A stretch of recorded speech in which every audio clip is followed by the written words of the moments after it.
Get this and get it straight. Crime is a sucker's road, and those who travel it wind up in the gut of the prison of the grave. There's no other end, but they never learn. This time it started as a routine search for a rich girl's fiancé, and the trail led to a silent house haunted by a face at the window and blood in an open cedar chest. But before it was over, it became a search for a corpse that wouldn't sit still. From the pen of Raymond Chandler, outstanding author of mystery, comes his most famous character and crime's most deadly enemy, as we present The Adventures of Philip Marlowe.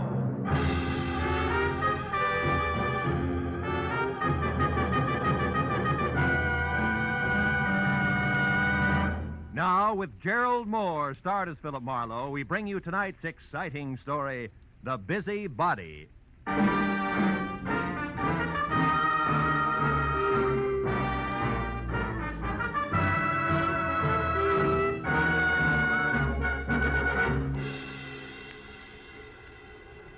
Phone jerked me up off my back and out of the sports page at 9:30 in the evening of an already too long day. On the other end was a warm, feminine voice, edged with the kind of self-assurance that means money, and lots of it.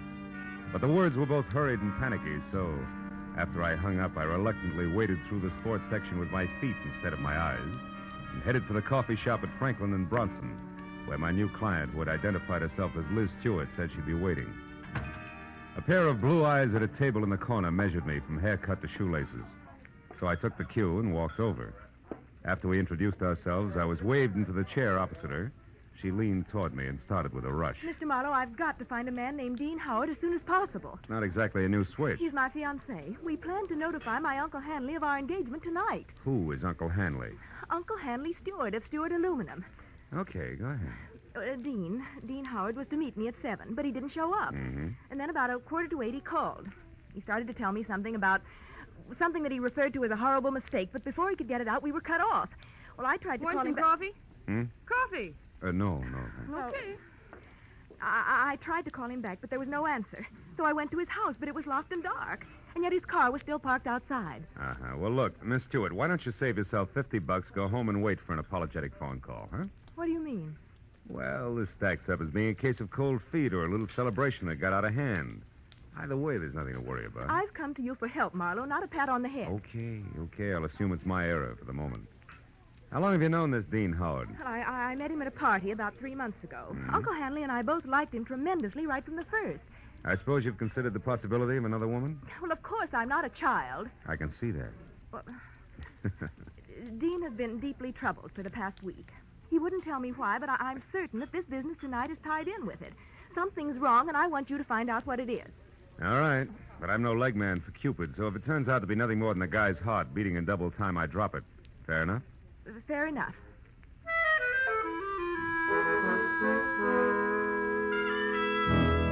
She gave me a short list of posh joints she and Dean Howard sometimes visited, and his address, which was 312 Normandy.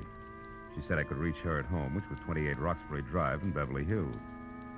Well, $50 is $50, so after she left, I spent a handful of nickels checking the list by phone and drew a complete blank. So I drove out Los Feliz to Normandy and found the number, 312.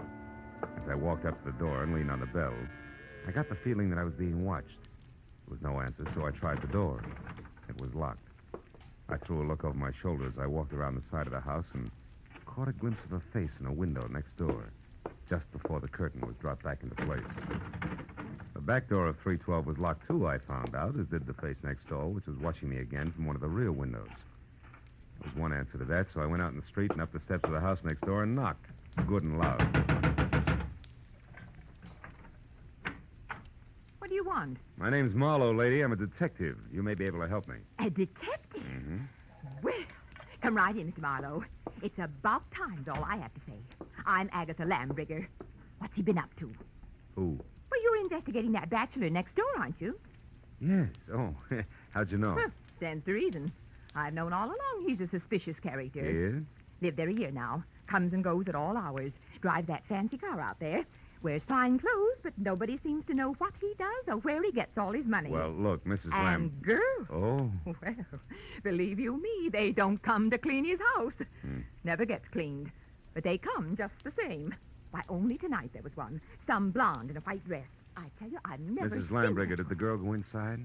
Well, no, but she tried to. The door was locked. And it's Miss Lambriger. Oh, how stupid of me. Well, tell me, did you notice Mr. Howard come home tonight? Well, I didn't exactly see him come home, but he was over there all right. And not alone either. Is that so? Another girl? No, it was only some man. Oh. But it still bears out what I've been saying, because I just happened to glance out of my window at this one here across from that one of his, you see. Yes, sir. Well, a light was on over there, and I could look straight down the hallway. And do you know what? What? Those two grown men were roughhousing like a pair of hoodlums in that hall. Wrestling they were, like ordinary ruffians. I tell you, I never saw the like. I got a good look at him, and I'd certainly know him if I saw him again. Well, how'd the fight come out? Fight? Yeah. What the... Oh, the fight. Well, I can't say about that. My phone rang.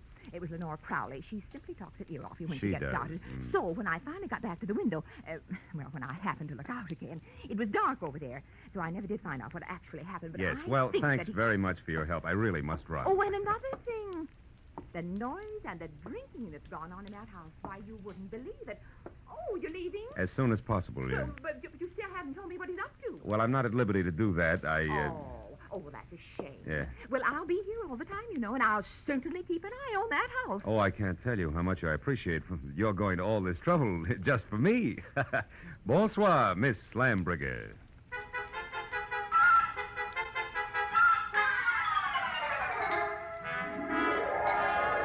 I backed out of that wind tunnel, got in my car, and drove noisily around the corner. Then I cut my lights, turned quietly into an alley behind the house, and stopped. Slipped through Howard's back gate and up the side of the house, found a window that could be persuaded, and went in. Yeah, Howard was a lousy housekeeper, and everything that didn't get brushed off in normal traffic was covered with dust. I found my way to the room opposite Agatha Lambriger's observation window and ran smack into her first lie. Where she said there was a hallway, there was a solid wall, papered with purple roses and hung with 4 dingy pictures in bronze frames, 2 on each side of a big, ugly mirror. There were 2 hallways, but no angle at which either could be seen from her window. Furthermore, there was no sign of a struggle. One hall led to the study, the other to the bedroom, and I checked both. But still, there was no indication of a fight.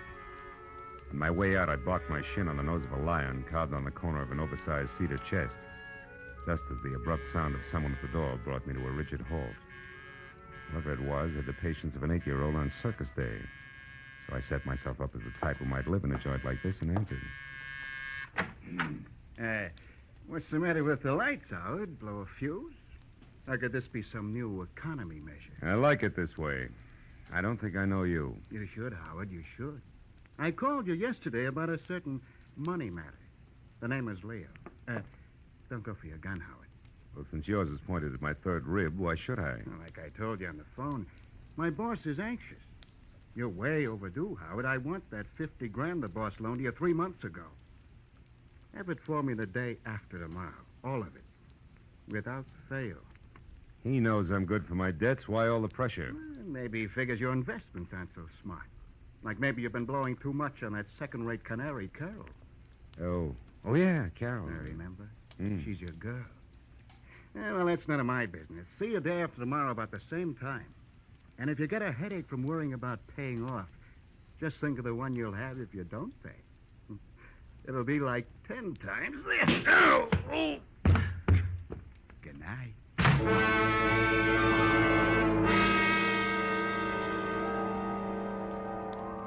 The .45 in his hand caught the side of my head, and I went out cold. When I opened my eyes, the room had shrunk until there wasn't enough space left to stretch out in. And the climb to my feet, was as easy as roller skating through a log jam. And it wasn't until I found a match and had a light that I knew why. Somebody had moved me from the front door and crammed me into a broom closet like a bag of wet wash. When I got out, I saw that my cubbyhole was off the hall of the bedroom. I listened, but there was no sound in the house, so I started moving. But stopped when I noticed something else. A big cedar chest with carved lions on the corners that had been closed before now was standing open. I struck another match. Inside on the bottom was a thick red puddle of blood. Blew out the match and was in the middle of a mental apology to Liz Stewart when it came. I ran for the front door in time to see Agatha charge out of the driveway and down the street. Stark terror twisting her face. Help! Help! Hey, Miss Lambriger, hold it!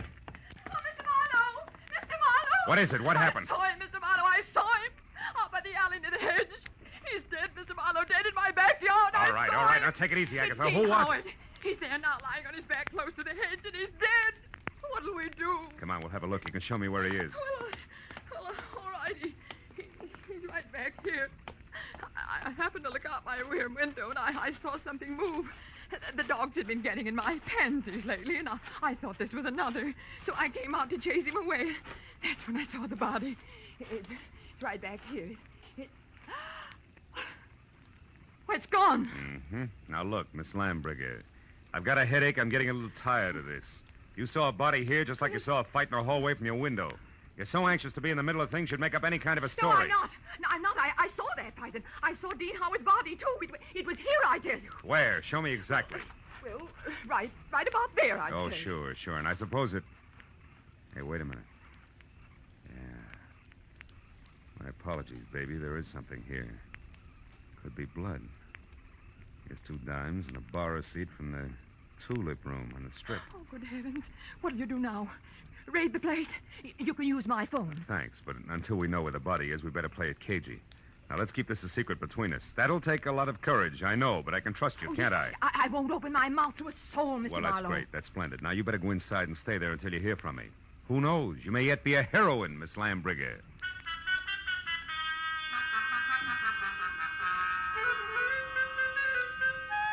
The bar receipt was a long shot. When I was still 2 blocks away from the tulip room, I knew it had paid off because a fluorescent banner, 4 by 12, draped over the front of the squat square building, extolled the vocal virtues of one Carol Cody. I parked across the street, went in and found a dressing room door and knocked. She distinctly said, "Come in," but when I did, I thought the room was empty, until a small handful of spangled satin costume hopped up from behind a screen in the corner. I made a sight-unseen introduction. It was only a moment later that a tall brunette, filling a white silk blouse and snug, dark slacks, stepped out, tossed a few pounds of glossy black hair away from her face, and gestured me into a chair. Which paper did you say you were from, Marlowe? I didn't, honey. I'm a private detective. I can't use it. Don't give odds on it, baby. Not yet, anyway, huh? Let's talk first. For instance, what's with you and Dean Howard? Dean Howard is a low-crawling thing. That's strange. Had it you loved him? I did until tonight when I found out that he has 2 heads. That's so he can lie and keep a straight face with one while he laughs up his sleeve with the other. Nuts to him. Nuts to Liz Stewart and her money, and nuts to you. I hate Dean Howard enough to kill him, and I might just do that. I don't think you will, no, because somebody beat you to it. You mean Howard's dead? Looks that way, yeah. I'm not sure because he won't stay in one place long enough. Well, if you're trying to shock me, you're wasting your time. I'm not sorry. I think we've got company. Keep talking, I'll get him. As you say, my friend, the music business is just as lousy as any other dodge, and I can prove it. Come here. You're a good listener, Bud, so join the party. Who are you? Why are you listening out there? Come on. No, just a minute. I wasn't listening. I was looking for you, Marlowe. I'm Ward Odom, Mr. Hanley Stewart's assistant. You're doing fine. Don't stop now. Well, ever since I learned that Miss Stewart hired you, Marlowe, I've been trying to talk to you. I followed you here from that place on Normandy because I must know what you found out so far. Why? What business is it of yours? Because, Mr. Marlowe, I doubt very much that you even know of the robbery. Robbery? What robbery? More than $40,000 worth of negotiable securities was stolen from Mr. Stewart's safe this evening. You get all your information at keyholes? And I have reason to believe that the man you're looking for took them. Of course, I don't dare accuse him without proof of his relationship with Liz, Mr. Stewart's niece. If I were wrong, it would cost me my job. Odom, did Liz know about the robbery when she hired me? Why, of course. Oh, brother. Look, see this? Her name is Carol. She's involved right up to her mascara in the whole mess. I'll let her out of your sight till I get back. Me? Why, you cheap shot. Shut up! And as for being cheap, I'll take care of you when I get back.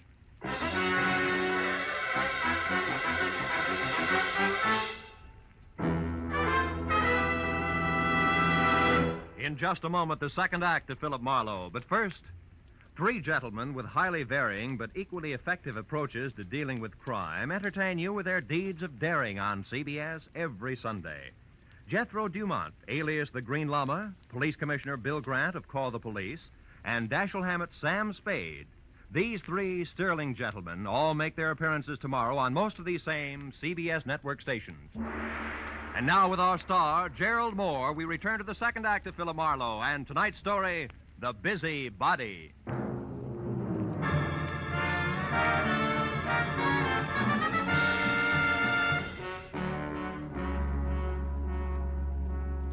After convincing Ward Odom that his greatest contribution to the cause would be staying close, but not too close to the violent lady in slacks, I piled into my car and started for Beverly Hills in a beautiful liar named Liz. I didn't stop until I was at number 28 Roxbury Drive, out of my car and walking fast up the semicircle of gravel driveway that led to the carefully antique front door. But then, for two good reasons, I stopped again. The first, a squad car parked ahead of me that said everybody except Marlowe knew all about the bonds Mr. Hanley Stewart could no longer call his own. The second reason, and more important, was my client, Liz Stewart, sneaking out of a side door and hurrying toward a gray coupe. I stepped back into the shadow of a squat palm and waited for her to come abreast of me. Late date, Miss Stewart? What? Marlowe, why, you startled me. Considering everything, it's the least I can do. What do you mean? I don't like clients who lie to me. So if you don't mind, I'll just stroll along with you while you assure me you can explain everything. But I can, Marlowe. Just give me a chance, please. All right. Why didn't you tell me that 40 grand worth of negotiable bonds disappeared from your uncle's safe at the same time as Howard? Oh, because I didn't want you to be prejudiced, to be looking for a thief from the start. If Dean did take those bonds, he had a reason. Like being fond of money? No, like being forced to do what he did. All right, let's say he was forced. What then? Well, then I wanted to help him, to get to him before the police. They'd arrest him in a minute. And you, on the other hand, would get the bonds back to your uncle, convince him it was all a mistake, and talk him out of telling the law, huh? And with your own dough, you would help Howard out of the spot he was in. Is that it? Yes. But you haven't proved that Dean took the bonds. No, I haven't. Could have been anyone who knew the combination of the library safe. Which includes how many? Aside from Uncle Han and myself, just the family lawyer and Mr. Odom. Yeah, what about Odom? Could he have done it, Liz? No, I don't think so, as much as I dislike him. You see, Marlowe, for years, Odom's been very close to Uncle Han. He's had 1,000 opportunities to steal if he wanted to. Well, like this afternoon, for instance. He had $10,000 worth of the bonds with him today. What was he doing with all that dough? Paying gas bills? He was going to sell them for my uncle. But the transaction fell through, so he brought them back to the house and put them back in the safe. Anyway, Marlowe, I don't think he'd have the courage to steal. I know what you mean. I've already met Mr. Odom. When? Oh, about a half hour ago. In a nightclub called the Tulip Room. Odom thinks Dean is guilty, Liz, but he's afraid to mention it publicly till he knows a little more. What's a nightclub got to do with Dean? Carol Cody. Who? She's Dean's girlfriend. Marlowe, you're crazy. I talked to her, honey. She's a singer there. Told me that she and Howard were more than chummy, but that she gave him the air tonight when she found out about you. And you believe that? Mm-hmm. Now that I've had a little time, I believe even more. Details that she never bothered to mention. Details like Dean Howard and Carol Cody playing you for a sucker. He gains your confidence, then the combination of the safe, and then goodbye. But you see, the end was a switch, Liz. Dean didn't... Dean didn't what? Hmm? What is it, Marlowe? What are you staring at? Back of my car there. It's not gas dripping on the driveway. The color's too red. Liz, stay back. No, Marlowe. I don't want to. I want to... Marlowe! It's Dean. He's dead, Marlowe! Yeah. That, Liz, is the switch I was talking about. I think Dean Howard not only crossed you, but Carol Cody as well. She did it. She killed him. She killed him because she... All right. Now, listen. Get inside. Tell the police about this. Do you hear me? But first, give me a 5-minute lead. I'll take your car. I want to get to Carol Cody before the law does. Without saying another word, Liz Stewart, her face drawn and streaked with tears, handed me the keys to her car and turned and walked slowly back to the house. I took one long look at the blood-soaked shirt front on the body I had been a step behind all night. Then got into Liz's car and pointed it back toward the Tulip Room. 20 minutes later, when my knock on the locked dressing room door brought no answer, I had kicked my way in.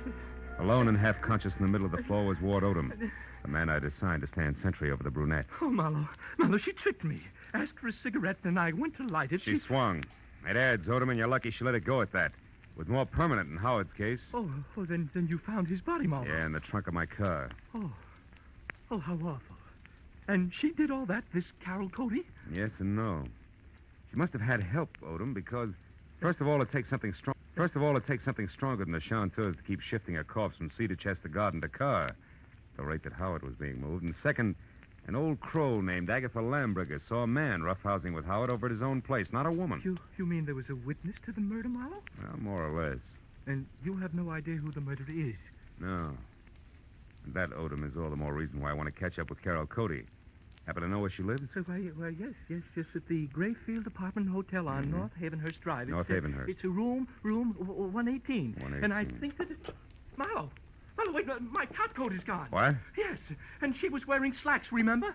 Marlowe, maybe she's leaving town disguised as a man. It's a point, Odom. I still think I'll try the apartment hotel first.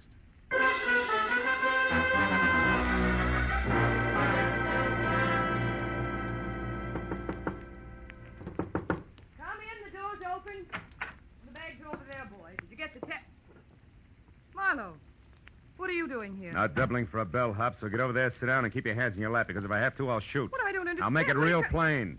I think you murdered Dean Howard because he double-crossed you after he emptied Hanley Stewart's safe. And I think you're out of your mind. Which brings us to a position called stalemate, and that in turn makes this a good time to call the cops. I didn't kill Dean. I swear I didn't. Oh, listen to me. What you said about Dean double-crossing me after he stole the bonds is true, but not the way you think it is. Second verse. He didn't want to just cut me out of my share, Marlowe. He wanted to return all the bonds intact. He really fell in love with Liz Stewart and decided to play all-American boy. You mean he decided to call it all off after he'd stolen the bonds? Yes, Marlowe. That was the reason we argued tonight. Well, it's a stronger reason than the one I already had for your committing murder. Baby, you wanted that money bad. No, you're wrong. Come back here. Why did you belt Odom and run? And don't bother denying that you did, because I just left him.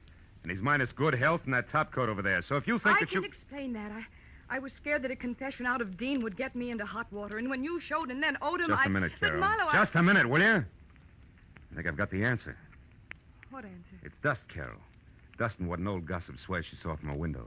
Right now, I've got to get over to her place before she ends up looking like the late Mr. Howard. Well, then you believe me, Marlowe, about not killing Dean. I don't know. But since you've been in this cheap swindle from the start, we'll just tuck you into an old-fashioned wardrobe. Just for safekeeping, baby.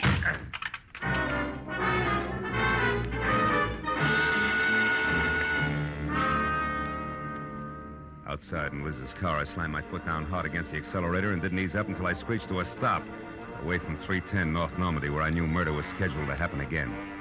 I was next to a pair of half-open French doors through which I could see Agatha Lambricker sitting erect in a straight-back chair. I was happy that I hadn't taken any longer in getting there.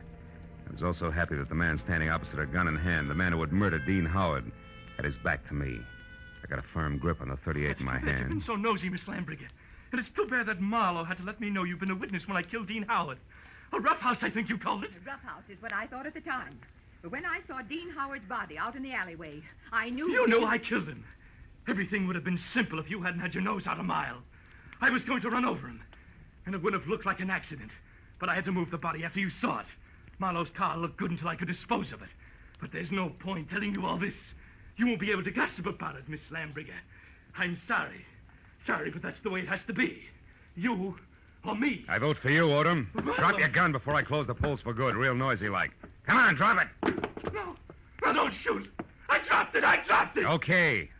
I'll move to the middle of the room, hands high. Marlowe, I didn't want to do it, but I had to kill him. Dean Howard was going to return the bonds he took. Marlowe, and that would have left you in a me. spot, wouldn't it?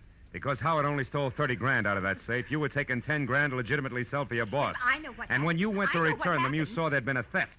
And you decided to make the most of it and let somebody else take the rap for the whole 40 grand. Keep Keep your eye on Mr. Marlowe. He's just Don't trying worry, to- a man who shoots another man in the back has no guts. He won't try anything while I'm looking at him. No, Marlowe. I don't have any more guts than it takes to jump behind a woman's skirt. A lady I'd choke to death. If you take one more step. Now lower your gun and listen. All right, let her go, Odom. Sure, let it go. Just as long as you cooperate, Marlowe. Marlowe, don't be a Shut fool. up! Shut up! Don't shoot. You kill me anyway. Shoot. No! Shoot. No, don't shoot! Marlowe. No, don't shoot! Don't shoot! Don't shoot!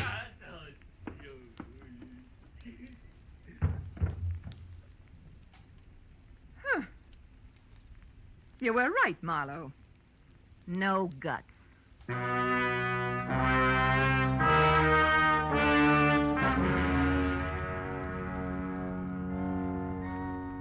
It was an ambulance, a half a dozen squad cars, and a police captain included, and 3 long hours of questions and answers in triplicate later, before 310 North Normandy and environs settled back to being just another quiet house on just another quiet street. With, of course, the exception of Miss Agatha Lambricker, who now would never return to normalcy. And as we sipped hot tea together and a clock someplace deep in another room struck twice. Now, Philip, so I'm sure I had this She was right. still going strong. Dean Howard owed money, so he and that worthless singer decided that he should get friendly with your wealthy client and then at the propitious moment rob her uncle, correct? Correct, yeah. But what I don't understand is how you knew it was that awful man Odom. Well, there were two things, honey. His anxiety to get me to Carol, together with a streak of dust the length of Odom's topcoat sleeve, all added up to a hunch. That, Philip, I don't understand. Well, you got to take them in reverse order. I saw dust on Odom's topcoat sleeve when I was in Carol Cody's apartment. That reminded me of the dust all over Howard's place. Oh, a mess, that house. Yeah, luckily. And the dust was the length of the sleeve, as though somebody had brushed against the wall, coated thick with it. As one would in searching for something, That's right. Now, there's another thing. You saw Howard and another man roughhousing in a hall by looking out of that window there. Mm-hmm. Where, Miss Lambriger, no hall is visible, but where there is a mirror. Oh, then you mean I actually saw a reflection. Yes, darling, you did. Dean Howard hid the bonds behind the mirror. Which tilted so that I saw the reflection of a side hall. That's right. Well, now, Philip, one last question. Why did Odom move the body? Well, if it's the last, I'll answer it. Because he didn't want Howard's death to appear a murder on the night the bonds were stolen. It was better if he died accidentally and wasn't connected with a theft. Oh, I see. Yeah, well, now look, Miss Lam... Excuse me, I'll only be a minute. Yeah, but Miss Lambriger... Hello? Oh, hello, Judith. Yes. Yes, wasn't it thrilling? Miss Lambriger, really, Darling, it all started so innocently. My part, I mean. Well, it was about 7 Miss Lambriger, I have... Philip, I'll be with you in a minute. Oh, Philip, who? Why, the detective, the one I mentioned earlier. a long minute, I'm sure.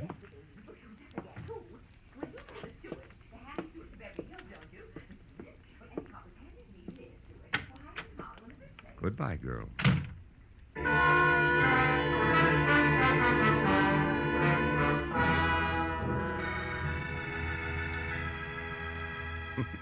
When I got outside, the silence was deafening. And then I remembered that I still had a client up on Roxbury Drive who I had to see. And that there were automobiles to be exchanged, and maybe, if I could find them, some right words to say to a girl who had a very rough night. So I started driving that way, slowly. But 10 minutes later, when I was halfway there, I stopped, turned around, and headed back for 310 North Normandy, and my .38 that I'd forgotten after a handful of policemen had finished examining it. It wasn't until I was at Agatha Lambriger's front door again that I realized something more important. Well, then this Odom, this killer, grabbed me as a shield, Judith, and told Marlowe he had guts enough. Guts was his word, my dear. Yes, well, I could get my gun another day.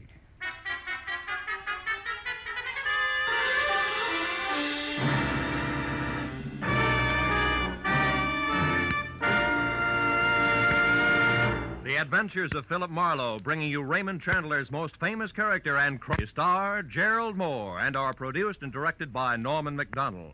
Script is by Mel Donnelly, Robert Mitchell, and Gene Levitt. Featured in the cast were Lois Corbett, Lorette Philbrandt, Lynn Allen, Peter Leeds, and John Stevenson. The special music is by Richard Orant. Be sure and be with us again next week when Philip Marlowe says...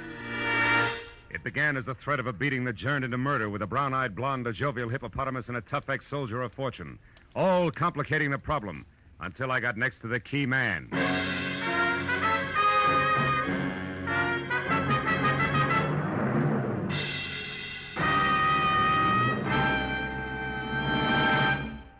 Will you be listening when $51,000 go on the block during Sing It Again tonight?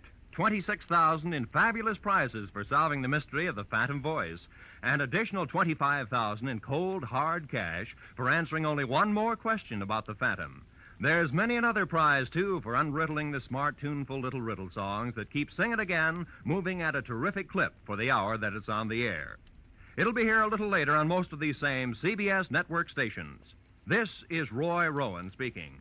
Stay tuned now for Gangbusters, which follows immediately over most of these same CBS stations. This is CBS, the Columbia Broadcasting System.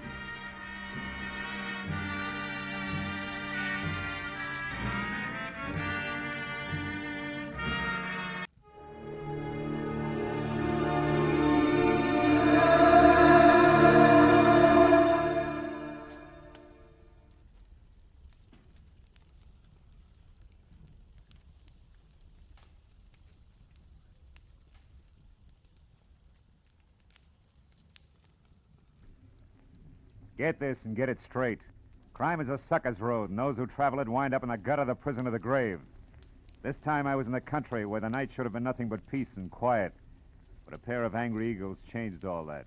One was solid gold and too close to a battered corpse. The other weighed 160 pounds and was too quick with his fists. It happened like this. From the pen of Raymond Chandler, outstanding author of crime fiction, comes his most famous character in The Adventures of Philip Marlowe.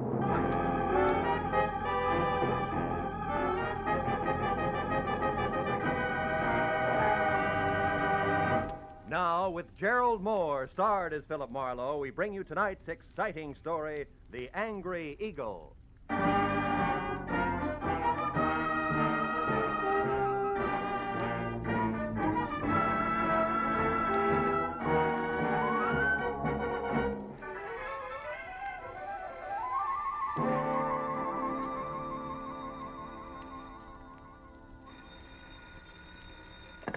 Hello. Mr. Philip Marlowe, please. Clover Lake, California calling. This is Marlowe. One moment, sir.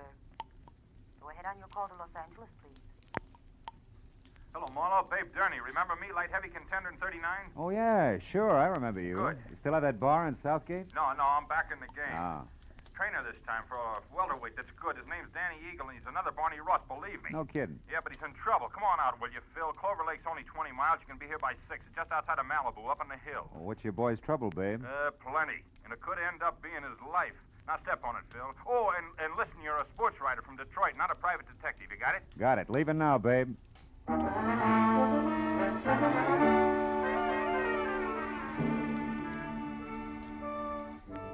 It was an hour's drive to Malibu Beach in a film colony where the convertibles outnumbered the hardtops 5-1. And another 30 minutes up into the mountains along a steep spiral of macadam which at every turn made more of the Pacific below and less of Malibu.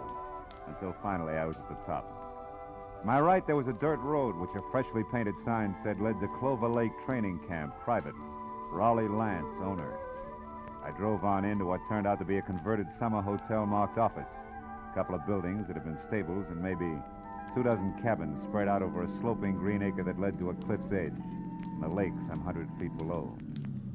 When I pulled in and parked in a gravel semicircle which was close to a roofed-over boxing ring where a lot of muscles in sweatpants was making a punching bag sound like a machine gun, I saw Babe Durney coming toward me in ducks and white T-shirt with an angry fighting eagle as in Danny on it. It was more bay window and less hair than last time, but still the same quick smile under a nose that spread over half his face and an extended hand that could have passed for a catcher's mitt. Hiya, Phil.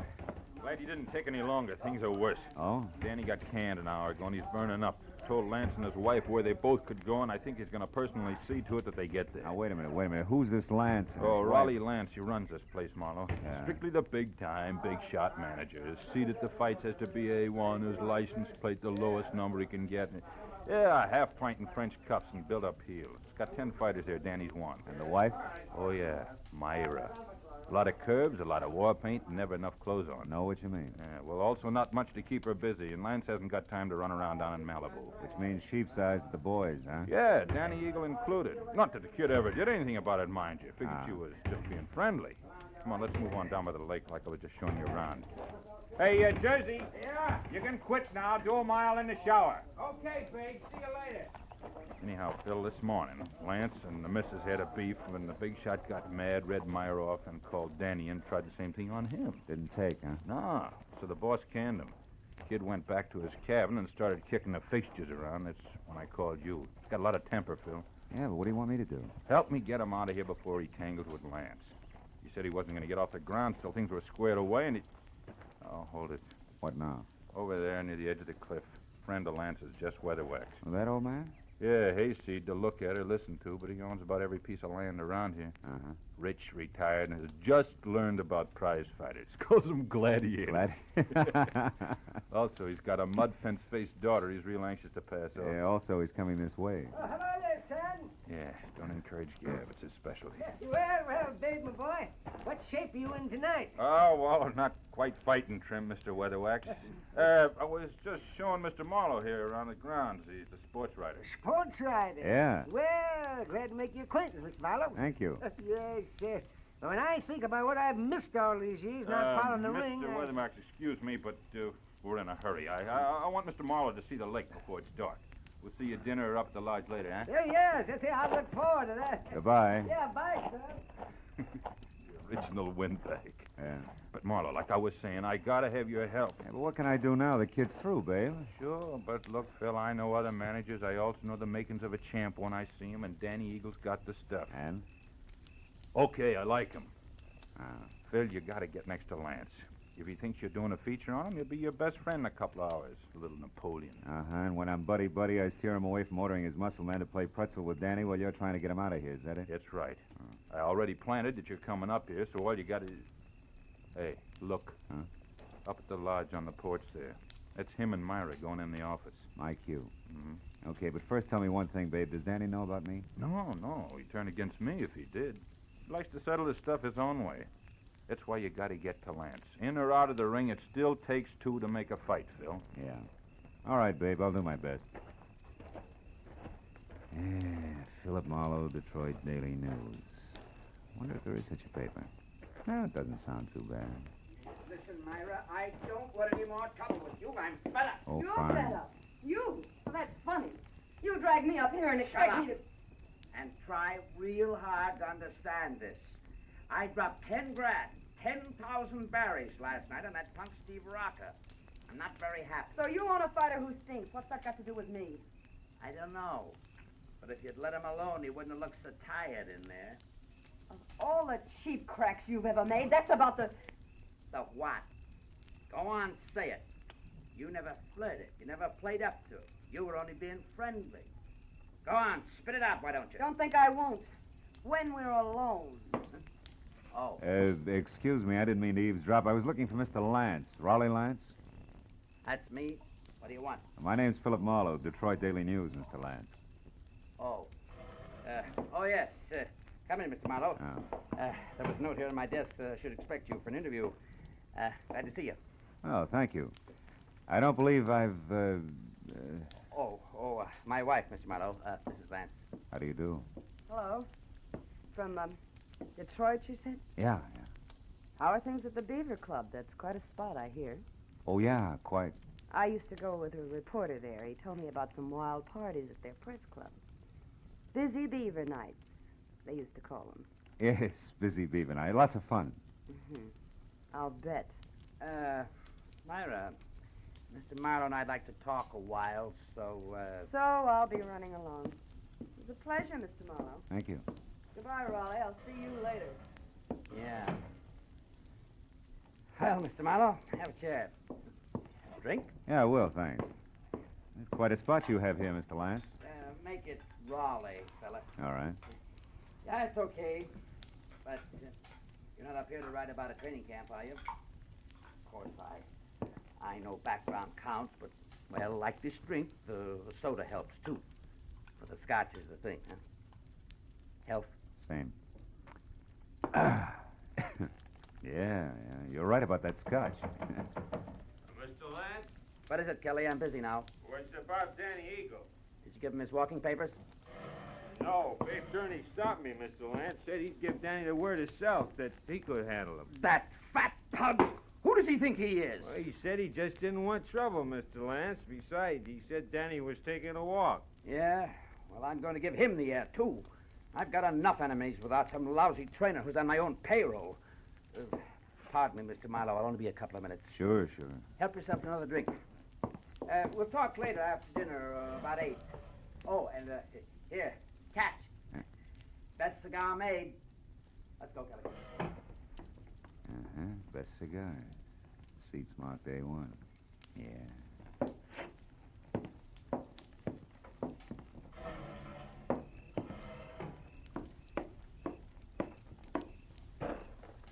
Hey. Huh? Don't go away mad. My hubby always runs out on people, even private detectives. Slips, huh? Busy Beaver Night, indeed. I made it up. I never even heard of Detroit. Why'd you bait the trap? Lance, the jealous jerk, has threatened to hire a detective a half a dozen times. Oh. After all this fuss over Danny Eagle, you were about due. Well, Shall we walk? It's a nice night. Let's leave it that way, huh? What do you mean? Isn't Danny enough for one day? Listen, mister, you're starting off with 2 left feet. I was friendly with Danny Eagle, period. And Steve Rocker? The same. Only Steve was a little dull. A mind dedicated to comic books. All fighter. Not according to his last bout. Yeah. Rocco moved like he was drugged and collapsed in the third, so it's my fault. Oh, the big shot is quite a loser. And don't bother with your next question. I can feel it coming. Why have I stuck? Yeah, well, it belongs here someplace. Well, I've stuck because... Well, because I thought that each battle was going to be our last. That sooner or later he'd have time for me. You're a busy guy, Myra. So was King Solomon, but he always had room for his wives. True, true. I thought this place was going to be our answer. Just the 2 of us, plus the peace and quiet of the country. With Malibu on hand for a change of pace. So what happens? Still busy, huh? Yeah. So busy that he spends 8 hours a day with Jess Weatherwax, a guy he never heard of until he started this camp, but a guy who thrills to hear the lives and loves of Raleigh Lance. And that leaves me with his daughter, Clementine, if I don't talk to the fighters. Clementine, whose shoes are number 9, with an IQ to match. Good night. Wait a minute, Myra. Where you going? Going as far as my cabin and an old-fashioned cry. Or maybe just an old-fashioned, I don't know which. Good night.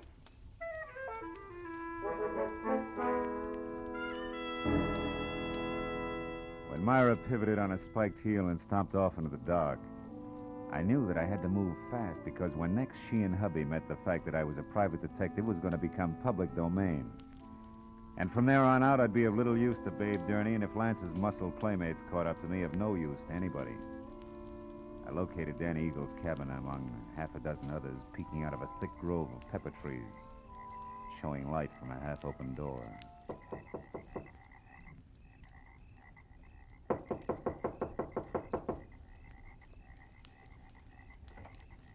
Hey, anybody home?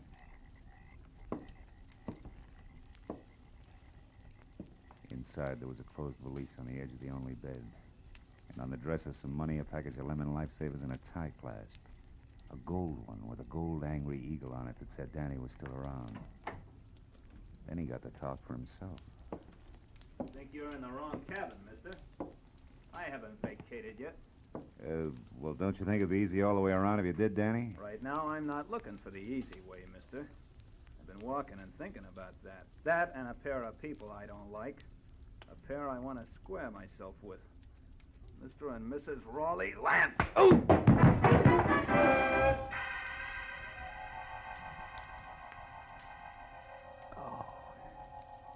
It was purely a case of mistaken identity. But it served as a reminder that it still took 2 to make a fight. And that the only chance I had left was to get next to Raleigh Lance and keep him away from Danny Eagle. I spent a half hour going from the lodge to Lance's empty cabin to the dining room and every other place where I thought he might be. But finally, I remembered Jess Weatherwax, the one-man fan club whom I located back up at the office. Oh, hello there, son. He was peeling off his coat and getting ready for canasta with something uncombed and built like a length of pipe. Who had to be daughter Clementine. What can I do for you, son? Mr. Weatherwax, have you seen Lance? Why, no, Mr. Marlowe. We just came in. You deal, dearest. Is it important? Very. Daddy. Oh, excuse me, child. Mr. Marlowe, my daughter, Clementine. How do you do? Very fine, thank you. Mr. Marlowe, Daddy told... Hey, Marlowe, is that you in there? Oh, it's Babe Durney. Yeah, excuse me.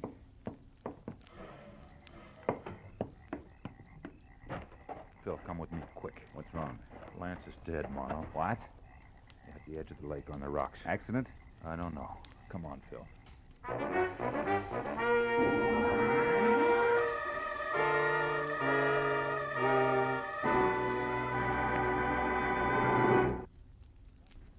In just a moment, the second act of Philip Marlowe. But first, the confusion created by Gracie Allen has never been more clearly, more hilariously defined than it will be this Wednesday night when a writer for a national magazine comes to interview her.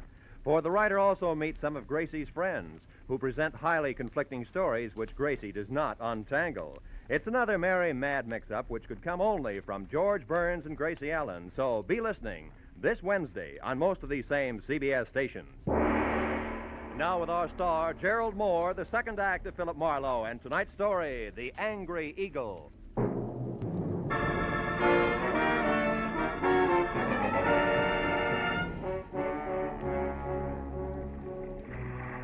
Sharp lakeshore stones, like countless fighters' fists, had hammered all the life out of Raleigh Lance. And as we stared down at him, the circle of light from the electric lantern in Babe Gurney's hand began to dance over the corpse. I took the lantern, turned him away from the twisted body at his feet, and sent him back up the path to camp. Find a phone and quietly call the police. After that, I took another quick look at all that was left of the little big shot. I went up the path myself and got as far as the jagged hole in the rail where Lance had gone through. I had just enough time to see a few things before I was met by Myra. Just like she'd been before, except for a handful of nervous fingers that just couldn't leave her neckline alone. I saw Babe. He told me about Raleigh. Is it true? Yeah, it's true, all right. Your husband's dead. Babe just left, so you must have been on your way here when you ran into him. How come? I had a date to meet my husband.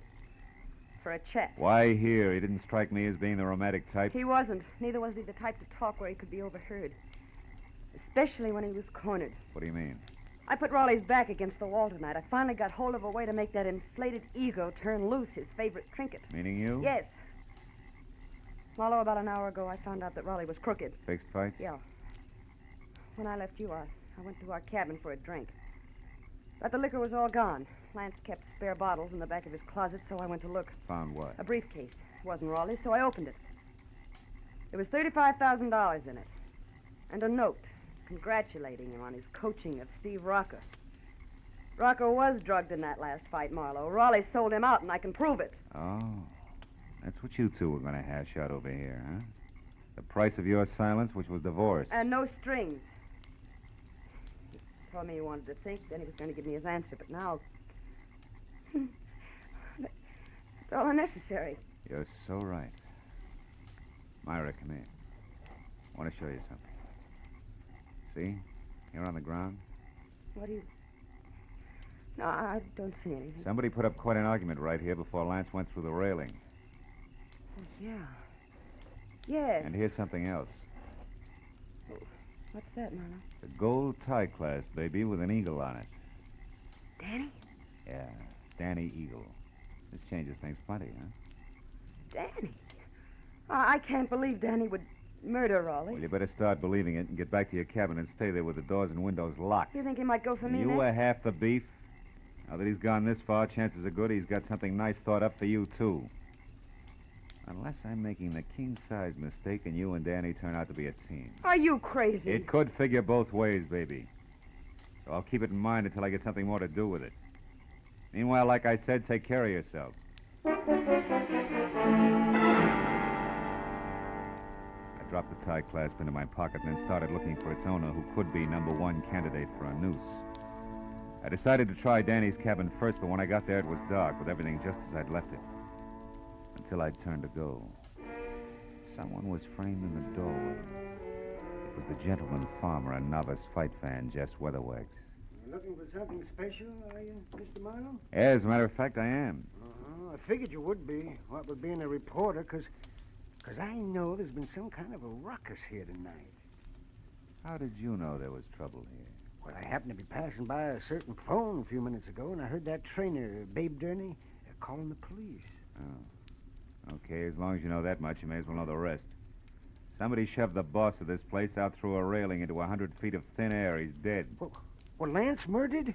By one of his own men? Oh, no, I don't believe it. He's a good manager. His boys loved him, every one of them. You should be so loved, especially by a guy like Danny. Danny Eagle? None other. And that's only half of it. Your good manager, Mr. Lance, was a fight fixer. One who'd even drug his own stable to be sure it'd lose. He was as crooked as a hyena's back leg.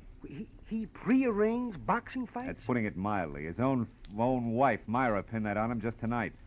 She didn't go into detail. She didn't have to. She had enough proof to make it stick because she was getting a divorce on the strength of it. Oh, I find it mighty hard to believe all this, Mr. Marlowe. And here's something else. I'm not a reporter. I'm a private detective. You're a private detective? Yeah, called in by Babe Gurney because he was worried. Now I am. Anyway, here's what I'm getting at. If you're really sincere about liking your violence according to Marquis of Queensberry rules, you can do me a big favor. What can I do? Keep an eye on Myra Lance for me. Uh-huh, yes. I left her in the cottage. Dan Eagle may be only half finished with what he started. I'll do my best. You can count on that, sir. Okay, I'm going up to the office at the lodge now and find out if anyone saw Danny leave the grounds. I'll see you.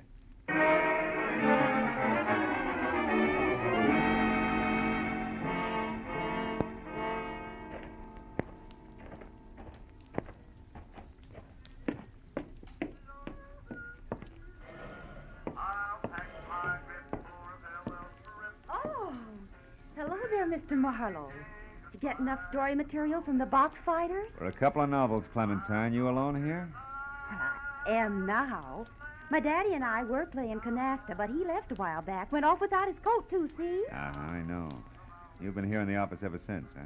Why, yes, why? Well, maybe you can help me. Did you... Gladly. But you've just got to help me first, Mr. Marlowe. Have you got a cigarette paper? A cigarette paper? You know, the makers. I'm Oh. trying to roll me a cigarette, ran out of mine. I found my daddy's tobacco, and then I absolutely emptied his coat pockets here looking for a paper, but there wasn't any. You wouldn't happen to No, have it. no, I'm afraid not, Clementine. Here, have one of mine. In fact, have two. Oh. Now, my question, did you happen to see Danny Eagle go out the... Go out? Out the what, Mr. Marlowe? Huh? Oh, never mind. Listen, Clementine, did this thing come out of your daddy's coat pocket, too? That old ticket stub? Yeah. Out of that little pocket in the big one on the right side, it was... Well, Mr. Marlowe, what's wrong? I don't know. But I better find out right now.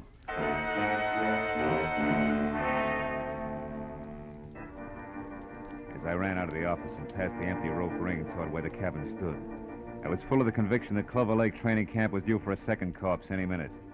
Only this time I knew that some fast adjectives I myself had tossed off and not a hot-headed fighter were playing cause and effect. As I made for the door of the Lance cabin, there was no help in the fact that my volunteer guard, Jess Weatherwax, was nowhere in sight. I called Myra's name twice and still got no answer. So I stepped back to go to work on the door with my shoulder when the lock turned from inside. What is it, Marlowe? What are you doing here? At the moment, Myra, baby, I'm counting lucky stars, the kind that kept you hale and hearty in spite of me and my big mouth. I'm afraid I don't know what you mean. I mean, I almost spilled all, including the clincher, which was where you could be located. All this, mind you, to the guy who no doubt was in it with Lance right up to his Adam's apple. The fact that you're still breathing means that he must have given up and beat it because as a topper, I sent him here to guard you. Say, what's the matter? Aren't you even curious? Why, yes, sure, of course. So am I, Marlowe. Don't move. Oh, no. You have a talent for stupid audacity, young man. Myra's still breathing because up to the point where you knocked on this door, she still didn't realize my connection. But when you showed up, I couldn't take a chance. I was forced to bring this gun into things and wait behind the door. Now, obviously, you both know. And I was so relieved you still had strength enough to open the door, Myra. I stepped in chin first and was happy about it. Well, I was afraid to warn you. Well, it's your move, Weatherwax. What'll it be? I have no choice. What? You'll have a lot of bodies to crawl out from under, Buster. Well, it won't be too hard. Dan is already framed for Raleigh's murder. Framed by whom? By Raleigh Lance himself. Oh, such a simple little plan. I worked it out as I worked out everything else around here. Just for the record, how was it supposed to go? Once Myra knew about Raleigh, she became dangerous to me. She had to be killed. So I told him how to set up the whole thing. You know, you're really enjoying yourself, aren't you? Frankly, no. Or I just don't intend to take the rap for my late partner's stupid clumsiness. Oh, but this has gone far enough. Oh, no, it ain't. Dave, look out. He's got a gun. Duck, Myra! Yeah, boy, Bill. He lost his gun. And I still got a good right hand. My boy ain't gonna be framed for nothing. Dave, stop it. I'm gonna fix this guy good. Lay off, Dave, will you? Lay off. Lay off, I tell you. Lay off. Okay. You gotta tell us the rest. Come on, Weatherwax, talk. What actually happened on the path to the lake? Well? Lance set up a frame on Danny as I told him to by planting that eagle tie clasp at the weak spot in the rail. And then he made a lot of marks on the path, like there'd been a fight. Go ahead. And after that, he went over to kick the rail loose. He tripped and he fell. All because of those shoes of his with the hard, slick soles and built-up heels. Silly little man.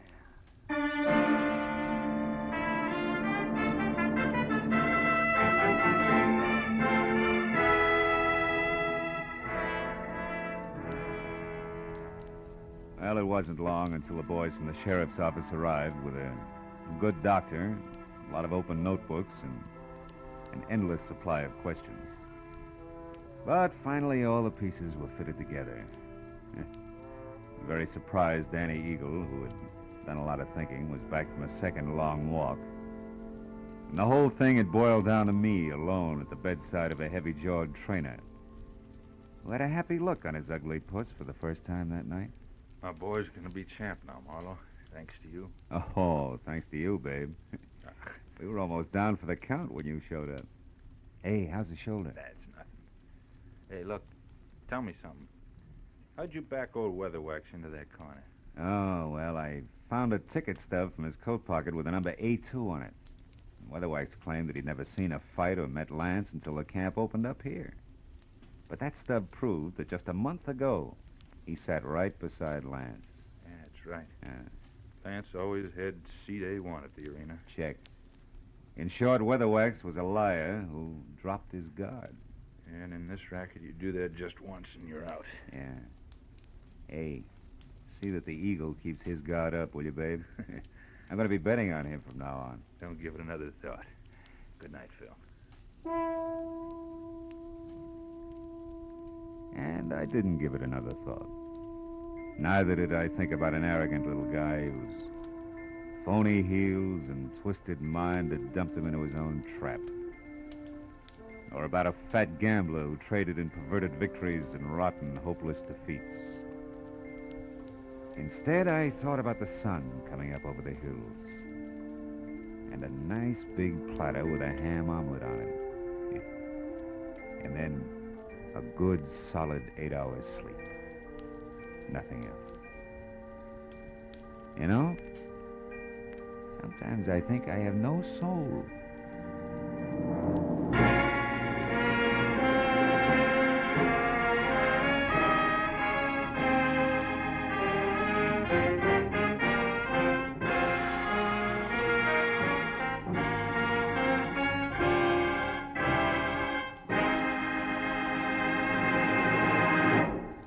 Adventures of Philip Marlowe, bringing you Raymond Chandler's most famous character, star Gerald Moore, are produced and directed by Norman MacDonald and are written for radio by Robert Mitchell and Gene Levitt.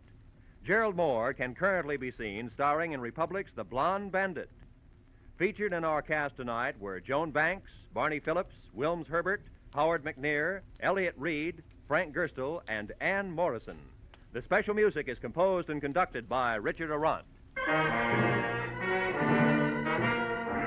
Be sure and be with us again next week when Philip Marlowe says... This time a nervous breakdown in a driving rain. A cape with a high collar and a tiny sliver of glass led me from the ballet and a beautiful dancer to the edge of a cliff and death.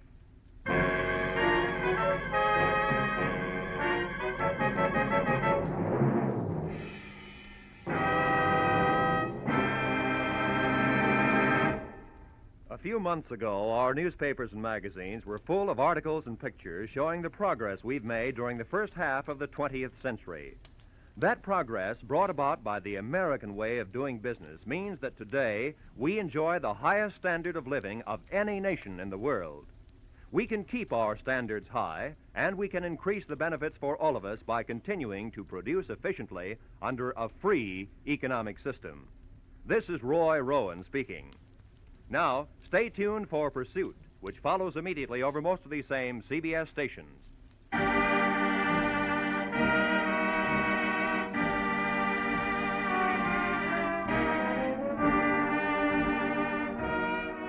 This is CBS, where Burns and Allen are heard every Wednesday night, the Columbia Broadcasting System.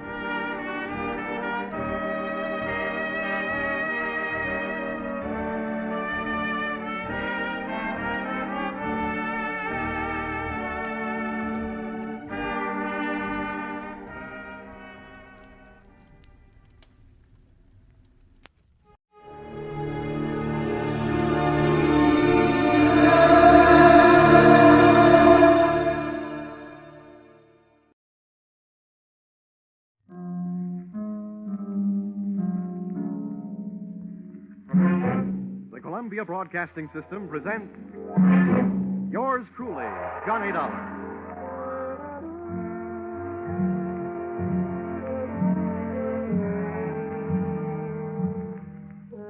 The next half hour has its baggage packed to take a trip with America's fabulous freelance insurance investigator, Johnny Dollar. At insurance investigation, he is just an expert. At making out his expense account, he is an absolute genius.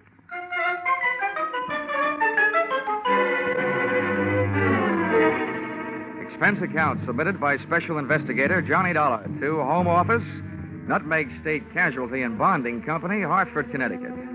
The following is an accounting of my expenditures during investigation of series of accidents affecting your policyholder, the Funfair and Weatherly Carnival shows, or how I went for a spin on a case we might refer to as murder is a merry-go-round. Expense account item 1, 25 cents. Purchase of Billboard, theatrical magazine, to check the route of Funfair and Weatherly Carnival shows. Expense account item 2, $68. Air and train fares to Talladega, Alabama. Item 3, $1.10. Cab fare and what was only a fair imitation of a cab from Talladega Depot to the dusty vacant lot which had overnight found itself wearing theatrical makeup.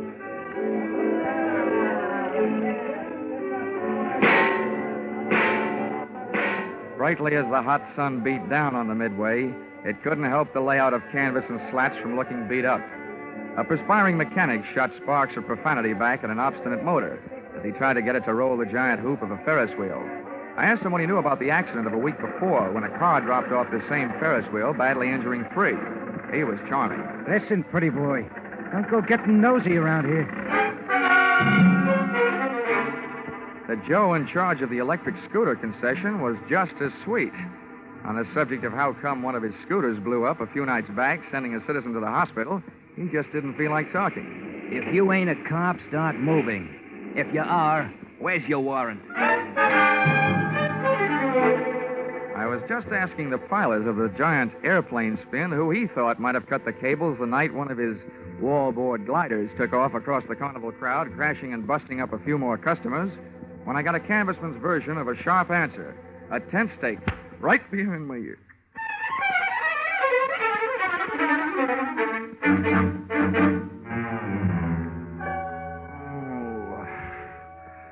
Well, those sleeping beauties waking up, huh? Who are you? I thought maybe you'd be sick of asking questions. First, maybe you better answer a few. Before you get up. Number 1, who are you? A pilgrim from Hartford. Never mind the double talk, wise guy. What's your name? My name is Johnny Dollar, but right now I feel like 2 cents. What's your big interest in those accidents you were asking questions about? Strictly academic. I'm only representing the insurance company that's paying off on those accidents. Now maybe you'll tell me who you are and where I am. Ah, thought you guys were smarter. Dollar, I'll let you in on a little secret. Next time you want to find something out on a traveling show, get to the boss first. Asking a lot of questions around a circus or carnival lot is unhealthy. Where is the boss, Miss Pepper?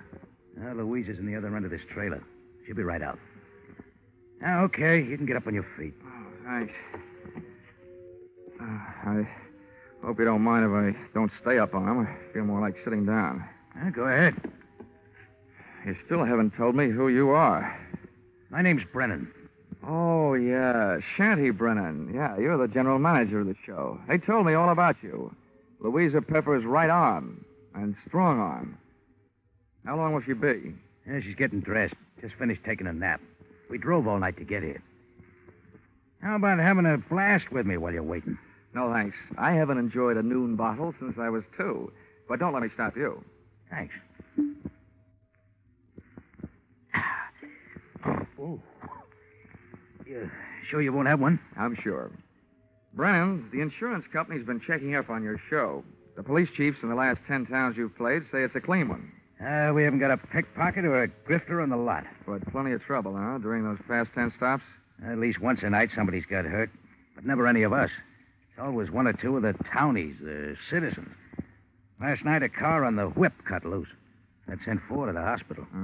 4 more insurance claims for Nutmeg State Casualty and Bonding, huh? Yeah, and 1 more town we won't be able to play again for a couple of years.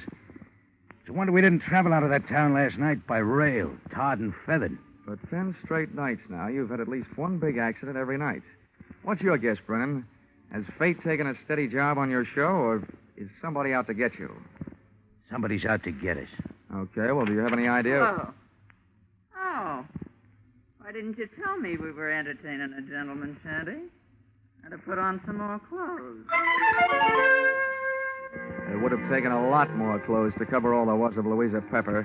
She looked like an aging Cupid doll, but even in a carnival, she was no prize. I didn't like the look in her eye. It looked much too friendly. So right away, I decided to change the unspoken subject. Miss Pepper, I'm here on business, insurance. Sorry, we're not buying any. And I'm not selling any. The way things have been going, the insurance company I represent would probably like to buy some of yours back. Oh? Yeah. I'm from the Nutmeg State Casualty, investigating the accidents. Hope you find out more than we've been able to, and fast, before we go broke. The word's traveling one town ahead of us. They got us pegged for a dangerous midway. Have you been using police protection? 20 extra cops a night at $10 a cop. So, night before last, a guy winds up with a hammer to try and ring the bell and win a cigar. The top of the hammer flies off and almost brains a cop. Around this show, the police need protection. I see what you mean. How are you fixed for people who don't like you? We got many to choose from? Dollar, we treat our help fair and square. We know them all and trust them all. Fire anybody lately? Nobody. The only ones who left were floaters. But none of them had a beef. Okay, Miss Pepper. Now think back. In all your life, who do you know who'd most like to see you have a real bad time? Only one guy. And he's not around. Dead? As good as. He's in jail. Has been for the last 8.5 years. That's a long time. How long did he go up for? 10 years. What are you thinking, Dollar? I'm thinking that with time off for good behavior, maybe he's not in jail. Not in jail? Shanty, he's got to be in jail. He's got to be, I tell you. You told me you were keeping... All right, break it up, Louisa. If Carter Lacey had a voice as sharp as yours, he could saw his way out of jail. Okay, Dollar, you made a guess. How about seeing how good it is? Sure. I'll find out if your bogeyman is still in jail, but I didn't catch that name. Lacey. Carter Lacey. And where's he been in the pokey? Massachusetts State Prison, at Charleston. Well, what did he go up for? What's that to you? Cut it, Louisa. Dollar, we sent Carter Lacey to jail for attempted murder. He tried to kill Louisa's niece, Myrtle. Is she around? He's running the snake show on the Midway. Dollar, how soon can you check whether Carter got out? As soon as I can make a telephone call. But, Shanny, before I do, I'd like to elaborate on that guess I made. Now I'd not only guess that Carter Lacey is out of jail, but I'd also guess that he's been out a little over 10 days.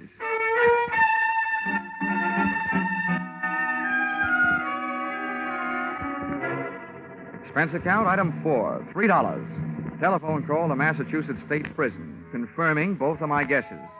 Carter Lacey had checked out of the Bay State's Hotel Greystone for bad boys 2 weeks previously. Item 5, $32. Telephone calls to various hotels in the last 10 towns the Fun Fair and Weatherly Carnival shows had played. Item 6, 10 cents. 2 nickels spent calling 2 hotels right here in Talladega. Then I dropped 1 more nickel in the telephone, got the lucky number. Yes, sir. We do have a Mr. Carter Lacey registered. Room 312. Shall I call? And hit the jackpot. Expense account item 7, 65 cents. Cab fare to Sunshine Hotel. Tip the driver, $1. From the lobby, I called room 312. He invited me up.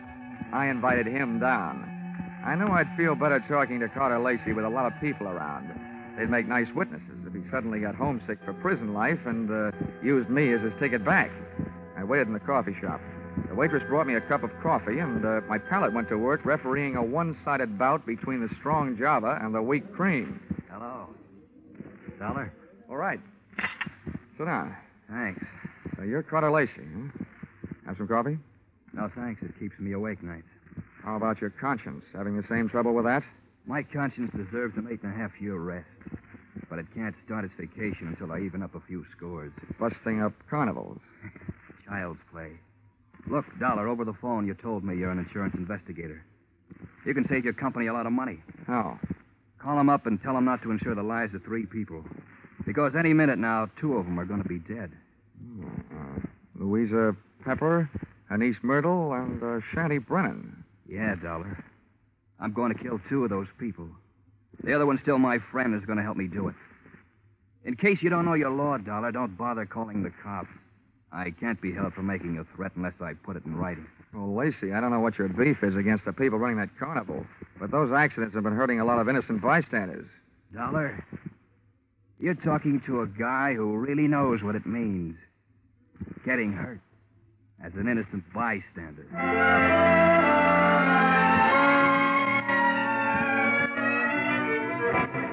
Expense account, item 8, $25. Retainer to local detective agency hiring shadow for Mr. Carter Lacey. Explanation, an ounce of crime prevention is worth a ton of trials. Item 9, $1.20. Cab fare back for the evening's festivities at the Fun Fair and Weatherly Carnival, which was rapidly becoming more and more of a thrill show.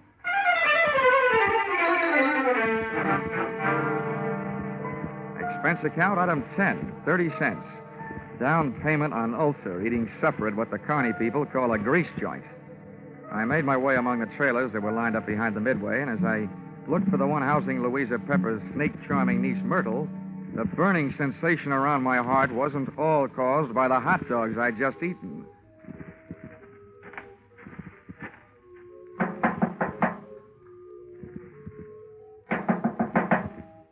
is it? I've got a message from Carter Lacey.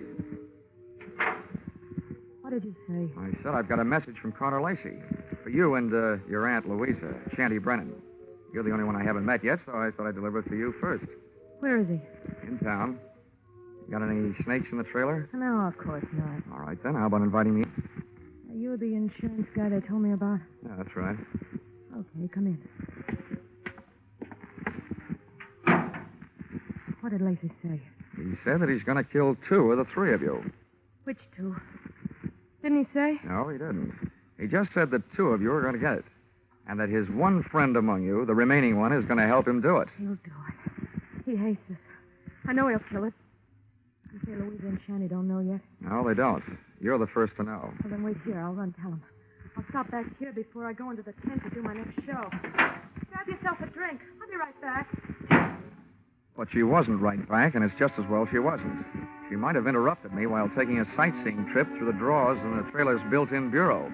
The piles of silky nothings that give gals that certain something didn't tell me anything I hadn't known about women before.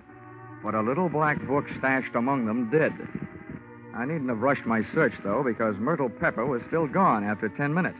That's about the time I headed back to her Aunt Louisa's trailer, pulled open the door, and walked in.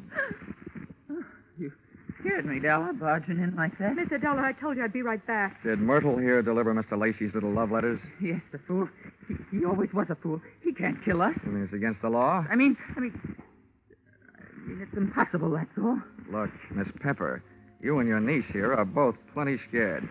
While you're out shaking those cooch dancers you got working over on the Midway. Myrtle, have you told Shanny about Lacey's threat? Yeah, I met him on the way over here. Asked him if he'd feed my snakes before showtime. They're dangerous to work with if they're hungry. Yeah, I told him. He said he'd join us here. What did he say when you told him? He said if Lacey had one of us helping him, then the 3 of us had better stick together so we could at least watch each other. Smart man. He had a good idea. I see the 3 of you had better stick close to each other, beginning right now. Come on. Where are we going? Over to the snake tent. And when we get there, Myrtle, you'll be the only one of us who'll be among friends. The 3 of us left Louisa's trailer. We walked past the back of the shooting gallery concession right in the front of it. And along the back of the line of canvas shanties. We stopped at one. Myrtle pulled back the canvas flap, and I stepped in ready for anything. With the ladies not far behind me, I edged slowly over to the square red board fence set up in the center of the tent. There were danger signs splashed in white paint along the outside walls of the pit. I clenched my teeth and looked down through the wire mesh top at a slithering tangle of writhing, angry reptiles. And there, lying among them with a vicious red welt splashing his forehead, was Shanty Brennan. He was feeding his snakes, all right.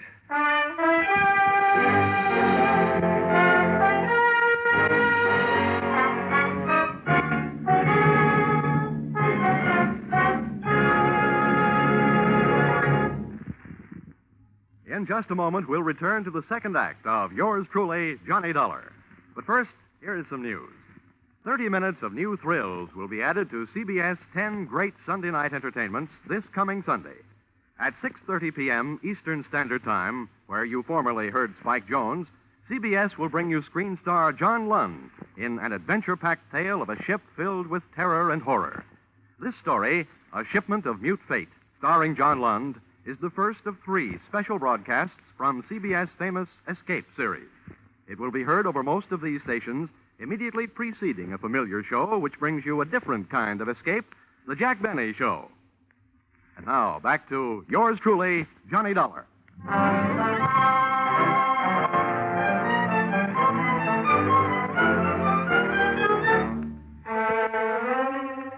I'd just seen a murder mystery where the actors had been hissing instead of the audience. The lead character in that snake pit wasn't going to win any Academy Award. The scene of the crime was no place for a man, let alone a woman, so I herded Auntie Louisa and her niece Myrtle out of the tent and back into the trailer. Oh, poor Shetty. How horrible. Yes, I was wrong, Dollar, when I said Carter Lacey couldn't do it. What's going to happen to us? According to what Lacey told me, Myrtle, what's supposed to happen is only going to happen to one of you. What do you mean? Well, he claims that one of you is in this with him, and that one knows she's safe. This may turn out to be an acting contest between you two. What's that crack supposed to mean? Well, the one who's safe wouldn't want anybody to know she feels safe, huh? Oh. I wish I had learned to cry. Louisa, you don't think it's me? Well, I know it ain't me. Oh, ladies, how about observing a moment of silence in memory of the deceased while I give you a few instructions? Okay. Have you got a gun in here, Louisa? Yes, and a license to carry it. Good. Where is it? The gun, not license. I won't give it to you. Well, if you don't, people might get to thinking that you're Carter Lacey's girlfriend and accomplice. Anyway, I don't want the gun to take with me. I want to leave it here. Where is it? In that drawer right over there.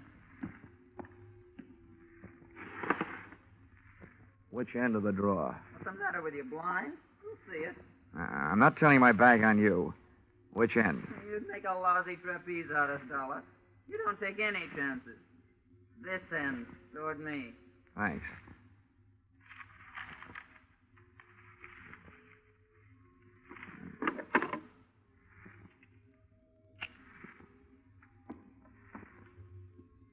Well, now where are the keys to the car hitched to the front of this land yacht? What are they for, Dollar? Just another chance I'm not taking. With those keys in my pocket, this trailer won't be joyriding anybody off into the night.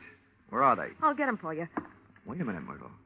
How come you know where Louisa's keys are? Yeah, Myrtle. How come? Because, well, they're laying right there in plain sight. Oh. Thanks. Now I'm going out and call the police. Louisa, I want you to get into that chair down at the other end of the trailer. Okay, General. You got the gun. And you, Myrtle, get on that bunk down at the other end.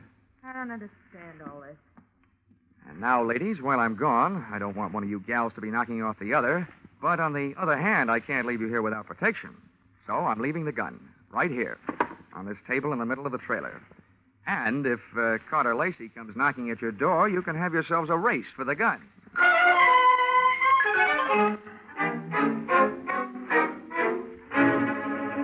Expense account item 11, 5 cents. Telephone call to the local police, plus another nickel spent calling a taxi. The cops arrived in 4 minutes, the cab in 15. Its driver had no siren to take him through the traffic lights. Item 12, $1.10. Cab fare on an exceedingly slow and torturous trip to the Sunshine Hotel. Tip to his kind of a driver, a nickel. I went up to the 3rd floor and headed down the hall to Carter Lacey's room, 312. I rapped for an entrance, but all that came back was an echo. The lock on the door was the soft touch type known to the trade as the burglar's friend, so I went in.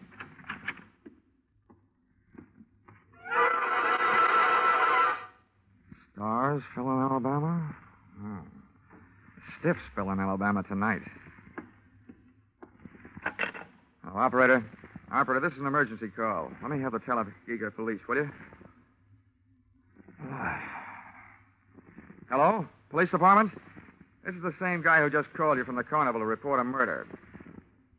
Yeah, well, you can send in the 2nd team. I've got another one. You can send in the 2nd team. I've got another one for you over here at the Sunshine Hotel. Room 312. A party's just been strangled. Yes, I'm sure. Lots of bruises and deep-set fingernail marks on the throat. Sure, I know who it is. The name of the deceased is Myrtle Pepper. Myrtle Pepper certainly had been a fast worker. She not only had beat me down to the hotel, she'd managed to get herself killed in the bargain. I dusted the room for information, which was obviously more than the floor mate had done for dirt, and came up with a kind of an eye-opener you don't drink. A pint-sized surprise in the form of some old newspaper clippings and Carter Lacey's prison release form. And what let him out let me in on something. I got out of the room into the elevator, and when I hit the lobby wondering where to start looking for him, I found him sitting there looking at me. Hi. What do you want to talk, Lacey? I don't want to. But if you want to try and make me, what's the matter with right here? Okay. I supplied you with an alibi today. I don't see him in the lobby. That detective? He had stomach trouble. He got kicked in it. You can reach him at the city hospital.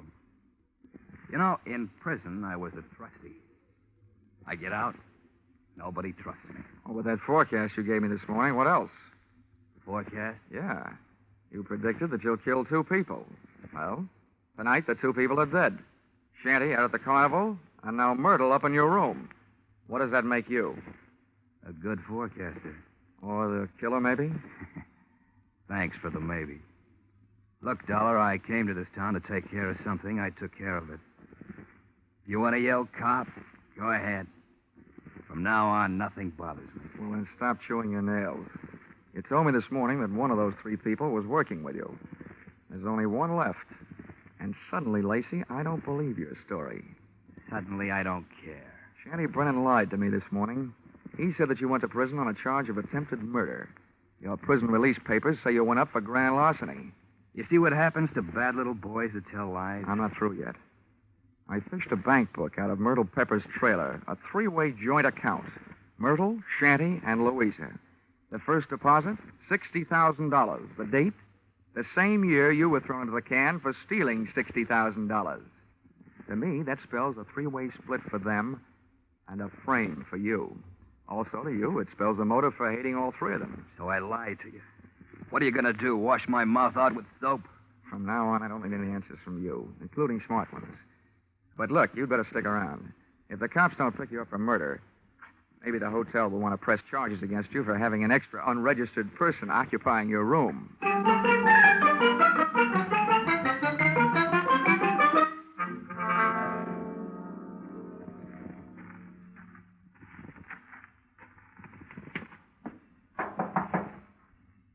Who is it? Johnny Dollar. Oh, wait a minute. Where's Carter? They arrested him? Tell me, did he escape? He's at the hotel, and the cops are on their way down there right now. I hope he's more talkative with them than he was with me. You talked to him? Yeah, I had a long, one-sided conversation with him. There's one thing I still can't quite figure out. Whether he really intended to kill Shanty and Myrtle or not. Myrtle? Yeah, strangled. Myrtle. Poor little angel. Of course he meant to kill him. He hated him. He hated us all. Well, you can hardly blame a fellow for being annoyed, framed on a grand larceny trap by 3 old chums. But you've got the wrong idea, Louisa. What I meant was, did he ever really intend to kill them himself? Or did he just intend to set off the greatest chain reaction since the atom bomb and just sit back and watch the 3 of you try to beat each other to it? Well, that's crazy talk. Yeah, like a fox, maybe. He made his threat to me knowing I'd carry it back to you. I say you because you're the only one left. You see, he set himself up as a patsy. He'd been framed by you once before. To me, it looks like Carter Lacey learned a few things about wrong people during that 8-year stretch. Namely, that they never trust each other. You're absolutely nuts, Dollar. I think you'd better get out of here. Go peddle your insurance. The cops will take care of Mr. Lacey. I don't think they will, Louisa. Why not? Myrtle was strangled. That's the kind of murder a man would commit. Well? But there was a set of deep fingernail marks on her throat. And Carter Lacey bites his nails. So maybe you'd better get yourself a manicure before the police arrive. Thanks for the advice. Stand right there, Dollar. This time I got the gun. Hold everything, Louisa. Carter! This is a standoff, Louisa. Point that thing someplace else before I point mine up your snoot. Okay, Dollar, get out. What's the matter with you, Lacey? Are you cracking up? Your plan was going along fine. First, Myrtle tossed Shanny to her snakes. Then Louisa took care of Myrtle. There's only one left, and the state will take care of her for you. That's not enough. There's one satisfaction I haven't enjoyed so far. That's hearing one of these pigs squeal. Carter, we can still split the money in the show and get out of here? The only one that's going to get out of here is Dollar. Beat it. I beat it all right. I was the only one in the trailer without a gun. I plunged into the darkness looking for something and came up with a tent rope, dashed back to the trailer door, and lashed the knob to the guide rail. I didn't want those gun-happy birds flying the coop. Just then, the season opened. I didn't know who was going to come out the worst in there, the hunter or the hunted. The only key I had to the situation was the key to the car, the one I'd picked up earlier in the day. The car churned the trailer through the Carnival back lot and out into the highway. When I hit the cement, I started spinning the rubber.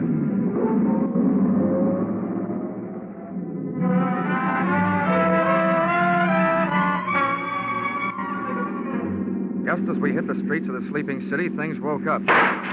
Whoever was left back there snapped a shot at me through the trailer's front window. The second shot was my cue to try to ruin their aim by playing rockabye trailer, swinging the car from one side of the street to the other.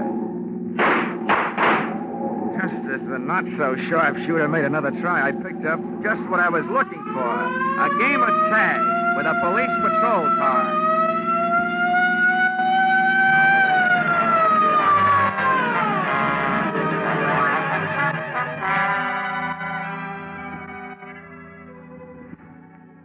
Expense account, item 13, 15 cents, bicarbonate of soda. Those Midway hot dogs I'd had for supper were no thoroughbreds. Item 14, $35, cigars for night shift. Talladega police, for whom I had started things smoking. Item 15, $3, hotel bill. Oh, but never let it be said that I ever turned in a measly $3 hotel bill for myself.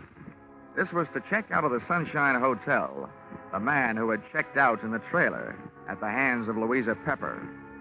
Louisa Pepper, the only one who was a good bet to catch up with Brennan, who had been murdered by Myrtle.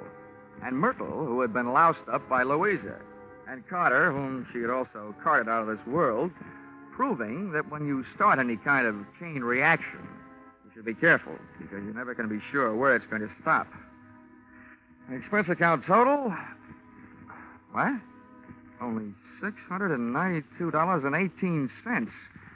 I must be slipping. Yours truly, Johnny Dollar.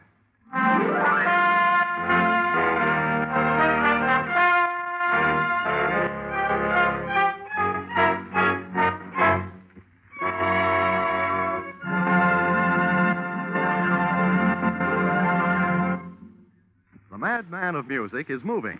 Yes, Spike Jones, formerly heard on CBS on Sunday, is already unpacking his famous collection of flit guns, dishpans, and other instruments, ready for tomorrow night's premiere broadcast as a CBS Saturday star.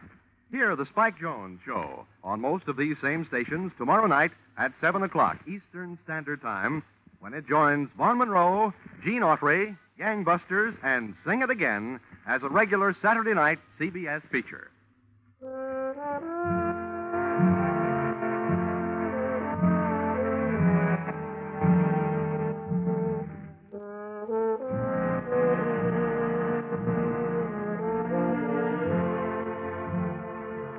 Listen in again next week when CBS brings you Yours Truly, Johnny Dollar, with Charles Russell as Johnny. Yours Truly, Johnny Dollar is written by Paul Dudley and Gil Dowd, with music by Mark Warnow, and is produced and directed by Richard Sandville for CBS, the Columbia Broadcasting System.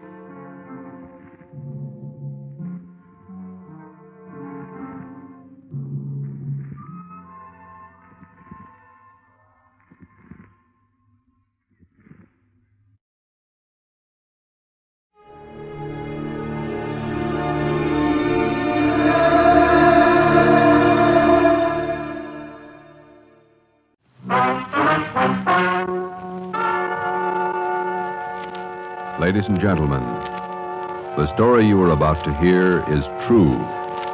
Only the names have been changed to protect the innocent.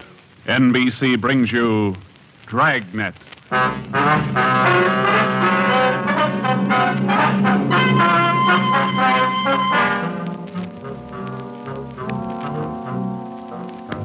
detective sergeant.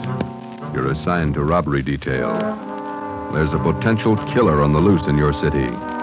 18 women have been beaten and robbed by this man. The newspapers call him the Werewolf. Your job is to get him.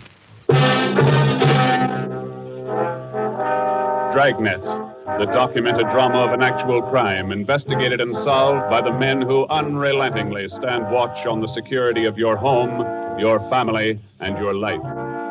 For the next 30 minutes, in cooperation with the Los Angeles Police Department, you will travel step by step on the side of the law through an actual case, from beginning to end, from crime to punishment.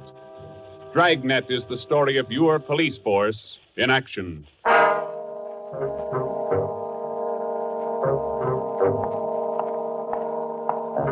was Thursday morning, February 2nd. It was raining in Los Angeles. We were working the early morning watch out of robbery detail. Detectives in Los Angeles work in pairs. My partner's Ben Romero. He's a sergeant, and so am I. My name's Friday. The boss is Ed Backstrand, chief of detectives. I was on the way back from the teletype room, and it was 3 a.m. when I got to room 27A, robbery detail. Hi, Ben. What's up? Keep your coat on, Joe. Just had a hotshot call. Coming, Skipper? Right behind you. Let's go, Friday. Well, what was it, Ed? Another woman robbed, almost beaten to death.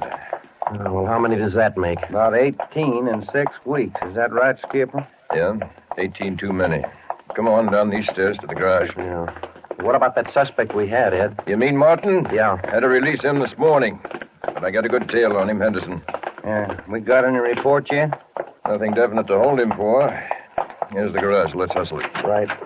Then if this isn't Martin's job, Skipper, and he's not the right man... Then we start all over again, and we work night and day till we find the right man. Here's the car. Let's go. Ben, you drive. Yeah, all right. How do the victims describe this guy, Ed? Pretty sketchy. Supposed to be tall, dark, long black hair. Last woman said he had a face like an animal, something like a dog or a wolf. A wolf? Yeah. She said something like a werewolf. Something like a werewolf. Well, he almost had to be that, judging from the way he operated. He was either an animal or a raving maniac. One thing we were sure of, he was smart and he was dangerous. For almost 2 months, he'd prowl the streets in a stolen car in the early morning, usually between 3 and 5 a.m. And the victims were always lone women, most of them waitresses, coming to work or going home. He dragged them into the car, robbed them, beat them until they were unconscious, and then throw the body out into the street. That's just what we found when we pulled up to the curb near the corner of 8th and Grand. One cruiser car was already there, and so was the ambulance. About a dozen people were standing around looking at the crumpled figure of a woman sprawled out on the sidewalk. 2 officers were talking to the only witness, a thin, sallow-faced newsboy. His story didn't give us much to go on. Like I was telling these cops, or these officers, sir, I was walking up 8th Street on my way home as usual when I see this blue Chevy sedan pull up down the block there a little way and dump out the dame's body. Well, actually, I don't know what to think. You get a look at the license plate? Well, no, I didn't. To tell you the truth, I could hardly keep from... Well, I was just plain scared. Well, what did you do after you saw him throw the body out, son? Well, I just stood there for a minute, and the fellow in the car drove right on past me. Did you get a look at him? I sure did. How close were you when he drove past? Well, now, it couldn't have been more than, 8 or 10 feet away. I was right over there by the street light near the curb. Would you know this man if you saw him again? I don't know about his height or his build or his weight, but, mister, his face I'll never forget. Why do you say that? It was just like the paper says about him. Right here on the front page. Here, read it. See? The woman says the attacker looked like werewolf. That's all the newsboy could tell us. The suspect drove a blue sedan. He had a face like a werewolf. We covered the neighborhood for clues, and we questioned a dozen people, but we got nowhere. We took the witness's name and address, and we drove down a couple of blocks to an all-night gas station. 14-hour off to Metropolitan. I'm going in here and call the office and see if Henderson's called in on Martin. We might still have a suspect. Right, Skipper. 13-hour off to Metropolitan. Looks as mad as a wet hornet, doesn't it, Joe? Yeah. Did you get a good look at that woman's face when they moved her in the ambulance? Hell. Sure does like to mess him up. Oh, I don't know how we're going to get him, Ben, but we better do it fast. Next time, it'll probably be murder. Oh, here comes the skipper, Joe. Uh-oh. Doesn't look good. What is it, Ed? Just talked to Henderson. He tailed Martin to a bar in Long Beach. He hasn't been out of his sight for 2 minutes since yesterday. Martin's clear. And we're right back where we started. Yeah, with one more half-dead woman in the hospital. Well, how about that stolen car, Skip? Wait a minute. Get that radio up. Attack. Okay. Code 3. Ambulance dispatched. Code? Attention, all units. On Grand Avenue between Venice and Washington. A woman, victim of robbery and attack. Code 3. Ambulance to task. Code 3, red light and siren. Come on, Friday, let's roll.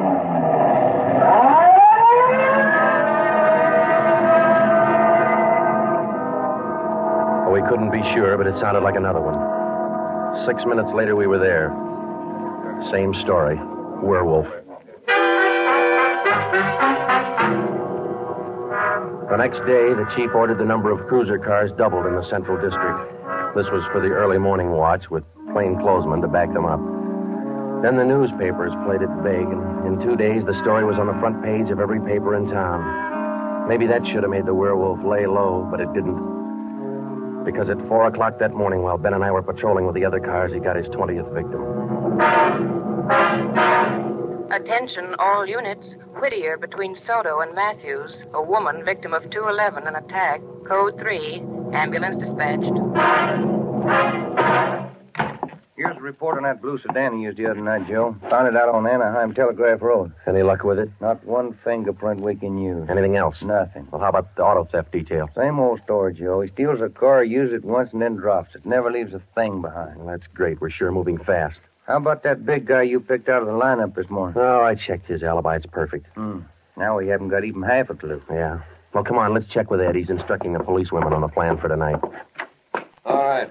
Now you've heard the report. You understand how the suspect operates and what you're to do. I think so. Remember, all of you forget you were ever policewomen. Change the way you walk, the way you carry yourselves. That's the part you're playing, all right? Okay. And be careful and don't take any chances. All right, Freddie. Okay, Ed. Now, just to make sure you look the part, we're spotting each one of you at different restaurants and coffee shops throughout the Central District. And from 7 o'clock tonight until daylight tomorrow, each one of you is going to be a waitress. You got that? Yeah. Okay, Ben, you want to give them their assignments? Okay, Joe. Well, here's the way it lines up. Marge Kissel at the Top Hat Cafe. That's on 9th Street between Alpharetta and Westlake. Okay. And Katie Welch, Joe's Coffee House, Brooklyn, Soto. Right. Pat Fielding at the All-Night Steakhouse on Figueroa Street between Florence No, and... the trick of using decoys to lure criminals into a trap wasn't exactly new, but, well, it was just one of the old tricks that we figured might land the werewolf behind bars. At 7 that night, Ben and I made the rounds and found each of the policewomen on her job as a waitress. Well, the overall plan was simple. The girls were to leave the different restaurants between 3 and 5 a.m. that morning and pretend they were walking home. We mapped different courses for each one of them to throw out as much bait as possible and yet not to make it look suspicious. Each policewoman, from the time she left the restaurant and stepped out into the deserted streets, would be pretty much on her own. We had officers planted all along the way at designated intervals, but a big element of chance and danger was still there. All we could do was cross our fingers and hope. How much more time, Joe? Let me see. She's doing 2 minutes. Yeah. Waiting gets on your nerves. And it won't be long. This corner doorway's pretty good lookout spot. Yeah. Wait a minute. Listen. Who is it, Joe? Can you see? Get back. What is it? Wait a minute. It's Marge Kissel. There's a man following her, a big guy. If it's the werewolf, where's his car? I don't know. Maybe he changed his plans. Get back. Here they come.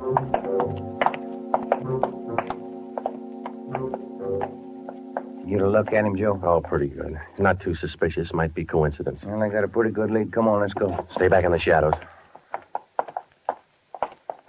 Hey, Joe. So where'd the guy go to? I lost him. A little coffee shop up on the next corner, see? Take a look. Oh, yeah. He's opening the door. He's turning on the lights. Yeah. Looks like a false alarm, Joe. Well, let's check him anyway.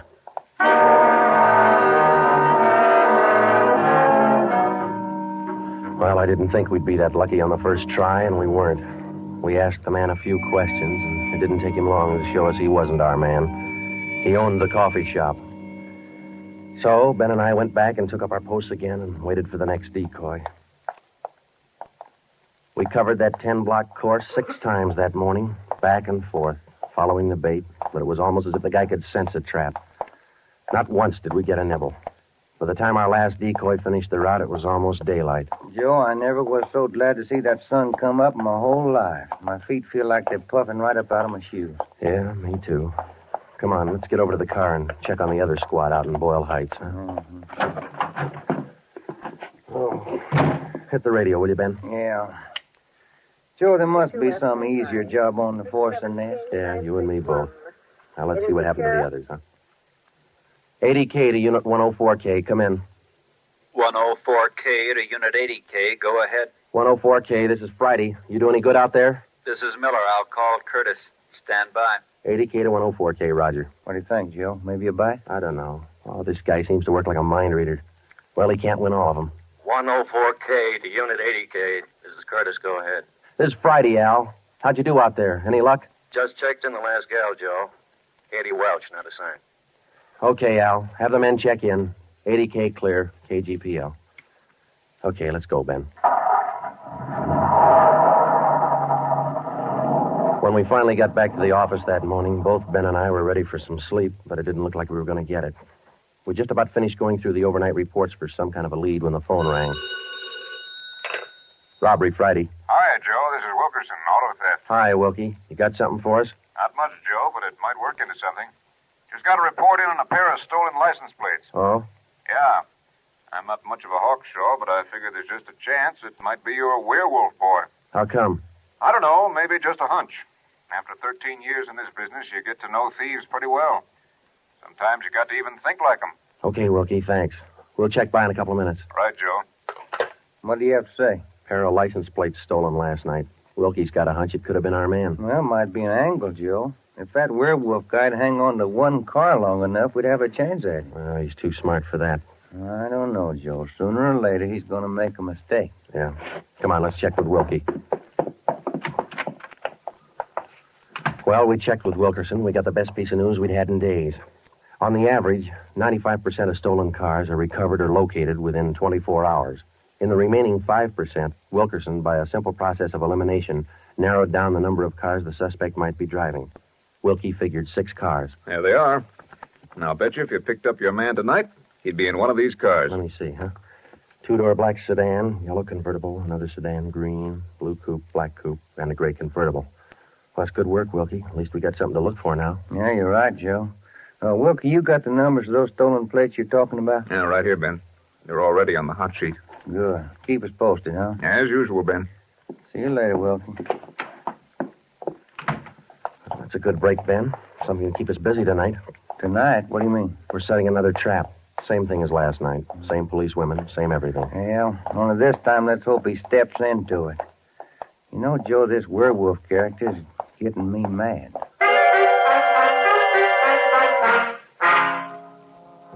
That night, we followed in our own footsteps. We planted the policewomen decoys in 3 separate districts, and a few minutes before 3 a.m., our squad of men took up their positions. The same policewomen went to their waitress jobs in the same restaurants, and Ben and I and the rest of the men stood in darkened doorways or empty filling stations or whatever cover we could find. And we waited and waited. What time is it, Joe? Let me look. 4:30. Oh, thank you. Any sign, Joe? No, nothing yet. Come on, stay in the shadows. That's the way it went all through the early morning. The same plan over and over again until daylight. Ben and I'd check in at the station, go over the late stolen car reports with Wilkie, catch a few hours sleep at home, and then come back and do it all over again.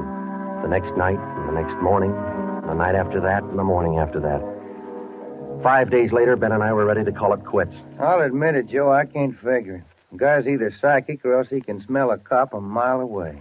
Yeah, well, at least we got that stolen car angle left. Did you check with Wilkie yet this morning? I'll give him a call now. All right.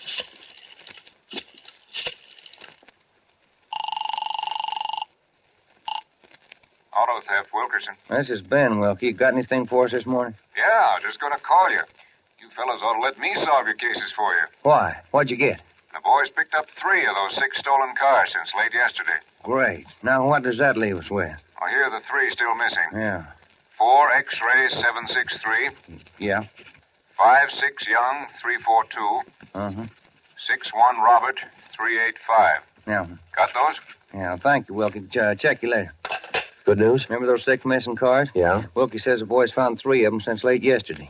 Here's what's still out. The blue coupe, the yellow convertible, and the gray convertible. Yeah. Well, this feels like the right track for a change, Ben. Flighty, Romero, got a minute? Sure thing, Skipper. Come on, Joe. What do you got, Ed? Woman out in Hollywood just called in with this. She said she walked down to the corner from her house last night to mail a letter. On the way back, a guy pulled up in the car and tried to drag her inside. Any description? Big, heavy set, dark, same thing. Well, how'd you get away from him, Skipper? She said she started running as soon as he made a motion toward her. When he saw her run up the steps of her house, he jumped back in the car and took off. Well, how come she didn't call in before this? She hasn't got a phone. She's afraid to leave the house again until this morning. Sounds good, Chief. You got her address there? Here you are. Mrs. Tom Burdick, 1237 Wilcox, apartment 10. Come on, Ben. This might be what we're looking for. Who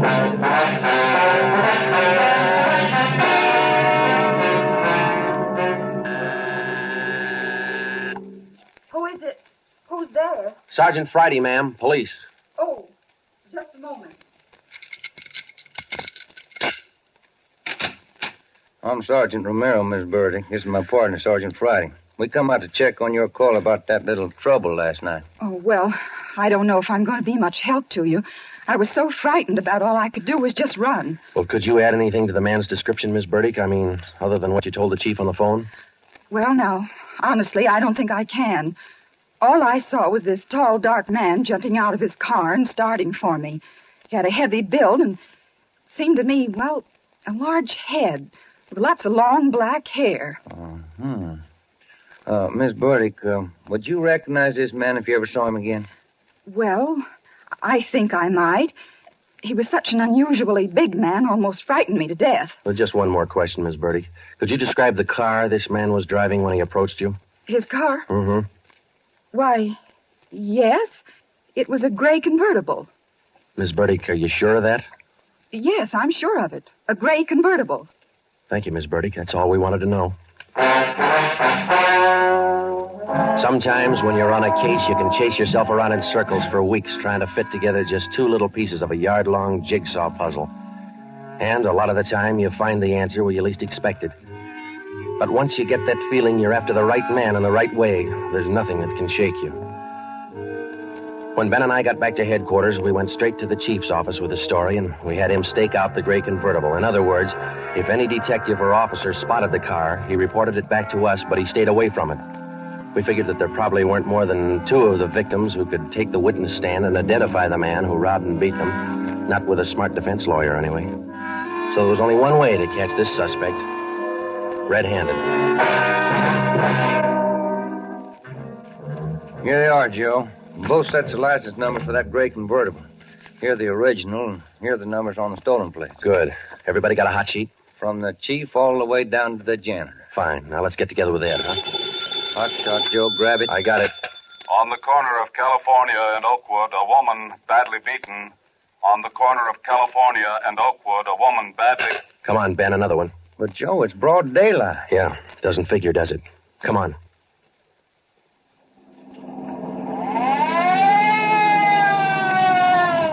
That vacant lot over there, Joe. 2 plainclothesmen and uniformed officers were keeping the crowd back. An ambulance was drawn up by the curb, but it was empty. When we got down to the rear of the lot, we found out why.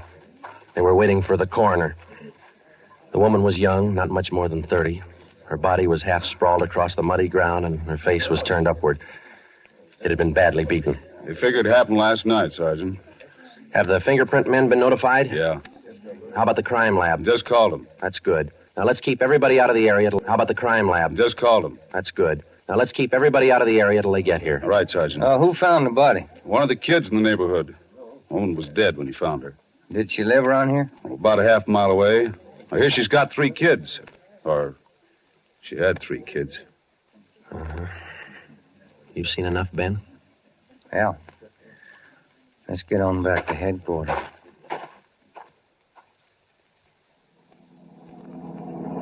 All the way back to headquarters, Ben and I planned our next move. And by the time we got to Ed Backstrand's office, we knew exactly what had to be done. When we told him about the werewolf murder, he didn't say a thing for a minute. He just stared across the room at the calendar on the wall. Then he brought his hand down hard against the desk. Friday, Romero, I'm only going to say this once, so get it straight. That guy's pulled his last job in this city. He's through robbing and beating women, and he's through with murder. I've given you time to track him down, and now I want him in. No stalls and no excuses. I want him. I don't care how many men you use, and I don't care how you get him, but get him. That's all. Ben and I worked all that afternoon, right through dinner, up until 8 o'clock. By that time, the overall plan was down on paper and already in action. It was one of the biggest things we'd ever tackled, and, well, we didn't know if it was going to work. We only knew it had to work. We had a squad of 65 cars to stretch out over 40 square miles of the city in one big dragnet. The blockade itself would be stationary most of the time, and working inside it would be 2 cars, 14 policewomen as decoys, with 2 plainclothesmen assigned to watch each policewoman.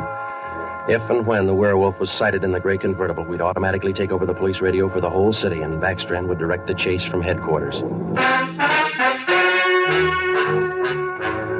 A little after 8, we had coffee and hamburgers, and we went to Ben's for a few hours. Ben tucked his kid in bed as usual, and then he laid down for a nap. I talked to his wife until I dozed off in the chair. At 11:30, she woke us up. I combed my hair and put on my coat. Cops' wives are like everybody else's. They worry. When we met Ed at headquarters, we did some last-minute checking on details with Backstrand for about a half an hour, and then we were all ready to go. By 5 minutes past 2, half the Dragnet crew pulled out of the police garage and scattered over the city to their places. By 2:35, the other half pulled out, and a few minutes later, Ben and I followed. At 3 minutes to 3 that morning, Backstrand took over communications and checked every car in the operation. Stand by. 617. It was a good start. Every man in his right place by the right time. The trap was set. All we needed now was to find our suspect, the werewolf, inside. Control 4 to Unit 80K. Control 4 to Unit 80K. 80K to Control 4. Go ahead. This is Backstrand, standing by. 80K, roger. Clear. KGPL. Okay, Ben. Now let's go find him. I got a hunch, Joe. Let's try the Wilshire district first. Sounds all right to me. Let's go.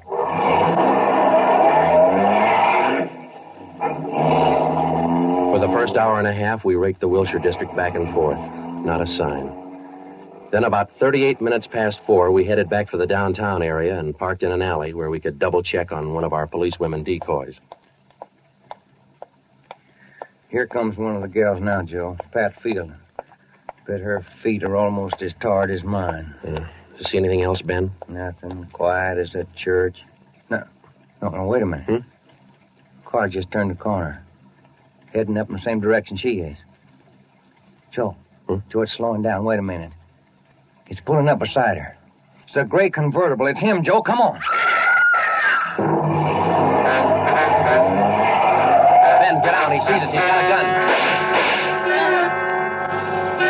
You all right, Ben? Yeah, look at that guy take off. 80K to Control 4. 80K to Control 4. Unit 80K, go ahead. We've spotted the suspect. He's driving a gray Ford convertible. License 61 Robert 385.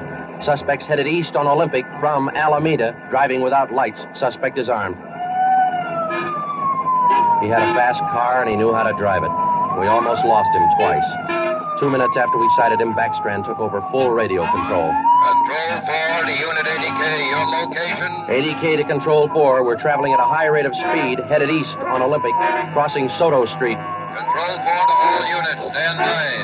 Units 11A, 12, and 13R close in on the intersections at Olympic and Lorena. Units 41, 42, 45, and 104K move in on the next 4 crossings east of that.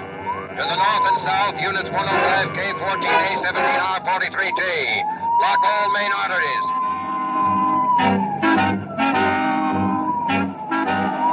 In the next half hour, the 65 cars in the Dragnet had pulled in like a noose around a 5-mile area. Ben and I hoped it was just a matter of time. Unit 80K to Control 4. Control 4 to 80K, go ahead. He's headed north on Fresno Street, crossing Whittier Boulevard. Attention all units. ADK now pursuing suspect north on Fresno from Whittier Boulevard. Units 15, 105K, 11R, and 18A block off the intersection on Fresno and 4. Hey, Ben, up there ahead. What's he trying to do now? Look, he's turning around. Yeah, and he's coming right for us. Watch it, Joe. Look out!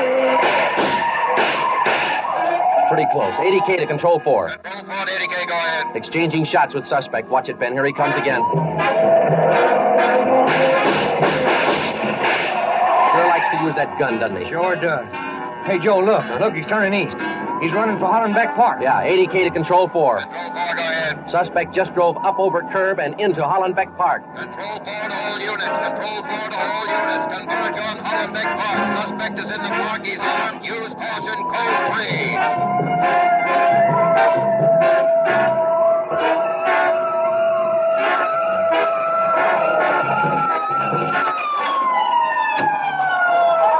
There he is, Ben. Watch it. Looks like a night baseball game with only his headlights. Yeah, come on. Let's get him. Yeah. Never say die, huh, Joe? Joe, can you get a shot at him? Don't shoot! Don't shoot! I'll give up! Don't shoot! Then step out in the open and get your hands in the air. All right, I give up! But don't shoot! You're a brave killer. Yeah, come on. All right, you get your hands in the air. Come on, higher. Joe, look out. He's got a knife. I got him. Joe, those women were right. He does look like a werewolf. Yeah. You got your handcuffs. Yeah.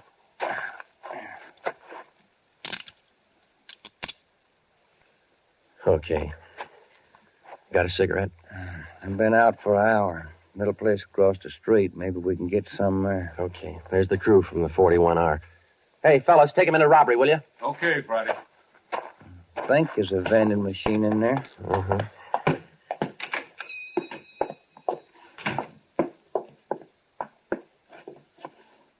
Say, you got some change for the cigarette machine, mister? I think so. Say, who was that guy all them cops were after over in the park a little while ago? I picked up the werewolf. Been reading the papers? Yeah. You fellas cops? Yeah. Sure made it easy for you, didn't he? All you cops had to do was surround the little fella in the park. Nothing to it, huh? Yeah, that's right, mister. Nothing to it.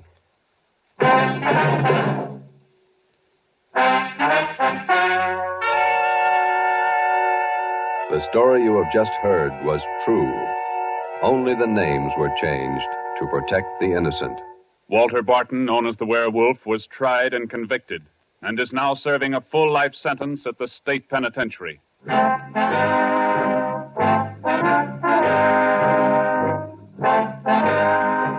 This has been Dragnet, the third in a new series of authentic cases from official files.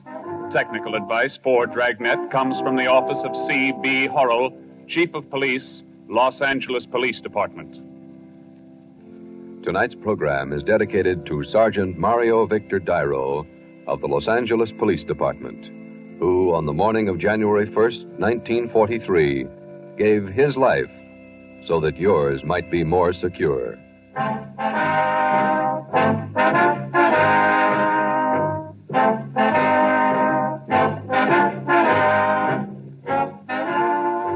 Dragnet came to you from Los Angeles.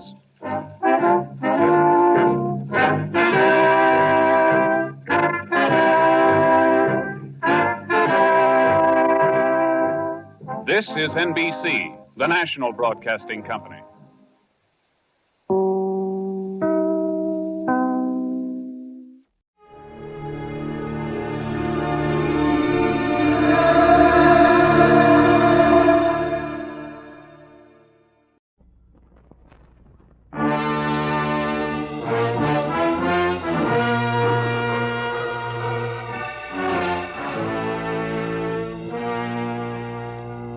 Columbia Broadcasting System presents a thrilling new adventure series starring Dick Powell.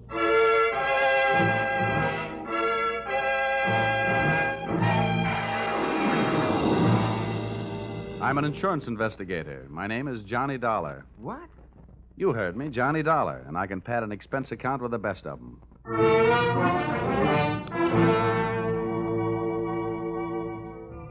Yep, I'm a freelance insurance investigator, and I live in Hartford, Connecticut. At least that's where I pay rent.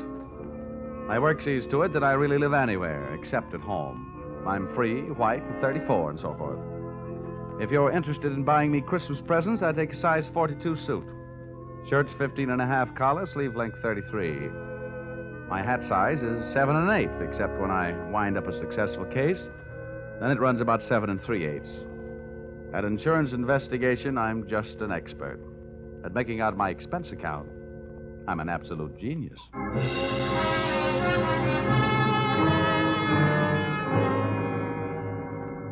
Expense account, submitted by investigator Johnny Dollar to Home Office, East Coast Underwriters, Terminal Building, Hartford, Connecticut. Attention, Austin Farnsworth, General Manager. The following is an accounting of my expenditures in the investigation of Milfred Brooks III for your company. Expense account item 1. Cab fare to your office in answer to your original call, 75 cents. Tip to driver, $1. Expense account item 2. Shoe shine, 25 cents. You'll remember I got my shoes scuffed when I unsuspectingly walked into your private office. Milford! No, you must not, boy. Dollar! Get away from that window. Don't Hey, you. jump. No, you don't. Let go of me. Let go of me, you fool. No. There are better ways of making a big splash in life. Get away. Well, nice try, Sonny. Now pay attention to teacher. I didn't know I had it in me. Oh, goodness gracious, Dollar. Did you have to hit him so hard? I hope you haven't killed him. He isn't too strong, you know. Don't worry. There. Now, Mr. Farnsworth, would you mind telling me on whose head have I the dubious pleasure to be sitting? That, sir, is Milford Brooks III. His policy with this company is in the amount of $2 million. Wow. Yes. And the boy seems bent on committing suicide. Dollar, I want you to stop him. What do you want me to do? Threaten him with death? Anything. The conditions of his policy are such that we would be forced to meet with a claim in the event of his suicide. Oh, I say, Dollar, sitting on his head that way, aren't you in danger of smothering the boy? Smothering him doesn't worry me, but these crew haircuts don't make very comfortable cushions. I'll move down a little. Now, there. Okay. So far, I know this kid is insured for $2 million and that his policy pays off on suicide. What else? 1/2 hour ago, Milford Brooks walked into this office and changed the beneficiary in his policy. Then, sir, he proceeded to demand, not request, mind you, but demand a loan of $500,000. Quite a touch. When I explained to him that there were no provisions for a loan in his policy, he threatened suicide. Which would cost you $2 million. So all we have to do is keep him alive, huh? And he's managed to make that no small problem. His choice of a new beneficiary is downright frightening. One of the most notorious gamblers in the East. His name is Hatcher, Harold Hatcher. Ouch. Oh, do you know him? Sure. That kid's been a post office pinup boy for a lot of years. Well, that's the situation. I'm engaging you to protect Milford Brooks' future. Dollar, I want you to protect the boy. Give him something to live for. You know, an interest in life. An interest in life? Well, then, let's see. I know. Here. This should help. What's that you got there? Well, it's what's commonly referred to in the more successful of bachelor circles as my little black book. Oh. Well, now, let's see. Ruby? No. Her favorite expression is drop dead. Bernadine? No. She'd be the new beneficiary by midnight. Oh, dear. Now, here. Here's the one, Butter. Say, Farnsworth, would you mind passing me that phone? The one with the long cord? Oh, no. Oh. Lie still, Buster. My little friend here is showing signs of life. Here you are. Maybe you should let him breathe a bit more. Don't worry. He'll be all right. Hello. Oh, hello. I want to call New York. Yeah. Hudson, 24292. Dollar, you're not thinking of taking this boy to New York, are you? Well, I'm going there myself. You want me to keep an eye on him, don't you? Now, don't fret, Farnsworth. All is not lost. You do worry me, sitting on his chest that way. Hello? Oh, Butter? This is Johnny. Yeah, I'll be in town tonight. I want to see you. And look, here's what I want you to do. Yes, it's all right to say over the telephone. Yeah, I want you to reserve a table at the hatchery in my name for 10 o'clock tonight. Will you do that? Okay. I'll see you at your apartment in a few hours. But, honey, I can't make it any earlier. I'm sitting up on a sick friend. Okay, goodbye. I'm not sure that I agree with your methods. Huh? Ow! What's the matter? Did he hit you? Hit me? He bit me.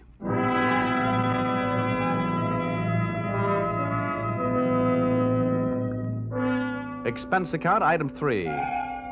Liquor, $18. Keeping Milfred Brooks III peaceful seemed to be the immediate problem, and a bottle of rare old brandy seemed to be the immediate answer. I poured most of it into him, and by the time he started to tick again, he'd gone through the unusual process of going to sleep sober and waking up enchanted. I loaded him into my car, and we headed for New York. As we passed through New Haven, he opened one eye, looked up, saw the Yale Bowl, and gave 3 cheers for old Eli. Ray, Ray, Ray. Oh, old Yale would sure be proud of you. Why anybody would want to insure you for $2 million is more than I can figure. My daddy loved me very much, and my mother loved me very much. Now, that's nice. And not only that, but I love somebody very much. And not only that, but I hate somebody very much. That's interesting. You know something? Next to one other guy, I hate you more than anybody else. Oh, here, lover boy, it's the cocktail hour again. Time for your bottle.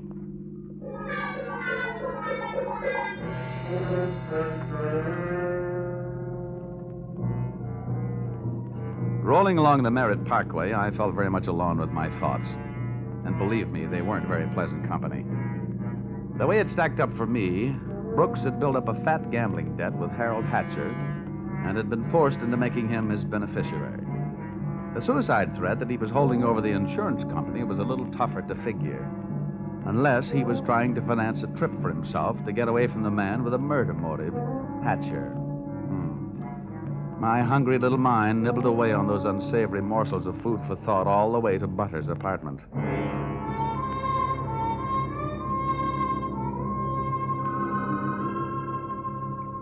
Hey, where are you taking me? I want to go to New York. If you don't behave, Buster, I'll punch your ticket.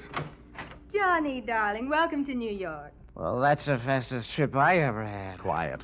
Well, where did you find this? In a box of Cracker Jack. Let us in, dear. I don't know about you. Some men bring me flowers, some bring me candy. What do you bring me? A boiled owl in a Brooks Brothers suit. Pleased to meet you. Yeah, let's trot him into the bedroom, honey. You'd look more at home in the bathtub. I need to pull down the cover. All right. Now, come on, Buster. Lie down. Charm. That kid's liquor sure can hold him. How long have you been playing nursemaid to this bottle baby? Get behind that bar, sweet, and I'll tell you all about it. Sure. Horrible examples don't seem to bother you, do they? If you knew how that guy has been bothering me. What did he do to you? Well, let's just say he put the bite on me. Oh, gosh, the river sure does look pretty tonight. Bourbon and soda? Now, please, anything but brandy. I've been sniffing that second hand all the way from Hartford. Butter, see that big boat out there? Mm-hmm. Oh, I sure would like to be on it. With you, sailing off to faraway romantic places. Get with it, darling. That's the 125th Street Ferry. Oh. Here's your drink. Come on now. Tell Butter all about it. So, friend Bourbon and I proceeded to tell her all about it. It wasn't easy. Everything about her kept flagging down my train of thought. The longer she looked at me, the less I wanted of Milford Brooks III, and the more I wanted of beautiful Butter the first, and only. She was a sympathetic listener to my story until I gave her the answer to her first and only question. And where do I fit into all this? Well, baby, I thought you understood. My job is to give this poor misguided boy something to live for. That's you. Well... Now, honey, hold everything. Don't go getting your corn all popped. You misunderstand. I really mean it. I thought if he just got a look at you and realized that things like you exist, why, you'd make any man glad to be alive. Oh, come on now, Butter. Melt a little. I wouldn't let anything happen to you. You know that. Did I hurt you? Oh, no, I'm getting used to it. People have been taking pokes at me all day. I'm sorry. Ah, that's better. You want some more bourbon? I want some more you. Well, help yourself.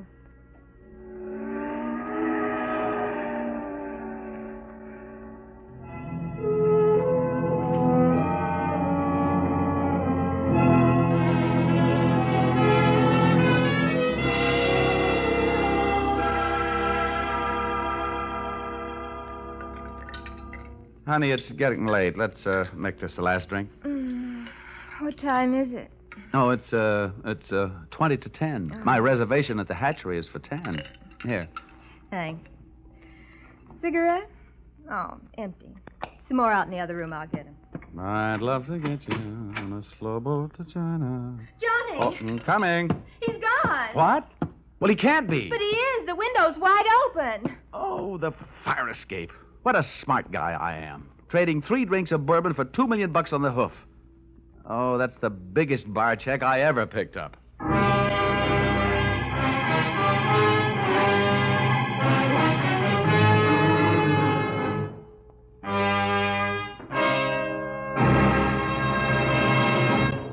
That's a big bar check for anyone to pick up. As a matter of fact, it's a bigger bar check than you've ever heard of anyone picking up before.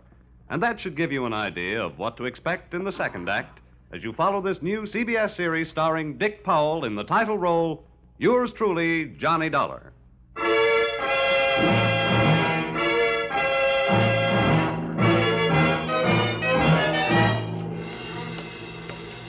Well, nobody could say I wasn't working fast. I'd only been in town for an hour, and I'd already succeeded in losing Milford Brooks III. I spent another hour of his all-too-short life expectancy unsuccessfully shaking down the neighborhood for him.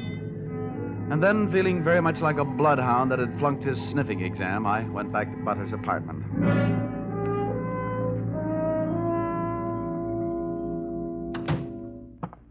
No luck, Johnny. Oh, sure, plenty of luck. All bad. Is there anything I can do to help? A kiss for luck. What are you going to do? Nothing.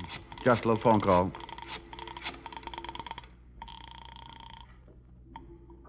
Police headquarters. This is Johnny Dollar. Give me missing persons. Any particular one? Don't be a wise guy. Lieutenant Fisher. Yes, sir. Lieutenant Fisher. Fisher, this is Johnny Dollar. Hello, Dollar. Who'd you lose? One man, my mind, and if I'm not careful, my professional reputation. The guy's name is Brooks, Milford III. Got anything on him? Hold on. All right. Oh, don't look at me like that. It wasn't all my fault. Dollar? Yeah? We haven't found him yet, but we think we know where he is. Huh? The Hudson River. At 11:15 tonight, his top coat, complete with identification, was found taking a ride on the 125th Street ferry. Oh. Anything else? Nothing much. A package of matches was found under the coat, monogrammed. You don't happen to know anybody whose initials are H.H., do you? H.H.? Yeah. There's always Horace Height. Wise. Thanks, Fisher. I'll check back with you later. I'll be here. H.H. Harold Hatcher. What are you mumbling about? Bad news? Looks like about $2 million worth.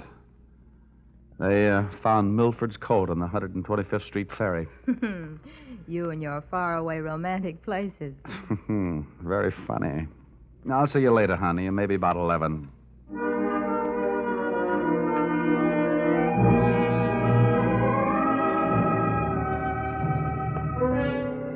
Expense account, item 4. Nightclubs. $28. Harold Hatcher's hatchery was in a cellar under a hotel, but the prices were high enough to raid a penthouse. The club was draped in too much satin, its lady customers in too little. The decor was French provincial, the music was Brazilian, and the food was from Dixie. The drinks looked weak and the waiters looked strong. All in all, the joint was a sight for sore eyes, for making them sore. The only pretty thing in the place was a blonde. She came strolling up to my table, her hips unconsciously sending subtle little messages back to the rumba band. She opened her mouth, slid her tongue over her lower lip, and let a few warm, soft words slide out. Looking for someone? Well, you'll do until the real thing comes along. Sit down. Thanks. I won't have a drink. Well, I didn't ask you. My name is Janelle. Janelle? Wow, that's a nice name. I understand you were asking about Mr. Hatcher. Well, I asked if he was in. The waiter said he wasn't. Do you know him? More than somewhat. What do you want to see him about? A mutual friend, Milford Brooks. Uh-huh. I know most of the quiet-closed boys around here, so you want a cop. You don't look like the type that would be a society friend of the Brooks family, so what are you? I'll ignore that. Is Hatcher around? He might be. Then come on. Where's his office? The top of those stairs. Can I expect any trouble getting in? You won't have any trouble. How do you know? Because Harold sent me down here to look you over. Oh. I think you're all right. So, I've won myself the good housekeeping seal of approval, huh? Keeping a house with you would meet with my approval. I ran for my life. Had a slow walk up the stairs. When I located the door to Hatcher's office, I knocked once and went in. Come on in. Thanks. So I'm Johnny Dollar. I was hired by East Coast underwriters to protect the interest of a kid named Milford Brooks III. Now, what's that supposed to mean to me? You know him, don't you? Well, he isn't exactly one of my boozing buddies. How much money does he owe you? Yeah, we've got him on the books for a few bob. Why? They picked up his top coat tonight on the 125th Street ferry. He wasn't in it. It might have been suicide, or it might have been a knockover made to look like a suicide. What's your choice?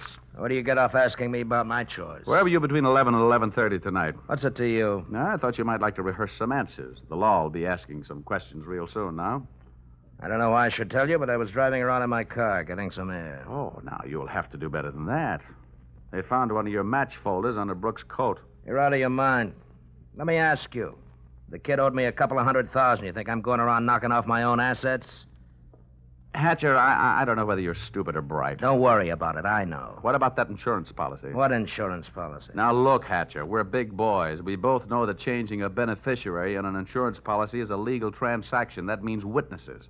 That means it isn't secret. What are you talking about? But you and East Coast underwriters and I know all know that Brooks made you the beneficiary in his policy and that you stand to come into $2 million when they fish out his body. I don't know anything about it. Motives don't come much bigger. I'm telling you this is all news to me, and you and nobody else is going to make me move off that story. I feel the same about mine.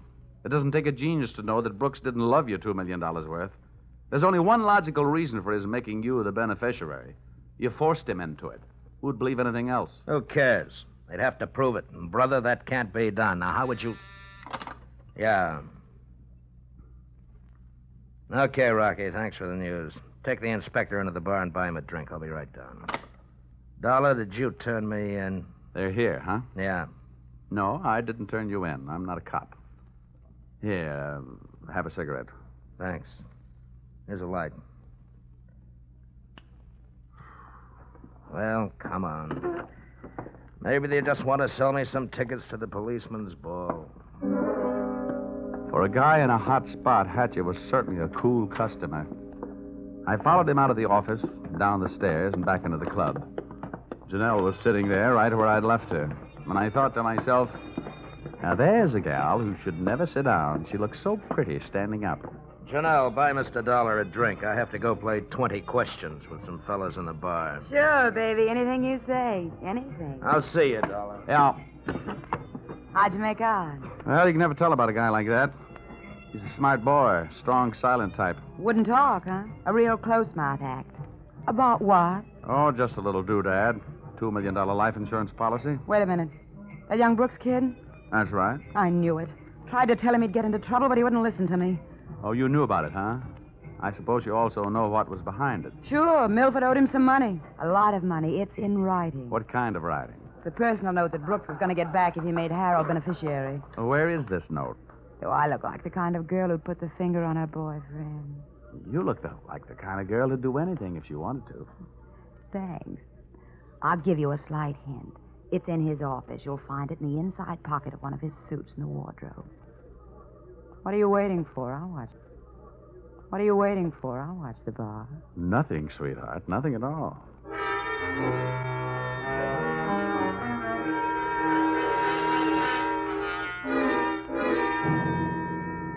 Whatever her reasons, Mr. Harold Hatcher's little female playmate was trying awful hard to send him up on a murder rap. And I was going to try awful hard not to let her down. Back in Hatcher's office, I found myself alone in a room with a telephone. And being a guy who can never resist a free call, I unleashed the magic wonders of the AT&T. This better be you, Johnny Dollar. Quiet, Butter. I've only got a few seconds. It seems that's all you ever have for me. Now, if you Now, think look, that Angel, just another hour. I'll get you a nice present. I don't care if you're another century. And as for presents, the last one you brought me was a drunk, and you even let him get away from me. Good night. Life presents a gloomy picture ever downward toward the tomb.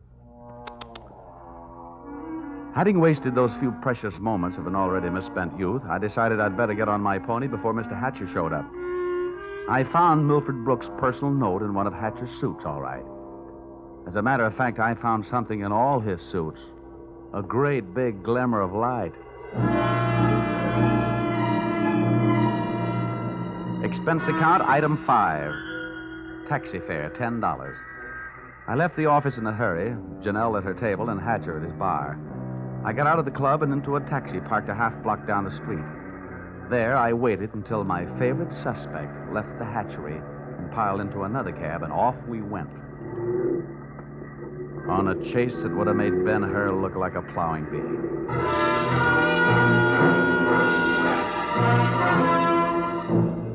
We skittered over to Lexington and headed uptown. At 72nd, the cab turned right and pulled to a stop. My driver was on his toes, and his toes were on his brake. We stopped, too, half a block behind. You want us to wait, huh? No, here you are. Keep the change. Hey, thanks.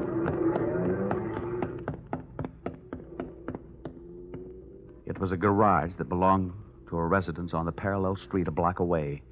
The living quarters upstairs were dark enough to look interesting. I indulged in a bit of genteel breaking and entering. Entering that old barn didn't take much breaking. I crept up the stairs. It sounded like they were left over from an old ghost story. And so did the first voice I heard when I stopped halfway up.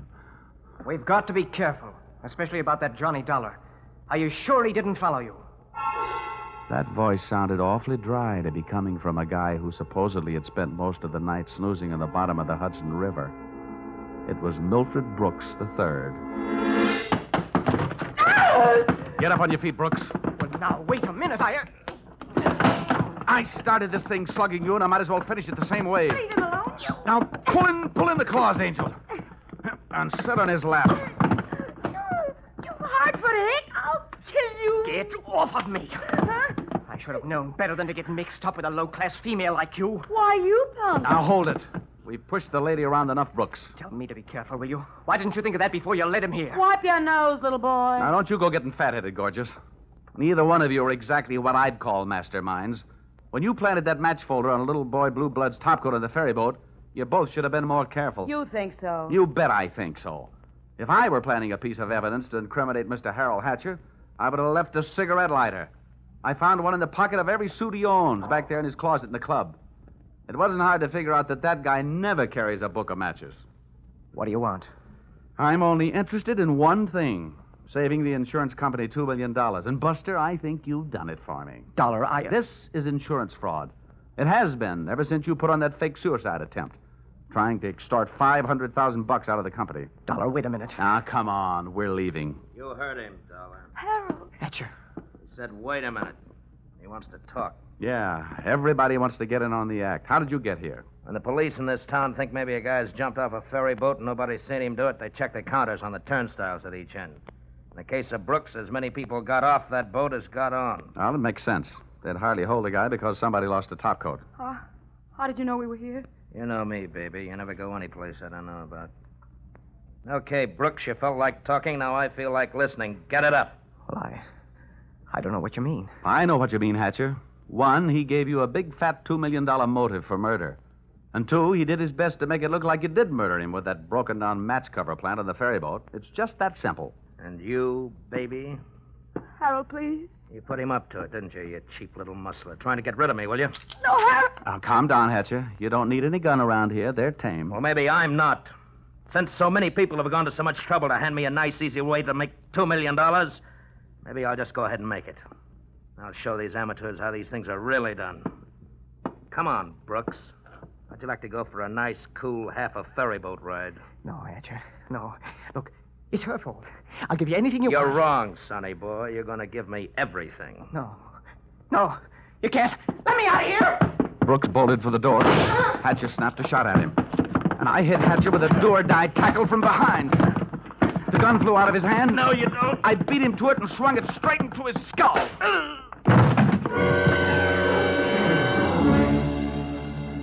Half the people in the room were lying there bleeding. Brooks from gunshot, Hatcher from gun butt. Janelle and I stood there panting. But believe me, not for each other. We stood that way until the police arrived.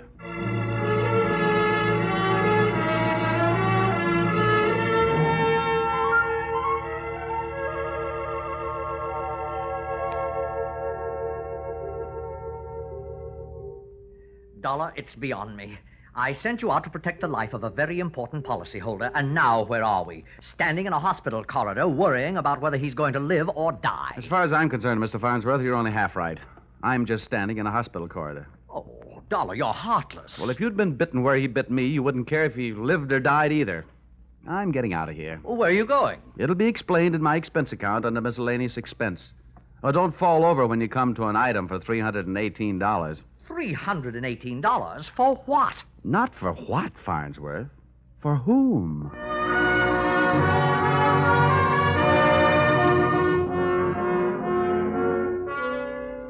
Expense account total.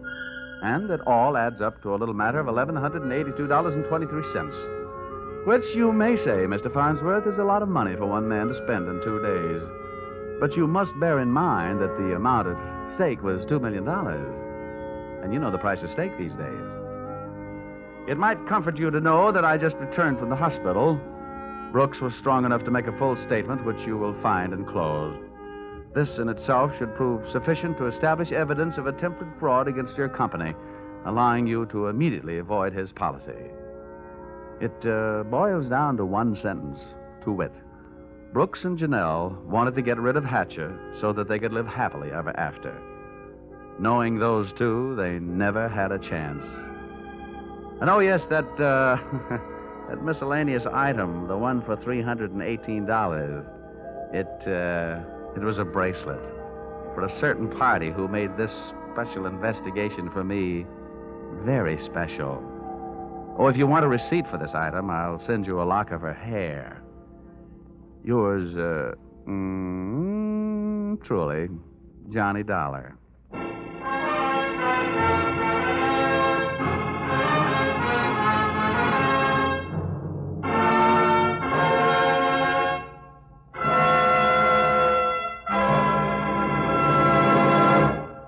So, with the final signature on his expense account, Dick Powell as Johnny Dollar has just closed the books on his first adventure in this new CBS series.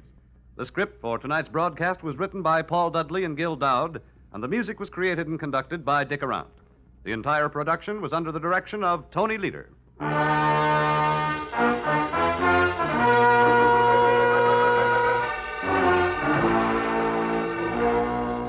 Be sure to tune in again next week when the expense account covers Special Investigation Singapore, another unusual adventure starring Dick Powell in... Yours, truly, Johnny Dollar.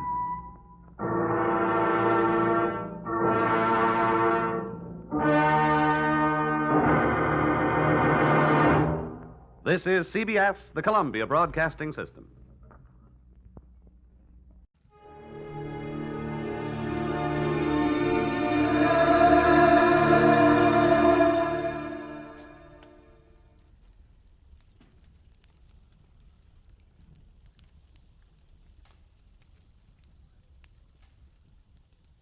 Most Saturdays at this time, we spend an exciting half hour of adventure and action with America's public hero number one, Hopalong Cassidy.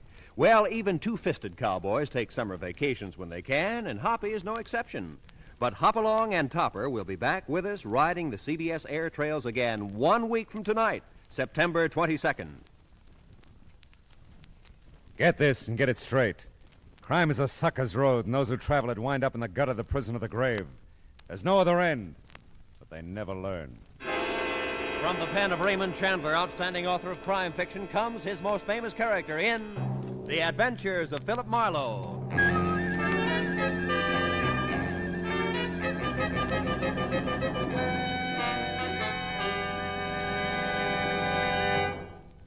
Now, with Gerald Moore starred as Philip Marlowe, we bring you tonight's exciting story, The Sound and the Unsound.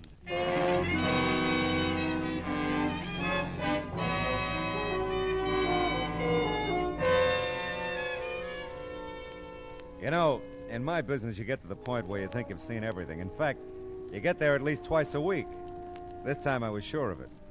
It was 10 o'clock at night, and stretched across my apartment door was the settee that customarily covered the frayed carpet about 10 paces down the hall. And stretched across the settee was a sturdy female in her twilight years. She was sound asleep. Hey, lady. Hey, lady, come alive. Huh? Oh. Madam, you're sleeping in my doorway. Oh, evening, Mr. Marlowe. Well, I must have dozed off. What time is it? About 10. May I ask, what's the idea? Oh, 10 o'clock, you don't say. Yeah. Well, I wouldn't have slept, I don't suppose, except the light's bad in this hall. Not fit for reading, Mr. Marlowe. Yeah, well, I'll speak to the landlady. Now, Well, I guess I'd better put this settee back where it belongs. I hauled it up to your door so I wouldn't miss you. I can haul it back just fine. Yeah, I know, but you... There. Now then, you remember me, don't you, Mr. Marlowe? Lucille Bellows?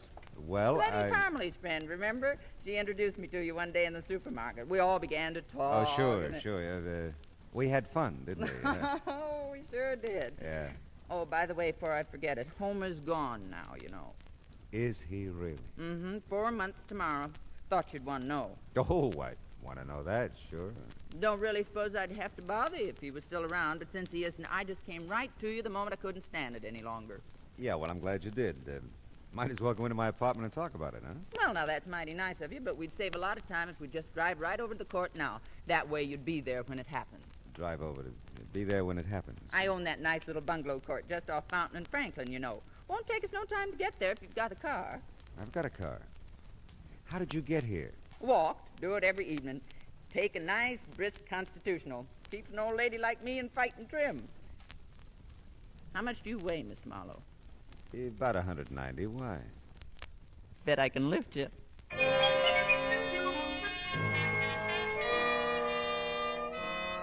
It just seemed smarter all the way around to drive Lucille Bellows back to our nice little bungalow court. My memory wasn't as vivid as hers. I didn't remember Letty Parmley or our hysterical rendezvous in the supermarket or Homer or even Lucille. But the promise of my usual fee made that unimportant. Of two things I was certain: I'd never forget Lucille again, and she probably could lift me. I was still in the dark about everything else as the two of us entered a bungalow at the far end of the court. It was pure Grand Rapids and spotless. You just take that blue chair, Mr. Marlowe. I think that's the best seat. Leastwise, that's where I'm always sitting when it happens. When what happens? The sounds. Good criminally. Don't tell me I haven't told you about them. Well, you've been so busy telling me about everything else. Yes, but this is important. Ah. You see, for the last few nights, I've been hearing these strange sounds coming from Mr. Rogers' bungalow. That's the one right next door. Well, maybe Mr. Rogers is just a little noisy. Huh? No. The thing is, he isn't even home. Been out of town all week on location. He's one of them grips at the studio. Ah. He lives alone, does he? I should think so. He's a bachelor. I keep thinking him and that Barbara Curtis will get married, but they don't. She comes in every so often, cooks him a nice dinner. Lovely girl, just lovely. He's so handy around the place, you know, always painting and About fixing up the noises, Mrs. Bellows, what do they sound like? Well, sir, they're just downright strange. Sort of a tapping sound. Thought it was the plumbing there at first. Homer used to be good at fixing the plumbing, and I thought about calling him to check it for wait a me. minute, And then just a minute, please. Isn't Homer dead? Did I tell you that? Well, you said he was gone. Oh, well, perfectly logical if you thought so, Mr. Marlowe. Sometimes I tell folks he's dead and gone. Sometimes I tell them he's sicker than a horse and I got him in a sanitarium. But the plain, bald-faced truth is, Homer just up and walked out on me 4 months ago tomorrow. Oh, well, I'm sorry. Well, you know, sometimes I am, too. Most time I'm not, though. But don't think I don't realize I might be imagining these sounds, Mr. Marlowe. I'm getting along in years, and it's just as possible it can be... There she goes. What do you make of that? I don't know. Sounds like someone's tapping along the wall. You've got a passkey, I suppose? Sure, I'll wear it right around my neck. Good. Come on, let's go. By George, I wouldn't miss this for the world. You better give me the key. We don't know what we'll run into. Just put me out of your mind, Mr. Marlowe. I'm safe as here as anywhere. Okay, watch it, though. I think I saw a light in the back. I'm not sure. I'll get the light switch. All right. No one in the living room anyway. That you, Barbara? Great Scots, that's you, Mr. Rogers? Mrs. Bellows. Hello. Thought you was away on location. Well, I just got in town a few minutes ago. The boss needed something for the company. He sent me in to get it. Well, sakes alive. Well, I'm that embarrassed at barging in on you this way. Oh, this is Mr. Marlowe, Mr. Clinton Rogers. How do you do, Well, Mr. I Marlowe? don't blame you for looking confused the way you do, Mr. Rogers. I might just as well face up to it. For the last few nights, I've been hearing some pretty strange tapping sounds coming out of your place here.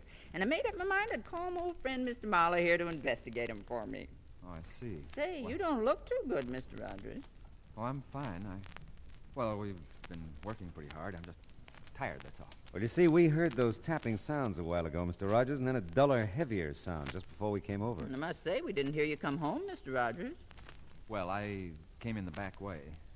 The sounds you heard, Mr. Marlowe, I must have made them. I guess I dropped my suitcases pretty hard. I'm tired, like I said. I hope it didn't bother you. Yeah, but what about the tapping along the wall? I can't imagine what that could have been. I didn't hear it. Mrs. Bellows? Why, Mr. Larry, what on earth? The door was open. I saw you in there. I must speak with you, Mrs. Bellows. Well, I simply must speak with you. Well, all right, Mr. Larry. We sure were just thinking of you, Mr. Rogers, when we blew in here unannounced, you know. Sure, I know, Mrs. Bellows, and thanks. Don't mention it. I'll be in my bungalow if you want me, Mr. Marlowe. That's fine, Mrs. Bellows. Well, do you think we ought to take a look around, Rogers? No, I don't think so, Mr. Marlowe. Mrs. Bellows could have imagined all those noises, you know. Yeah, she could, but I couldn't. Anyone else got a key to your place here? Why? Barbara Curtis, for instance? Mrs. Bellows told you, huh? Yeah. No, but Barbara knows where I keep the extra key outside. But as far as I know, she's out of town, too. By the way, what studio are you with? Imperial. Uh-huh. Look, Mr. Marlowe, I'm really pretty tired. There's nothing wrong here, I'm sure, so... So it's okay with you if I leave now, huh? Well, I just... It's all right, Rogers. Oh, by the way, Mrs. Bellows tells me you're a pretty handy guy around the house, painting, keeping things fixed up all that. Yeah, I guess I am. Why? Well, you just probably haven't had time to fix that crack in the plaster there running up from the hall closet. Why, no, I haven't. I'll have to get to that soon, too. Mm-hmm. That's been nice seeing you, Mr. Rogers. Yeah, same here. You plan to stay in town? Oh, sure. I'll be in town. All night.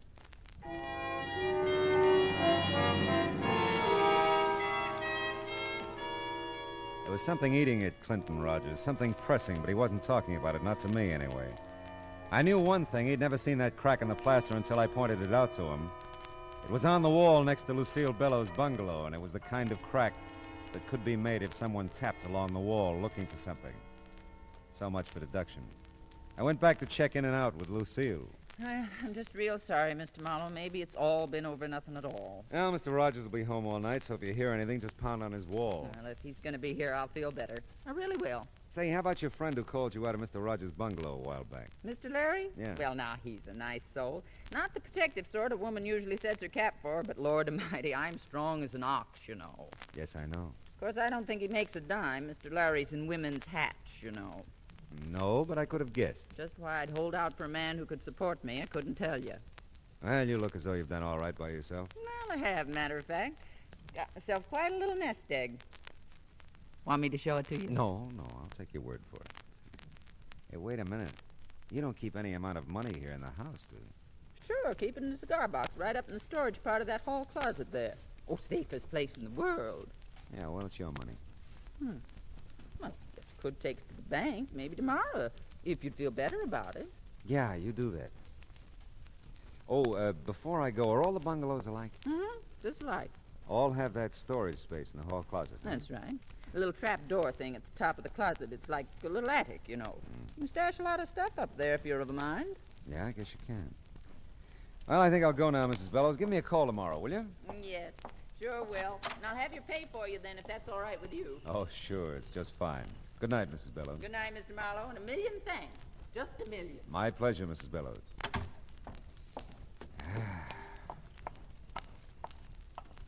Oh, Mr. Marlowe. Oh, Mr. Larry, isn't it? Oh, yes, it is.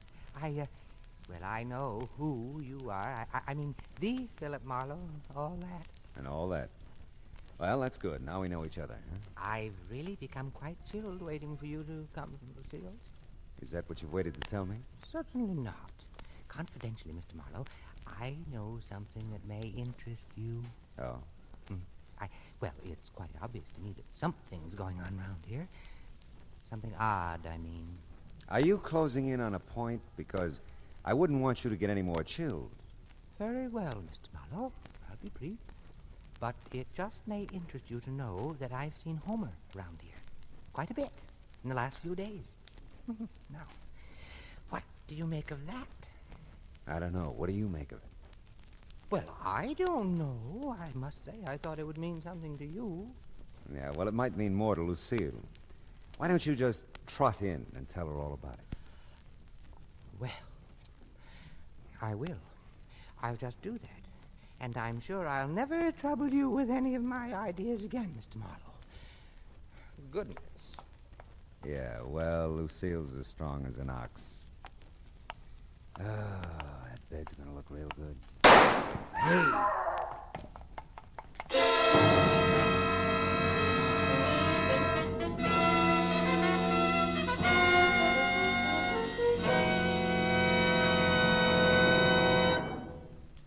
In just a moment, we'll return to the second act of Philip Marlowe. But first, CBS Radio puts out the welcome mat for 3 of its greatest stars tomorrow night.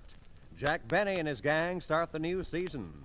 My Friend Irma becomes a regular Sunday feature on CBS Radio, and Tony Martin will rejoin Joe Stafford on the Contented Hour. Be listening for Tony and Irma on most of these same stations, and Jack over them all. More than ever before, CBS Radio is the star's address. And now with our star, Gerald Moore, the second act of Philip Marlowe, and tonight's story, The Sound and the Unsound.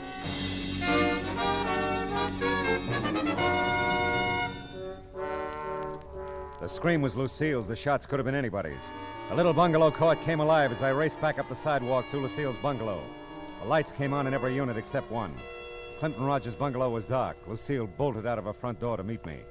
Oh, Mr. Marlowe, thank the good Lord you heard me. Where'd the shot come from? Mr. Rogers' bungalow. Here, take my key. Ah. I've got to tend to Mr. Larry. What's with him? Fainted dead away when he heard the shot. Oh. I'll come in as soon as Mr. Larry comes to. Okay.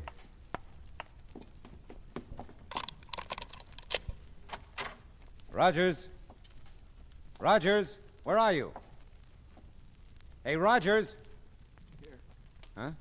In the kitchen. Hey, you really caught one, didn't you? Yeah. My shoulder burns like fury. Who was it, Rogers? Let's say I did it, huh? All right, what'd you do with the gun? Ate it, of course. Oh, now, look, I'll have to call the police. It'll be a good idea if you tell me what happened. Listen, there's a bottle in the first cabinet there. Get it, will you? I need a drink. Okay. Just uncap it. I don't need any glass. Here you go. It's great. Burns, too. Everything burns. Here, have a drink. Thanks. Well, okay, Rogers, I gotta call him now. Yeah, okay. First, though, listen. Will you call the studio? Yeah, I'll call him after we get you to a hospital. I'll tell him you had an accident. No, tell him I quit. Quit? Yeah. What, look... No, don't argue. Just tell him that. Okay, it's a promise. Now... And listen. Tell Barbara to... Tell Barbara to... Yeah, Rogers, tell Barbara what? Tell her to...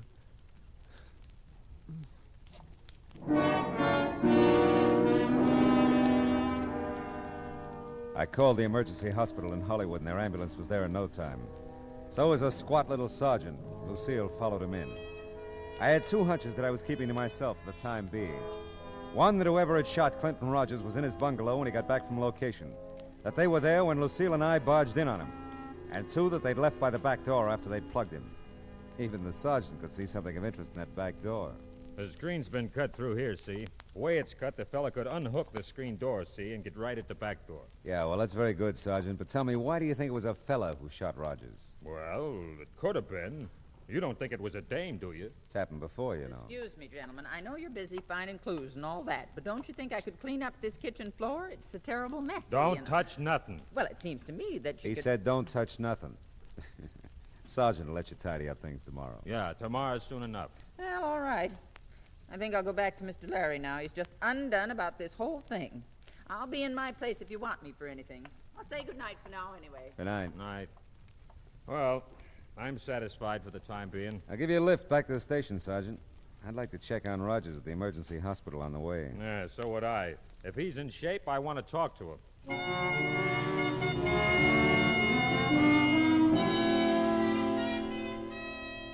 The news from the emergency hospital wasn't too good. They'd taken a slug out of Rogers' shoulder at 38. He'd lost a lot of blood and was still out. I left Rogers' phone number as the place I could be reached if his condition changed. And before I left, I checked the city directory, which made my next stop a very interesting one.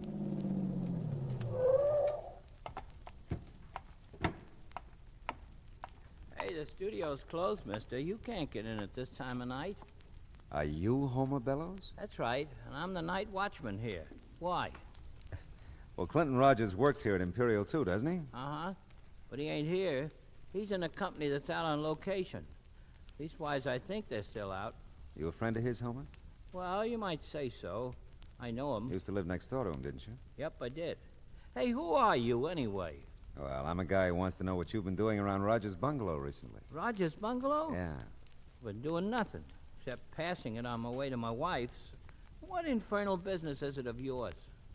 Well, none, really, but I'm a friend of your wife's, Homer, and Oh, you are you? Well, if you're such a friend of hers, why don't you ask her what I've been doing around there? Does she know? Does she know? I've been asking her for a divorce since you're so nosy. I want to marry me someone else. Oh, won't she give it to you? Oh, she's agreeable to the divorce, all right. Thing that's holding her up is a settlement. Oh, settlement. Yep. You see, I lived with that one almost 40 years. I think that entitles me to a nice little wad of her money. Lucille, don't see it that way. Yeah, well, some women have next to no understanding about things like that. But my visit with Homer served its purpose. I went back to Rogers' bungalow in case the call should come from the emergency hospital. And this time I wanted a good look at that crack on the wall, the storage compartment in the hall closet. I'd kept Lucille's passkey, and this time I didn't bother with the lights. I used a flashlight from my car because I was pretty sure whoever had shot Rogers hadn't found what they were looking for. I just opened the hall closet door when I'd heard it. Someone was unlocking the front door. I moved quickly behind a big chair in the living room. Just tiptoe, Bud. We've got to be quiet. Yeah. But what about lights? We'll try to make the flashlight do. Okay. But I still don't think there's much of an idea. Oh, I was afraid to come alone, Bud. And I've got to find it before Clint comes back. You could just take my word for it, you know. You wouldn't have to be here at all. I've told you. I can't believe what you've said. I've got to find out for myself. Maybe you'll be sorry if you find out. Maybe so. But at least I'll know then. That little storage place here in the closet is the only place I haven't looked. Do you think this will be enough light? Yeah. But how'll I get up there? I can't reach that door from here. Oh, well, wait. I'll get the stool from the kitchen. I'll get it. No, I've got the flashlight, Bud. I'll... Oh, good heavens, Bud. Here in the kitchen. It's blood. Yeah. Sure is. Who's that? Hey! Who's that? Hey! Don't reach for anything, Bud. You're covered. What's happened to Clint? Somebody shot him. Oh, no. He's not dead yet, Miss Curtis. You know my name? Yeah, he mentioned you. I'm Philip Marlowe. Mrs. Bellows called me in on this. Oh, Why don't you put the gun down, mister? I will when I find out a few things. where is Clint? I want to go there. Police took him to the emergency hospital. Police? But Yeah, they're going to call me here and tell me how he is. He was still out when I left a while ago. come on, Bud. You've got to take me there. Why, yeah, Barbara, sure. Yeah, not yet, kids. Not till you two tell me what you came to find here tonight. And the other nights you've been here. Other nights. You said a while ago you'd looked every place but the hall closet. But I've never been here at night. Not without Clint. Don't talk to him, Barbara. You don't have to. I won't. Mr. Marlowe, you can't keep us here. I have to go to Clint. I have to be with him. I'll get that. And don't forget you're still covered, Buster. Yes? Marlowe, Yes, Sergeant. How's Rogers? he's over the hump okay. They gave him a sedative a while ago. He's out like a light, but he's gonna be all right. I see. Did he say anything? Were you able to talk to him? I was able, but he wasn't. Sort of delirious, I guess. Mumbled something about Barbara. And then just after they gave him the shot, he said over and over, "Don't be a fool, Bud. Don't do it, Bud." He did, huh? Well, that's something. Is it? Sure is. Thanks, Sergeant. I'll call you back. What did they say about Clint? Well, it looks like we're looking for a murderer now. Oh, no. Take it easy, honey. We had one break, though.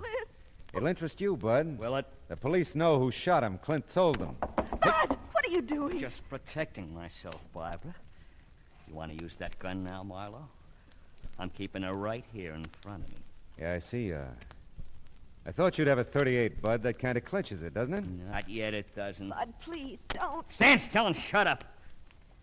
Drop your gun, Marlowe. Let her go, kid, and we'll talk about this. You won't get hurt unless you hurt her.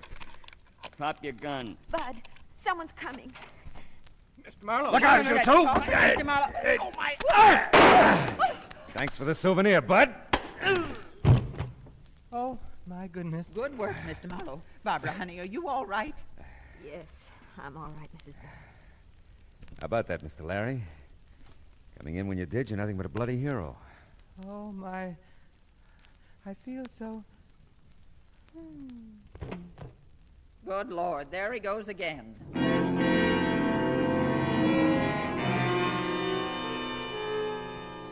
Lucille was a past master at reviving him by now.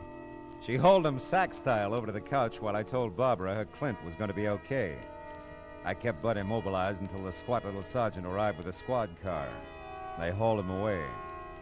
I dug the 38 slug out of the plaster and gave it to the sergeant. When the show was over, Mr. Larry obligingly snapped to. You feel like walking, Mr. Larry? I could carry you to your bungalow, you know. Oh, mercy, no, Lucille. I'll walk. If you'll just let me use your arm for support. You're just welcome to it, I'm sure. Can I help? Well, no, thanks so much, Mr. Marlowe. We'll manage. You give Mr. Rogers my best, Barbara. I will. I'll be glad to. You know, Lucille, I'm beginning to see the value in the love and protection of a strong woman. How about that? She'd be good for him, too. Yeah. Now, look, honey, what's this all about? You've been looking for something, so has Bud, apparently. Clint got himself shot because of it. Now, what is it? Bud said it was money, that Clint had some hidden here in the house. Oh? I didn't believe it. Still, there was something between Clint and me. Something he wouldn't tell me. Whatever it was, it's kept us from getting married. What was Bud's story? Well, you see, Bud's known Clint a long time. He just came out here a couple of months ago from Ohio. Clint didn't seem to want us to get acquainted, Bud and me. It wasn't jealousy. It was something else I couldn't understand. Mm-hmm. Last week, Bud told me that Clint had robbed some store back east, that he'd been caught and served some time. But they'd never found the money, and that Clint somehow escaped from prison, came out here, and brought the money with him. Well, that could be. Clint caught Bud looking for something here tonight. By the way, where'd you run into Bud tonight? Oh, just about a block or two from here at the corner. I was driving home from a movie. Decided to come up here for one more look before Clint got home. I insisted that Bud come with me. He didn't want to. Now, let's see what we can find. No one's opened that little trap door in the hall closet yet. Maybe that's got all the answers.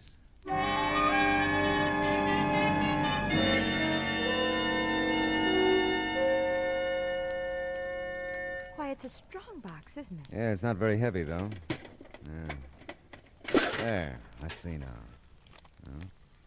No money at all. A couple of war bonds made out to Clinton Rogers and/or Thomas Rogers. Clint said he didn't have any family. Hey, look. Here's an envelope with your name on it. Oh, for Barbara Curtis to be opened in case of my death. I don't know what to do. Well, don't look at me, honey. I can't decide for you. You will go with me when I tell him, though, won't you? Sure I will. Let's see. My darling, this newspaper clipping will tell you why I couldn't marry you. When you read it, you'll see why. I love you, Clint. I'm afraid to read the clipping, Mr. Marlowe. Let me see it. Not pretty, honey, but it isn't about Clint. But then who? It's about Thomas Rogers, who at the age of 16 murdered his father and mother. The story says he escaped from the Ohio asylum for the insane in June of this year. Officials think he may attempt to contact his brother Clinton in California. And Bud is... Yeah, it's his picture with the story. Oh, Clint, poor Clint. What a horrible, horrible thing for him to live with. Yeah. But, honey, Mr. Larry said it a little while ago. The love and protection of a strong woman? Clint has it, Mr. Marlowe. I've never been so strong or so protective, and I've never loved so much.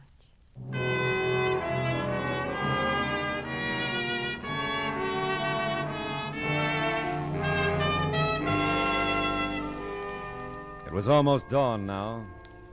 I drove Barbara over to the hospital in Clint. We didn't say anything. There wasn't anything to say.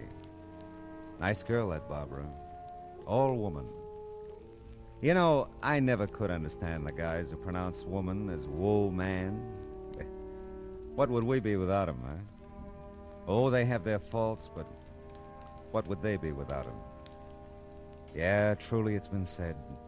There's nothing like a dame. Wonder what Rita's doing tonight.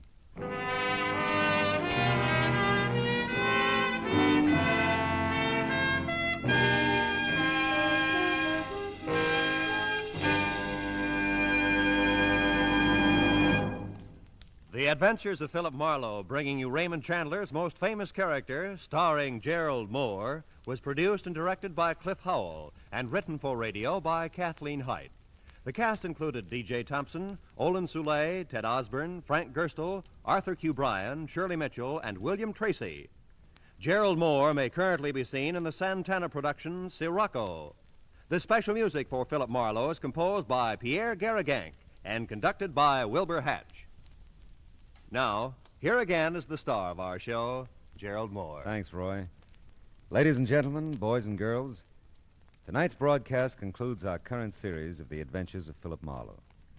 I understand it won't be very long until we meet again.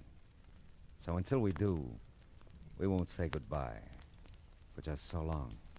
See you soon. I still wonder what Rita's doing tonight.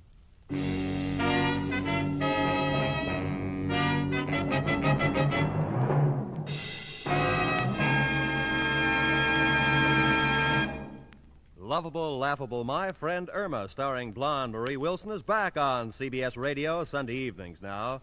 She'll move in tomorrow night at most of these same CBS radio stations, bringing her skeptical roommate, Jane, her permanently jobless boyfriend, Al, Professor Kropotkin, and all the others. Be listening for My Friend Irma tomorrow night, won't you? That address again? Why, sure. CBS, CBS, the star's address, where you always hear the best at CBS, the star's address, CBS. Stay tuned now for Gangbusters, which follows immediately over most of these same CBS stations. And remember, Steve Allen is here with Songs for Sale every Saturday on CBS Radio. Roy Rowan speaking. This is the CBS Radio Network.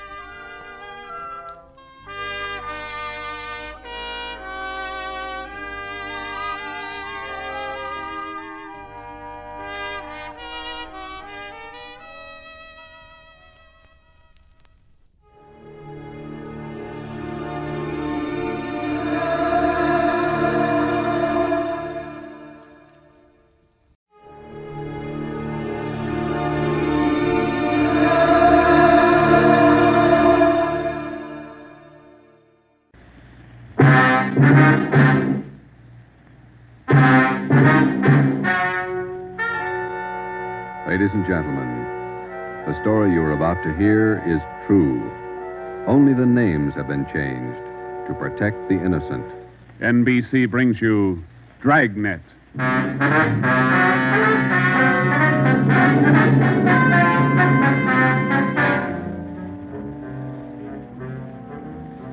You're a detective sergeant. You're assigned to homicide detail. A gang of quick-trigger gunmen have moved in on your city.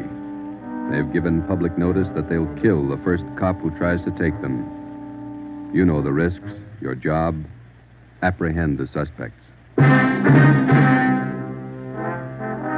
Dragnet, the documented drama of an actual crime, investigated and solved by the men who unrelentingly stand watch on the security of your home, your family, and your life. For the next 30 minutes, in cooperation with the Los Angeles Police Department, you will travel step by step on the side of the law through an actual case, from beginning to end, from crime to punishment. Dragnet is the story of your police force in action.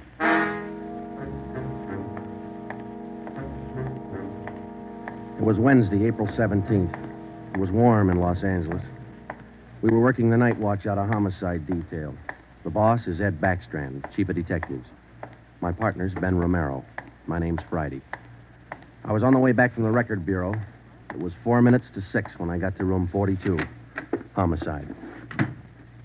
Hey, Ben, I pulled a package on the Raymond killing. And that proves you can still read, Friday. He's at it, Joe. Your pal, Fred Lindsay. Hiya, Fred. What's doing? Busier than you are.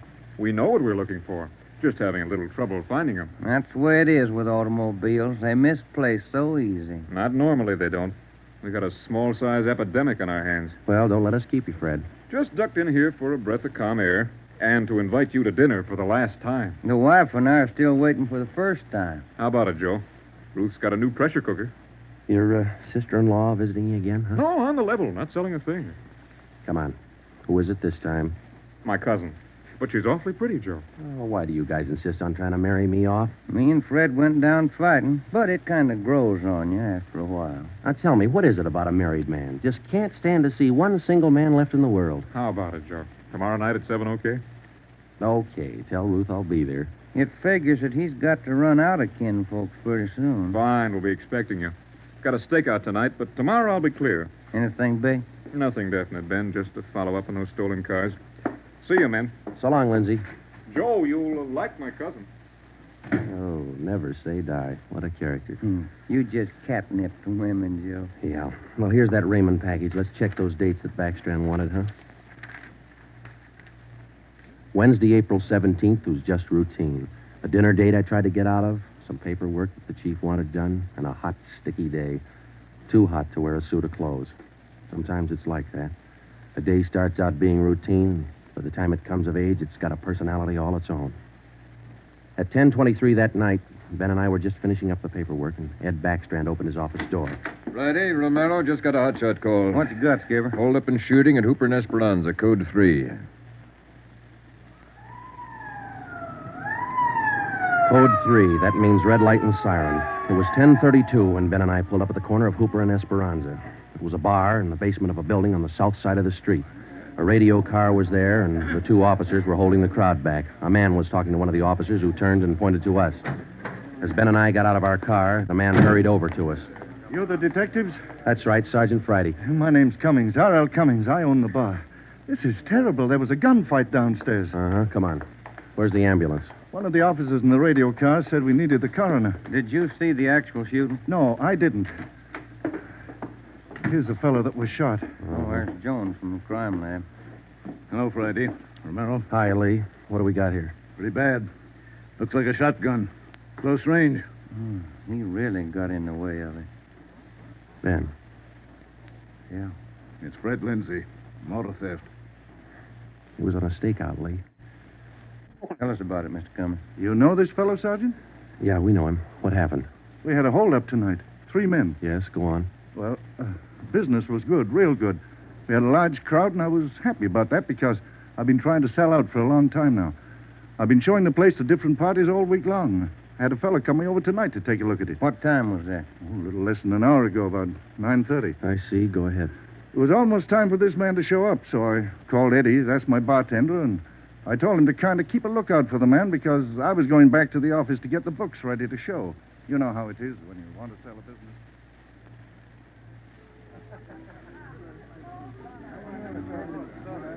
You'll watch for him, Eddie? You bet I will. If you want me, I'll be back in the office. Keep your mouth shut and stand still. Huh? You own this bar, don't you? Well, yes. What is this? You're the boy we want to see. Which one of you? All 3 of us. What's going on? What's it look like, genius? It's a stick-up. I haven't any money. You go to the bank on Thursdays, don't you? Well, I made my deposit today instead. I've been watching you for a month now. Don't give us that. You go to the bank on Thursdays. Now, come on, hand it over. I'm telling you the truth.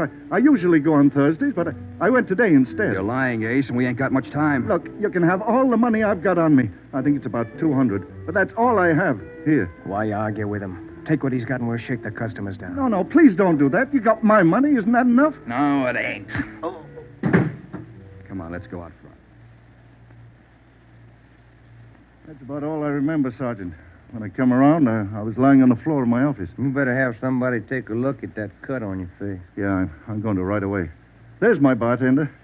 He saw the fight. What's his name, Eddie? Yeah. Eddie. Yes, sir? These men are detectives, Eddie. Will you tell them what you saw? Oh, it was pretty rough. And tell us what happened when they started the shooting. That fellow the coroner just took out of here sure was long on nerve. Took on all three of them single-handed. Uh-huh. Tell us what you saw. You ought to get that fellow's name. Sure had a lot of nerve. Took over just like he was a cop. He was a cop. Now, what did you see? I pegged him for a cop. Well, he was sitting up at the bar. Been nursing a bottle of beer for about an hour. I was keeping an eye on the front door, watching for this fellow the boss wanted to see.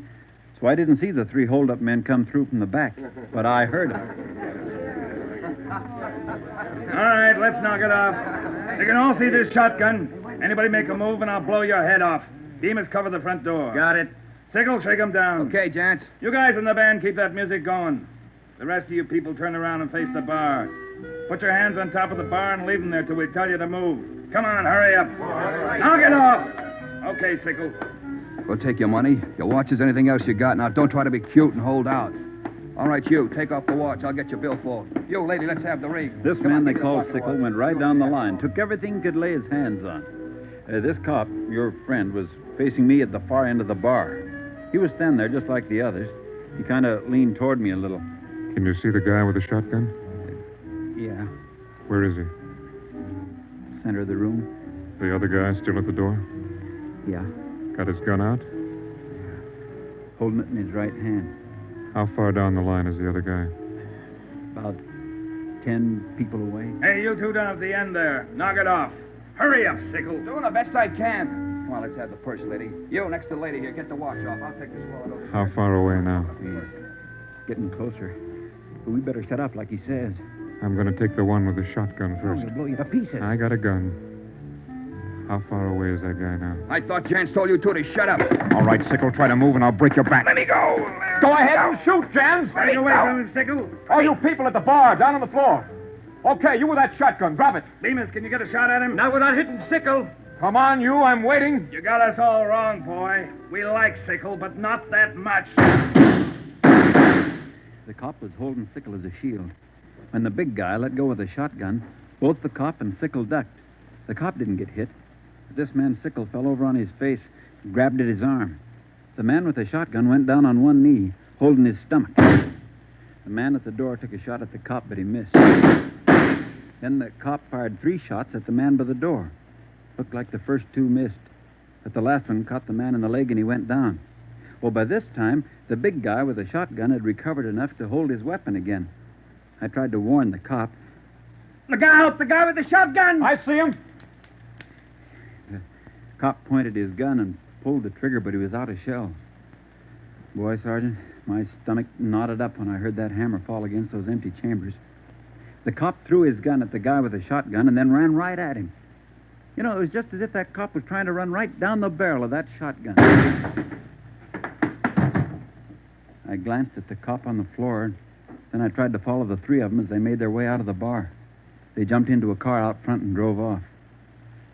As a kid, I used to watch Bill Hart take on a whole gang in the movies, but this way, right in front of my eyes, Sergeant, he was an awful brave guy. Did you get the license number of their car? No, I didn't. I couldn't see very well. You got a pretty good look at all 3 of the men, though, didn't you? I believe I'd recognize any of them. Thanks, Eddie. What's your last name? Bowers. Eddie Bowers. Got that, Ben? Yeah. You'll be hearing from us, Eddie. We may want you to look at some pictures for us. Glad to help any way I can, Sergeant. I hope you get the men that shot this cop. You're sure going to try, aren't you? Yeah, Eddie. We're sure going to try. The next step was for Ben and I to make a complete report to Chief Ed Backstrand. They got Lindsay, huh? That Fred Lindsay an auto theft? Yeah, that's right. Good cut. You say he wounded 2 out of the 3 in that holdup? Yeah. That means they'll have to have medical attention in a hurry. We'll check all the small hospitals, cover all the drugstores to get a line on anyone who's bought medical supplies in the last hour. Uh-huh. As soon as medical detail notifies Ms. Lindsay, I'd like to go over and see her. Smith from the medical detail's out there now. By the time you get back, we may have a flash in the drugstores or hospitals. We'll be back in 30 minutes. Call them when you get out there. Right, Ed. You might carry this with you. Yeah? I'm sick. I'm sick to my stomach about this thing. I want you to get those 2-bit punks. I don't want them to see another sunrise. Got that, haven't you? Yeah, Ed. Let's go, Ben. Chandler? Yes, sir. Put out an APB. Have communications broadcast the descriptions of these suspects every 30 minutes until further notice. Get that to communications right away,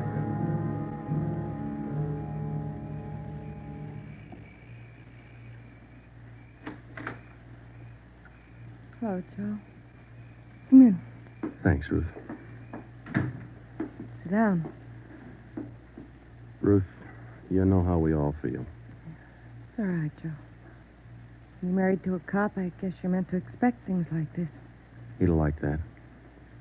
Fred and I used to discuss the possibility of this. Used to worry about him. I used to worry a lot, Joe. And all those nights when he was away and the days, I used to worry. Now I know he's safe. Anything you want or you need? Thanks, no, Joe. Anything at all that I can do?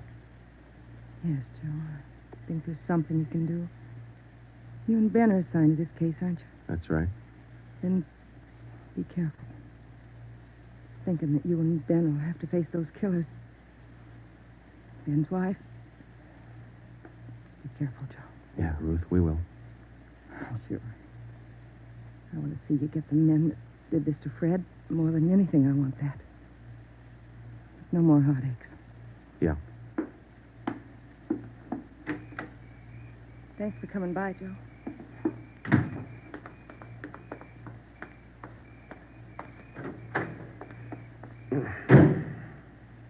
How'd she take it, Joe? Let's go.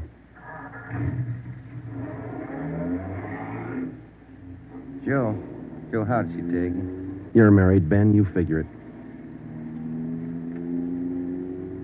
It was 11:30 when we got back to Central Division. As we walked into the squad room, Backstrand was waiting for us. Friday, we just got our first lead. We've located a druggist who said he sold some medical supplies to a man about 45 minutes ago. There's the address. Pretty close to the scene of the shooting. Hop out and see him right away. The Rex Pharmacy was exactly 14 blocks from the Red Feather Bar where the shooting took place. Rex Pharmacy was like your corner drugstore, complete with apothecary jars and shower curtains. The druggist was the same little man who's been prescribing sulfur and molasses since you were a kid in school. Just about ready to close. What can I do for you, gentlemen? We're from the police department. I've been halfway expecting you fellows. We got a report that you sold some medical supplies to a man about an hour ago. Yes, sir, that's right. It's like I was telling those other officers that were here a while ago. There was something funny about that little fellow. How you mean? Well, for one thing, he came in here sweating quite a bit. Of course, it's a warm night, but he seemed terribly nervous. Anybody with him? No, he was all by himself. What did he buy? Well, it wasn't so much what he bought, but how much. What do you mean? You know how most people buy iodine, a little 10-cent bottle. He bought a couple of pints. Then there was all that gauze and adhesive tape. Bought enough to repair a small army. Cotton, box of swabs. Then he asked me something that made me wonder. What was that? Asked me if I had something to probe with. That's just the way he said it. Something to probe with. I asked him, what do you want to probe for? What'd he say? Said a splinter. I told him a sewing needle would do the trick. He said forget it, and then he paid me and walked out. Uh-huh. Could you describe the man? He was a small man, dark. Like I said, awful nervous. You think you could identify him? Oh, sure I could, if I ever saw him again. Well, did he leave on foot, or was there a car outside? Left in a cab, parked right out in front. Couldn't miss it. Did you happen to take down the license number? Well, no, I didn't. But I did jot down the taxicab number. Would that help?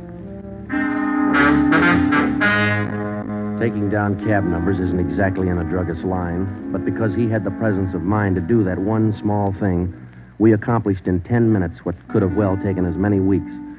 Maybe with this small wedge, we could do what Backstrand wanted us to do, get the killers before another sunrise.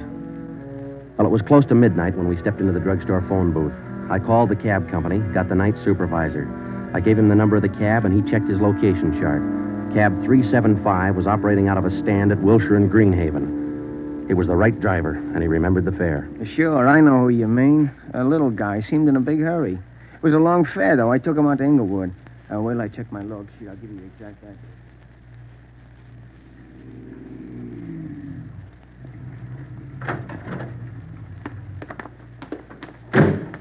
Here it is, Joe. 1523 Imperial. It's the room and half. Yeah, come on. We'll check with the landlady. Kind of late, Joe. Yeah, let's stand away from the door, huh? Might not be the landlady who answers. Yes, what do you want? Police department. Oh, now, just a minute. Let me see your badge. There you are, ma'am. I'm Sergeant Friday. This is Romero. Homicide. All right. Now, what do you want? I run a good, clean rooming house It's here. not the house, lady. It's one of your tenants. Which one? That's what we want you to help us on. Look, do you men know what time it is? Come back here in the morning. Sorry, this can't wait till morning. Well, I'm not going to invite you in. We'll talk right here on the porch and keep your voices down. My tenants work during the day. Whatever you say, ma'am. Now, what is it you want to know? We're looking for a small, dark man. Well, I got 3 here. Could fit that description. No, he came in late tonight, about 45 minutes ago. I wouldn't know about that. I don't spy on my people. This is very important. You'll have to keep your voices down. Sorry. He's dark and he's small. Oh, I didn't just say he was dark. You must mean Mr. Tyndall. What's he done? What's his room number? He's in room 10, but I can't allow you to tramp up and down the stairs at this hour. You'll wake all my roomers. We'll be as quiet as he wants us to be. Now, what do you mean by that? Is there going to be trouble? I don't know, lady. Where do we find number 10? At the end of the hall, last room on the right, and keep your voices down. If you'll just wait in your room, lady, we'll call you if we want you. Okay, here we are. If I keep the door clear, Ben, we might have trouble. Think they all in there? We'll know in a minute.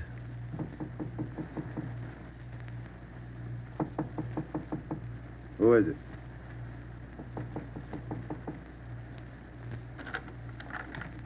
What do you want?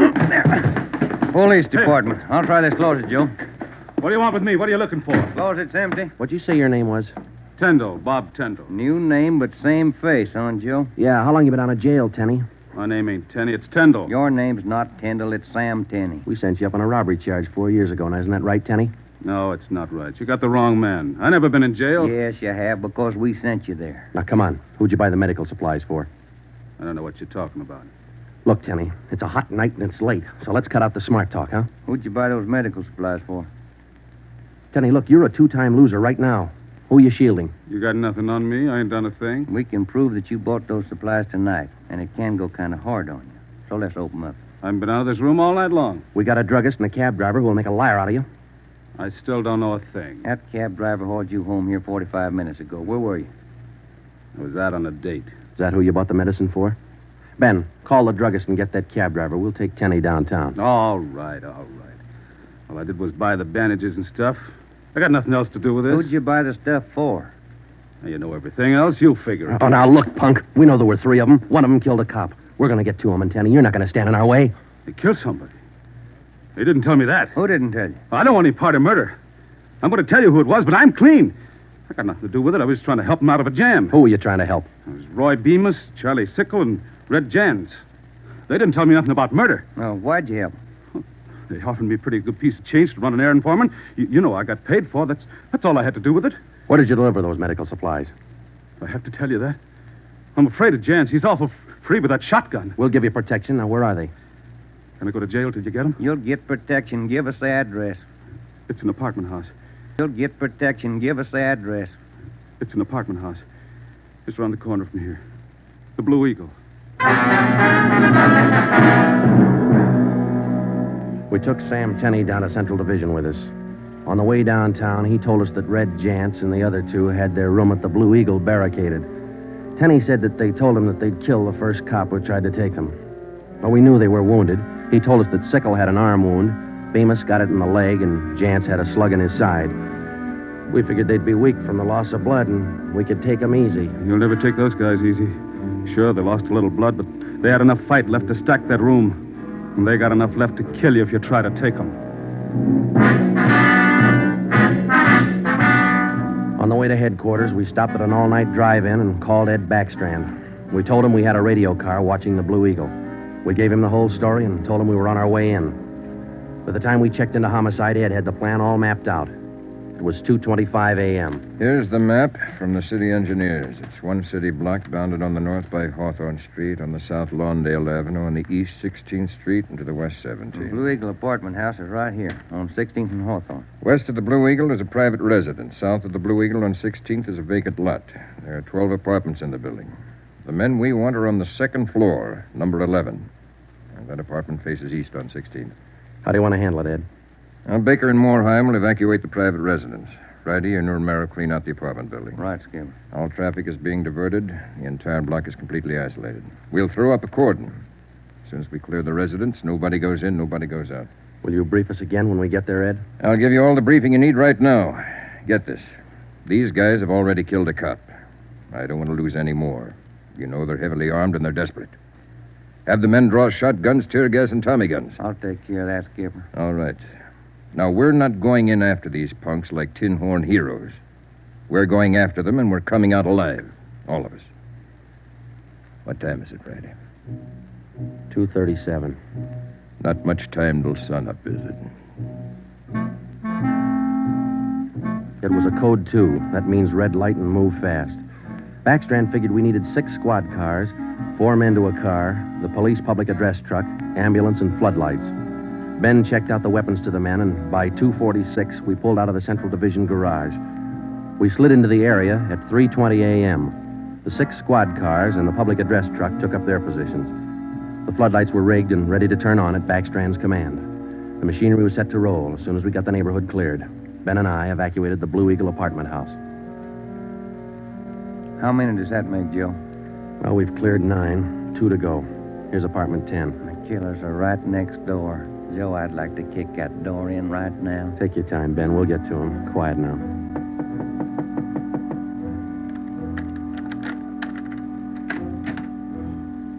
Yeah, what is it? Police department. May we come in? Yeah, of course. What's the trouble? No trouble. We're evacuating the building. Now, we'll have to ask you to leave by the back door. We'll notify you when to return. Please leave quietly and lock your door. What's going on? No time to explain. Thank you very much for your cooperation. Okay, now, we'll skip 11 and go to 12. Yeah.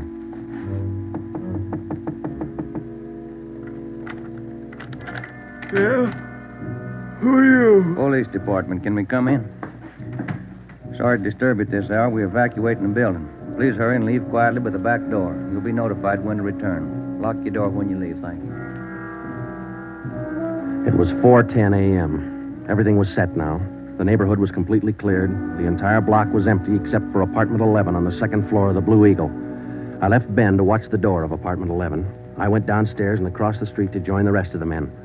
It was Ed Backstrand's show from here on. That's it, Ed. All set. Baker, Morheim, all clear? All clear, Chief. Baker, you and Morheim take 3 men and cover the rear of the building. Right. Is that detail covered Hawthorne Street? They're all set, Ed. How about the vacant lot? Taken care of. The rest of you men? Yeah. Friday and I are going into the building. We'll try to get them to come out now. Johnson. Yes, sir? Come with us and keep us covered. Let's go.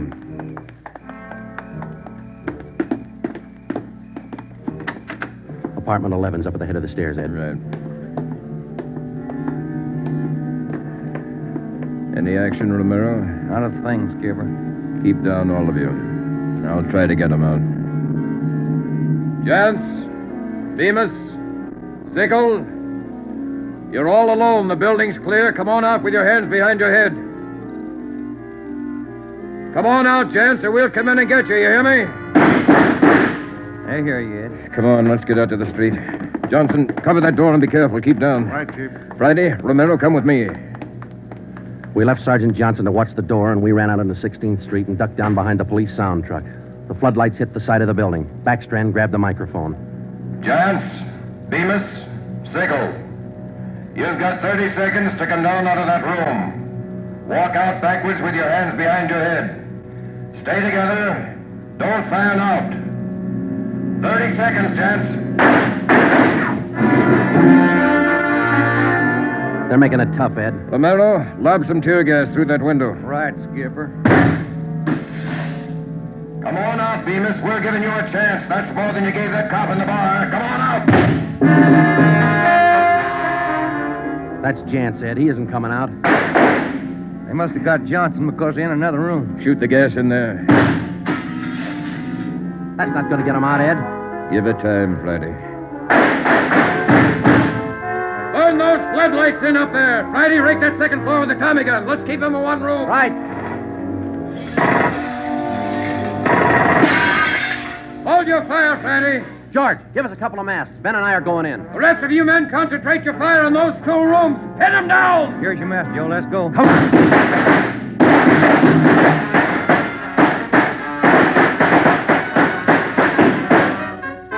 Put that mask on, Ben, and keep down. Yeah, wait a minute. Somebody coming down the inside stairs. Duck, Ben, he's got a gun. I got one, copper! Get out of my way! Stop it, you haven't got a chance. I'm coming through, copper! Think I stopped him, Joe. Can you see Johnson? No, it's too much gas in there. All right, you two up there. We got one of you. The other two, come on out. Joe, think we got him? I don't know. Can you see Johnson? No, Joe, it's still too thick in there. I'm going in, Ben. Cover me. Come on. We know there are two of you up there. Just one, copper! Throw your gun down the stairs ahead of you. Hurry up! Shotgun, Joe. Jance. I see him. I'll take him at the foot of the stairs. All right, I got my hands up. I found Johnson, Ben. All right, Jance, outside. Come on. Move. Put the handcuffs on him, Ben. I'll cover you. How's Johnson? I don't know. Ed, get the ambulance crew over here. Jance, who's this other guy we got? Bemis. How about Sickle? I said just one, didn't I, copper? Never mind the smart talk, Jance. Now just answer the question, huh? Sickle wanted out of it a long time ago, so I let him out. He's upstairs. I let him out the back way. Mean you shot him? He wanted out, didn't he?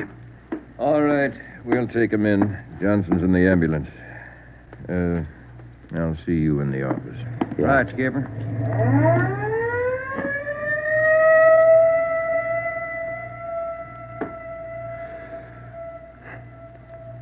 How about a smoke, huh?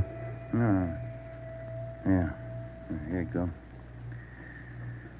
Backstrand said he didn't want those men to see another sunrise. Yeah. 5 minutes to 5, Joe.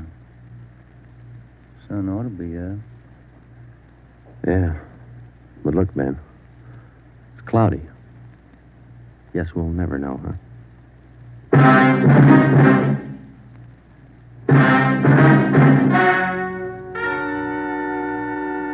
The story you have just heard was true.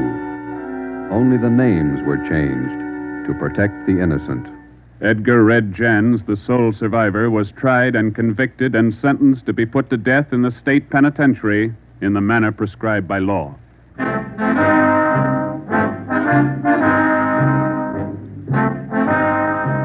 You have just heard the fourth in a new series of authentic cases from official files.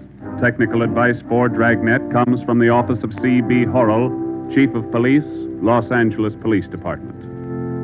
Tonight's program is dedicated to radio car patrolman Forrest E. Sawyer of the Denver, Colorado Police Department, who on the evening of March 8, 1937, gave his life so that yours might be more secure.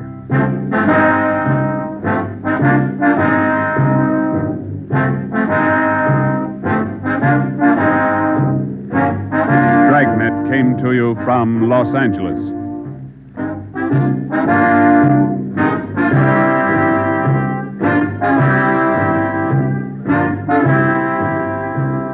This is NBC, the national broadcasting company.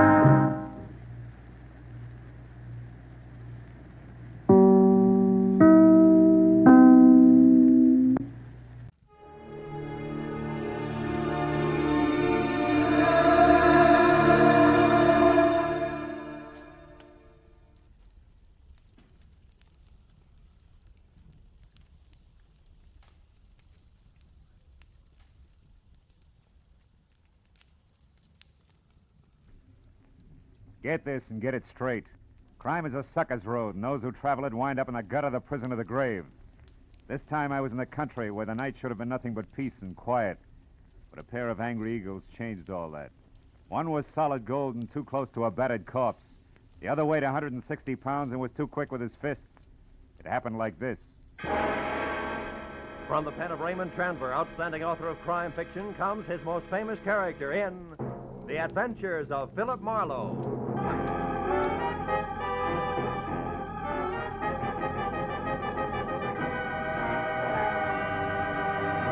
Now, with Gerald Moore, starred as Philip Marlowe, we bring you tonight's exciting story, The Angry Eagle.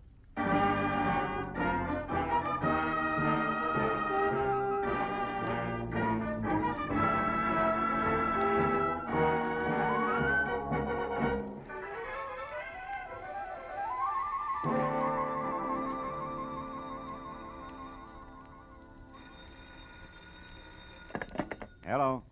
Philip Marlowe, please. Clover Lake, California calling. This is Marlowe. One moment, sir. Go ahead on your call to Los Angeles, please.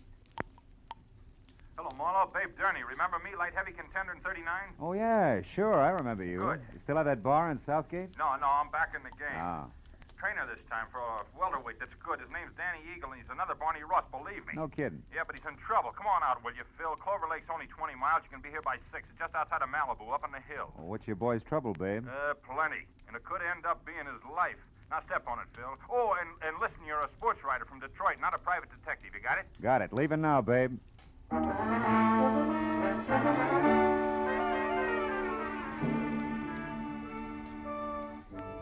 was an hour's drive to Malibu Beach in a film colony where the convertibles outnumbered the hardtops 5-1. And another 30 minutes up into the mountains along a steep spiral of macadam which at every turn made more of the Pacific below and less of Malibu. Until finally I was at the top. To my right, there was a dirt road which a freshly painted sign said led to Clover Lake Training Camp, private. Raleigh Lance, owner. I drove on into what turned out to be a converted summer hotel marked office. A couple of buildings that had been stables and maybe 24 cabins spread out over a sloping green acre that led to a cliff's edge and the lake some 100 feet below.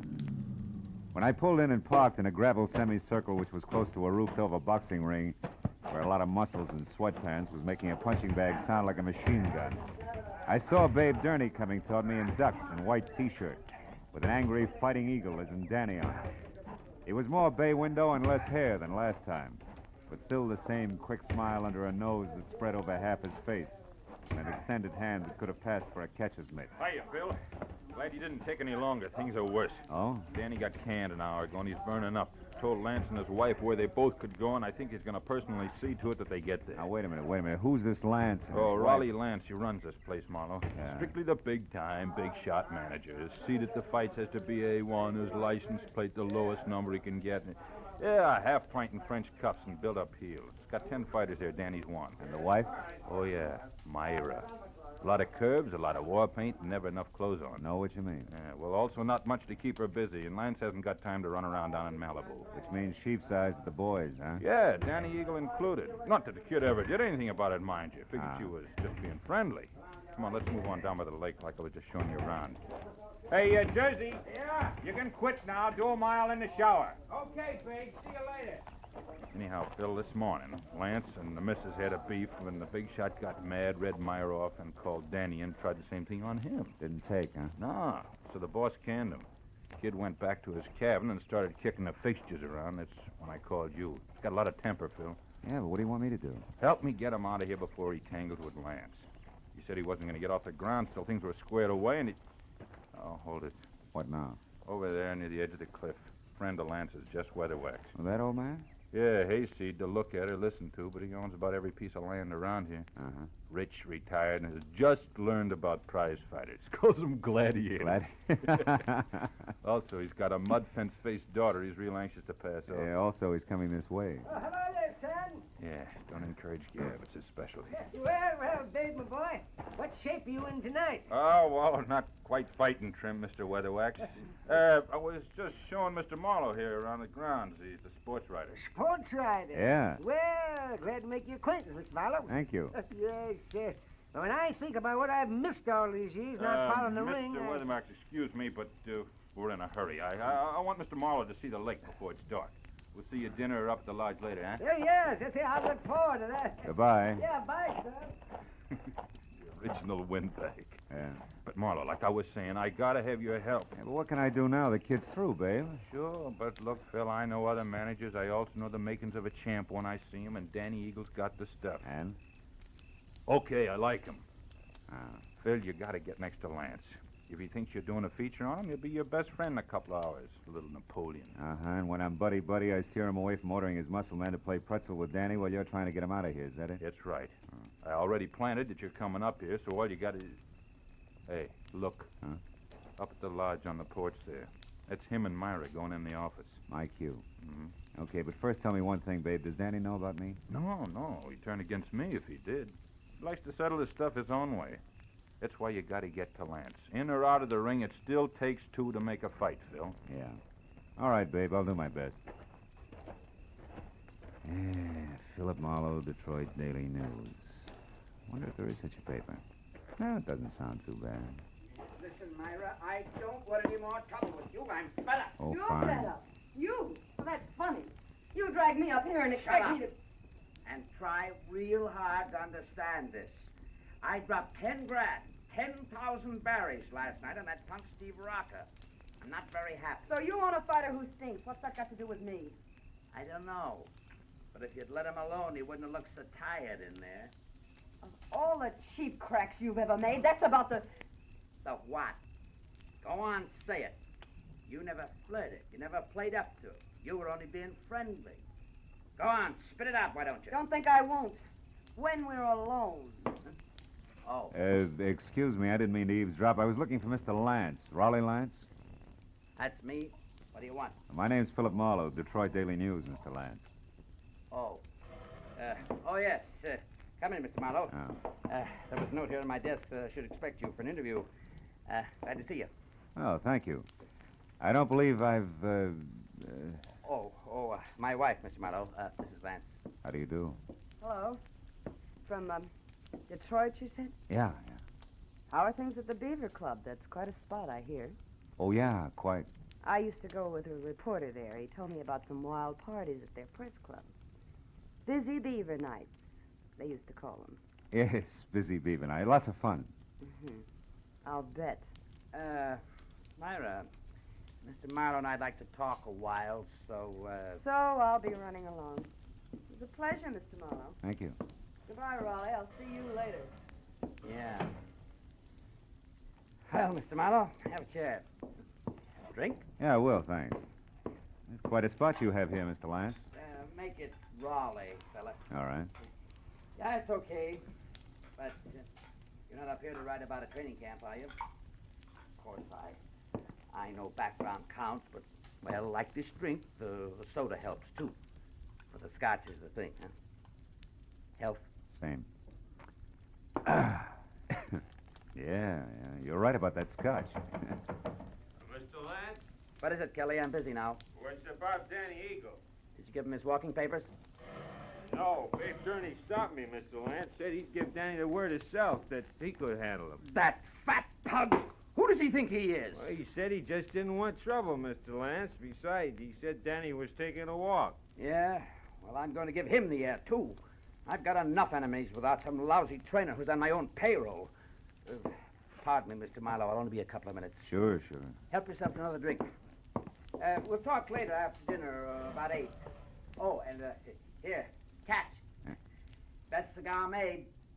Let's go, Kelly. Best cigar. Seats marked A1. Yeah.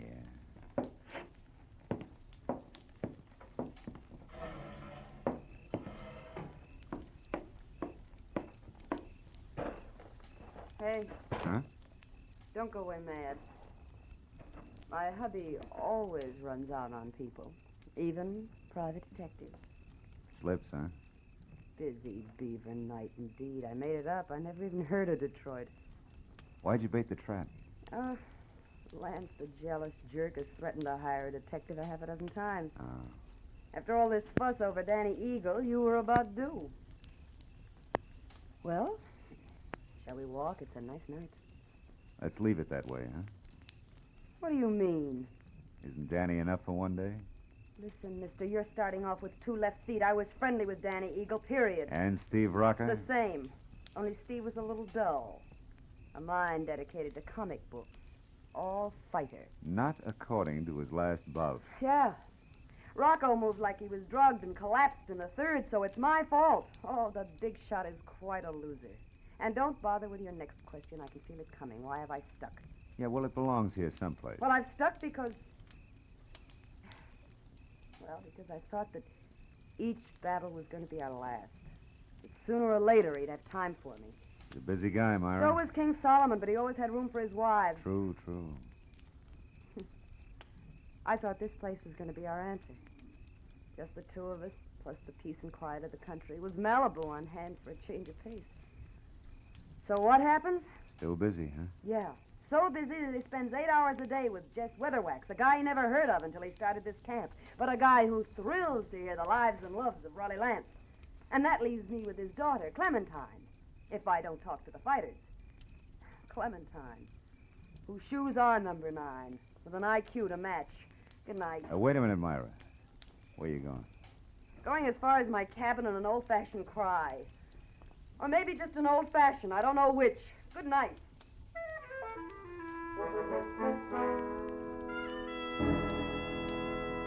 When Myra pivoted on a spiked heel and stomped off into the dark, I knew that I had to move fast because when next she and hubby met, the fact that I was a private detective was going to become public domain. And from there on out, I'd be of little use to Babe Durney, and if Lance's muscle playmates caught up to me, of no use to anybody. I located Danny Eagle's cabin among half a dozen others, peeking out of a thick grove of pepper trees, showing light from a half-open door.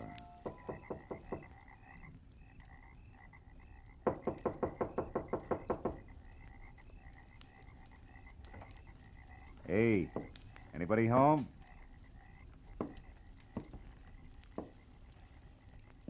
Inside, there was a closed valise on the edge of the only bed. And on the dresser, some money, a package of lemon lifesavers, and a tie clasp. A gold one with a gold angry eagle on it that said Danny was still around. Then he got to talk for himself. I think you're in the wrong cabin, mister. I haven't vacated yet. Well, don't you think it'd be easy all the way around if you did, Danny? Right now, I'm not looking for the easy way, mister. I've been walking and thinking about that. That and a pair of people I don't like. A pair I want to square myself with. Mr. and Mrs. Raleigh Lance. Oh!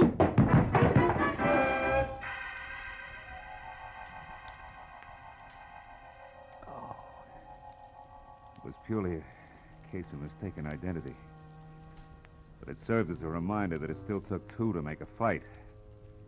And that the only chance I had left was to get next to Raleigh Lance and keep him away from Danny Eagle. I spent a half hour going from the lodge to Lance's empty cabin, at the dining room, and every other place where I thought he might be. But finally, I remembered Jess Weatherwax, the one-man fan club whom I located back up at the office. Oh, hello there, son. He was peeling off his coat and getting ready for canasta with something uncombed and built like a length of pipe. Who had to be daughter Clementine. What can I do for you, son? Mr. Weatherwax, have you seen Lance? Why, no, Mr. Marlowe. We just came in. You deal, dearest. Is it important? Very. Daddy. Oh, excuse me, child. Mr. Marlowe, my daughter, Clementine. How do you do? Very fine, thank you. Mr. Marlowe, Marlowe. Daddy told... Hey, Marlowe, is that you in there? Oh, it's Babe Durney. Yeah, excuse me.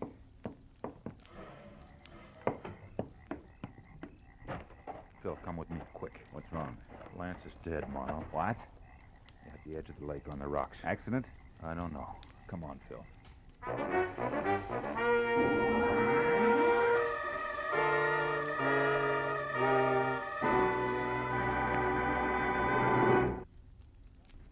In just a moment, the second act of Philip Marlowe. But first, the confusion created by Gracie Allen has never been more clearly, more hilariously defined than it will be this Wednesday night when a writer for a national magazine comes to interview her. For the writer also meets some of Gracie's friends who present highly conflicting stories which Gracie does not untangle. It's another merry, mad mix-up which could come only from George Burns and Gracie Allen. So be listening this Wednesday on most of these same CBS stations. Now with our star, Gerald Moore, the second act of Philip Marlowe, and tonight's story, The Angry Eagle.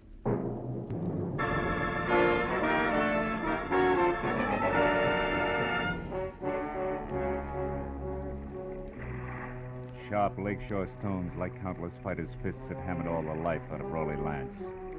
And as we stared down at him, the circle of light from the electric lantern in Babe Durney's hand began to dance over the corpse.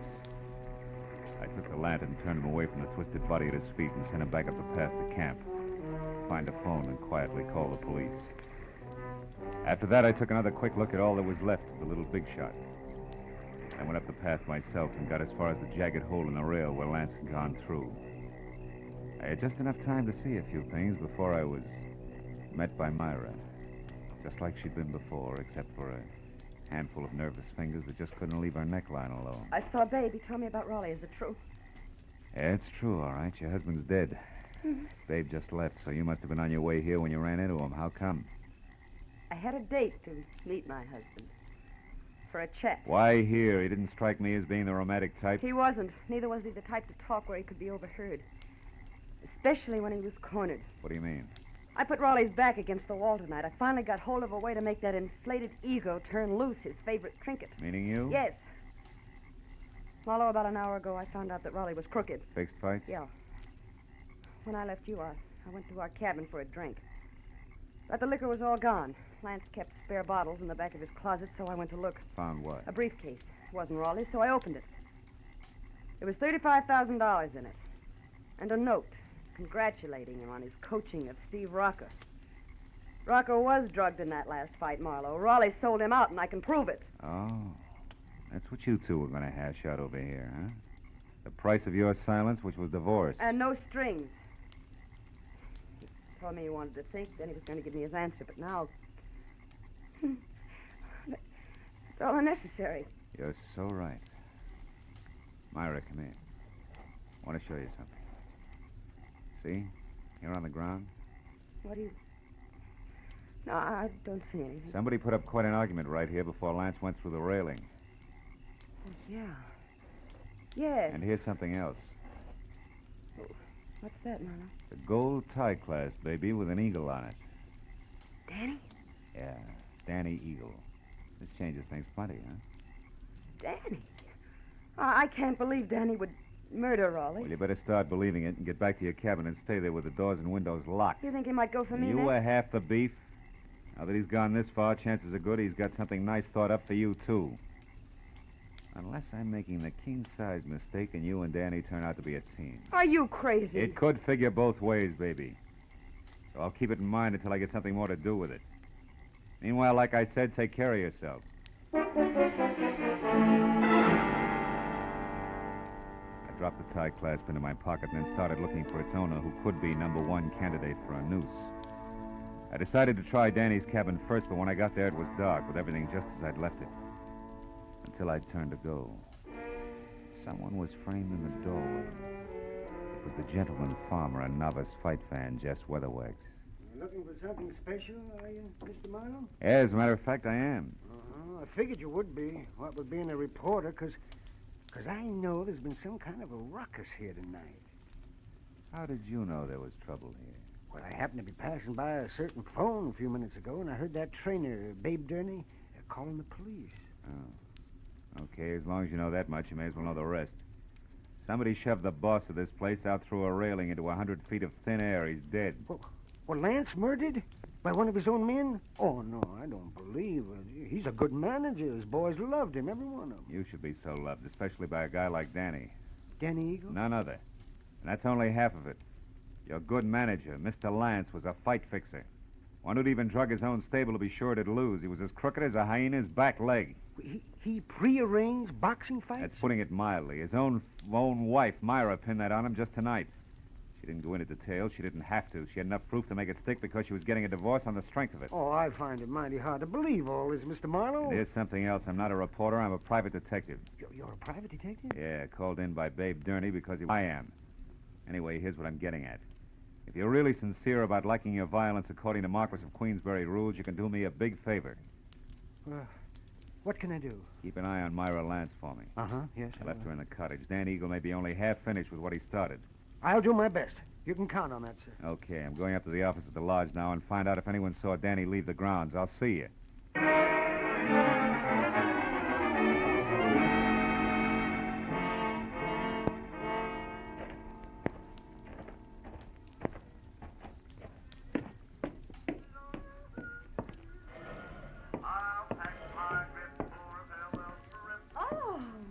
Hello there, Mr. Marlowe. Did you get enough story material from the box fighters? For a couple of novels, Clementine. You alone here? Well, I am now. My daddy and I were playing canasta, but he left a while back. Went off without his coat, too, see? I know. You've been here in the office ever since, huh? Why, yes. Why? Well, maybe you can help me. Did you... Gladly. But you've just got to help me first, Mr. Marlowe. Have you got a cigarette paper? A cigarette paper? You know, the makers. I'm Oh. trying to roll me a cigarette, ran out of mine. I found my daddy's tobacco, and then I absolutely emptied his coat pockets here looking for a paper, but there wasn't any. You wouldn't happen to No, have it. no, I'm afraid not, Clementine. Here, have one of mine. In fact, have two. Oh. Now, my question. Did you happen to see Danny Eagle go out Go out? Out the what, Mr. Marlowe? Huh? Oh, never mind. Listen, Clementine, did this thing come out of your daddy's coat pocket, too? That old ticket stub? Yeah. Out of that little pocket in the big one on the right side, it was... Well, Mr. Marlowe, what's wrong? I don't know. But I better find out right now. As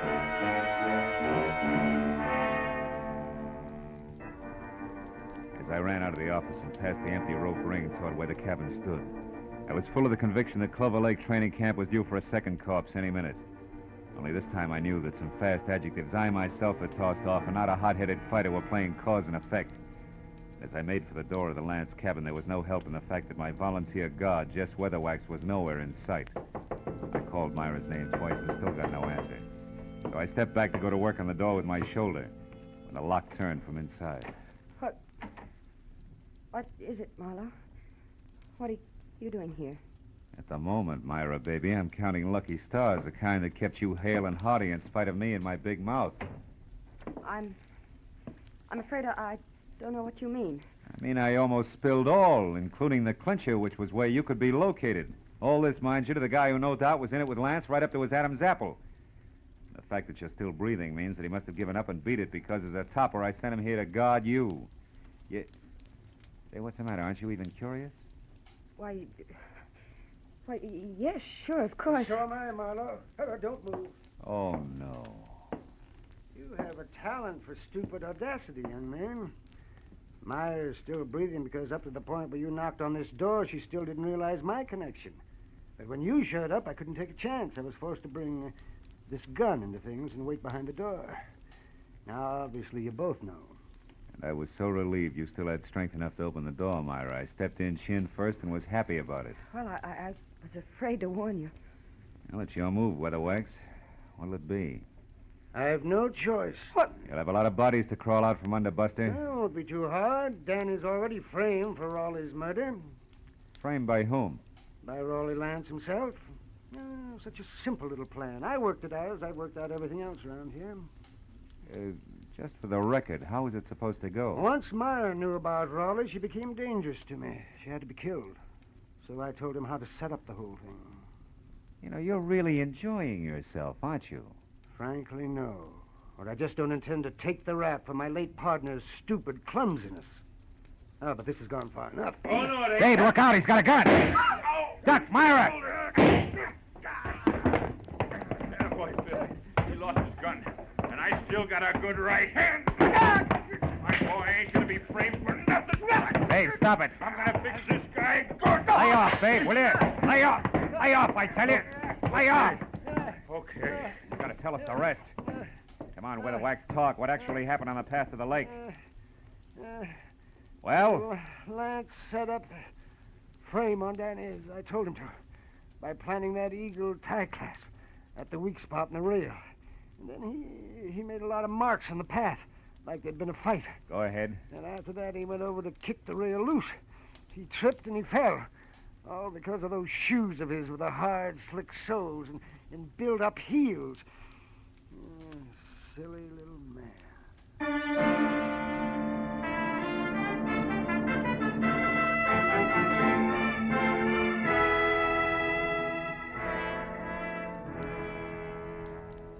Well, it wasn't long until the boys from the sheriff's office arrived with a good doctor, a lot of open notebooks, and an endless supply of questions. But finally, all the pieces were fitted together. A very surprised Danny Eagle, who had done a lot of thinking, was back from a second long walk. And the whole thing had boiled down to me alone at the bedside of a heavy-jawed trainer who had a happy look on his ugly puss for the first time that night. My boy's gonna be champ now, Marlowe. Thanks to you. Oh, thanks to you, babe. We were almost down for the count when you showed up. Hey, how's the shoulder? That's nothing. Hey, look, tell me something. How'd you back old Weatherwax into that corner?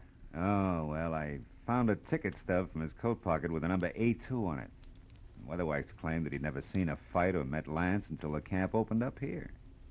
But that stub proved that just a month ago, he sat right beside Lance. Yeah, that's right. Yeah. Lance always had seat A1 at the arena. Check. In short, Weatherwax was a liar who dropped his guard. And in this racket, you do that just once and you're out. Yeah. Hey, see that the eagle keeps his guard up, will you, babe? I'm going to be betting on him from now on. Don't give it another thought. Good night, Phil. And I didn't give it another thought.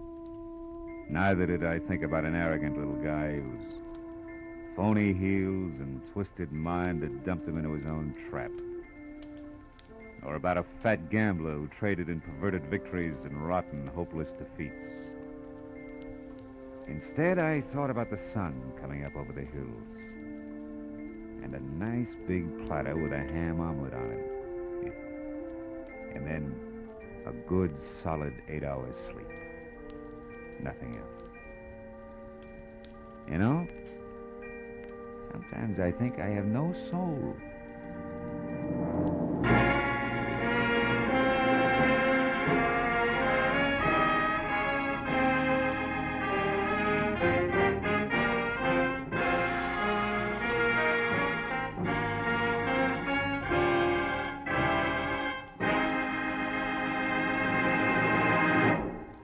Adventures of Philip Marlowe, bringing you Raymond Chandler's most famous character, star Gerald Moore, are produced and directed by Norman MacDonald and are written for radio by Robert Mitchell and Gene Levitt.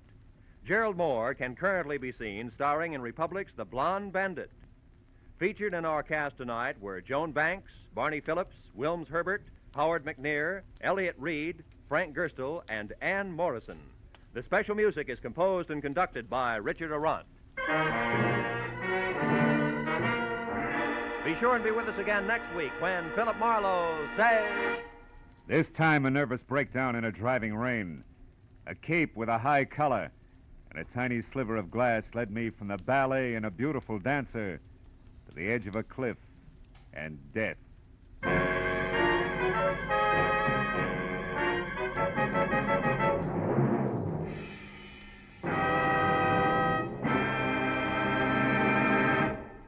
A few months ago, our newspapers and magazines were full of articles and pictures showing the progress we've made during the first half of the 20th century.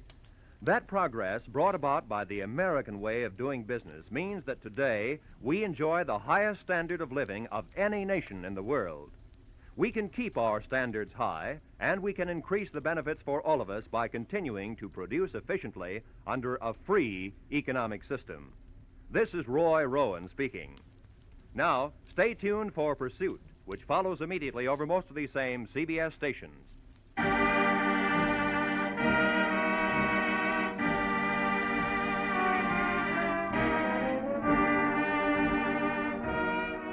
This is CBS, where Burns and Allen are heard every Wednesday night, the Columbia Broadcasting System.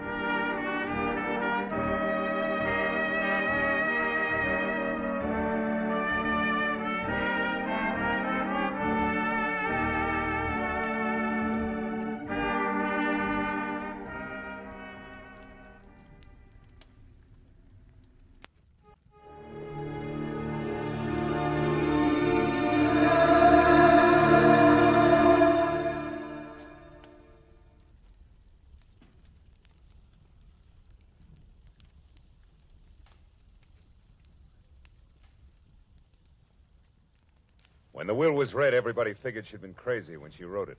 And that included me. But I changed my mind after spending a night on an island with a pig, a cat, and an ape. Because in reality, they were people.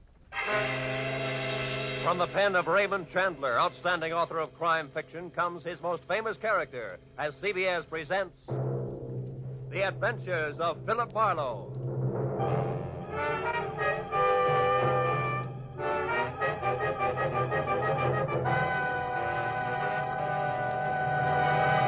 And now, with Gerald Moore starred as Philip Marlowe, we bring you tonight's unusual story, Where There's a Will. I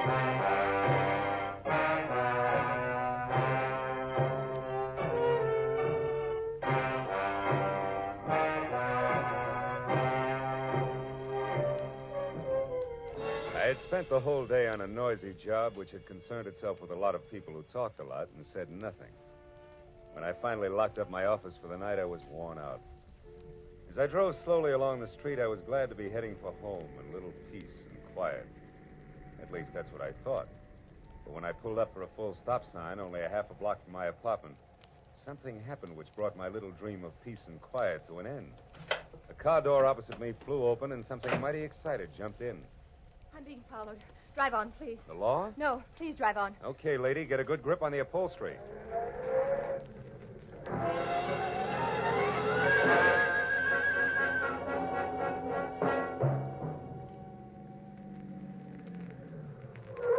There, that ought to do it. Now, what's the... Say, you look a little pale and beautiful. I'm always pale when my heart's in my mouth. Well, then why don't you swallow once, take a deep breath, and tell me who was after you? There isn't much to tell. He was a nasty little man, that's all I know. So thanks for making like Barney Oldfield, and good night. Hey, not so fast. It's impolite to hitch and run. Look, mister, right now I'm up to my earrings in trouble, and that leaves very little time for small talk with strangers. Even nice ones. Well, in that case, the name is Philip Marlowe, which takes care of the stranger part, and I'm a private detective, which makes trouble my business. Where do we go from there? No place. $300,000 worth of hidden bonds, a screwy old lady, and a sculptor with a red beard are too much for any one-man police force, Mr. Marlowe. So again, good night. Before I could say anything, she was out and gone.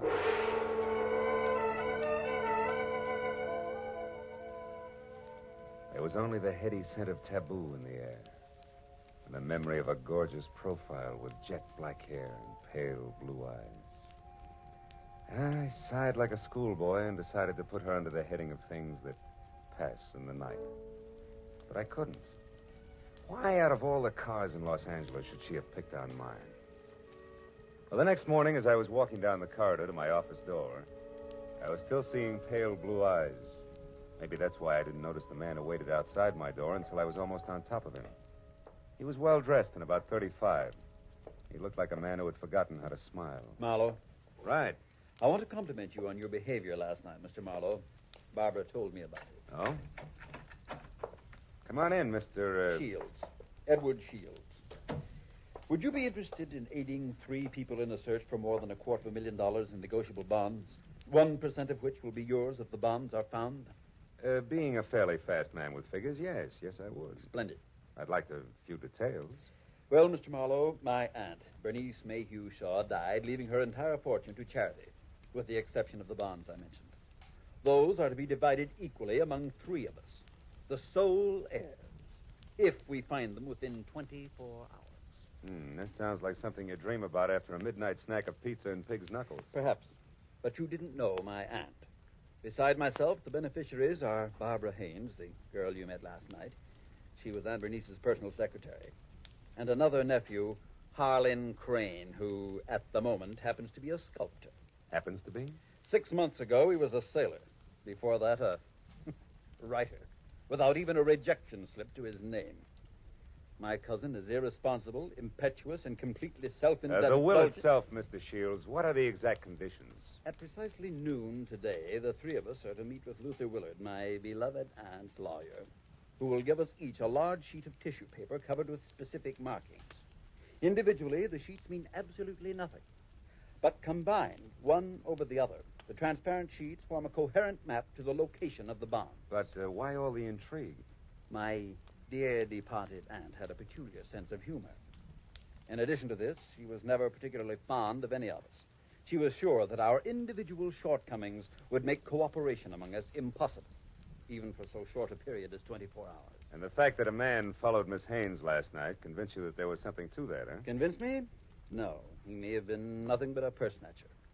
Nevertheless, I do feel that to play safe, a 4th party, a custodian of the map, so to speak, would be advisable. That's fine. When do I go to work, Mr. Shields? At noon, at the lawyer's office. However, I regret that first you must be approved by the 3rd heir. I don't like to ask this, Mr. Marlowe, but would you mind very much calling on my cousin, Harlan, personally? Not at all. As a matter of fact, I think he might prove very interesting. Yes. I am sure he will. As interesting as an ape in the zoo. I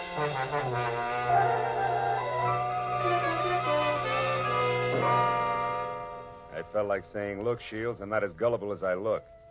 But then I thought a client's a client, and I decided to play along. Harlan Crane, 6 foot, red-bearded giant, talked as he worked, wielding a 10-pound sculptor's mallet like it was an 18th century quill. I'll be frank with you, Marlowe. Money isn't everything to me and never has been. Over $100,000 will buy a lot of marble. Half the state of Vermont, I'd say. But coming to the point, Mr. Crane, do I get your seal of approval? Oh, I imagine you'll be all right. Anyone who can get by Shields, the all-American Scrooge, ought to do. Thanks, a million. I'm not being personal where you're concerned. It's just a matter of facing a fact bluntly. Edward Shields is conniving, avaricious, and dull. I heartily recommend him to nobody. And the girl, Barbara, you feel the same way about her? No, I don't. And the truth of the matter, Marlowe, is that I know very little about Barbara Haynes. What I do know, I like very much. Yeah, that I can understand. Marlowe, do you realize that once you have the whole map in your possession, you're worth an awful lot of money? Of course I do. The whole map, I have a market value of exactly $300,000. That's right, fellow. $300,000, dead or alive.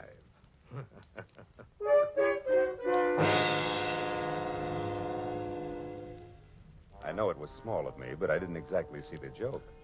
And things got less funny as time went on. Later, as me and my trio got off the elevator at the lawyer's office, old Luther Willard, Aunt Bernice's attorney, was waiting for us, so excited he could hardly talk. I've been held up. What? Yes. A little man. He wanted the map. A little man, dark complexion? Yes. Had a scar on the side of his neck. Are the maps all right? The maps? Oh, yes, they're all right. Now, wait a minute, everybody. Give him a chance. Mr. Willard, tell us exactly what happened. This is Mr. Marlowe. We told you about him, Mr. Willard. Of course, yes. Come into my office. You see, I was putting some papers into my safe when this little man stepped up behind me and demanded the maps. Were they in the safe? No, thank heavens. Make yourselves comfortable. The please. maps, Mr. Willard. Where are they now? Well, right here, where they were all the time. Here under the blotter on my desk. Clever of me, wasn't it? Wax seals, still intact. I'll take all three of them right now, Mr. Willard. That is, if there are no objections. All right, then I guess we can be on our way. Hold on, Mr. Marlowe. There are still two things you people must know. First, in the event the bonds are not recovered within the 24 hours, I am instructed to open another sealed envelope, which I'm happy to report is kept in my bank vault. That envelope contains a complete and simplified map and is to be turned over to a designated charity. And second, if any of you die before the allotted time is up, the bonds are to be divided among the surviving persons. And if none of us survives, Mr. Willard? Why, in that case, the bonds again go to charity. You see, Harlan, your aunt was a very generous woman.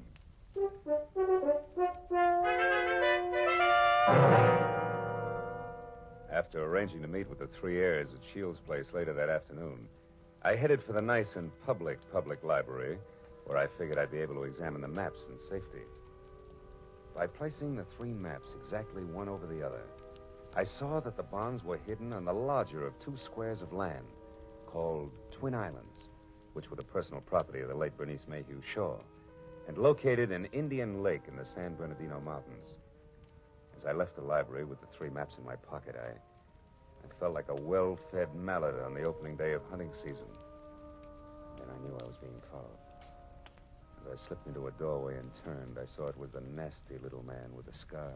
All right, you, we're through playing tag. Oh, let me go. Not yet, Shorty. Not until you talk loud and clear. No, don't hit me, please.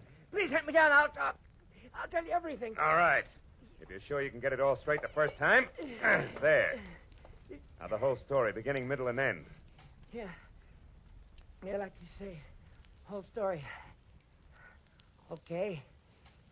Starts like this. Oh!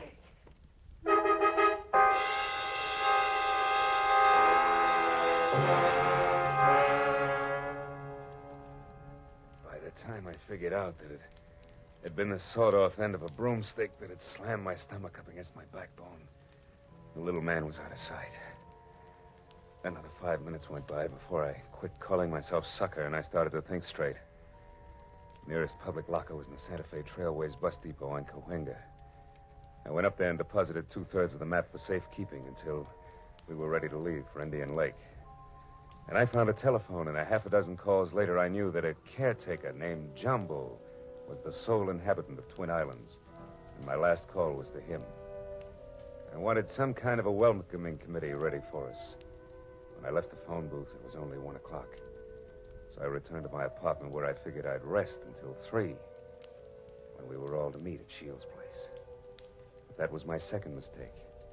Because the moment I closed my apartment door, I was positive I wasn't going to get much rest. I had an unannounced visitor. Yeah, you look surprised, Mr. Marlowe. I am. I didn't recognize you at first without your broomstick. Yeah, I traded that in on this 22 target pistol here. It's more expensive, but it's better. Makes me as big as you are. Maybe bigger. Yeah, but how much does it do for your personality? Quite a bit. Gives me poise. And poise gives me manners. So in asking for that nap in your pocket, I'll even say please. Come on, Marlowe. I won't say please twice. No, I don't think you would. Here. Thank you. Now, before I go, one more thing.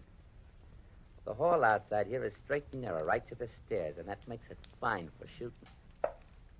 So after I step out, don't do anything rash. For a while.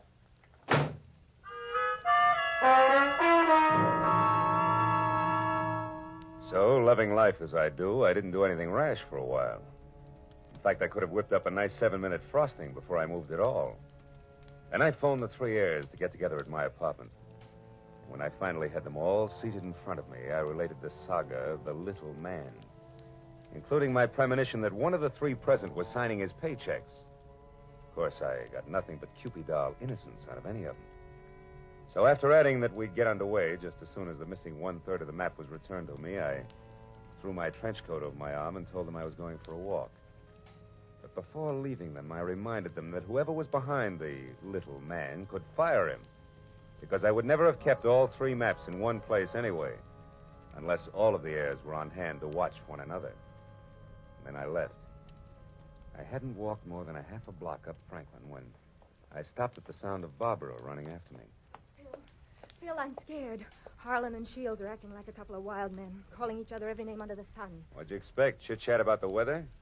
I quit acting like a bobby soxer within squealing distance of Sinatra and try a cigarette. It'll calm your... What is it, Phil? Why are you smiling like that? What's wrong? Nothing's wrong, Barbara, nothing. It's just that I found this in the pocket of my trench coat when I went for my cigarettes. It's the map. That's right. The missing 3rd. It's back already.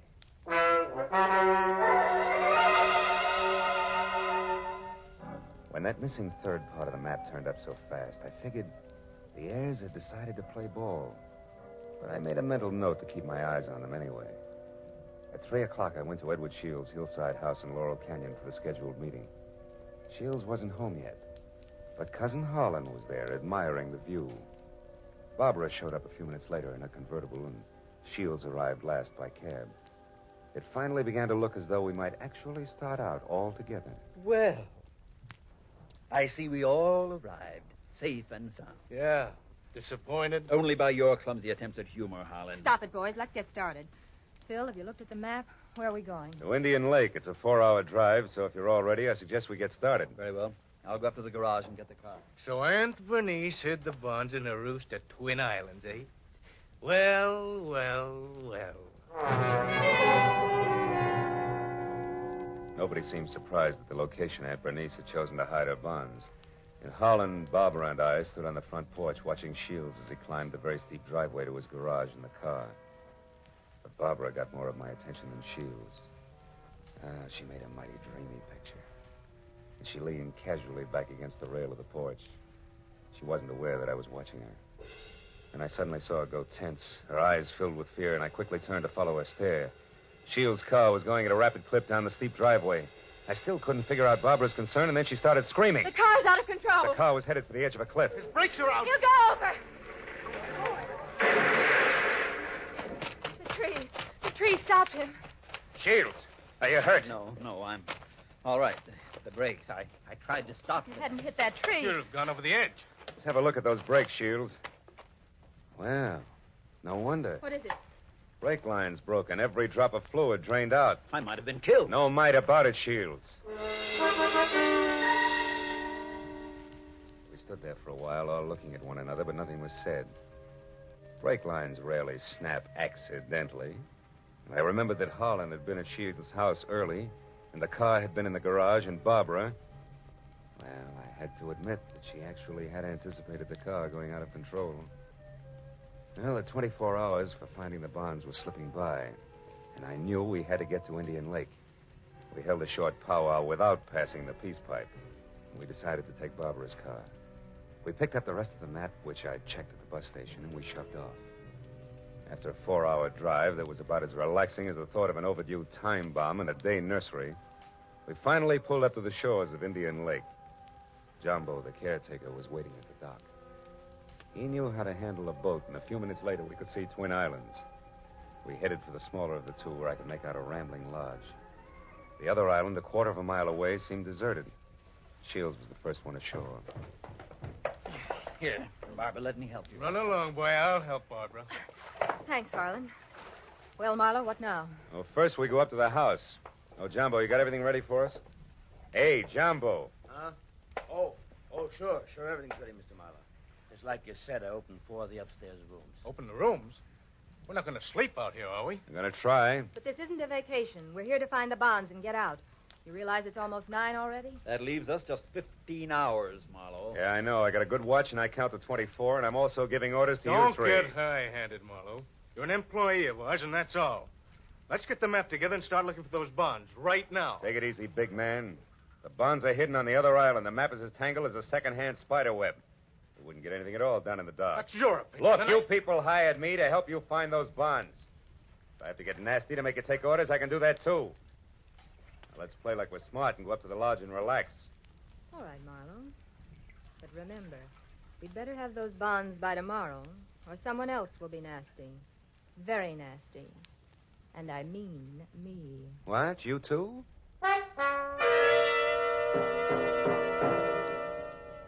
Getting the 3 heirs settled down at dinner table was quite a chore. And when I was sure they'd keep an eye on each other, I slipped outside. I hid 1/3 of the map in a drain pipe. Then I went upstairs to my room, and I hid another 1/3 in the window shade.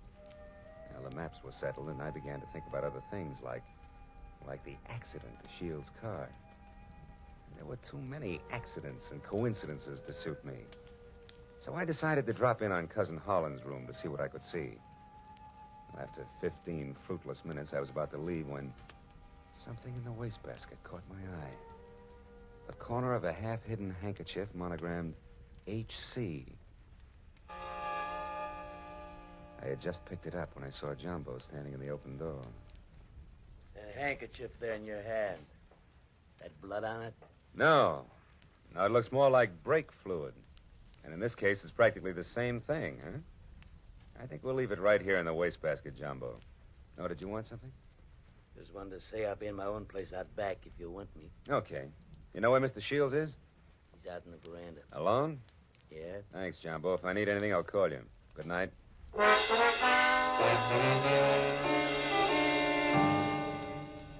Shields.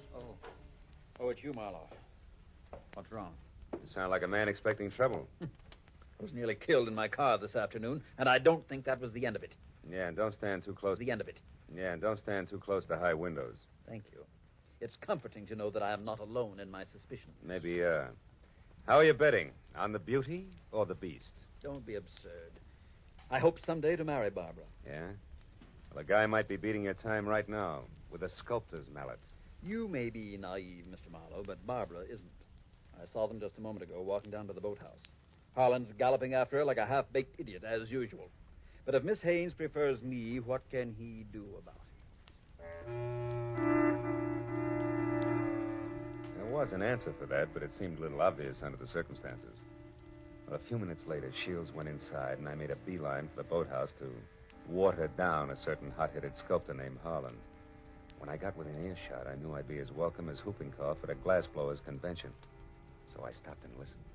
Barbara, darling, I'm falling in love with you. You know that, don't you?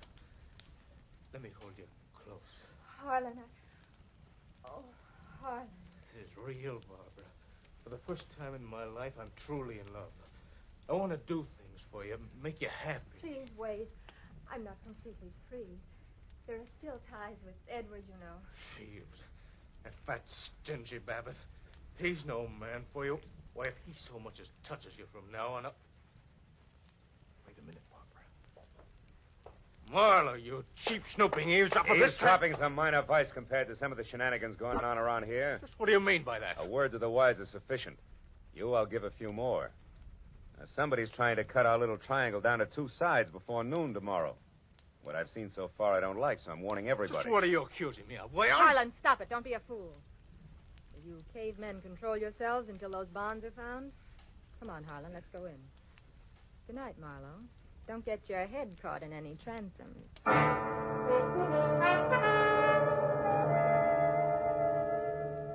Deciding sleep wouldn't be very healthy for a man in my position, I decided to sit up that night. And it was about 2 o'clock when I looked out the window and saw something mighty interesting. A light was moving on the other island opposite us. I got hold of Jumbo and we went over there as fast as we could.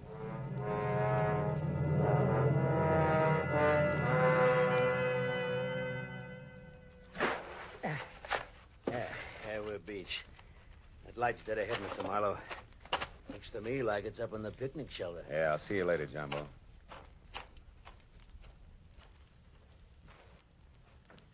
Who's there? Guess who? Oh, Marlowe. I didn't hear you come up. The wind's too strong, I guess. I'm glad to see you. Spooky here all alone. Oh, sure. What's the idea? Decide to do a little freelance prospecting? No, that's right. Bernice Mayhew loved this spot, and I had a hunch she hid the bonds here in the base of this table. Oh, I guess I was wrong. Oh, come on, Marlowe. Limber up. You can't blame me for trying. Listen, beautiful, don't flap your eyelashes at me. I can't see anything but double crosses right now. All right, if you've had your fun, let's go back to the lodge, Don't huh? be that way, Phil. Phil, the sun will be coming up in 2 or 3 hours. Why not wait for it here with me? Barbara, baby, don't burn up too many calories with that routine. Because I only keep 1/3 of the map on me. You think you're so smart. Bright ideas hatch in that cute little brain of yours, too. Now let's... Oh, comes the gun with a pearl handle, no less. Stay away from me, Marlowe. Over there. Hey, what's going on here, anyway? Jumbo! Look out, Jumbo! Jumbo stepped into the light and Barbara turned. I made a swipe at her gun hand that knocked pistol, purse, and lamp all over the picnic shelter. I found the gun and gave it to Jumbo. Then I started to pick up an assortment of knickknacks that had spilled out of her purse. But I never finished, because one of the items made my eyes pop. It was the monogrammed handkerchief covered with brake fluid that I'd found in Holland's room. It all made sense now. It tied up everything that I'd suspected right along. Only 2 of my trio had planned to split up the $300,000 worth of bonds from the first. As I ran for the motor launch, I yelled at Jumbo to bring Barbara over in the rowboat. All the way back, I had the panicky feeling that I was probably too late. But when I sneaked in the front door of the lodge, there were still 2 voices, and they came from the open kitchen door. My hand on my gun, I edged along the wall and peeked in. Shields, you're a fool. Perhaps.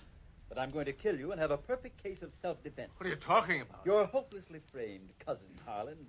I ruined the brakes on my own car. I planted your handkerchief, stained with brake fluid, in your room. Marlowe found it. He's convinced that you tried to kill me. He's also convinced that he was brought into this whole thing by coincidence. He doesn't know that he was deliberately involved in our search for the bonds, just so he'd make a reputable witness. You're out of your mind. Not at all. I'm going to kill you and say it was self-defense. Marlowe will testify that you tried to kill me before. What Marlowe's going to do is blow your head off if you don't drop that gun, Shields. Marlowe? Yeah, Marlowe. Who knows he wasn't brought into this thing by coincidence, but has stuck around to see the fireworks and who almost saw them just now. Phil, what's happened? Barbara, couldn't you hold Marlowe on the other island? You Shut up, Shields. Barbara's little mistake was that she should have gotten rid of Holland's handkerchief after she took it out of his room so he wouldn't see it. Barbara, I don't understand.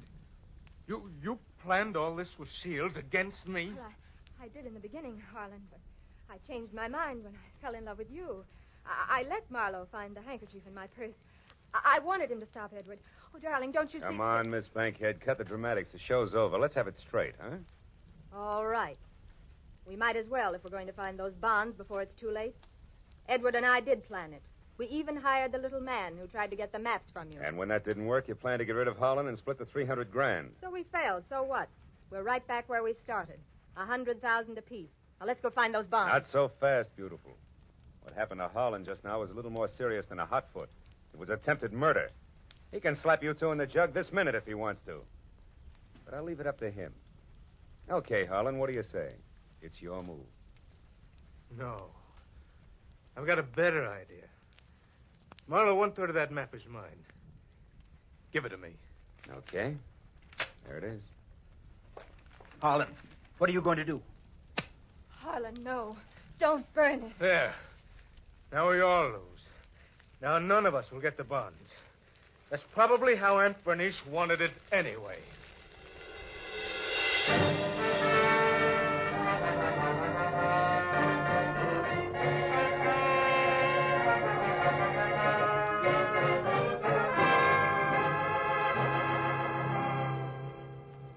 It was almost noon. I was standing on the veranda of the lodge, and a scrawny old crow was perched up on the roof. I saw Barbara and Shields quietly pull away in a boat with Jumbo.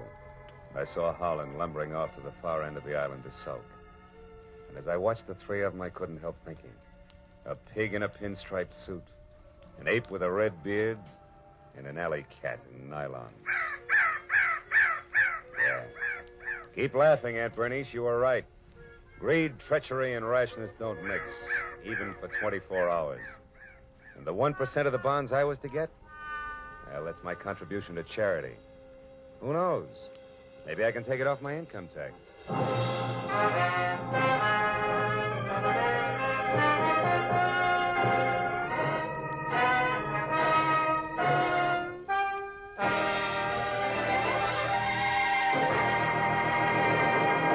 The Adventures of Philip Marlowe, created by Raymond Chandler, stars Gerald Moore and is produced and directed by Norman MacDonald.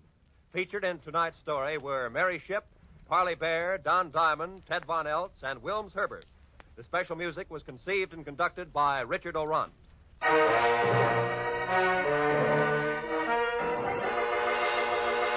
Be sure to be with us again next week when Philip Marlowe says... When I got the crisp $50 bill in advance, I figured my client had a heart of gold. But after I was beat up, double-crossed, and shot at, I realized just how hard a heart of gold could be.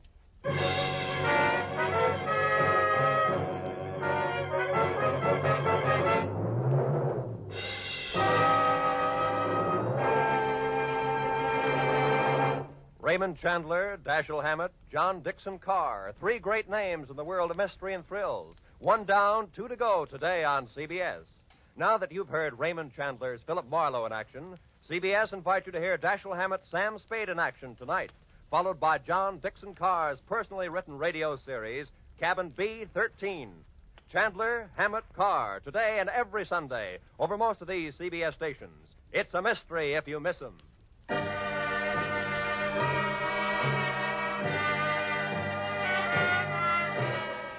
Roy Rowan speaking for CBS, the Columbia Broadcasting System.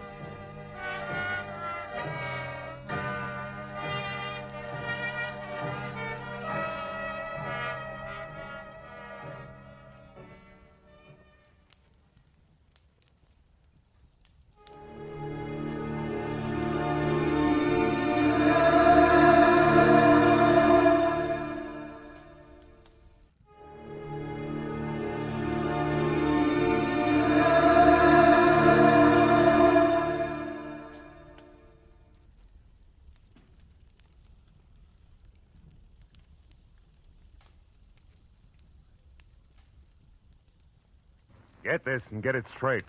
Crime is a sucker's road. Those who travel it wind up in the gut of the prison of the grave. This time, a twisted mind, a hole cut in a wire fence, and a corpse in a storeroom. All added up to freedom. But only for the one who had it coming. From the pen of Raymond Chandler, outstanding author of crime fiction, comes his most famous character in The Adventures of Philip Marlowe.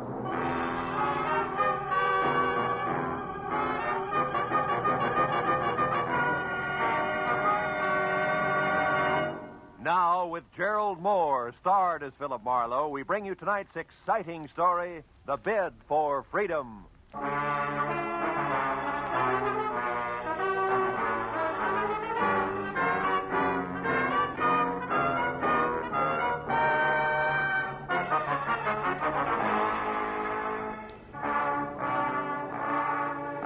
Never fails.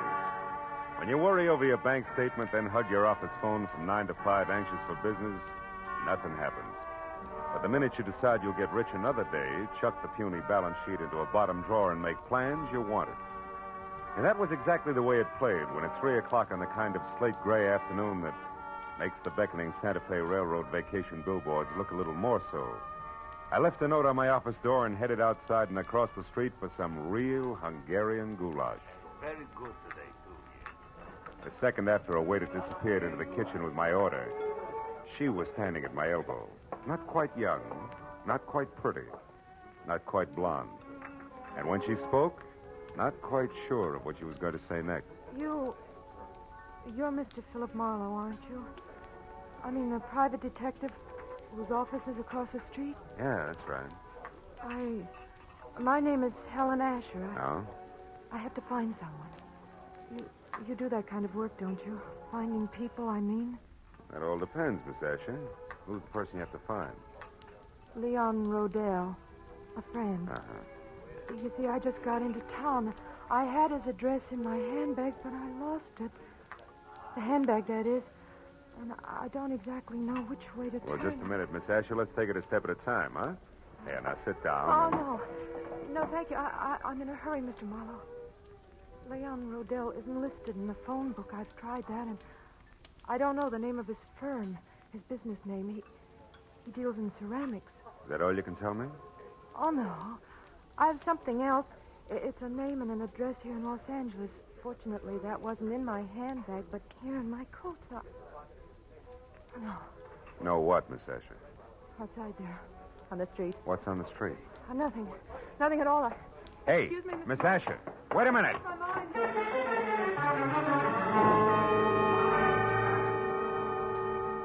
There'd been a sort of sad look about Helen Asher that made me want to help her. So after an even sadder look at the plate of goulash that was coming toward me from the kitchen, I followed her to the street. Mr. Marlowe, the gold. When I reached the sidewalk, she was across the street in a cab and away. That might have been the end of it if something small and ugly that had been standing just outside the restaurant hadn't turned and moved into the alley alongside the building. On a hunch that he'd had something to do with the sudden exit of Miss Asher, I followed him and found him standing next to a line of empty ash cans, calmly lighting a cigarette. You always run into alleys to light your cigarettes? You always concerned? What do you know about Helen Asher? Helen Asher? I haven't any idea who you're talking about. Come on, little man. I'm talking about the gal who just got into that cab. Do the words begin to flow, or do I wring them out of you? Chief, get your hands off me. You're ripping my pocket. You're lucky it isn't your nose. Come on, talk. All right. It's no secret. Here, it's all in this letter. Look, right here. Oh!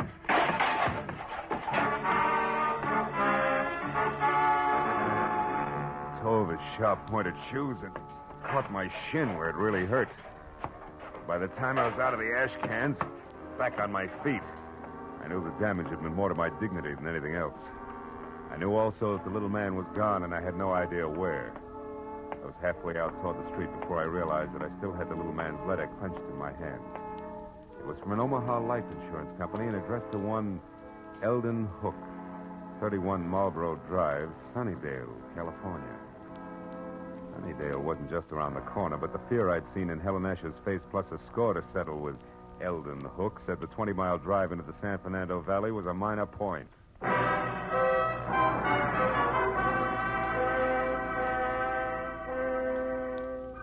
Under the gray sky overhead that thickened by the minute, Sunnydale, about the size of the hole in a candied lifesaver, looked as warm and cheerful as crepe paper. And number 31 Marlboro Drive, also gray, was no improvement from the ponderous, bleak stone buildings which said Queen Victoria should have slept there. Past the high, thick wire fence that surrounded it to the wrought iron gate in front of me labeled Hillcrest Sanitarium. Keep out. Took 10 minutes of softly phrased questions and answers to get the boss man, a Dr. Cinetti, to the gate. I told him who I was and what brought me to him, including the description of Eldon Hook. I don't understand. Come in, Mr. Marlowe, please.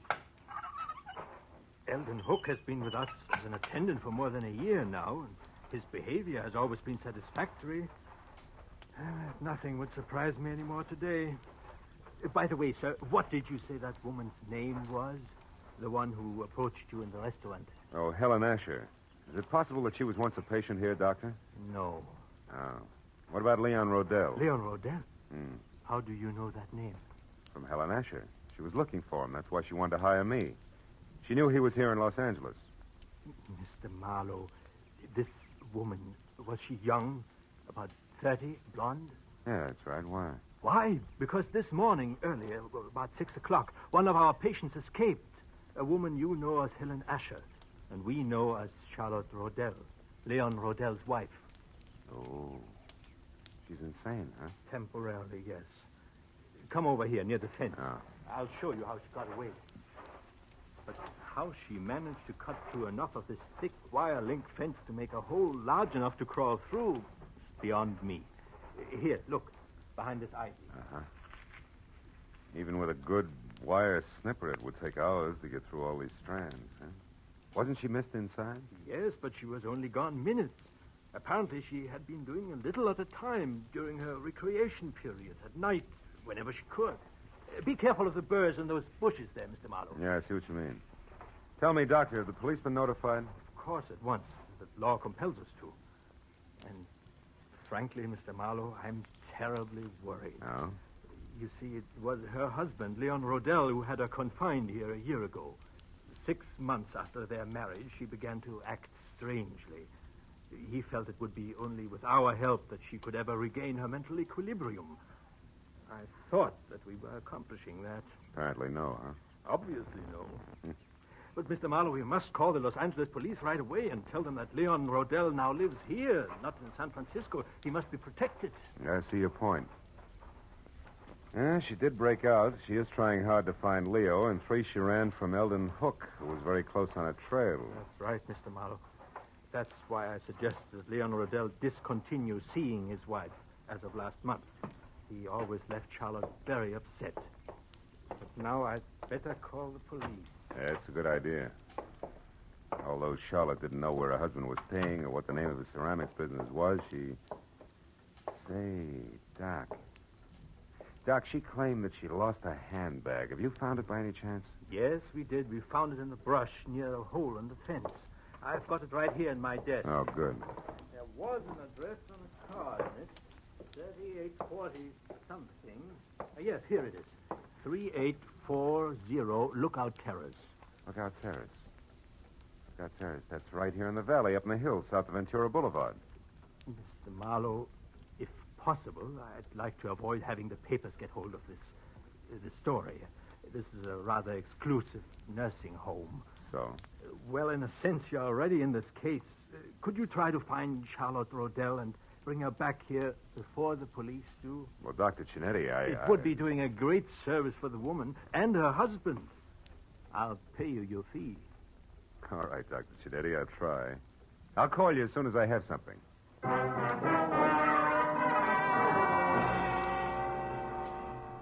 When I first started Marlboro Drive in Sunnydale, it had been a combination of interest in a sad-eyed girl and a strong desire to punch Eldon Hook on the nose.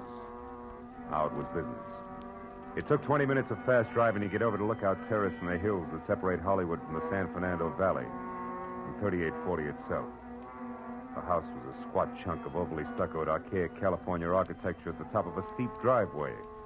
When I was out of my car and walking toward the front door, everything was black, except tiny pinpoints of light sparkling up from the floor of the valley I just left. Good evening, sir. I hope I didn't startle you, Mr. Rodell. Mr. Rodell? Oh, I know your name. Yes, sir. And I know some other things as well. Like what? Oh, incidental facts. Like, well, it's cold in there. So you haven't been home in hours. And? And the refrigerator's empty, so you're only staying here off and on. Also, the old mail inside, phone bills, etc. They don't have your name with this address. So this is probably a friend's house. Which totals to what? To 0, maybe. 0, Mr. Rodell, like you're going to total if you don't pay the money you owe to my good friend in San Francisco. Yeah, you know who I mean, don't you, Mr. Rodell? Yeah. What I don't know is how good friend thinks I'm going to raise that kind of dough. I made it funny? Oh, you're kidding. What's 15,000 to you? You, shall I say, an intimate friend of Ordine Blackburn? Oh, Ordine Blackburn. Yeah, Ordine Blackburn. Come off it, boy. I'm thorough. I'm eager sort. I know that the lady from Bel Air's loaded and that she's nuts about you. No fooling. Now, before I leave, a word of advice, Rodell. One can't run away from his obligations forever. And you won't be able to walk away after 24 hours. Unless, of course, you pay. Good night. Good night, Eager. Till we meet again.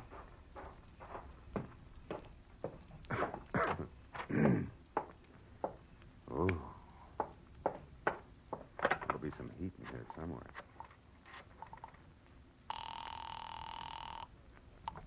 Information. Oh, operator, I'd like the telephone number of a Miss Ordine Blackburn in Bel Air. I don't have the address. Have you tried your directory, sir? No, I can't. The house burned down. One moment, please. Yeah. We have an Ordine Blackbird at 2321 Bel Air Road. Yeah, that's it. What's the number, please? Nevin 31121. 31121. Thank you. House burned down.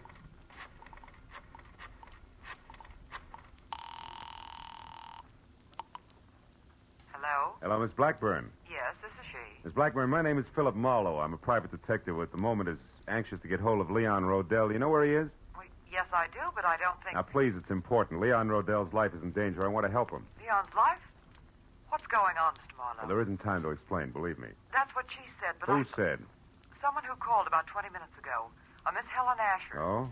She said she was supposed to meet Leon at his storeroom about purchasing some ceramics, but she forgot his address there. Did you give it to her? Well, yes, I did. Oh, great. She's the one who's after him. What's that address? Come on, quick. 3909 and a half Ventura Boulevard. It's in Ventura. the rear of a parking lot.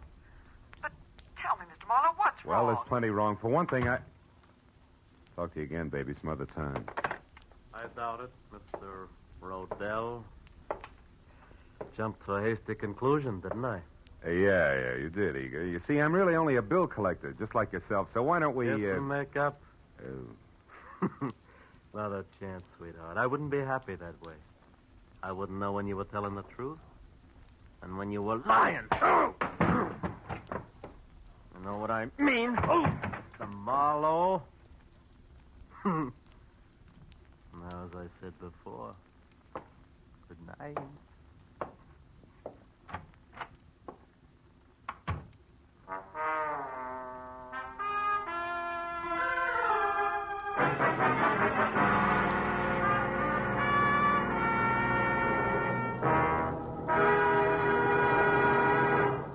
In just a moment, the second act of Philip Marlowe. But first, CBS will bring you the earth-shaking premiere of a new opera tomorrow night.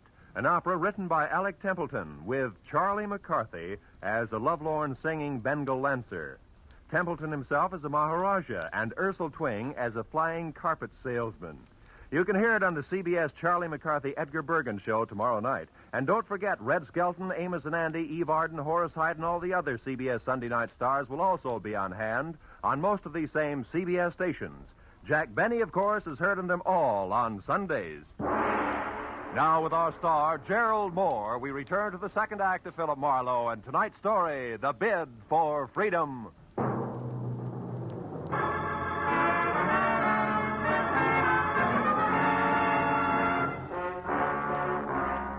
Gun butt I'd been slapped with felt like a log chain. Next time would be different. I waited till Eager drove away, and then went out and got in my car and unwound my way down the hill again to Ventura Boulevard. There I turned west and drove out to 3909 and a half. There's a glass and neon super grocery store closed for the night. The only light showing at Leon Rodell's ceramic outfit trickled out on the ground in a narrow wedge to what had to be a partly open back door. Then even as I watched it, the wedge danced to a crazy pattern and disappeared. I ran for it and got there just in time to see Charlotte Rodell dart down the alley. A second later, she vanished in the shadowy jumble of backyard buildings. I knew there was no use trying to follow her. Instead, I eased the storeroom door open and looked in at a room full of flower pots, lamp bases, and dishes. Nothing moved. Charlotte, I was sure, had had a reason for running, so I went in, toward a table in the corner where the only light was burning. I was almost up to it before I saw the reason. Yeah, it was a good one. Eldon Hook, the sanitarium attendant, was on the floor behind the table, his body still trying to arch away from the knife in his back. When I bent over him, he opened his eyes. They were already cloudy. I was close. I found the hole in the fence, and I knew Ordine was... Ordine what, Hook? Who did it? Can you tell me? I never figured on... I left Eldon Hook just as he was.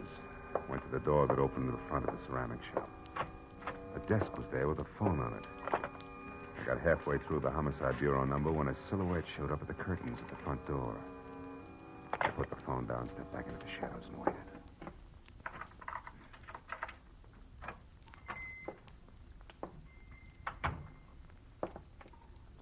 Oh, that's funny.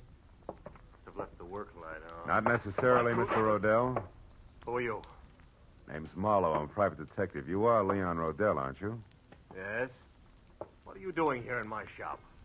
You better finish taking your overcoat off, Mr. Rodell. Now, see Your here. wife has run away from Hillcrest Sanitarium. Charlotte is out? That's right. How do you know this? She came to me tonight under a phony name. Tried to get me to locate you. She'd lost your address. Oh. This is a shock, Mr. Marlowe. A terrible shocker. Poor Charlotte, what an awful thing this is for her. Yeah. Excuse me, I need this. Sure? Oh, you? No, thanks. You see, Marlowe, I've only been here in Los Angeles a month. The last time I visited Charlotte, that was about 3 weeks ago, and I hadn't planned to stay out. Wait a minute. My wife is the only one who had my local address. If she lost that, how did you find me? That's a long story. I got the address Charlotte lost, and I've already been up to your house, but the last step was a call to a Miss Ordine Blackburn. Ordine? Yeah, she sent me up here. Oh. Then you know about Ordine and me. A little. Well, I suppose under the circumstances, that's hard for you to understand, Marlowe, and even harder to accept. Not exactly, under the circumstances. Oh? Well, the law is not as generous as you are. Has no room for understanding. Insanity isn't grounds for divorce until after 3 long years have passed. And maybe Miss Blackburn doesn't want to wait that long, huh? Well, to be frank, I don't know. I'm in love with her. I think she loves me. I haven't had the courage to tell her about Charlotte yet. Maybe you won't have to. Hmm? Charlotte called her up tonight before I did as a Miss Asher. She must have gotten Ordine's name and phone number from you some way on that last visit of yours. No, that's impossible. Well, she got it some way. Marlowe, do you know where Charlotte is? We've got to find her. She's not responsible. She might even be dangerous. It's an understatement, Rodell. She's deadly. Deadly? I don't understand. Come here. Over behind that table there where the light is. What? Go ahead and look. Oh, what's over there? When I showed up here tonight, I saw Charlotte running away. I came in and found that. Oh, my God. The attendant at the sanitarium. Yeah. He knew she'd escaped. He found the hole in the fence where she got out, and he's been following her on his own, strangely enough. He's dead. Marlowe, he's dead. Look, he's dead. Rodell! Sorry. Marlowe, she must be completely mad. We've got to stop her. Why, she might go for Ordine next door. Or you, yeah. What can we do? Well, you can go home. She doesn't know that address up there, so you'll be okay on that score. All right, but... Okay on that score. All right, but... Rodell, listen. Keep your doors locked up there, will you? Well, sure. You said Charlotte... I know. I'm not thinking about Charlotte now. There's something else. The guy in San Francisco that you owe all that money to. What about him? Sent a mug down here who intends to collect it. I've tangled with him already. He means business. So be careful, Rodell, and I'll see you as soon as I can.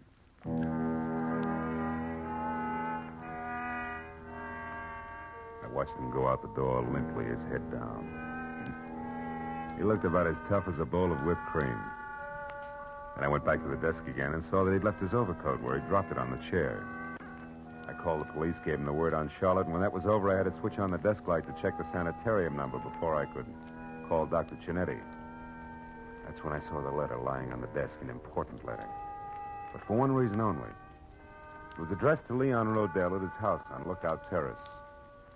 It was an open invitation to anybody who'd come to the shop looking for that particular piece of information. And there was no doubt in my mind that Charlotte had seen it, which made it long past time for me to get up there and on the double. I turned, headed for the door, and stopped all in one motion. The pair of headlights slashed the windows and then blinked out. I stepped back out of the circle of light from the desk lamp and waited. A second later, the hulk of Mr. Eager filled the open back door. He was still very sure of himself. He took in the storeroom with one long glance and then sidled through the clutter as deftly as a rumba dancer toward the door where the desk and I were waiting. The instant he got within reach, I swung! You again, you dirty lout! Made your pitch once, big man. Why don't you sit on it? You... That squares us up for that clip on the chops you gave me. Oh, no. No, not quite, mister. Even Steven now, big man. When he went down that time, he took the chair, Rodell's overcoat, and half the stuff on the desk with him. He was still moving, trying to free himself from the tangle, so I reached for him again, but got only a fistful of the overcoat Rodell had left behind. And suddenly, my hand stung like it grabbed the wrong end of a bumblebee. I jerked it back and looked at the palm. Something was stuck to my skin, something I couldn't understand. Until finally realization oozed through the molasses in my brain. I left and ran all the way to my car and almost sprung the frame, twisting up Lookout Terrace.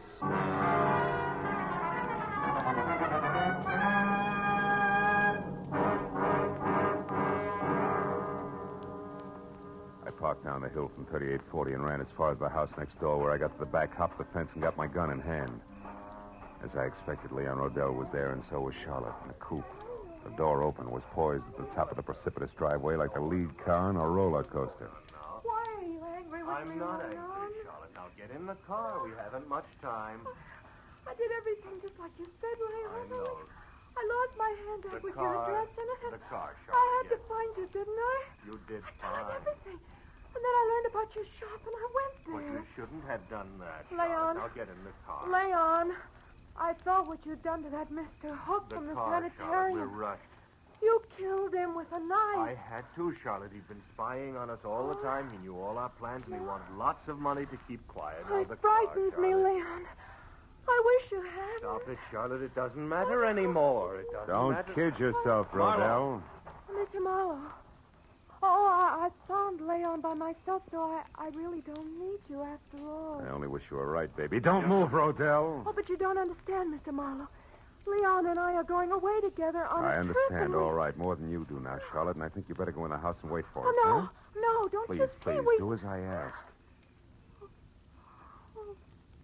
All right. But don't be long.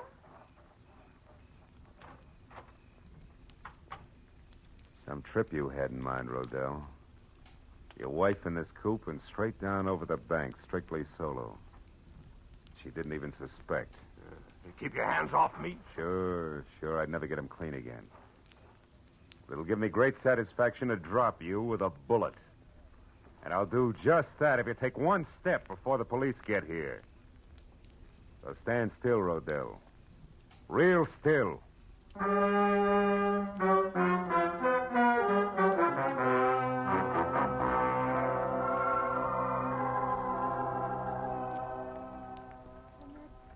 Really all that happened, Dr. Cianetti. I'm sorry you were worried, and I'm awfully glad I'm back. So am I, my dear. And we'll talk more about it in the morning. What you need right now is a good night's rest in your own bed. Oh, you're right, Doctor. I'm very tired. Good night, Mr. Marlowe. And thank you. Good night, Charlotte. She still doesn't realize, does she? No, and it's a good thing. Plenty of time for that later when it can come gradually. At this point, she could tear herself to pieces over a thing like this. Yeah. Her husband who urges her to run away and helps her do it for the sole purpose of getting her out where he can kill her. Not much security in that setup, huh? No. You mentioned another woman, Mr. Marlowe. Miss Ordine Blackburn. Oh, Adine, yeah. Gullible rich girl without much on the ball. Rodell planned to marry her and solve all his money problems. Believe me, Doc, he had them, big ones. I see. Well, she's better off this way. Yeah. 6 months of marriage to Rodell, and she'd have been a candidate for your sanitarium herself. He's that kind of a guy. And my late employee, Eldon Hook? Well, he knew that Rodell had been urging his wife to run away and that he'd cut that hole in the fence. Hook found out that Rodell was interested in Ordine, and he tried to shake Rodell down. Signed his own death warrant on the spot. You know, it's sometimes frightening to me, Mr. Marlowe. to realize how many warped and twisted minds there are that never get help until it's far too late. But there's always some good in every bad thing, they say. What about this case? Charlotte. I expect her to recover completely soon, because now the main contributor to her neurosis, so to speak, is gone forever. That was Leon Rodell. Yeah, well, Doc, it's a long way back to Hollywood. I better get going, huh? Just one thing more, if you don't mind. Charlotte would have died in a smashed car in what would have passed for an accident. Also, she'd have been blamed for Hook's murder if you hadn't found out the truth about Rodell. I'm very curious. You remember the burrs that grew along your fence outside? The birds? A blasted nuisance. Yeah, but as you just said, Doc, there's always some good in every bad thing. Rodell told me that he hadn't been up here for 3 weeks. And yet tonight his overcoat was loaded with burrs. I got one in my hand from it. Oh. That gave me a hunch. Well, from there on it played. Disappointed? To the contrary, satisfied completely. Good night, Mr. Marlowe. Good night, Doc.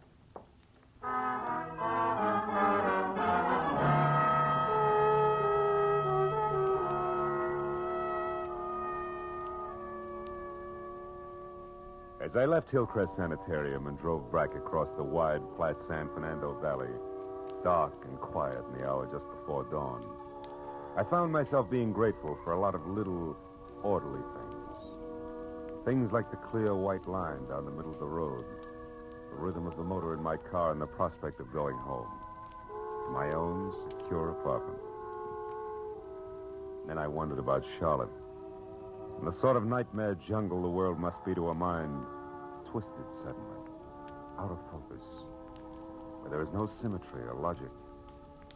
But nightmares can be banished, huh? Fears driven away. And in time, with Dr. Cinetti's help, she'd come out of it all right. But the others like Hook and Rodell, to them, the jungle is home. No nightmare, that. They live in it by choice. Until, one way or another, they're destroyed. Choked to death by the very tangle they hide in. Well, that's fair enough.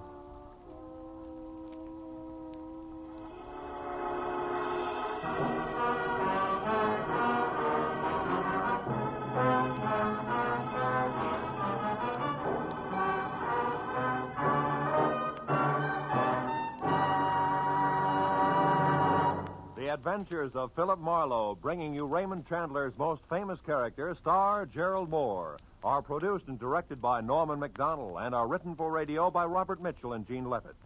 Featured in the cast were Gene Bates, Larry Dobkin, Yvonne Patey, Harold Deerenforth, Jack Edwards, and John T. Smith. The special music is composed and conducted by Richard Arant. Be sure and be with us again next week when Philip Marlowe says...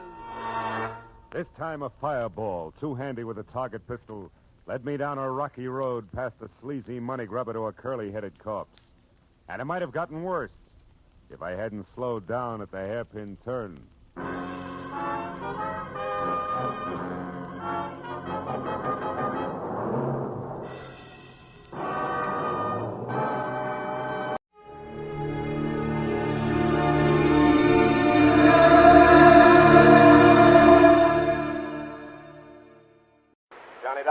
Bob Douglas, Corinthian Light, Johnny. How soon can you leave for California? Right away. My right big toe needs defrosting. What's the matter? A policyholder, young fellow named Jefferson, went west on an oil deal and he's disappeared. It might be murder.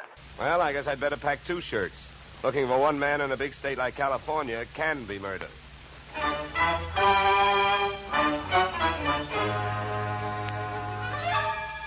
Edmund O'Brien in the transcribed adventure of the man with the action-packed expense account. America's fabulous freelance insurance investigator. Yours truly, Johnny Dollar.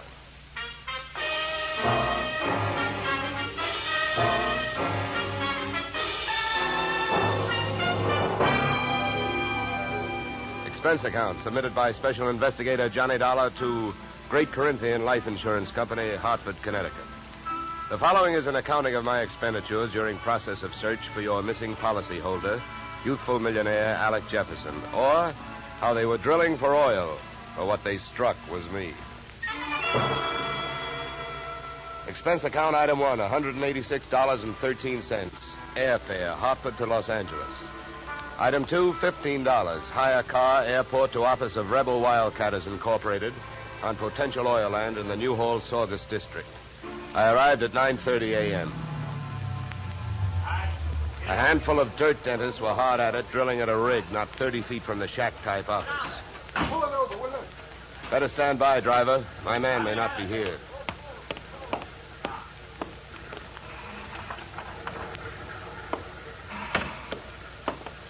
Morning. Can you tell me where I'll find Mr. Flaherty? You're talking to him. I'm Mars Flaherty. What can I do for you? My name is Johnny Dollar, Mr. Flaherty. Yeah. I've been sent out here by the Corinthian Life Insurance Company to see if I can get a track on your partner, Alec Jefferson. I see. Well, it's their money you're spending, Dollar, so I don't care much if you waste it. But if you don't mind my saying so, I do think you're going to be wasting your time. Well, I get paid by the day. Then I guess you don't mind wasting time. Oh, look, don't get the idea I'm just naturally pessimistic. I'm not. It's just that I've already done a lot of looking for young Jefferson, and when that bird flew to coop, he didn't leave a feather you could trace him by. Well, do you have any objection to giving me a few details? No. Sit down. Not at all. Thank you. To save time, maybe I'd better tell you what I already know. Well, it can't be much. It isn't. I suppose you realize Corinthian Life is the administrator of Jefferson's father's estate. Yeah. I know that. Well, having charge of the money, they naturally know that young Jefferson financed this operation. That's right. His money, my experience. The only thing we needed was a little more luck. Well, there you have it. That's all I've got. What can you tell me? That whatever young Alexander got, he was asking for. For a guy built like a cream puff, he got mighty strong around here. Around an oil field, that isn't healthy even for a big guy. You know. How do you mean he got strong? Too much money, too much opinion. That mixed up with too many other men's women can mean trouble for anybody. Any particular women? Too many. Mind telling me who they are? No. Matter of fact, I got a list right here. Yeah, you can have it. I already tried it. Just one more thing. Yeah? How and when did he drop out of sight? A week ago last night. Yeah, he left here at 5 o'clock for his apartment on the Sunset Strip in Hollywood. He never got there. I checked that, too. Here, yeah. Give me that paper back for a minute. I'll write down the address. Thanks. Well, I'll be around. Oh, by the way, the first thing we try to figure out in my racket is who would benefit most. How would you like to have him found? Dead or alive? Either way, Dollar. I can take it. I've lost partners before. I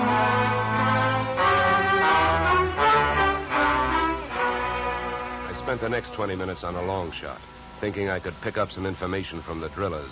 But it was a long shot that missed. Those guys wouldn't have told me it was a nice day. The outdoor life having got me nowhere, I decided to give the indoor type a try. First stop, Jefferson's apartment on the Sunset Strip. The lock was foolproof, but I wasn't fooling.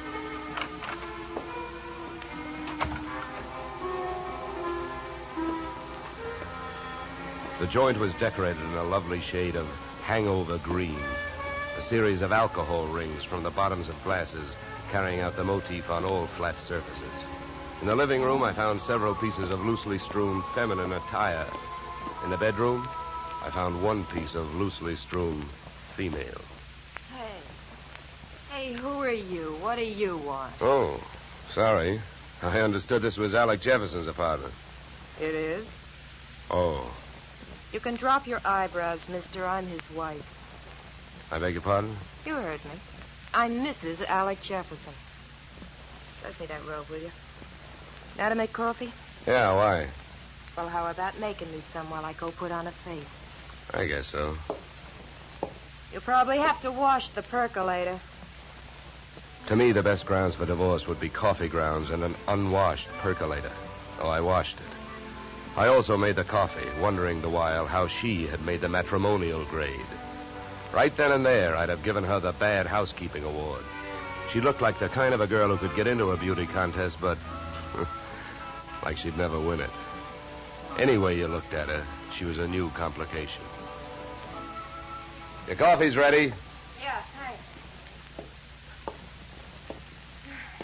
Good. Find any clean cups? No, but I washed, too. Here. Thanks.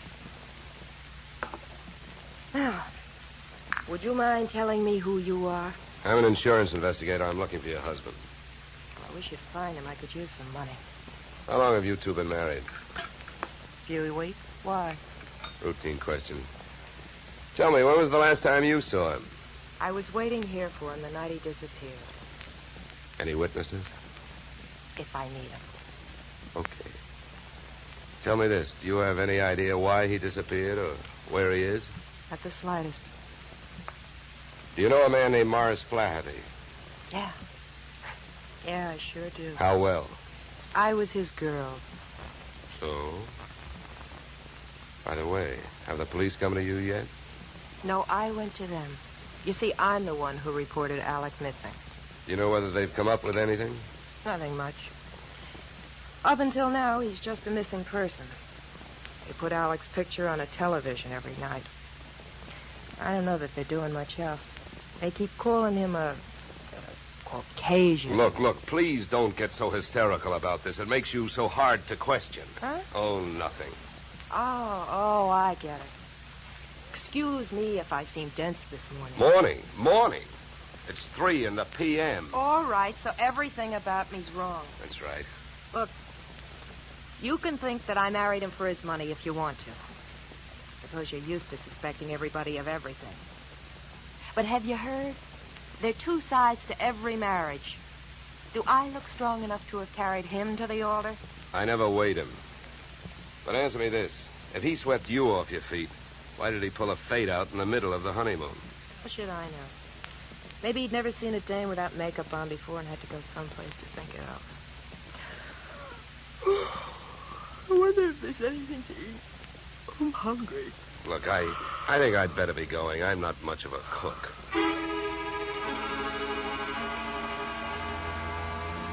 When you're working on a case, your nerve ends are easily disturbed. So when I left the house and saw a hardtop blue Plymouth parked opposite the apartment, mine clanged an alarm. In the car sat an equally hard-topped man reading holes in a newspaper. I gave him the slow walk-away and quick turn treatment, and I caught him with his newspaper down. Then I had to go into my act. Why, George, you old son of a gun. Huh? Oh, my gosh, it's good to see you. What are you talking about? My name ain't George. What? Well, I'll be. What you know is I came out of the house, I got half a look at you, and as I started to walk away, the face registered. Why, mister, you're a dead ringer for an old school pal of mine, George Pfeiffer. Now, how do you like that? Look, come here. Let me take a closer look. Come here. All right, look out. Sleep tight. Okay, Sleeping Beauty, over you go. I'll drive.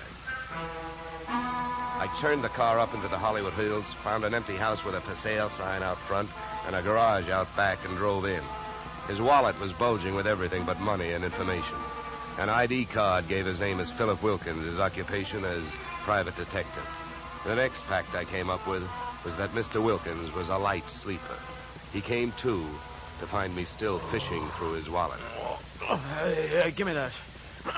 Okay, hold it, mister. Take it easy. Here, you can have your wallet back. Now, keep calm, and everything's going to be all right. If you don't, I'll have to give your whiskers another dusting. Oh, look, what's a big idea?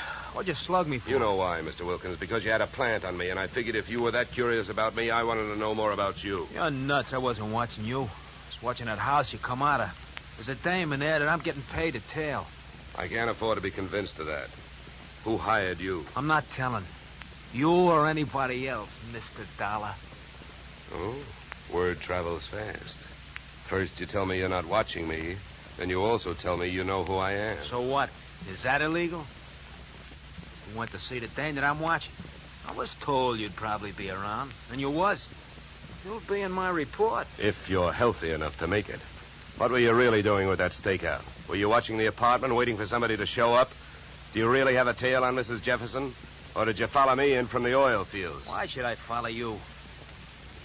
Maybe you and I got the same approach to this case. You found him yet? No, but it's still early. Who else is interested in finding Jefferson? Well, I hear he's quite a playboy. Maybe one of his playmates wants him served with breach of promise papers. Oh, come on, Donald, let's face it. I can't tell you who I'm working for. You know that. It ain't ethical. It's not ethical to let yourself get picked up as easily as I picked you up either. But let it go. I don't suppose by any chance you know a man named Mars Flaherty. Know him? I'd like to see one of his derricks fall on him. Why so? What did he do to you?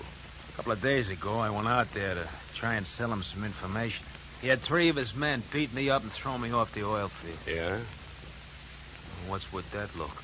Don't you believe me? Who knows? You might be telling me you hate Mars Flaherty to keep me from thinking you're working for him. I think you better get out of this car and let me drive away, Dollar. You're in a lot of trouble. I don't think so. Oh, you don't think so? I can have you pulled in for kidnapping. If that's what you have in mind, then first you'd better get a few witnesses for yourself. Now, come on, suppose you calm down for a minute. If you really hate that guy, well, maybe we can make a deal. If it's against him, I'll deal with it. How much do you know about Flaherty? My bookie's marked lousy from way back. He's promoted about 50 wells, and none of them ever happened. He's wild to hit oil. It's my guess that he's got a hunch that this is the big one. That's why I think his partner disappeared. Yeah, what difference would that make? Even if his partner turned up dead, Flaherty would still have to split any profits with young Jefferson's estate. Maybe not. I know they had a queer deal. Well, who'd know about that deal besides Flaherty and Jefferson? I don't know. But I do know one way of finding out what it is. How's that? Flaherty keeps all his papers in the safe in his office. I've even got the combination. We'll give it to you. You keep it. Wilkins, I still don't know who you're trying to get even with, Flaherty or me. So what I'm going to do is give you half a break. Then I'll only be taking half a chance. Yeah, then why don't you want the combination to the safe? I don't need it. You're going to open that safe.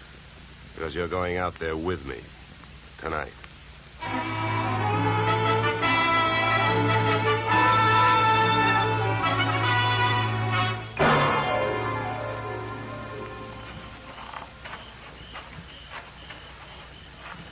Here. This window. Okay. Now, here. You handle the glass cutter. Right. Now, look. Here's what we do. I'll wet this suction cup. Get a grip on the glass, see? Now, you cut around the outside edge, and I'll lift the paint out in one piece. Lesson number 1, straight from the burglar's handbook.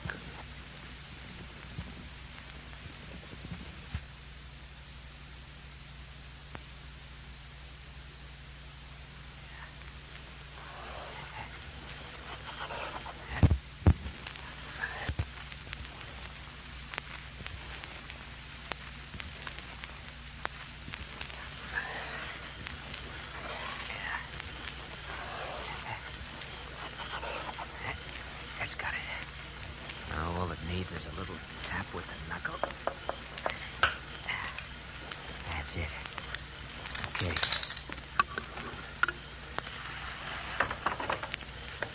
All right, in we go. You first. Okay.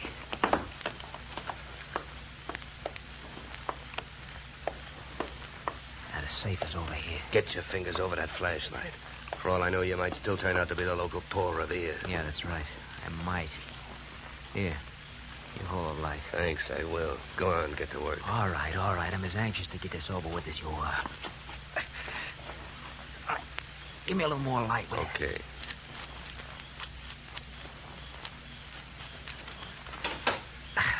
There you are. All right, go to it. You go to it. You reach in. And if your hand comes up with anything heavier than papers, I'll cream your skull. Will you stop your worrying? Here. Nothing here. Nothing. No. All right, you got him, that's all. Stay down there. I don't want to walk off with anybody's government bonds. Here. I got all I want. You put these back. All right. Now, close it up.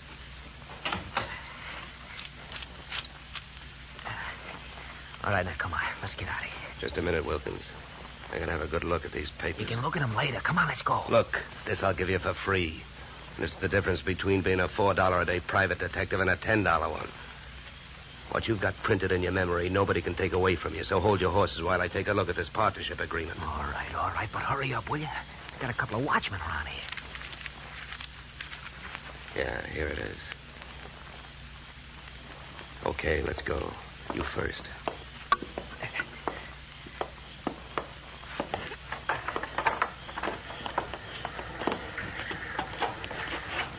Okay, back to the car. Make it fast and easy.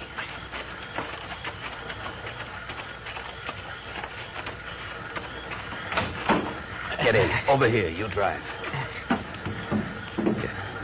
You know, Wilkins, I had a clammy feeling for a while back there that we weren't going to make it. Don't go starting any celebrations. You didn't make it.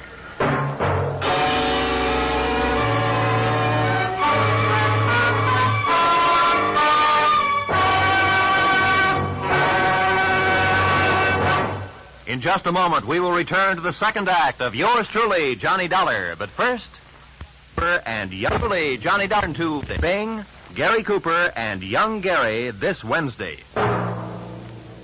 Now we return to Yours Truly, Johnny Dollar, starring Edmund O'Brien.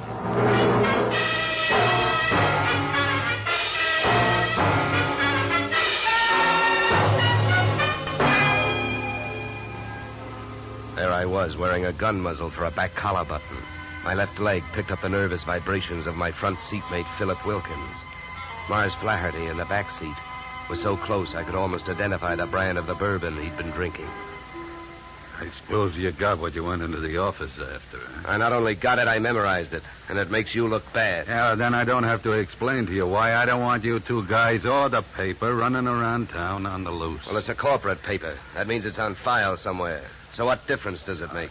Start the car. Where we going? To my house. Go ahead, get going. Okay, Wilkins, you better roll. What's at your house? The reason that paper makes a difference right now. The guy you came here looking for showed up. Alec Jefferson, where is he? He's where we're going. My place. Well, then I guess maybe my employers have got nothing to worry about. Nothing but paying off on his life insurance. Alec Jefferson's dead.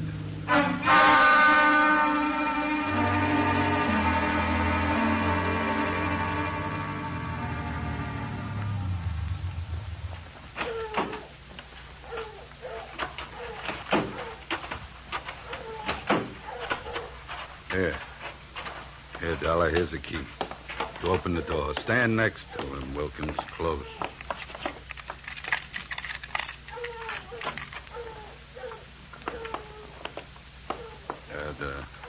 The light switch is on your right. There's your boy, Dollar. Died young, didn't he? Yeah, the thing is, it looks like he died in my house. Now, what do I do now? If you're putting on an innocent act, you're doing pretty good, Flaherty. How's the rest of it go? I've been around killings before, so I know how the rest of it goes. The cops take one look at this, they grab me, and before that happens, I got some work to do. So have I been around killings before. Work to do. So have I been around killings before. And I know how the rest of your story goes. You came into your house and you found him. Somebody hit Jefferson over the head with that piece of firewood to get rid of him and make you look guilty. You're being framed. Huh? The next chapter reads you've got 8 witnesses to prove you were at a church social at the probable time of death. That's the way I wish it read, but I haven't got any witnesses. I've been on the loose out in the hills ever since I saw you this morning. Oh, yeah? What are you, a nature lover? An oil man. In my racket, you never stop sniffing. When I came back and found him here, I headed it for the office. I wanted that paper you got out of the way for the time being. Would that gun of yours object if I looked the body over? Help yourself. Thank you. Any idea how long he's been dead, Dollar? Hard to tell. Feels like quite a while. Could have happened before I met you. What do you mean by that? Nothing. Hey, Flaherty. Huh? You ever see this before? Well, what is it? An earring? No, let me see that. Here, hands off. Don't touch it. That's another $4 detective move. You don't touch evidence. You draw a mental picture of it. What are you trying to do, involve yourself or uninvolve a client? How about it, Flaherty? Do you have any idea who that earring belongs to? Maybe one of the dames on that list you gave me, huh? I wish I could get away with lying to you, Dollar, but I don't think I'm in a position to try. It belongs to Ada. Oh? Jefferson's wife? Not legally. What do you mean? I married her in Mexico in 45. She must have liked the scenery. She took Jefferson down there and went through a ceremony with him 2 weeks ago. Without divorcing you? That's right. You guys really turned out to be partners. Now, how about that earring? How do you know it belongs to Ada? Well, it's one of a set I bought for her about 6 months ago. Well, I might as well tell you. They'd find out anyway. Uh-huh. Well, I don't suppose you're in the mood to let me do what I want to do. What's that? Call the police? No, not yet. Well, I'll tell you one thing. With this piece of evidence that just turned up, you're wasting your time holding on to us. What you should be doing is getting to Ada before she flies the coop. That would really fix you up.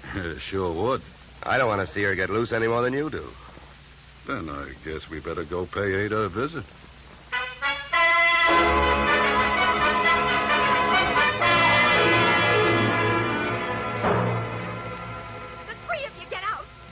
All you got is one lousy earring, and if you think I'm going to stand here and listen to you try to pin a murder on me, you're nuts. Mars never bought me anything. He never gave me any earrings. How about it, Flaherty? That's too bad, Ada. If I thought there was a chance to help you, I would. But your earring was laying right there on the floor next to his body. Why, you oily monster, you. What are you trying to do to me? Why, if anybody had reason to kill Alec, you did, you miserable thief. Now, wait a minute, Ada. Don't make yourself look worse by throwing a lot of accusations around. I know about the contract between Alec and Mars. In case of death, the survivor gains full control of the oil field.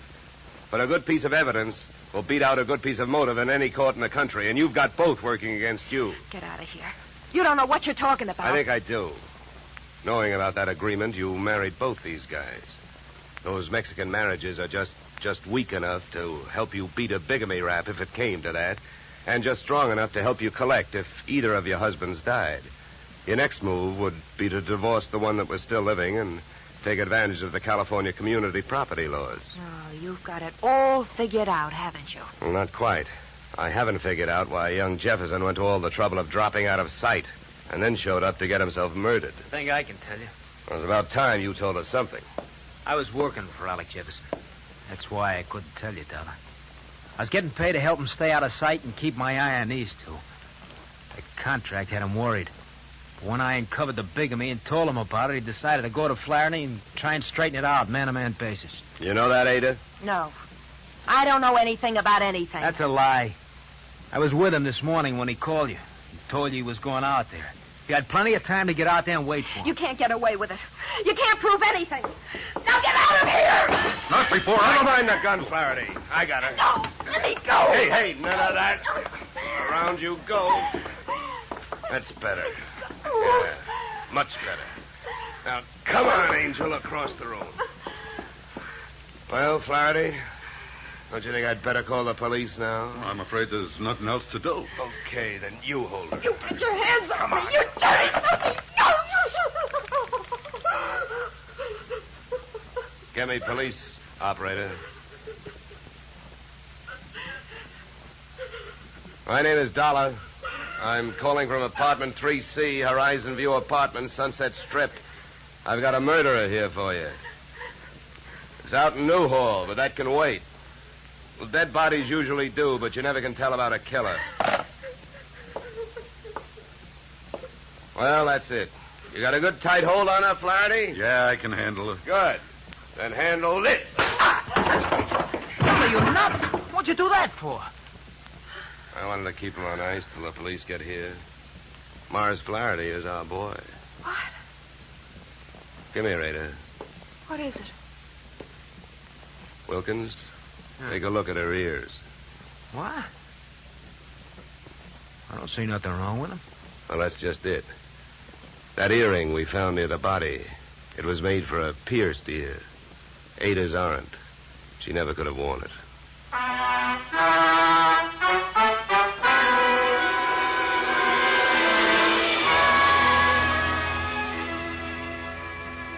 Moral?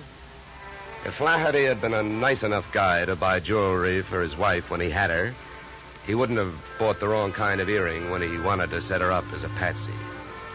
The police traced his purchase of same to a Main Street pawn shop. But what really nailed him was the biggest switch of all. Since the murder weapon was a shaft of rough bark firewood, there were no fingerprints on it. But by the same token, there were weapon prints on Flaherty's fingers. A batch of tiny splinters under the skin. Inasmuch as my own girl furnished the practice which made me perfect on this case, I assume you will not be annoyed at my listing expense account item 3, $65, 1 pair gold earrings inscribed to Olga with love. Item 4, $187.13 return transportation Los Angeles to Hartford.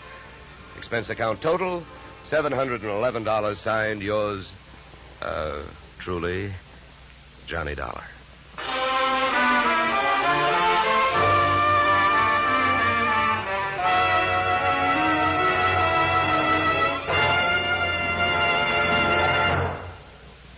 Yours truly, Johnny Dollar, stars Edmund O'Brien in the title role and is written by Paul Dudley and Gil Dowd, with music composed and conducted by Leith Stevens.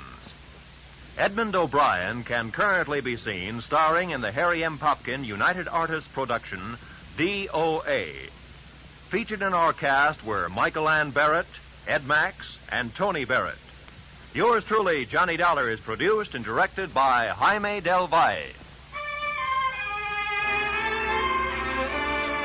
Be sure to join us next Tuesday evening when Edmund O'Brien returns in another transcribed adventure of... Yours truly, Johnny Dollar.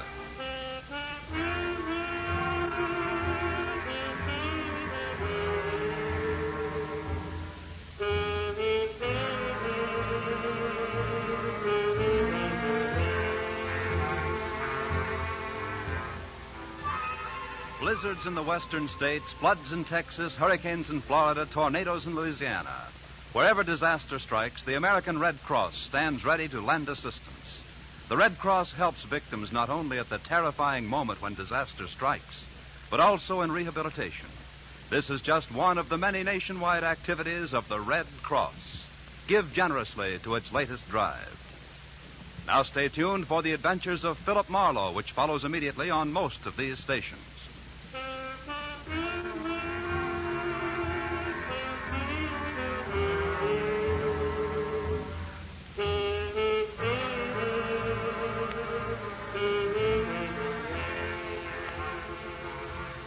This is CBS, where yours truly, Johnny Dollar, meets adventure next Tuesday night, the Columbia Broadcasting System.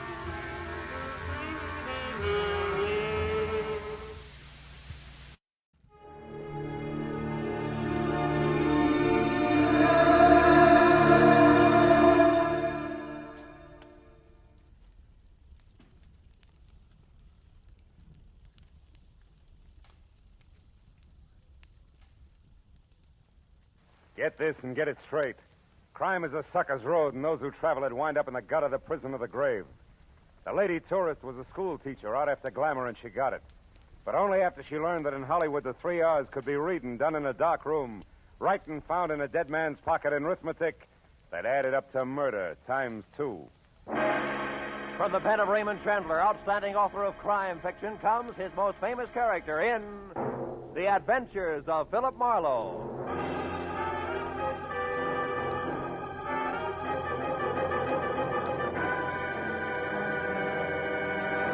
Now, with Gerald Moore starred as Philip Marlowe, we bring you tonight's transcribed story, The Ruston Hickory. It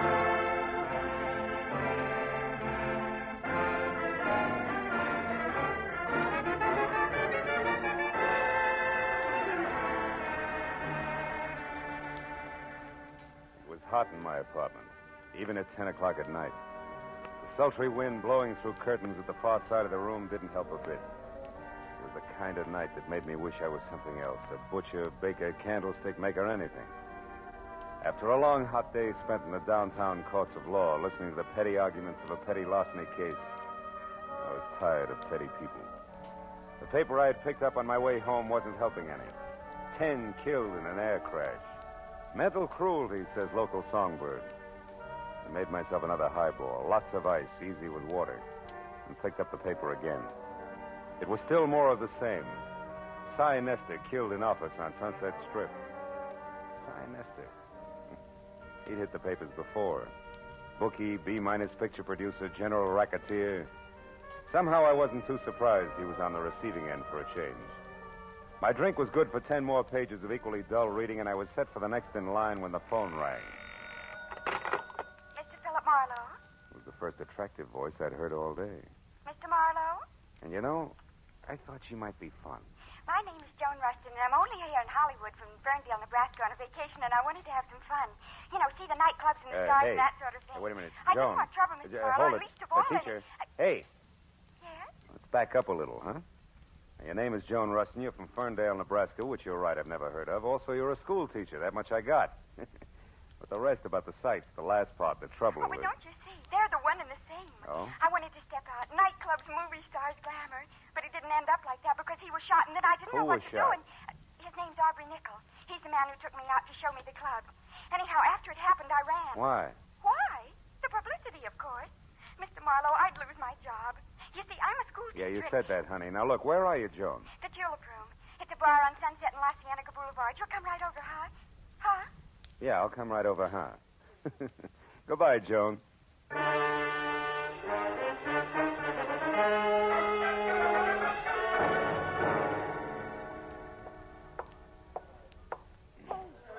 Mr. Marlowe. Yeah, but where are you? Over here in this booth. Hurry. Okay, hurry it is. Hello. Now tell me why all the secrecy and you... Oh, And what? Oh, what are you staring at? you. I expected braids, Joan. Horn rims, calico, maybe. Not ice blue satin, draped plunging, and, Yes? yes. Start at the top, honey, and slow this time, huh? Well, yesterday I met this man, this Aubrey Nichol I mentioned. Oh, he's really nice, Mr. Marlowe. He's a photographer, has a darling place up on the Sunset, Sunset Strip. You went there to have your picture taken? Uh-huh. I wanted something, well, something glamorous. That's easy. And look here what I got. Oh, by the way, I ordered a drink for you, a Scotch drink. Here. You like Scotch drinks, don't you? Yeah, Scotch drinks are my favorite drinks, Joan, thanks. You're welcome.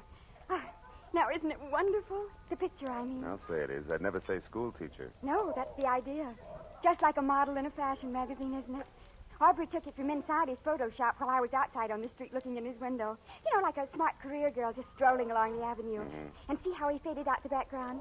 That way I'm the focal center. Focal center. Isn't it nice? Oh, yes, it is, yeah. But look, Joan, the rest of the story now. The man was shot. You don't want publicity, remember? Oh, yes, of course. Well, we made a date, Mr. Marlowe, for tonight. I was to be at his place, his shop on the strip at 8, which I was. But when I got there... He was gone. Well, he might just as well have been for all the attention he paid to me. Oh? He had something on his mind. Acted as though he didn't even expect me. Why, I had to mention his picture here twice before he got it out of a drawer for me. But then, just like that, he changed. Said if I wanted glamour and nightclubs, why not? Oh, by all means. Why not? And off we went to Cyrano's, no less, and sat at a table with two men and a woman who was actually Irmgard Fury.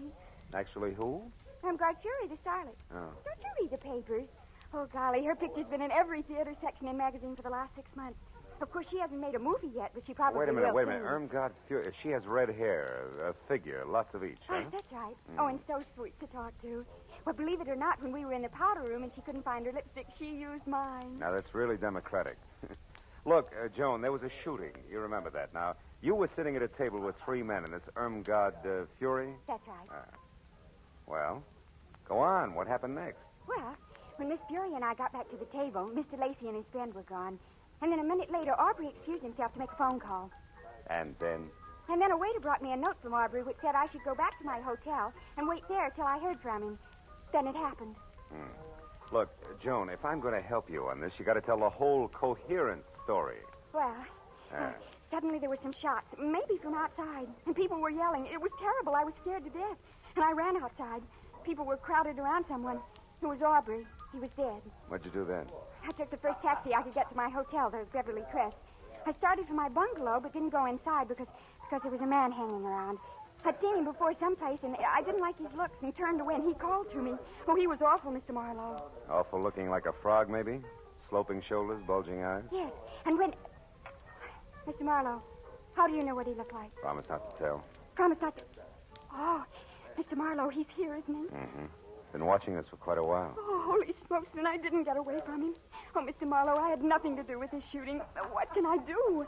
I simply can't be mixed up in this terrible business. Oh, please, Mr. Marlowe, I'll pay you anything. Only get me out of this, please. We'll talk about that later, Joni. Now, look. When we get up, keep talking and don't look away from me. Then when we're outside and around the taxi stand there, duck away from me fast and get in close to the building and stay there till the frogman is gone. Then head for your hotel bungalow and wait there till you hear from me. Now, you got that? Oh, yes, but I don't understand why he's going to leave us. You will, if our little coup works. Come on.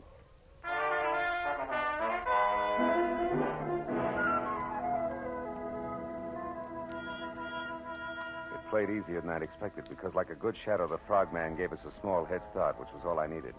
The second Joan darted away from me, I moved quickly up to the first cab in line, opened and slammed the rear door fast, said goodbye out loud to Joan, who was not in the back seat, then slipped the driver 5, winked hard, and practically shouted a very far-away address at him. When he lurched from the curb, I stood there and waved a minute. It was still supposed to be Joan. Then, even as I saw the frogman dart across the street, pile into his own car and take off after the cab, I walked slowly back into the bar where I had another Scotch drink and did some fast checking on the current location of Aubrey Nichols, which was the Dawson Memorial Hospital. Then I started outside for my car after stopping en route at the booth where Joan and I had been sitting to pick up a pair of gloves and glamour portrait my new little client had left on the seat. The school mom had been upset indeed.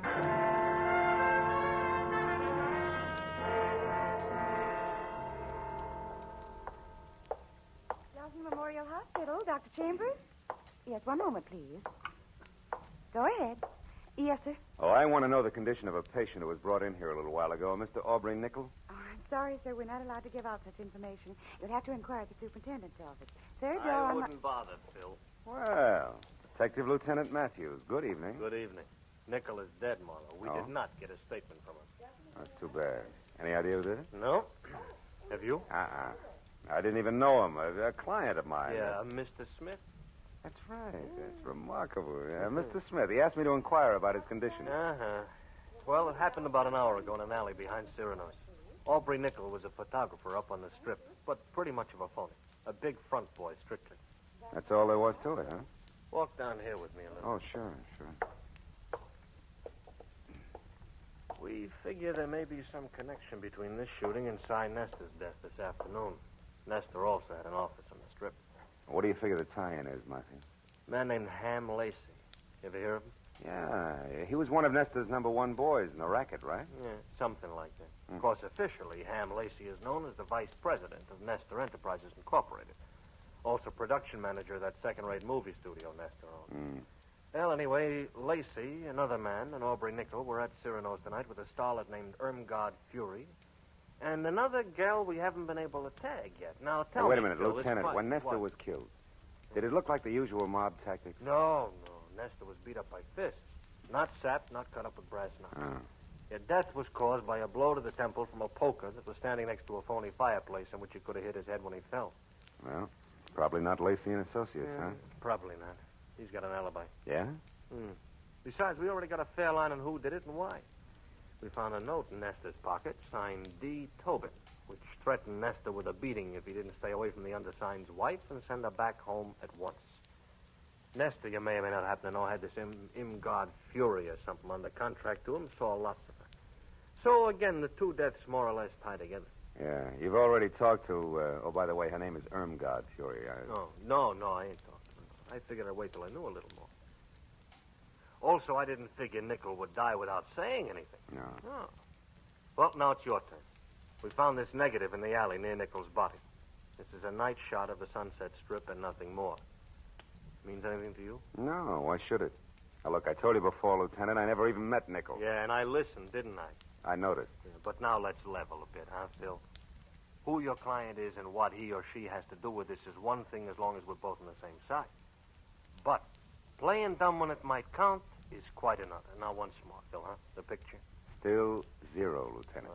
Honor bright. Anything else? Yeah, just to save you a little time, Phil. Yeah, let's do. Irmgard Fury's address, 441 West Bedford Drive, Beverly Hills. You got a pen? 441 West Bedford. Now, play it close. Be sure to call when you think it's time. And if you're wondering about why all this help from me, try this. What you know and won't tell, plus what I know and will tell, might do the trick. Say goodbye to me, Phil. Goodbye.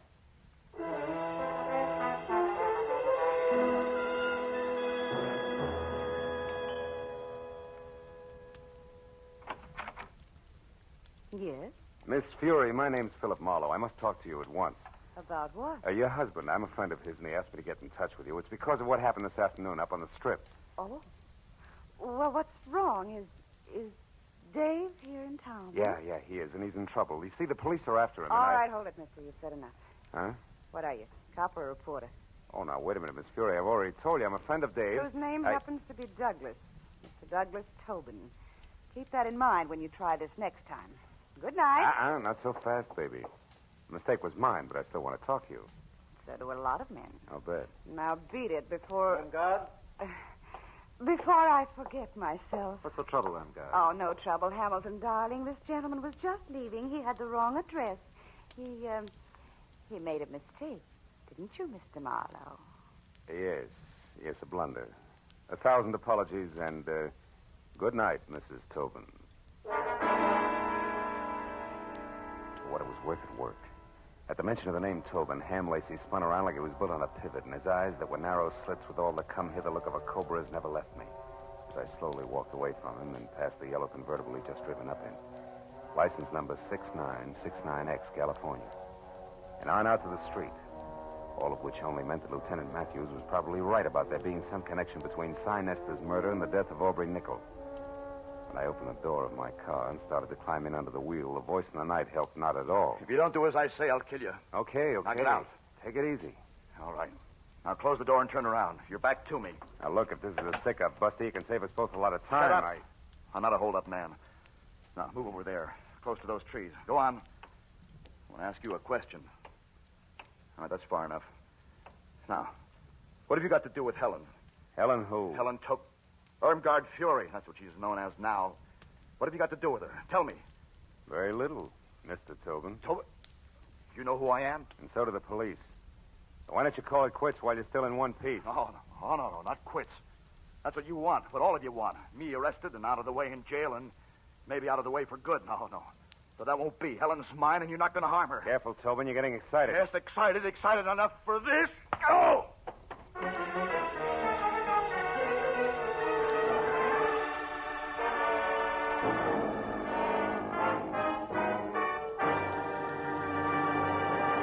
In just a moment, the second act of Philip Marlowe. But first, a thrill-a-minute, high-tension suspense from the word go. Dramatic excitement that builds and builds until it explodes in a smashing climax.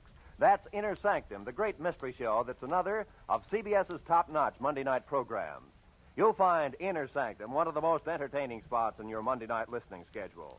And remember, Lux Radio Theater is back for its 15th year of great dramatic presentations. Inner Sanctum and Lux Radio Theater every Monday night over most of these same CBS stations. Now, with our star, Gerald Moore, we return to the second act of Philip Marlowe and tonight's story, The Rust and Hickory.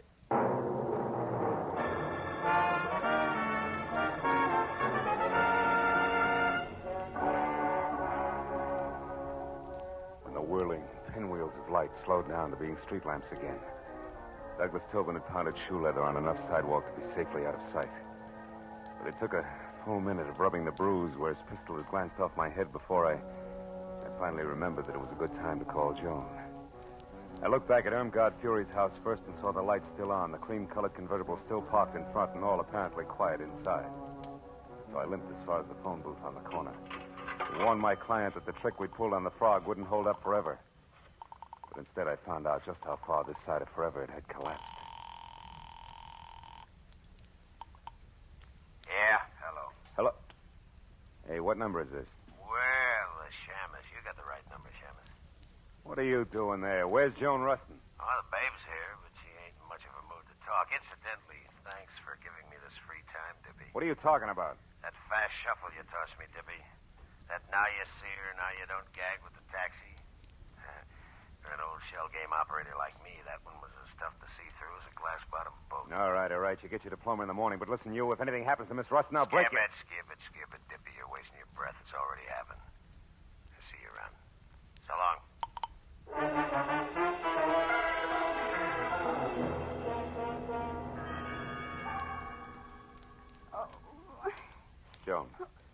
Joan, come on, baby. Come on, snap out of it. Oh, stay away from me. Hey. Get out of here, Hey, you hold ain't it. It's leave me, alone. Joni, Marlowe. Marlowe. Yeah. Oh, Marlowe. Come on, honey. What happened? Are you hurt, Joan? That man, the one with the gruff voice. Yeah? He forced his way in here, Marlowe. He was looking for something. I tried to stop him. I was going to scream, but I guess that's when he put the bite on me. That's slug, baby. Well, anyway, he hit me hard. And I've never been treated that way before in my whole life. You've never been buddies with murder before, either. Come on, honey. Get up off the floor, huh? Easy now. There. Hey, he turned your place inside out, too, didn't he? What was he after, Joni? Oh, I don't know. He just told me to quit stalling and hand it over. I didn't know what he meant, so he shoved me. Then he pulled out all the books there and tore up the rugs. He was looking for something small and flat like a... Wait a minute. Sure. The cops found a negative near Aubrey Nickel tonight, but it was worthless. There must have been another one, an important one. And Lacey and Froggy, who no doubt is Helmbay, must think you've got it. Me? Well, that's impossible. All I had was my picture, and, well, I don't even have that now. No, but I do, out in my car, and it gives me a great idea. Come on. Well, where, Marlowe? I don't get it. What's my photograph got to do with this? Maybe plenty. You see, when Aubrey printed that picture of you, he faded out the background almost completely. You remember? Uh-huh. That's a stunt in fashion photography to make a subject stand out. But in this case, Joan, I figure it was played strictly in reverse. So how do you mean? That Aubrey took you to Cyrano's tonight on business, big business. And you were holding the merchandise for him all the way. Oh. Here. Let's take a look. Oh, Marlowe, my pretty picture frame. Better this than your pretty head later, sweetheart, believe me. Yeah, here it is. Look, see? A negative the size of a postage stamp. But I'll bet old flashbulbs the $10 bills this baby's really loaded. Marlowe, Hmm? I'll bet that baby's loaded, too. What are you talking about? The gun in that man's hand there behind you. Oh, fine. Wait. Easy, Marlowe. I'm not looking for any more trouble. I just want to be sure that you'll help me first. You're a private detective. I searched you before, so I know. I'm in a jam. It's worse than I figured. The cops are after me for murder. No kidding. I can't understand it, Tobin. All you got is a motive deep enough to swim in, and you've been dropping clues like Hansel and Gretel dropped pebbles. All right, but I didn't do it. Well, I beat up Cy Nestor, sure, but he was going with Helen, my Helen. I hated everything and everybody in this phony town because they took her away from me. Even changed her name for her, Irmgard Fury. But I didn't kill Nestor. I swear I didn't. You've got to help me, Marlowe. With that 38 in your fist, are you asking or telling? Oh, I'm asking, brother. Here, take it. Take the gun. I'm in a fix, and I know it. Okay, hothead. I'm already in Dutch for hiding Matthew's key witness here. Think how I'll look keeping his chief suspect under wraps, too. Yet... Oh, maybe I'm a sucker, but I believe you. All right, where do you hang your hat? The Country Cottages, number 7. It's a kind of a motel court down on Melrose Street. Number 7. Now go there and stay out of sight.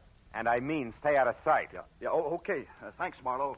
Say, I'm sorry I batted you down. I'm sorry I batted you down tonight. That makes a lot of difference to the lump on my head. Go on, Tobin, beat it. Okay. I'll keep in touch with you. And where are we going, Marlowe? Call a friend of mine. We need a big enlargement of a small negative.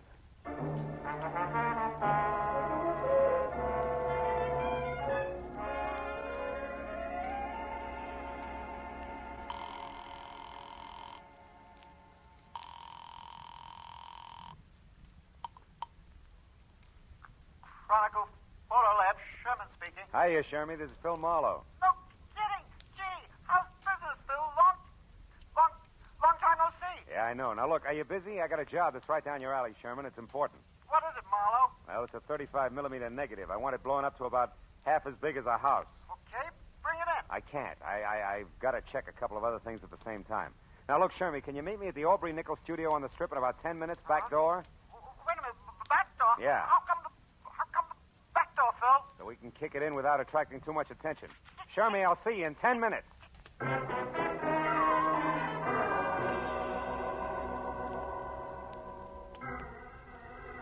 piled Joan into the car, drove down the Strip, and once past Nickel's studio, which was enough. Joan had posed for a picture in front of the place, and directly across the street, behind her, just as I knew it had to be, was the neat plastic sign reading Cy Nestor Enterprises on the diminutive but glossy imitation Swiss chalet where Nestor's body had been found. We turned double back through the alley and found Sherman bobbing up and down like a nervous gopher. 5 minutes of not-so-subtle persuasion got us past the lock and inside Aubrey's studio where something else checked. The walls were practically papered with pictures of Irmgard Fury, taken from every conceivable angle, including some that were not. Things were beginning to make a lot of sense. Marlowe, is this all right? Coming in here, I mean, it's sort of uninvited and all. Breaking and entering, lady. You can get 5 years for it. I sure hope you know what you're doing. Yeah, this must be the dark room. Yeah. Now, here's the negative, Shermy. Do your stuff. Well, what do you really expect to find on the film, Marlowe? A murderer, baby. It's got to go one of two ways. Douglas Tobin for jealousy or Ham Lacey for ambition. Aubrey Nickel caught one of the two in the background when he took your picture. And he was familiar enough with all parties concerned over there to think he could put the screws on somebody. How's it coming, Shermy? He can be out in a minute. 15 by 20, okay? Yeah, it's good. If there isn't a man in the background, I'll eat it. Better get the salt and pepper, pal, because it's nothing but a car. It can't be. Oh, brother, that's more than a car, Shermy. It's a yellow convertible that belongs to Ham Lacey. Look, you can even see the license, 6969X. 696. Oh, now how do you suppose... What's the matter, Marlowe? I just thought of something. Without this picture, both Tobin and Lacey are suspects. But with it, we have proof Lacey is implicated. That means Lacey thinks he has Tobin sitting in the perfect frame, right where he wants him. Oh, Marlowe, listen. Now, look, you two get out of here. Go back to the paper. I've got to get to Tobin fast and let him know. Oh, Phil, listen, Look, baby, you're no doubt terrific in the 3rd grade. But some things they don't even teach in college are going to pop any minute, so I'll take it from here, huh? Stick with Shermy, honey. I'll call you. Oh, but Marlowe, wait, listen.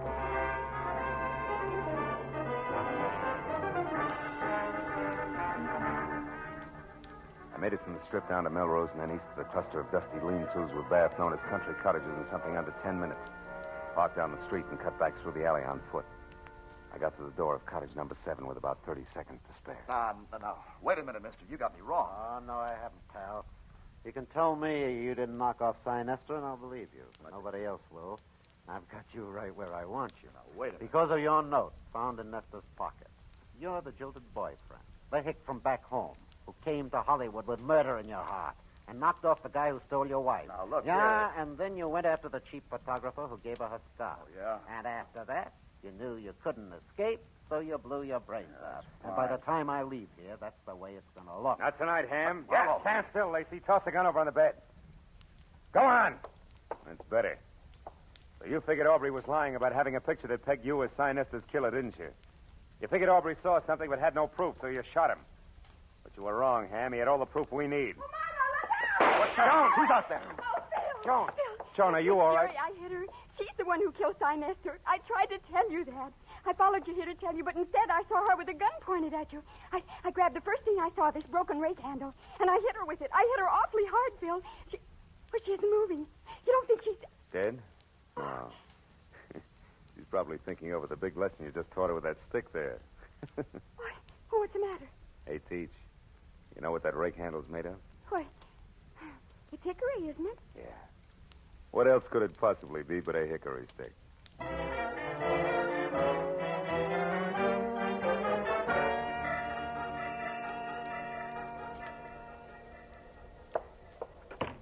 All right, Marlowe, all right. Nobody can hear us. Now, what is it? Well, it's that Miss Rustin here is a school teacher, Matthews, and it's imperative that we keep her name out of this. Oh, well, we can arrange that. Oh, good. You know, Matthews, it's funny how one step leads to another. Yeah? Ham Lacey never would have gone so far as to kill Nestor on his own. But when he learned that Irmgard had done it, he saw an opportunity to turn the whole situation to his advantage.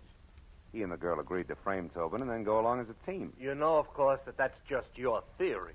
Just a Now, minute. sit What do you down mean? over there and be quiet for a change while Miss Rustin and I wind this up.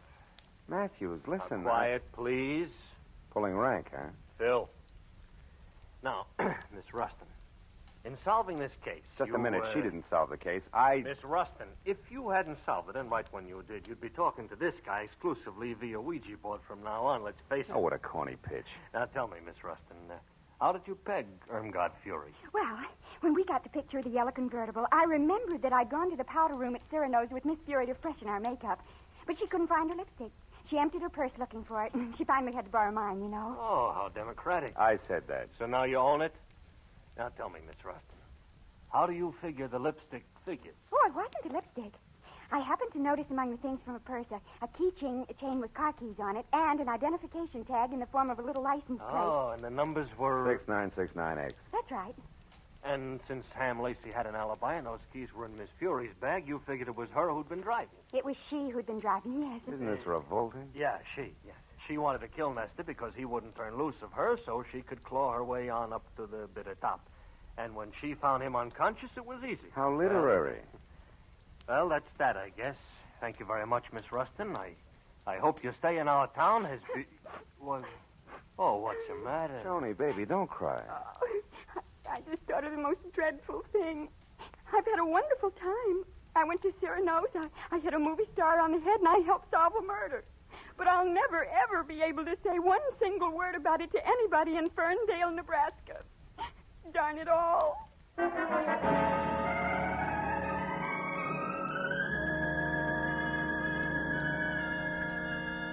It took a few minutes to put on a new touch of mascara and get the pink off her nose. But she was smiling again when we said goodnight to Matthews and stood on the steps at headquarters and looked at the glittering lights of Hollywood. There was still plenty of time for supper and even a dance or two, and she wanted to go. But suddenly, from somewhere, there was a smell of autumn in the air, of dry leaves on the ground and ripe red apples for the teacher. She shook her head wistfully and spoke of an appointment she had bright and early next Monday morning. It's a very important appointment, Phil. So, I took her to a hotel and said goodbye. All the way home, for some reason, I kept wondering, whatever happened to Skinny McDonald? The only kid in school who could shoot a better spitball than Marlowe. Has it really been that long ago?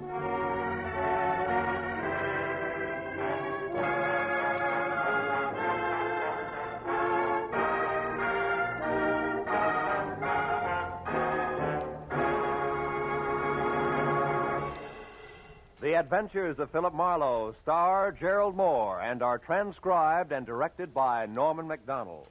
Script is by Mel Donnelly, Robert Mitchell, and Gene Levitt. The special music is composed and conducted by Richard Arant. Be sure and be with us again next week when Philip Marlowe says... There was a tapestry found under a tomb. They were all after it. The worried importer, the man with half a face, the Englishman in an L.A. slum, and the lady wearing a green veil. But before it was over, none of them had it, and 2 of the 4 were dead.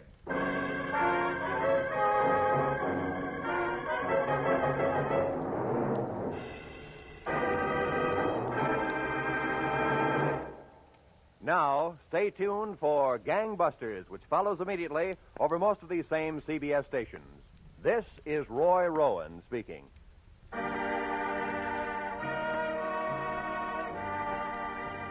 This is CBS, the Columbia Broadcasting System.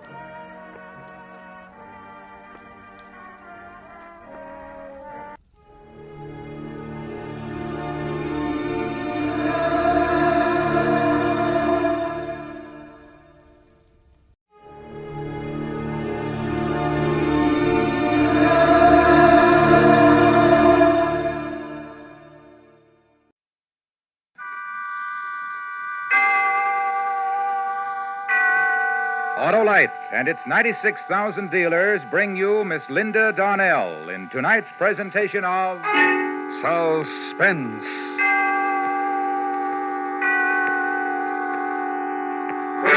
Tonight, Autolite presents the story of a woman who knew her husband was trying to kill her and was powerless to stop it. A dramatic report we call A Killing in Las Vegas, starring Miss Linda Darnell.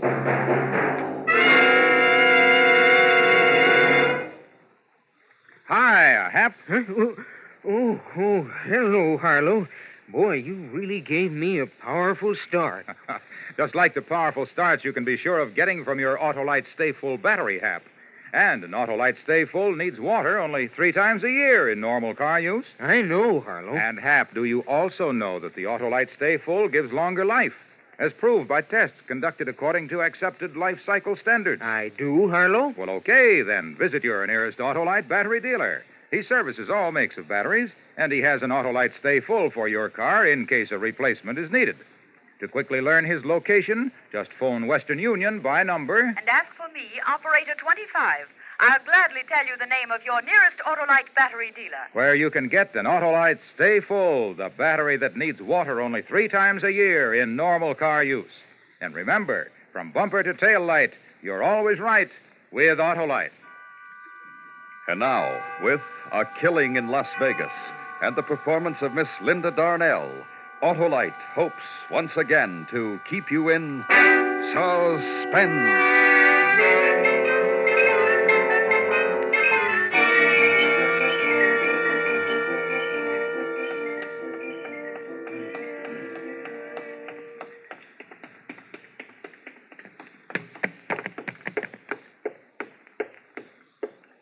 Yes, ma'am? I'd like to see the policeman in charge, please. Well, maybe I can help you, ma'am. What is it? My husband is trying to kill me. I see. You'd better come with me.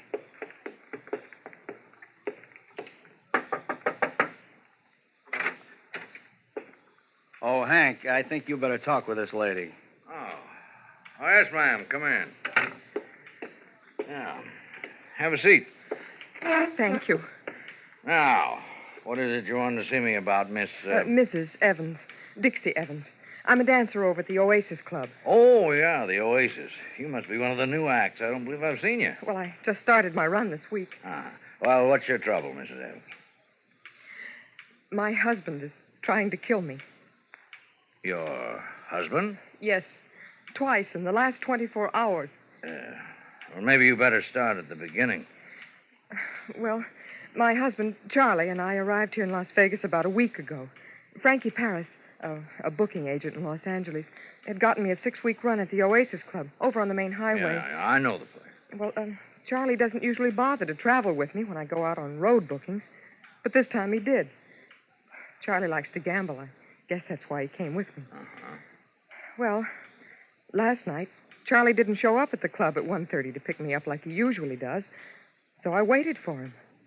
And by 2 o'clock, the club had been emptied and everybody had gone home. I was still in the back, waiting for him.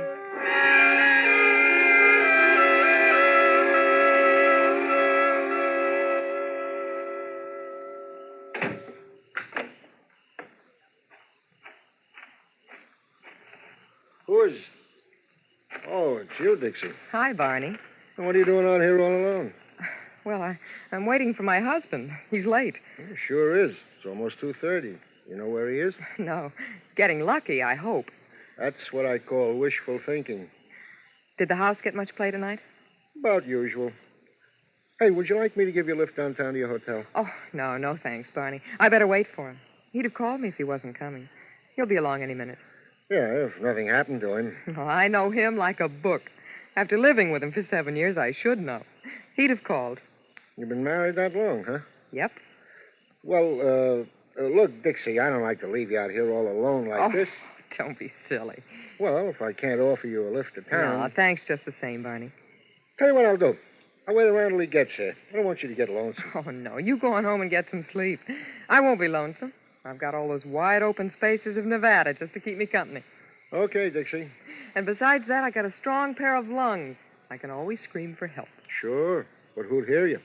Like you said, those are wide open spaces out there. Are you trying to scare me? Nope. I'm just tired. I'll see you tomorrow night. Good night, Dixie. Good night, Barney.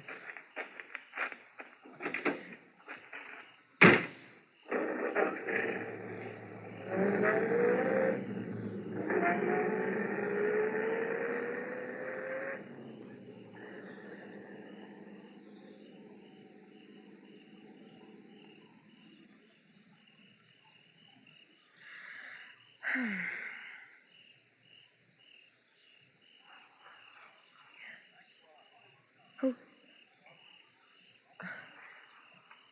Charlie? Charlie? That you? Who is it? Charlie?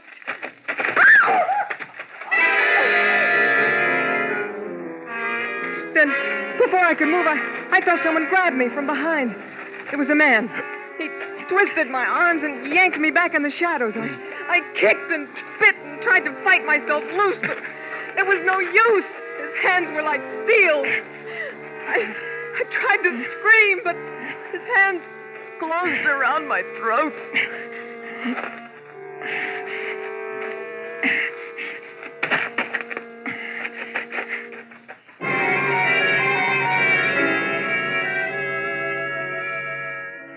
When I came to, I was lying on the gravel back of the club. It was still dark. I took a deep breath, and my lungs felt as if they were going to burst, and my throat ached. I staggered to my feet and ran around in front of the club onto the main highway. It wasn't long before a passing cab picked me up and took me back downtown to the hotel. When I let myself into the room, Charlie was in bed. I sat down and started to cry. He got up, came over, and put his arms around me. That's when I should have known. When he put his arms around me. Look, Dixie, baby, come on, get hold of yourself now. Come on, take hold, honey. You're shaking like a leaf. What is it? Oh, Charlie, it was terrible. Someone tried to kill me. Oh, baby. Oh, Charlie. Look, will you stop crying long enough to tell me what you're talking about? Someone tried to kill you? Yes. Where? In back of the club, the Oasis. I was waiting for you, and he... Didn't you get my telephone message? Message? Yeah, I left a message for you. Well, no. Oh. Well, what happened? Well, I was back there waiting for you. I heard a noise, and first I thought it was you. I called your name, and then this man rushed up behind me, grabbed me around the throat, and Did you see what he looked like? Well, no, I couldn't see his face. It was too dark, but he tried to choke me, Charlie. Look, Dixie. Oh, it was terrible. His hands around my throat. Well, what happened after that? Well, I don't know. I passed out. I guess he thought I was dead. But why did he want to kill me? Just wait a minute, Dixie. How do you know he wanted to kill you? I don't know. Was anyone from the club around there? Oh, no. Everybody'd gone home. I see. Oh, it could have been someone trying to rob the club. Huh? Yeah, sure, that might have been it. Some guy's going to break in and rob the club. He thought everybody'd gone home. When he got running back, he found you. Got scared, and he attacked you. Well, maybe you're right. Of course I'm right. You say you called me? Yeah, I sure did. I was having a run of luck at the club cartwheel. Must have won about $500, baby. I didn't want to leave. So I called the club and told them to tell you to take a cab on home. But I didn't get the message. No, I guess somebody just forgot to give it to you. Charlie, maybe I ought to call the police. What for? To tell them what happened. It's late now, honey. When we get up in the morning, huh? Well, all right, Charlie.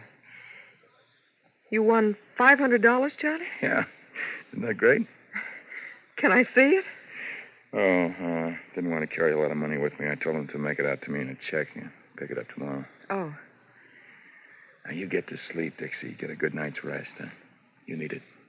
Okay, Charlie, I will. I am tired.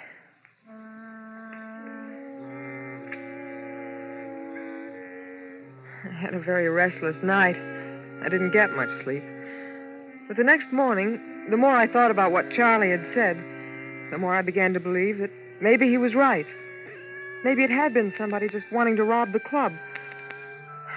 We got up late and had lunch at one of the restaurants along 5th Street, then played some bingo at the Palace. Then we walked around town for a while and went back to our hotel about 2:30. Hey, Dixie, why don't you go upstairs and take a nap, huh? Got to get some rest. You had a pretty restless night there. Yeah, I know. Charlie, you're not Oh, gonna... no, honey. I'll go on over and pick up the check at the club cartwheel. It should be ready for me. You get yourself a half hour of sleep. It'll do you good. Maybe I will. I got your key. Uh-huh. Good. Okay, I'll come wake you up in about half an hour. All right. Charlie, Yeah, Dixie? lay off the dice table, huh? Oh, sure.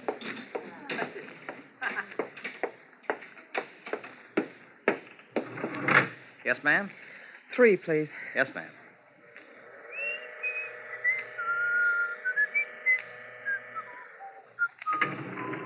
3 out.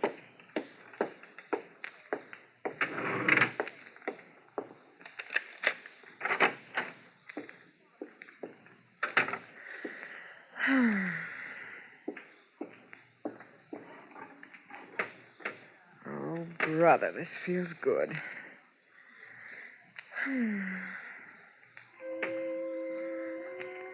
I didn't even bother to take my clothes off. I was too tired. All I could think about was getting some sleep.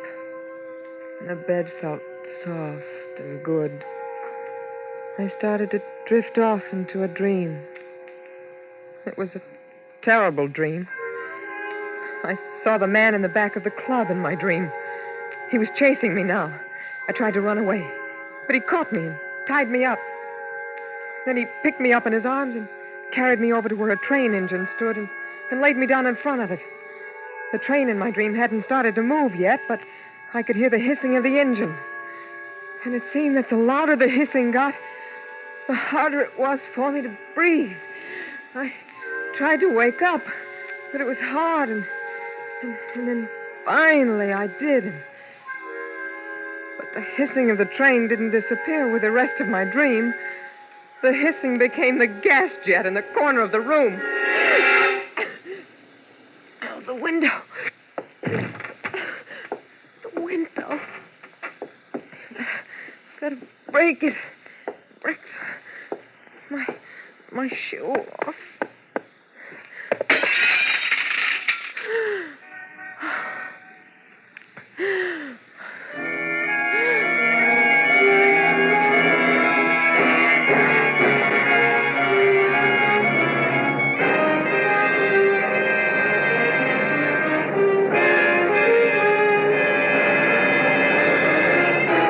Autolite is bringing you Miss Linda Darnell in A Killing in Las Vegas. Tonight's production in radio's outstanding theater of thrills, Suspense.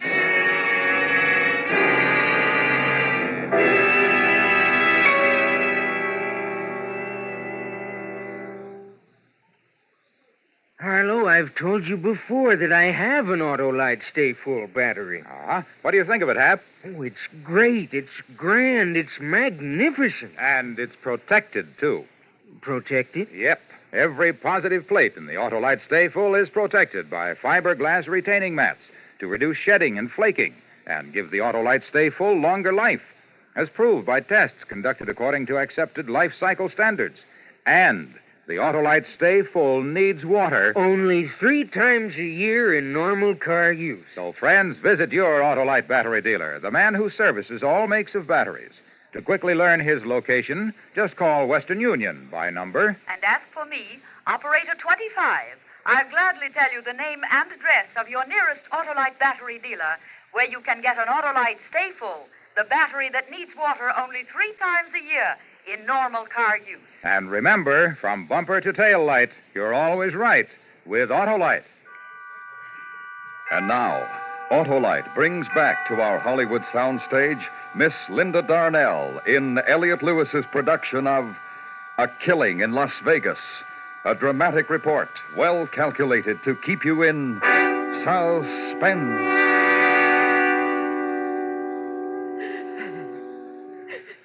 All right, Mrs. Evans. Just try to finish your story if you can. You say you tried to break the window with your shoe. Yes. It finally broke, and I got some fresh air. And this was how long ago? About an hour. Then what happened after you were able to revive yourself?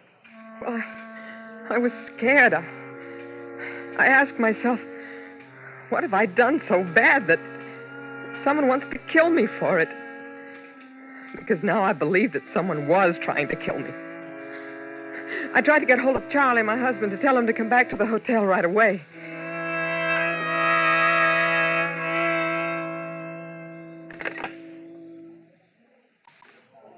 Main desk. Would you ring the club cartwheel for me, please?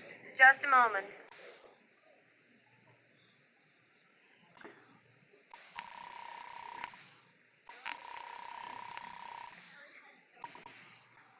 Club Cartwheel. Julio Cole speaking. My name is Evans, Mrs. Dixie Evans. My husband was coming in to pick up a check. Can you tell me if he's still there? Pick up a check. What's he do, work here? No, he came in there last night. He had a run of luck, and he said he told you to make out a check for him. What was that name again? Evans? Yes, Charles Evans. Just a second. Hey, does anybody know anything about a check for Evans? No. You mean he hasn't picked it up yet? No record of a check waiting for him. But he told me. Yeah, lady, sure. He told you. I'm sorry I bothered you. No bother at all.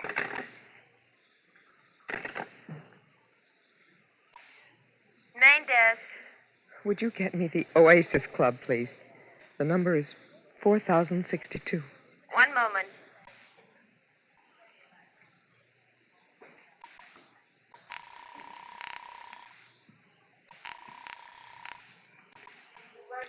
Oasis Club. This is Dixie Evans. I was wondering if there were any messages left there for me last night. Oh, wait a minute. I'll look. Not a one, Mrs. Evans. Thank you.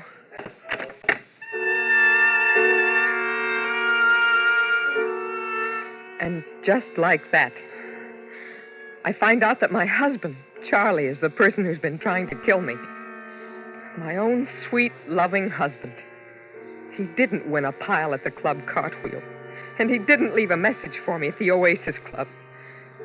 I guess I must have surprised him when I walked into the hotel room last night. He'd left me for dead. So he'd had to try again. Sleep, Dixie. Get some rest. So he could turn on the gas jet in the room and try again.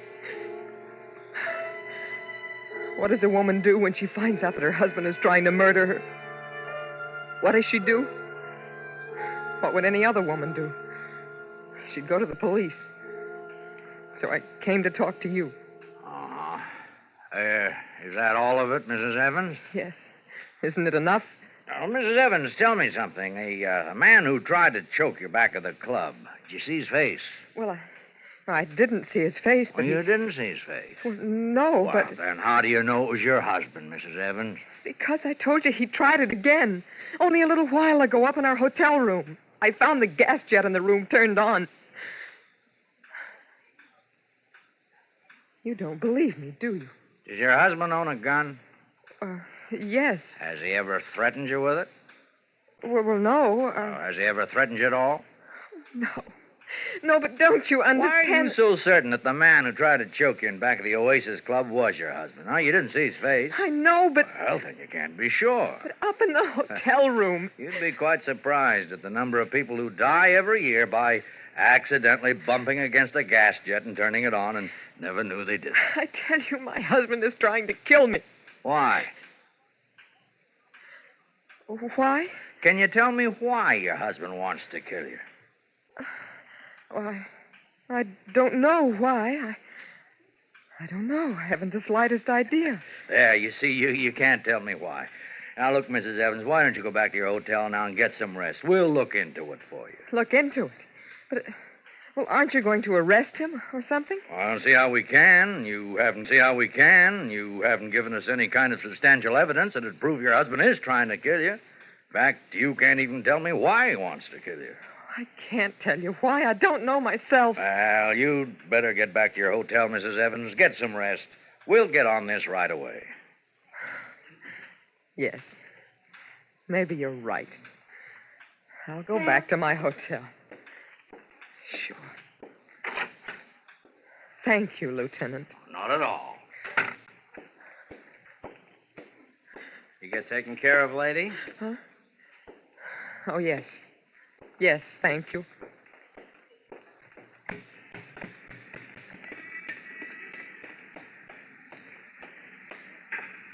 Dixie? Charlie. Hello, Dixie. Now get in the car, my dancing wife. I've come to take you home.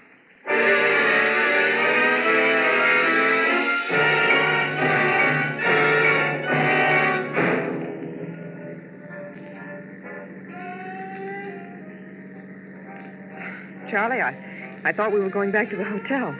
This isn't the way. What are we doing on the highway? Charlie, what's the matter? What's wrong?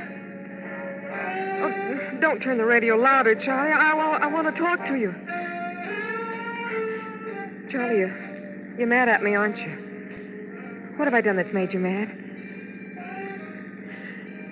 Oh, Charlie, take me back to our hotel. Let's get home. I want to go home. I don't want to go for a ride. I'm tired now. I'm awfully tired, Charlie. Please don't turn it louder. It makes my head hurt. Please, Charlie. Charlie, don't I mean anything to you anymore? What is it? What are you mad at me about? Is it the divorce, Charlie? I don't want to hear you talk. That's it, isn't it? That's what you're mad at me about, the divorce. But I can't give it to you, Charlie. I can't. Look, it doesn't matter anymore. She's married now. She wouldn't wait any longer. So yesterday she got married. Oh, Charlie, I didn't know it meant so much to you. I only tried to do what I thought was best for the both of us. We're not getting any younger, and when two people were married for as long as we were married, I thought maybe we should try to make something of it. You thought that. What about me? You? What about what I thought? Oh, you're right, Charlie. But you can't kill me now. Why can't I? I told the police. You told them what? That you were trying to kill me. That it was you in back of the club. That you turned on the gas jet. Oh, no. You can't kill me, Charlie. They'll pick you up in a minute. Okay, Dixie. Shall we go back to the hotel now? Okay, Dixie.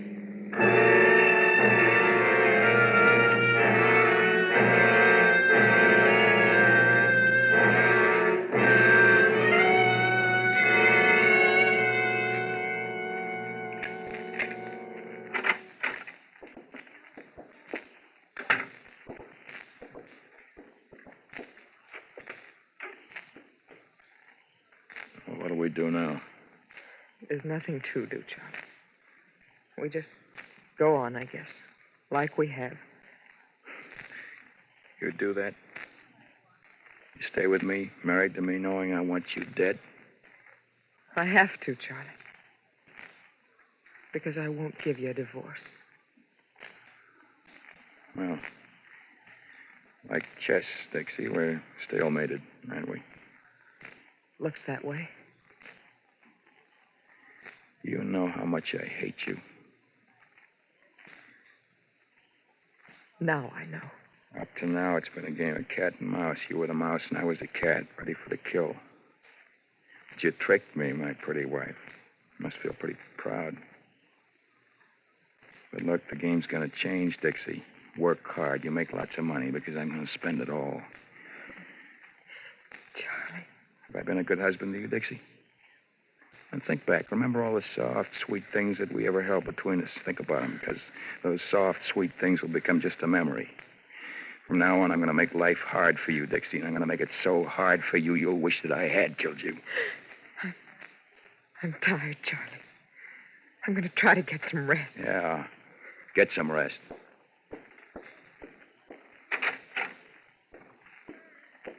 Get a lot of rest, Dixie. You're going to need it.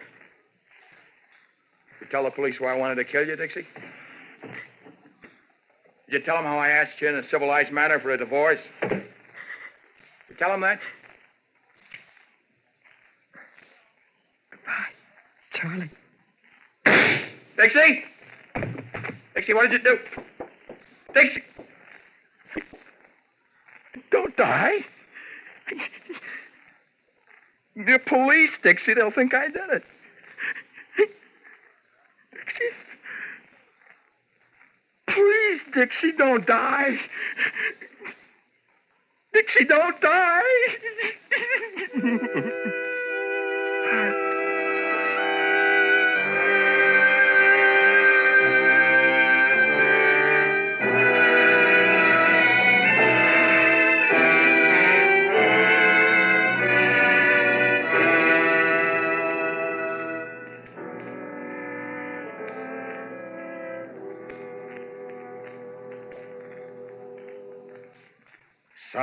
Suspense. Presented by Autolite. Tonight's star, Miss Linda Darnell.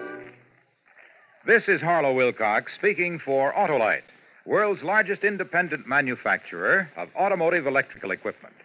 Autolite is proud to serve the greatest names in the industry. And during these early months of 52, the Autolite family joins in saluting the leading car manufacturers who install Autolite products as original equipment. Our Autolite family is made up of the nearly 30,000 men and women in 28 great Autolite plants from coast to coast and in still other Autolite plants in many foreign countries. It also includes more than 18,000 people who have invested a portion of their savings in Autolite, as well as 96,000 Autolite distributors and dealers in the United States and thousands more in Canada and throughout the world. Our Autolite family will salute the DeSoto division of Chrysler Corporation on the next Autolite Suspense television program. If you live in a television area, check the day and time of Suspense on television so that you'll be sure to see this program. And remember, be with us next week for another thrilling Autolite Suspense program on radio.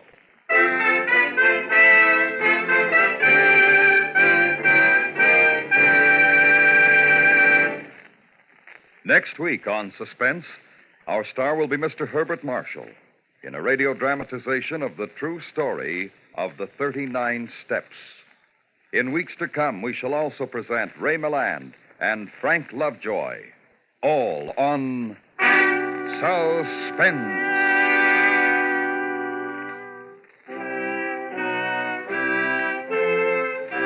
Suspense is produced and directed by Elliott Lewis, with music composed by Lucien Morawick and conducted by Lud Gluskin.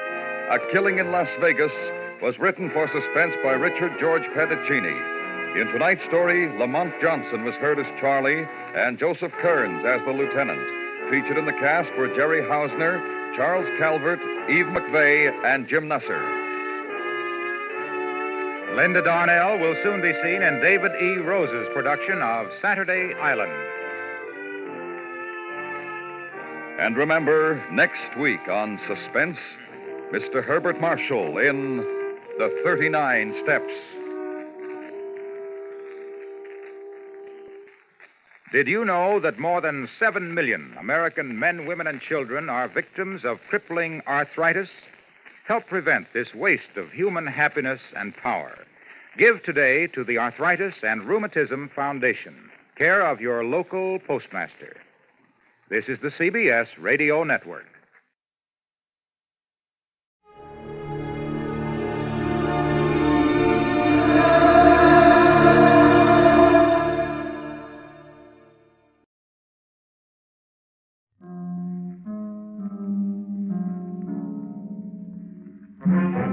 The Columbia Broadcasting System presents yours truly, Johnny Dollar.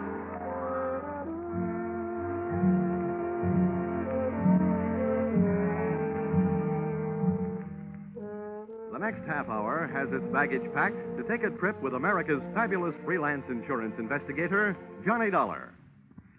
At insurance investigation, he is just an expert. At making out his expense account, he is an absolute genius.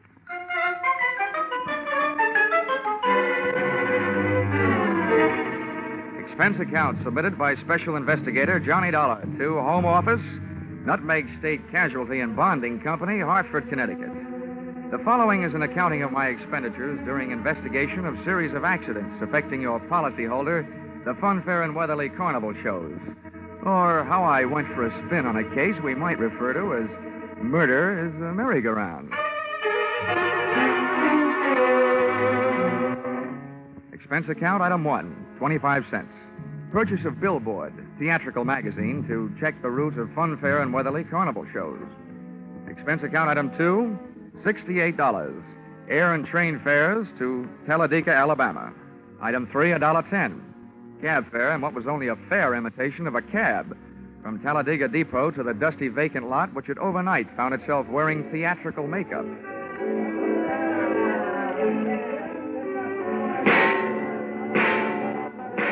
Brightly as the hot sun beat down on the midway, it couldn't help the layout of canvas and slats from looking beat up. A perspiring mechanic shot sparks of profanity back at an obstinate motor as he tried to get it to roll the giant hoop of a Ferris wheel. I asked him what he knew about the accident of a week before when a car dropped off the same Ferris wheel, badly injuring 3. He was charming. Listen, pretty boy. Don't go getting nosy around here. The Joe in charge of the electric scooter concession was just as sweet. On the subject of how come one of his scooters blew up a few nights back, sending a citizen to the hospital, he just didn't feel like talking. If you ain't a cop, start moving. If you are, where's your warrant? I was just asking the pilot of the giant airplane spin who he thought might have cut the cables the night one of his wallboard gliders took off across the carnival crowd, crashing and busting up a few more customers, when I got a canvasman's version of a sharp answer. A tent stake right behind my ear.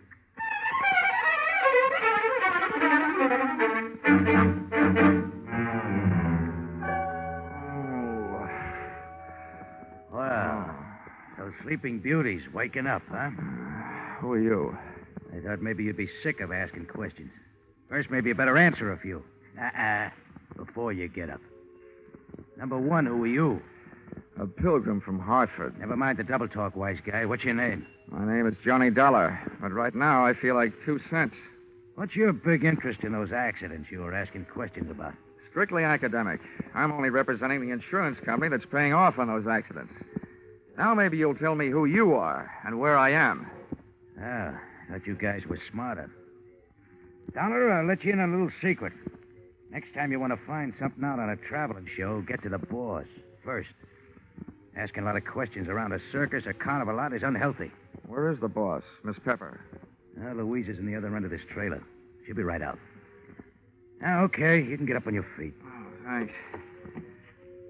I hope you don't mind if I don't stay up on them. I feel more like sitting down. Go ahead. You still haven't told me who you are. My name's Brennan. Oh, yeah. Shanty Brennan. Yeah, you're the general manager of the show. They told me all about you. Louisa Pepper's right arm and strong arm. How long will she be? She's getting dressed. Just finished taking a nap. We drove all night to get here. How about having a blast with me while you're waiting? No, thanks. I haven't enjoyed a noon bottle since I was 2. But don't let me stop you. Thanks. Oh. You sure you won't have one? I'm sure. Brennan, the insurance company's been checking up on your show. The police chiefs in the last 10 towns you've played say it's a clean one. We haven't got a pickpocket or a grifter on the lot. But plenty of trouble, huh, during those past 10 stops? At least once a night somebody's got hurt. But never any of us. It's always 1 or 2 of the townies, the citizens. Last night, a car on the whip cut loose. That sent 4 to the hospital. 4 more insurance claims for nutmeg state casualty and bonding, huh? Yeah, and 1 more town we won't be able to play again for a couple of years. It's a wonder we didn't travel out of that town last night by rail, tarred and feathered. For 10 straight nights now, you've had at least 1 big accident every night. What's your guess, Brennan? Has fate taken a steady job on your show, or is somebody out to get you? Somebody's out to get us. Okay, well, do you have any idea? Oh. Why didn't you tell me we were entertaining a gentleman, Shanty? I'd have put on some more clothes. It would have taken a lot more clothes to cover all there was of Louisa Pepper. She looked like an aging Cupid doll, but even in a carnival, she was no prize. I didn't like the look in her eye. It looked much too friendly. So right away, I decided to change the unspoken subject. Miss Pepper, I'm here on business, insurance. Sorry, we're not buying any. And I'm not selling any. The way things have been going, the insurance company I represent would probably like to buy some of yours back. Oh? Yeah. I'm from the Nutmeg State Casualty, investigating the accidents. Hope you find out more than we've been able to, and fast, before we go broke. The word's traveling 1 town ahead of us. They got us pegged for a dangerous midway. Have you been using police protection? 20 extra cops a night at $10 a cop. So, night before last, a guy winds up with a hammer to try and ring the bell and win a cigar. The top of the hammer flies off and almost brains a cop. Around this show, the police need protection. I see what you mean. How are you fixed for people who don't like you? We got many to choose from? Dollar, we treat our help fair and square. We know them all and trust them all. Fire anybody lately? Nobody. The only ones who left were floaters. But none of them had a beef. Okay, Miss Pepper. Now think back. In all your life, who do you know who'd most like to see you have a real bad time? Only one guy. And he's not around. Dead? As good as. He's in jail. Has been for the last 8.5 years. That's a long time. How long did he go up for? 10 years. What are you thinking, Dollar? I'm thinking that with time off for good behavior, maybe he's not in jail. Not in jail? Shanty, he's got to be in jail. He's got to be, I tell you. You told me you were keeping... All right, break it up, Louisa. If Carter Lacey had a voice as sharp as yours, he could saw his way out of jail. Okay, Dollar, you made a guess. How about seeing how good it is? Sure. I'll find out if your bogeyman is still in jail, but I didn't catch that name. Lacey. Carter Lacey. And where's he been in the pokey? Massachusetts State Prison, at Charleston. Well, what did he go up for? What's that to you? Cut it, Louisa. Dollar, we sent Carter Lacey to jail for attempted murder. He tried to kill Louisa's niece, Myrtle. Is she around? He's running the snake show on the Midway. Dollar, how soon can you check whether Carter got out? As soon as I can make a telephone call. But, Shanny, before I do, I'd like to elaborate on that guess I made. Now I'd not only guess that Carter Lacey is out of jail, but I'd also guess that he's been out a little over 10 days.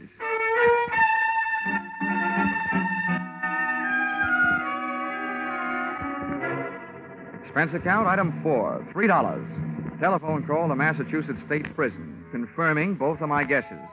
Carter Lacey had checked out of the Bay State's Hotel Greystone for bad boys 2 weeks previously. Item 5, $32. Telephone calls to various hotels in the last 10 towns the Fun Fair and Weatherly Carnival shows had played. Item 6, 10 cents. 2 nickels spent calling 2 hotels right here in Talladega. Then I dropped 1 more nickel in the telephone. Got the lucky number? Yes, sir. We do have a Mr. Carter Lacey registered. Room 312. Shall I call? And hit the jackpot. Expense account item 7, 65 cents. Cab fare to Sunshine Hotel. Tip the driver, $1. From the lobby, I call room 312. He invited me up. I invited him down. I knew I'd feel better talking to Carter Lacey with a lot of people around.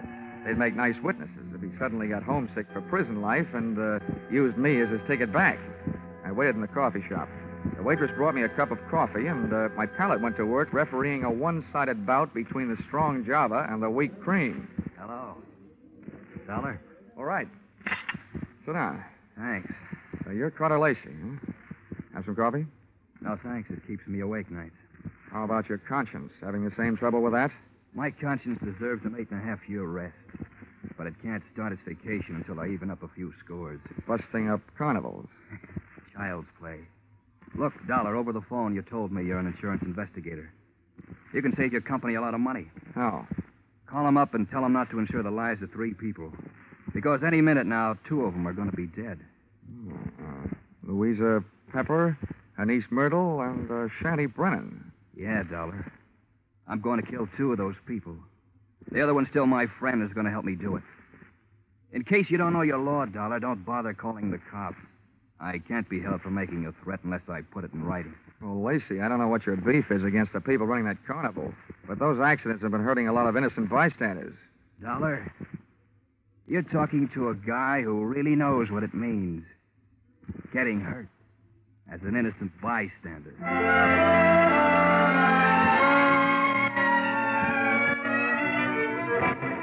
Expense account, item 8, $25. Retainer to local detective agency hiring shadow for Mr. Carter Lacey.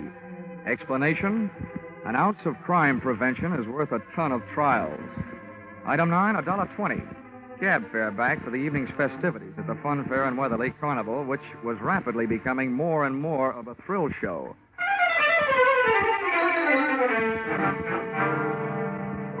Expense account, item 10, 30 cents. Down payment on ulcer, eating supper at what the Carney people call a grease joint. I made my way among the trailers that were lined up behind the Midway, and as I looked for the one housing Louisa Pepper's snake-charming niece Myrtle, the burning sensation around my heart wasn't all caused by the hot dogs I'd just eaten.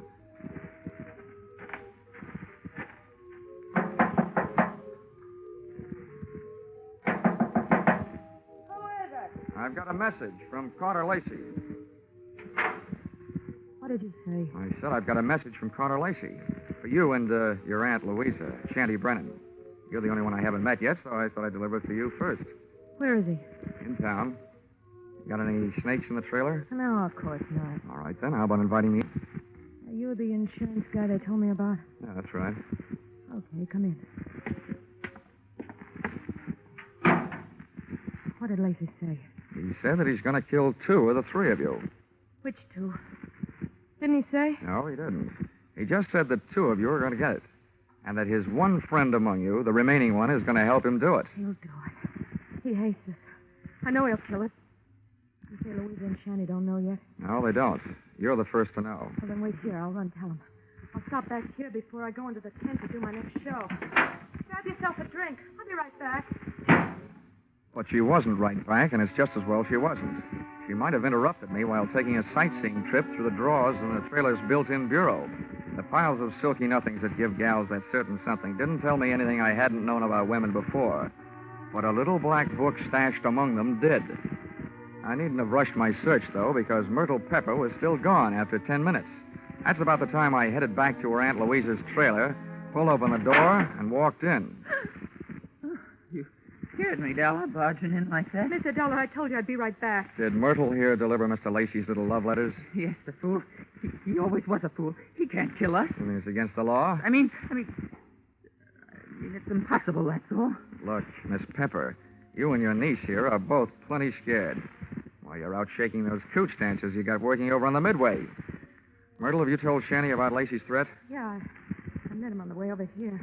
Asked him if he'd feed my snakes before showtime. They're dangerous to work with if they're hungry. Yeah, I told him. He said he'd join us here. What did he say when you told him?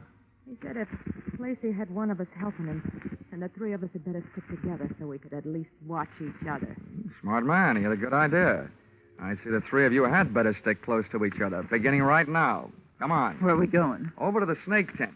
And when we get there, Myrtle, you'll be the only one of us who'll be among friends.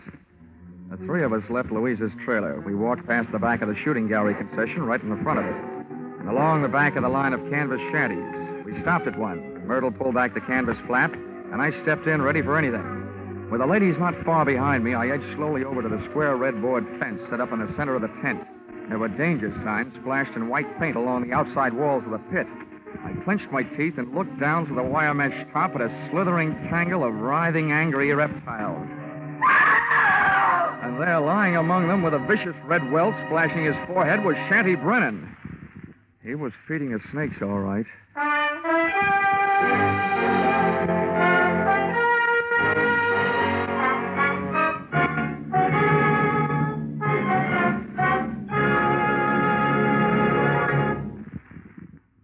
In just a moment, we'll return to the second act of Yours Truly, Johnny Dollar. But first, here is some news. 30 minutes of new thrills will be added to CBS 10 Great Sunday Night Entertainments this coming Sunday. At 6:30 p.m. Eastern Standard Time, where you formerly heard Spike Jones, CBS will bring you screen star John Lund in an adventure-packed tale of a ship filled with terror and horror. This story, A Shipment of Mute Fate, starring John Lund, is the first of 3 special broadcasts from CBS' famous Escape series. It will be heard over most of these stations immediately preceding a familiar show which brings you a different kind of escape, The Jack Benny Show. And now, back to yours truly, Johnny Dollar.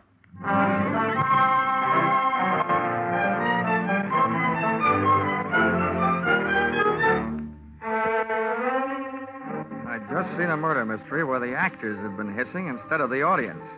The lead character in that snake pit wasn't going to win any Academy Award. The scene of the crime was no place for a man, let alone a woman, so I herded Auntie Louisa and her niece Myrtle out of the tent and back into the trailer. Oh, poor Shetty. How horrible. Yes, I was wrong, Dollar, when I said Carter Lacey couldn't do it. What's going to happen to us? According to what Lacey told me, Myrtle, what's supposed to happen is only going to happen to one of you. What do you mean? Well, he claims that one of you was in this with him, and that one knows she's safe. This may turn out to be an acting contest between you two. What's that crap supposed to mean? Well, the one who's safe wouldn't want anybody to know she feels safe, huh? Oh. I wish I had learned to cry. Louisa, you don't think it's me? Well, I know it ain't me. Oh, ladies, how about observing a moment of silence in memory of the deceased while I give you a few instructions? Okay. Have you got a gun in here, Louisa? Yes, and a license to carry it. Good. Where is it? The gun, not license. I won't give it to you. Well, if you don't, people might get to thinking that you're Carter Lacey's girlfriend and accomplice. Anyway, I don't want the gun to take with me. I want to leave it here. Where is it? In that drawer right over there. Which end of the drawer? What's the matter with you, blind? You'll see it. I'm not turning my back on you. Which end? You'd make a lousy trapeze artist, Dollar. You don't take any chances. This end, toward me. Thanks.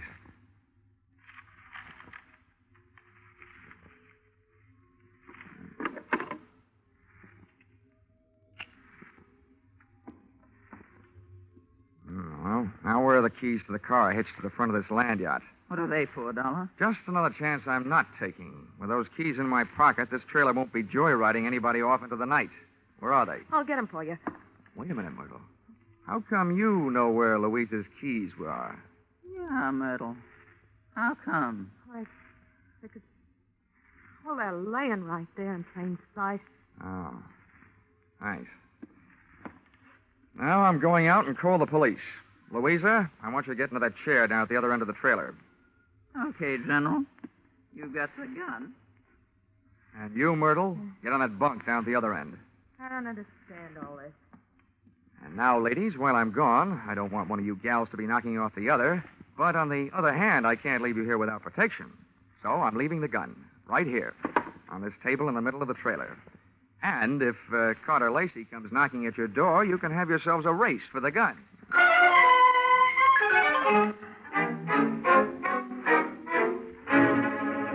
Expense account, item 11, 5 cents. Telephone call to the local police, plus another nickel spent calling a taxi.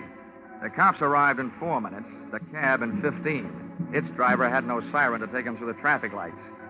Item 12, $1.10.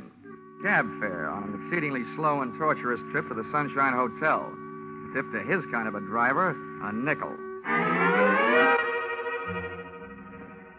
I went up to the 3rd floor and headed down the hall to Carter Lacey's room, 312. I rapped for an entrance, but all that came back was an echo. The lock on the door was the soft touch type known to the trade as the burglar's friend, so I went in.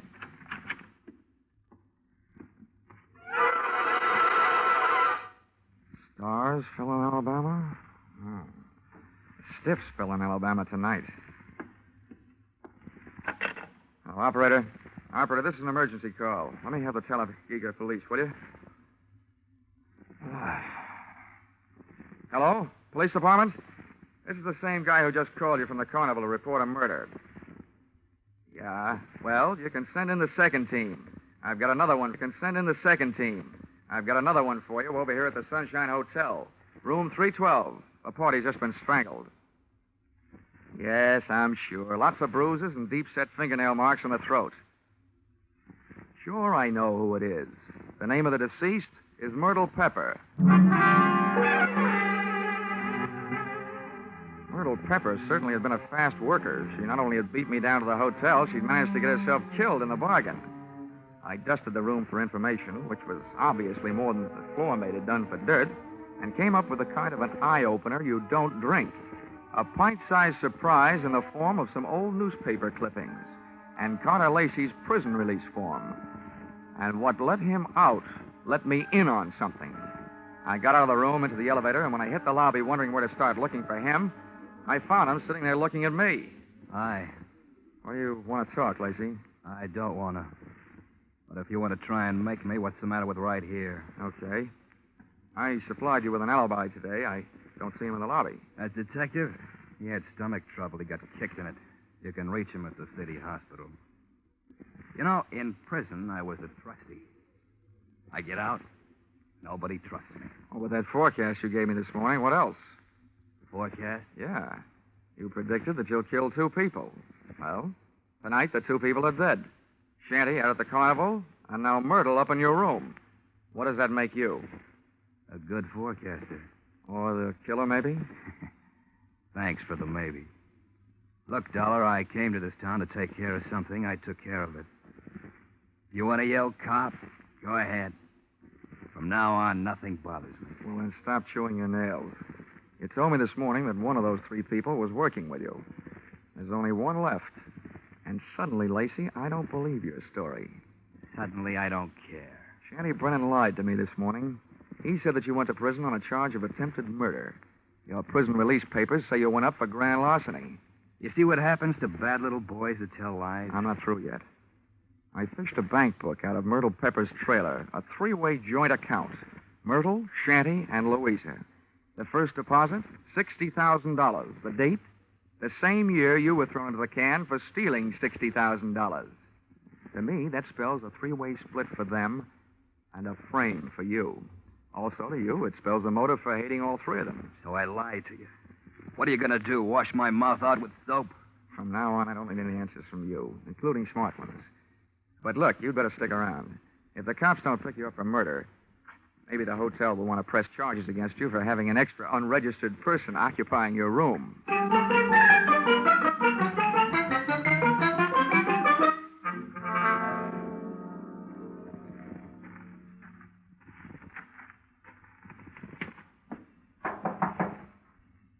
Who is it?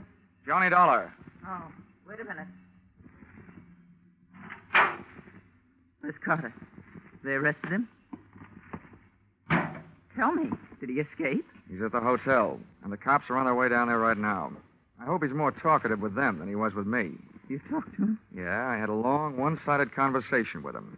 There's one thing I still can't quite figure out. Whether he really intended to kill Shanty and Myrtle or not. Myrtle? Yeah, strangled. Myrtle?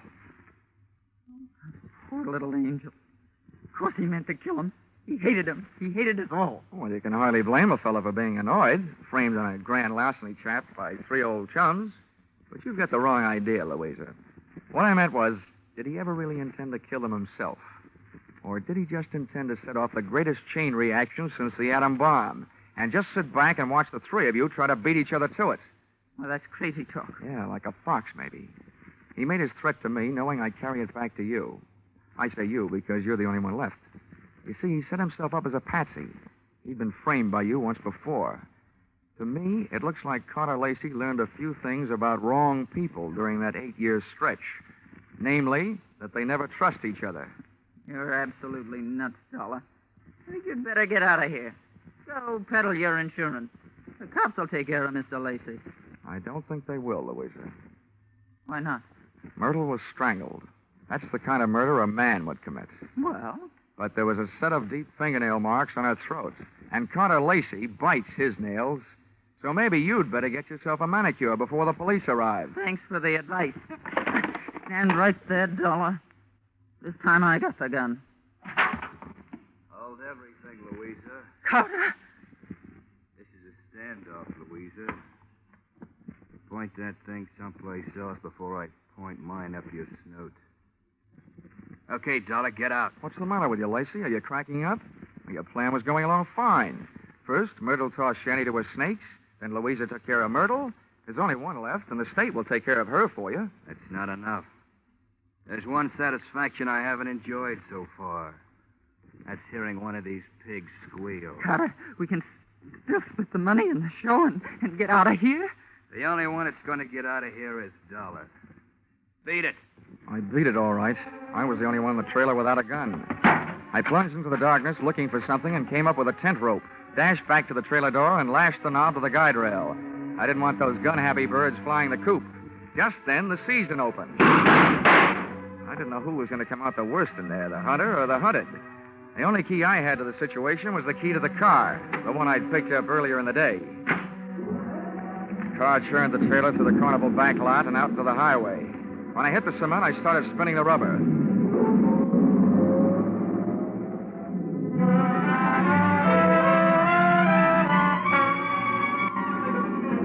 Just as we hit the streets of the sleeping city, things woke up. whoever was left back there snapped a shot at me through the trailer's front window. The second shot was my cue to try to ruin their aim by playing rockabye trailer, swinging the car from one side of the street to the other.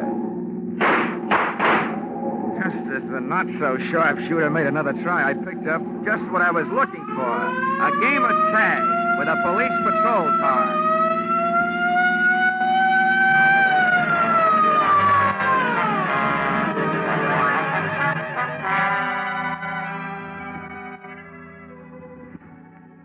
Expense account, item 13, 15 cents, bicarbonate of soda. Those Midway hot dogs I'd had for supper were no thoroughbreds. Item 14, $35, cigars for night shift.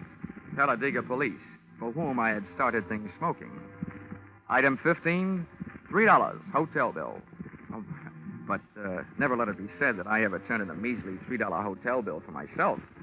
This was to check out of the Sunshine Hotel, the man who had checked out in the trailer at the hands of Louisa Pepper. Louisa Pepper, the only one who was a good bet to catch up with Brennan, who had been murdered by Myrtle. And Myrtle, who had been loused up by Louisa. And Carter, whom she had also carted out of this world, proving that when you start any kind of chain reaction, you should be careful, because you're never going to be sure where it's going to stop.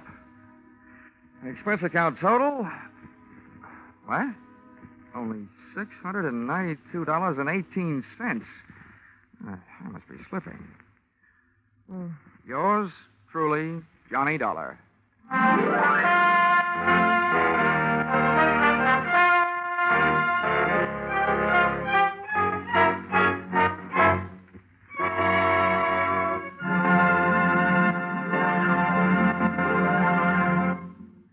The madman of music is moving. Yes, Spike Jones, formerly heard on CBS on Sunday, is already unpacking his famous collection of flit guns, dishpans, and other instruments, ready for tomorrow night's premiere broadcast as a CBS Saturday star. Hear the Spike Jones Show on most of these same stations tomorrow night at 7 o'clock Eastern Standard Time, when it joins Vaughn Monroe, Gene Autry, Gangbusters, and Sing It Again as a regular Saturday night CBS feature.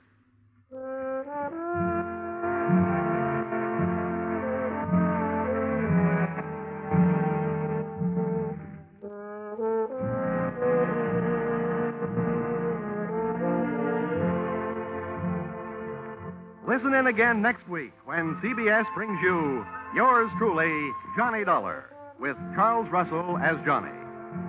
Yours Truly, Johnny Dollar is written by Paul Dudley and Gil Dowd, with music by Mark Warnow, and is produced and directed by Richard Sandville for CBS, the Columbia Broadcasting System.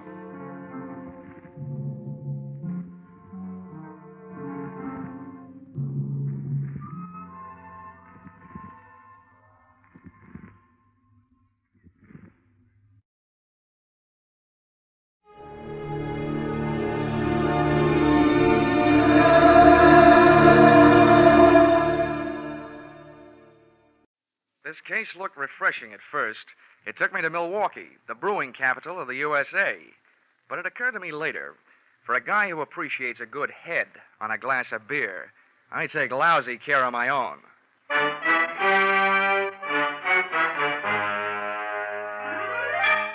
This is another in the adventures of America's fabulous freelance insurance investigator, Johnny Dollar, starring Charles Russell. At insurance investigation, Johnny Dollar is only an expert.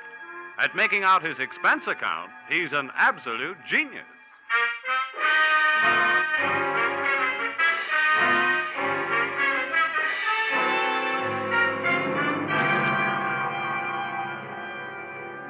Expense account submitted by Special Investigator Johnny Dollar. To Home Office, Ambassador Life and Casualty Insurance Company, Hartford, Connecticut. Attention, Franklin Haley, General Manager. The following is an accounting of my expenditures during my assignment as bodyguard to your policyholder, Ann Connolly. Or it may have been love at first sight, but the last sight was down the barrel of a .45 automatic. Expense account, item 1, $2.95. One copy of The Case of the Playful Siamese, a novel of detection and suspense. It was a story about a private eye named Dexter Payne. But before I could learn whether poor Dexter was dead or alive at the end of Chapter 1, the phone rang, and there you were, Mr. Haley, telling me I had to leave for Milwaukee on the next plane. So I returned the book to the lending library, bought a copy of my own, and came to your office to find out what my assignment was all about. Oh, come in, Dollar. Come in. Thank you. How are you, Mr. Haley? Fine, my boy, fine. Glad to see you again. Now, sit down. Thank you. Ah, adding to your store of knowledge, I see. What are you reading? Oh, the case of the playful Siamese. Bah, crime fiction, trash. When there's good literature available, why waste your time on such mediocre drivel? What do you think you're playing, Noel Coward? Millions of dollars taken in on it every year. What's the difference so long as you're not taking in? Oh, you bet they'll not get a penny from me. Oh, yes, they will. Huh? What's that? Oh, I said Will Shakespeare. You know, Hamlet, Macbeth, Othello, crime fiction. No comparison. That's different. Anybody knows that. Well, I guess we'd better get down to business. Your plane leaves in an hour and a half, 6:30. This girl who needs a bodyguard, who is she, and what's she afraid of? It's a sad, tragic case. The result of a misdirected, surely not faultless life, but nevertheless a situation that demands outside help. Oh, there now. Don't go to pieces. All I asked was what's her name and what's she afraid of. Her name is Anne Connolly. 6 years ago, she had the misfortune to fall in love with a man named Neil Grafter, a man of violent passions, jealousy, and so on. He misrepresented himself to her. He plied her with luxuries. And then, practically on the eve of the wedding, he was arrested for grand theft. Uh-huh. Yeah, I think I can ad-lib the rest. While he was in prison, she didn't get tired of the luxuries he'd given her, but she did get tired of waiting for him. Well, he had lied to her, and 5 years is a long time. True. The point is, Grafter's coming out on parole today, and Miss Connolly is terrified at the prospects of her first meeting with him. His violence, you know. Mm-hmm. He once threatened to kill her if she so much as looked at another man. We want you with her when Grafter arrives. Well, why me? Aren't there bodyguards for hire in Milwaukee? Well, we hold a large paid-up policy on her life, and we want her protected. Besides, she's practically penniless. She couldn't even afford to hire a private detective. You know, it's a tragic case. And then, on the other hand, possibly all her fears are imaginary. Perhaps nothing will happen at all. Look, Mr. Haley, you can count on one thing. If I'm mixed up in it, something will happen. Expense account, item 2, $55.10. Airfare, Hartford to Milwaukee. I switched on my reading light, settled back in my reclining seat, and once more buried my nose in the case of the playful Siamese. I should have buried the book. It turned out that Dexter Payne had lived through Chapter 1, and he really started to live in Chapters 2 and 3. A beautiful blonde in a slinky negligee had just made herself comfortable on Dexter's lap, and guess what happened? A fuse on the plane blew, my reading light went out, and I spent the rest of the flight in a dark cabin in a black mood.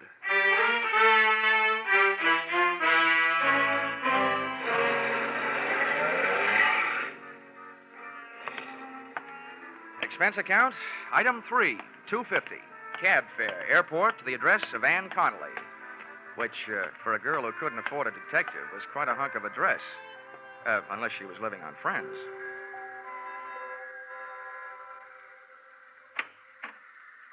Good evening. Good evening. In case you are looking for Miss Connolly, she is not here. In fact, she has went out for the entire evening. Oh? Well, I think she's expecting me. At least she sent for me. She sent for you? Yeah, I'm Johnny Dollar from the insurance company. Oh, how dense of me. She did mention in passing that a detective would show up. Step inside, please. Thanks. Just hang up your coat and things. All right. She wishes you to remain until she comes home, which could be any time after the joints close up. Yeah, sure. And, in the meantime, I have been instructed to see that you are comfortable. So, what would you care for, a straight slug or a highball? Well, a highball would be fine. Step this way, please. Yeah. Oh, the floor's waxed, so watch that throw rug if you don't wish to land on your ear. Okay, thanks. Hey, it's a nice place. Do you own it? Most decidedly not. To me, it is a sweatshop. I am Cora. I am Miss Connolly's personal maid. Personal maid? I agree that I do not look the type. I only accepted the position because I was on my uppers. My regular racket is specialty dancing. Please be seated. Thanks. Cora, if I may call you Cora? Oh, please do. Cora, as I understand it, Miss Connolly needed a bodyguard, but she couldn't afford to hire one. So she asked the insurance company that holds a policy on her life to supply one. Well, that's me. And now I find out she lives in a house on the right side of the tracks and has a personal maid. I'm confused. Listen, Mr. Dollar. It is my opinion that preventive measures should start at home, if you know what I mean. No, I don't. In other words, she needs a bodyguard like I need a foster mother. What do you mean by that? From what I have saw, she has more men hanging around to protect her than Princess Margaret. You know, if they were divided into a line in a backfield, they could walk over Notre Dame. Especially a handsome specimen named Ray Merrick, whom she is dating tonight.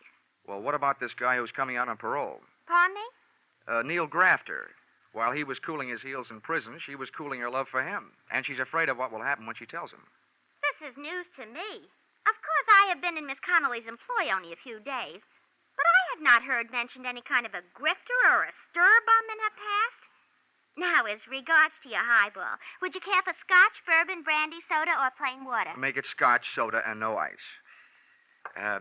Hey, Cora, if you don't mind a compliment, that outfit you're wearing, naked sandals, quilted skirt, and that sweater, make you look less like a personal maid and more like a personal friend of Errol Flynn's. I should live so long, but I thank you for your appreciation. It's part of my condition here that I am allowed access to Miss Connolly's wardrobe.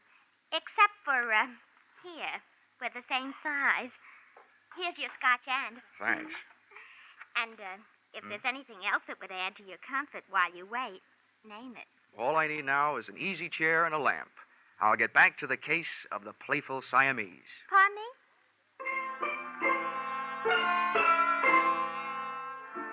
So there I was, Johnny Dollar, with Johnny Walker in one hand, Dexter Payne in the other, and a few questions simmering in my mind. They really boiled down to one. Namely, what was I doing there? Oh, well. In Chapter 5, Dexter finally found a clue. Yeah, I wish things would work out as easily for me sometime. I was just turning to Chapter 6, when guess what happened? Ann Connolly came home. Come on in, darling. Have a nightcap before you go home. I'm in. The first thing I noticed about Miss Connolly, after the size of her escort, was that there was more similarity between her and Cora than just body measurements. Their hair was the same shade of brown, and at first glance, at least, even their features were the same. Then she saw me. Oh, you startled me. But you must be Mr. Dollar from the insurance company. Check. This is Mr. Merrick, my lawyer, and my friend, Mr. Dollar. How are you? How do you do? I hope you've been comfortable. Thanks, I have. Too comfortable. Usually when I'm sent to guard a body, the body is there to guard, not out on the town until 2:30 in the morning. Well, of all the... Now, wait a minute, honey. We thought it was a smart move, Dollar, to get Ann out of the house and keep her out of it until you got here. All right, Mr. Merrick, while you're in the mood to answer questions, maybe you'll tell me why, with a layout like this and a personal maid, did Miss Connolly turn herself into a charity case? Why didn't she hire a local muscle man? That is none of your business, and if you don't like your work, Ann, go back to Hartford now. Go back tonight. Go. Ann, darling, hold your temper. Now, you'll have to inconsequential forgive Miss tin Connolly. star. Dollar, her nerves are on edge. You can understand that. Dollar, the fact is that she couldn't afford to hire protection. A, because her funds are low at the moment. B, because there's no telling how long she'll need protection. There's no way of knowing when Grafter will show up. Does that answer your question? I had planned a winter in Bermuda. I hope Grafter makes up his mind before the thaw sets in. I only hope you're as sure of yourself as you sound, Mr. Dollar. I try to be. Well, I think I'll skip that drink, Ann, now that you're in safe hands. I think I'll go home, get some sleep. Of course, Ray, if you think it's all right. I'll see you tomorrow. Yes, I'll call you in the morning. Dollar. Yeah? If there's trouble tonight, Ann has my phone number. Oh, thanks very much. But I'd rather have a baseball bat.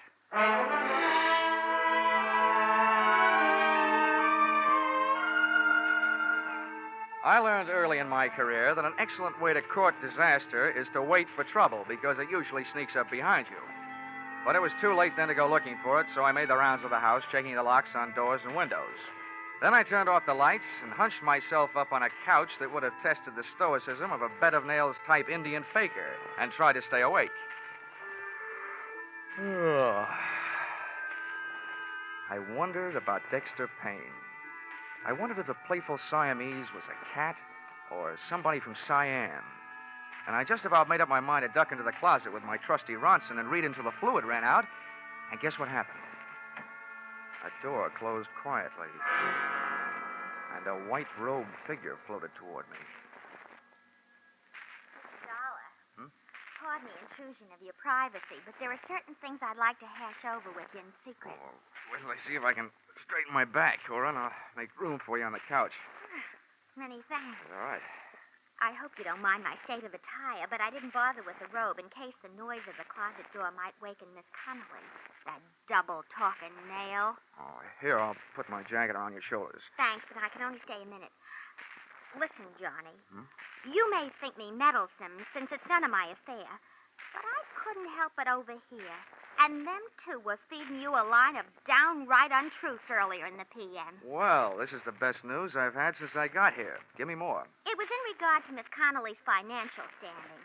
I happen to know that dame is as solvent as the state of Wisconsin. Well, on that I haven't read up. She's fat, and I'm not casting aspersions on my own figure. Oh, please don't. How'd you find this out, Cora? It is not that I make a habit of putting my nose where it does not belong. But when I see a book lying open, I can't keep my eyes away. Yeah, I know just how you feel. Well, in this case, it happened to be her bank book. And with that balance, she could afford J. Edgar Hoover. Yeah. Why are you telling me all this? Have you got something against her? Mr. Dollar, if you are casting aspersions upon my honesty... It's only a faint suspicion, but you could be trying to talk me into leaving the case and leaving Miss Connolly unprotected. Well, I am thoroughly disappointed. A fine lot of thanks after I braved possible pneumonia. Oh, Cora. It so happens that I told you because I am a strong believer that it is decidedly crummy for anyone to take advantage of their fellow man. Now, look, Cora. But from now on, you can take a flying leap. Cora. If you were dying of thirst, I would... What's that?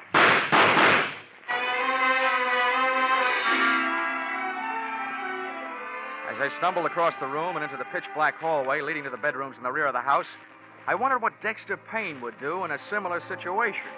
To both Dexter and me, life was just a bowl of uncracked nuts, unopened Chinese fortune cakes, and unanswered questions headed up by Who Shot Whom?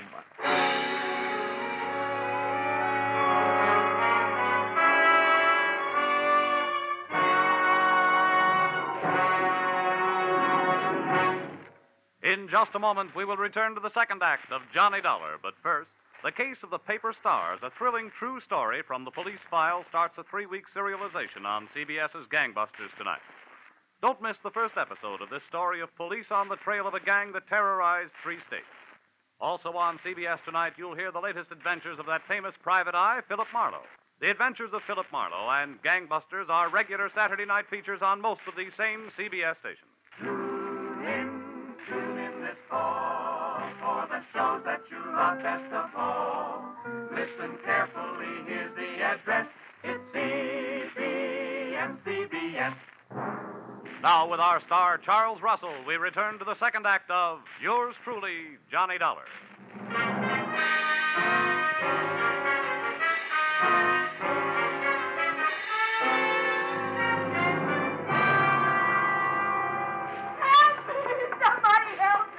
Ann Connolly's hysterical screams told me the way to her room, but before I got there, a stream of cold night air blowing into the hall through an open door to another bedroom stopped me. The draft was coming from a smashed-out window, and the smell of cordite that came with it meant that this room had been the shooting gallery.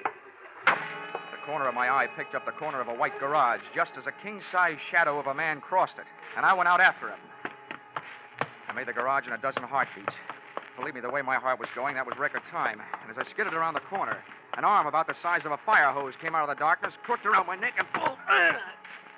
Face that loomed up above, and in front of mine was ugly, bearded, and wild-eyed. So, you're working against me, too. Let go. What's the matter with you? Yeah, sure. I'll let go. Oh, you must be Neil Grafter. I didn't kill her, did I? Because she wasn't in her bed. Oh, where was she?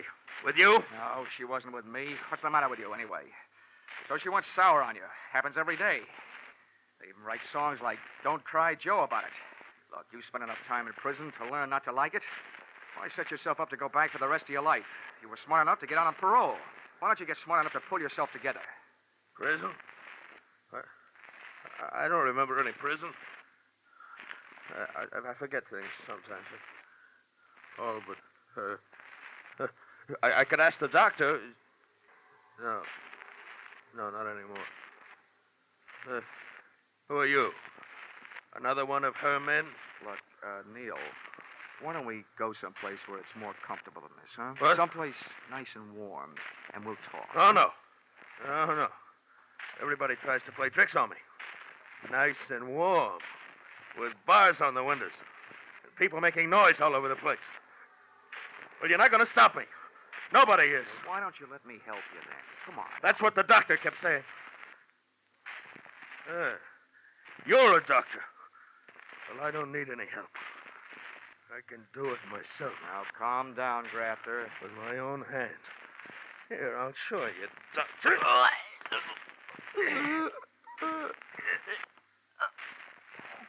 No. Oh. Why should I kill you? Don't help me. Just stay away from me.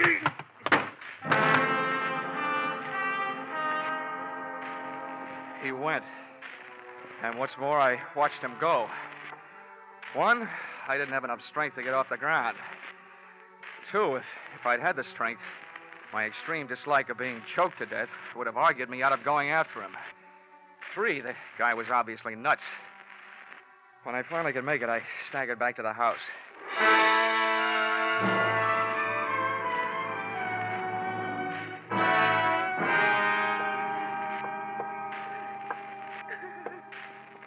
You can turn on the lights, Miss Connolly. He's gone. No, wait a minute. On second thought, maybe we'd better make sure all the shades are down. He might come back.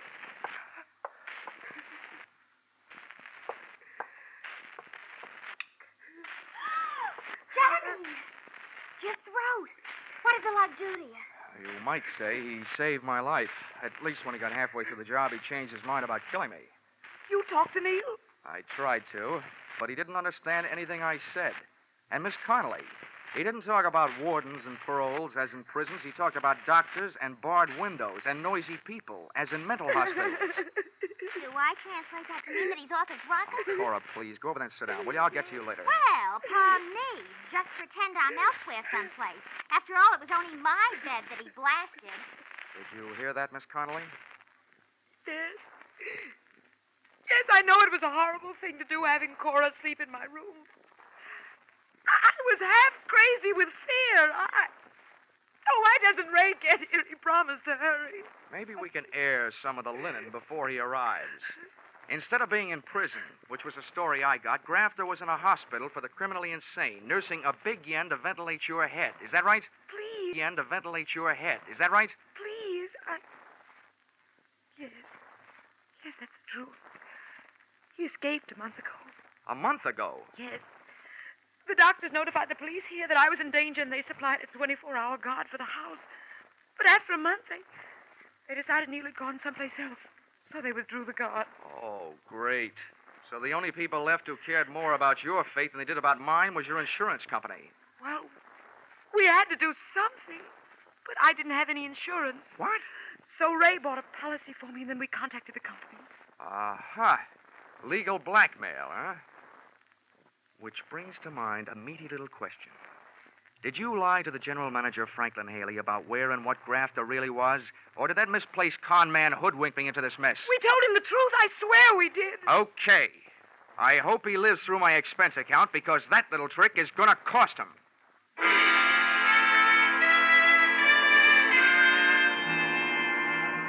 Expense account, item 4, $43. Breakfast the next morning. Over which I managed to steal a few moments alone with Dexter and his dilemma.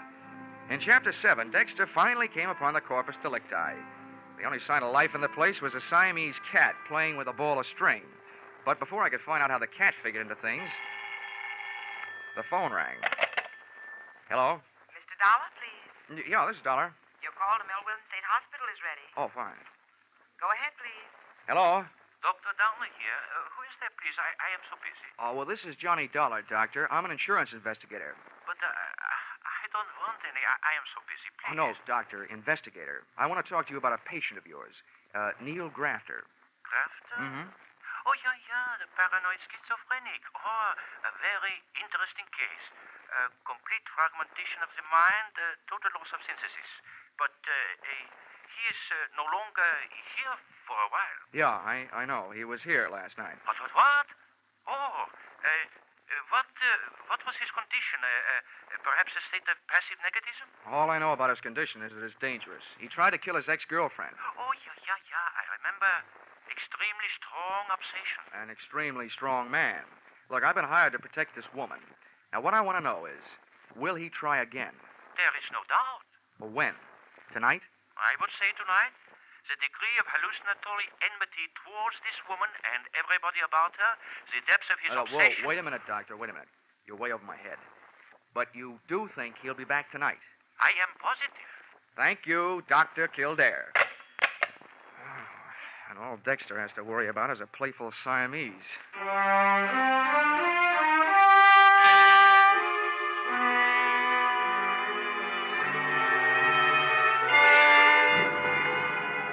Waiting for a paranoid killer can be depressing all by itself. But to make it more so, in Milwaukee, the sun went into hiding behind a layer of dark gray clouds about 4 p.m., and it started to snow. It had the mood of Wuthering Heights, with icicles. At 5:30, daylight shut down, the night shift took over. And at 8, after a dinner that nobody dined on, I didn't brush my teeth, I lied in them. And what kind of protective measures do you propose to make tonight, Dollar? Oh, none. As far as I'm concerned, this is a night off. Dr. Downer out at the hospital, who knows Grafter better than anyone else, says he won't be back tonight. Oh, I wish we could be sure of that. Yeah, so do I. How can he make such a positive statement? Probably because he spent his life with people like Grafter. No, I tell you, there's nothing to worry about. Miss Connolly, I want you and Ray to go out, just like you did last night. Cora and I will stay here.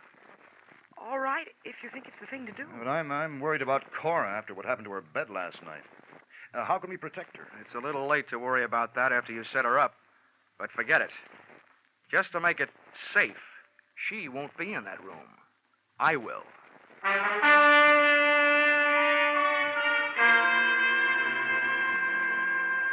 Expense account, item 5, $50, refreshments. I needed something to bolster my courage, so I ordered it. At 2:30 a.m., things were looking good for Neil Grafter. Ray Merrick and Ann Connolly had returned from their date. Merrick had left. Miss Ann Connolly was trying to sleep in her room. Cora was on the couch in the living room, and there was a rolled-up blanket in her bed to make it look like that's where she was. And me? I was out in the snow, huddled near the incinerator, with an iron poker freezing to my hand, with a good view of the house and a poor outlook on life. Nothing happened until about 4 o'clock. That's when I spotted a familiar-looking big shadow of a man moving across the garage toward the house. I got up, but a flurry of wind-driven snow swept in front of me, and when it had passed, I could still see the window to Cora's room, but I couldn't see the man. Then I heard him at Ann Connolly's window. He started away from the house, and I started toward him. I met him under the clothesline on a flying tackle. No. Oh, let go of me. Merrick. Let me go. Get away from me. Merrick, but I'll put you away. Well, how do you like that? When an insurance policy enters the picture, you can't even depend on a maniac. Well,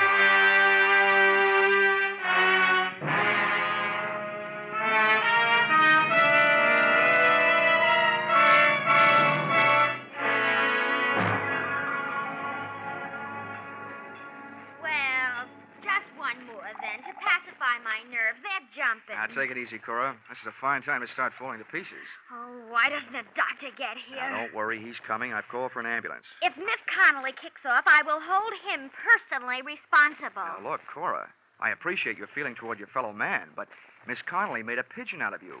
She hired you because you looked like her. She had you parade around in front of those windows wearing her clothes. I am aware of all those double dealings. She even had you sleeping in her room where Grafter almost blasted you. Now, what I want to know is why are you so anxious about her recovery? Because she owes me a week's pay. If this Sawbones doesn't pull her through, I'll sue the city of Milwaukee for my arrears.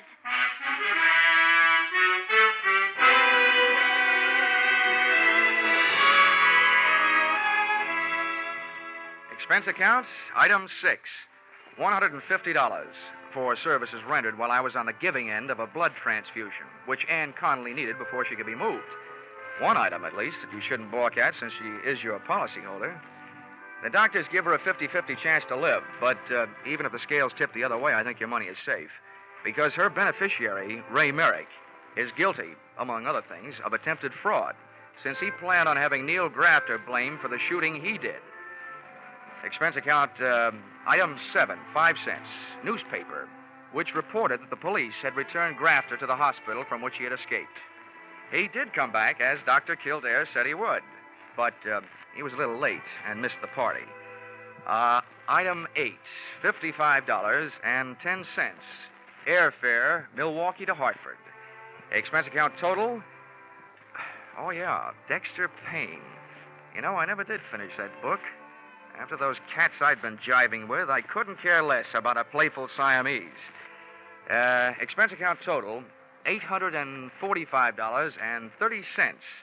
Signed, yours, truly, Johnny Dollar.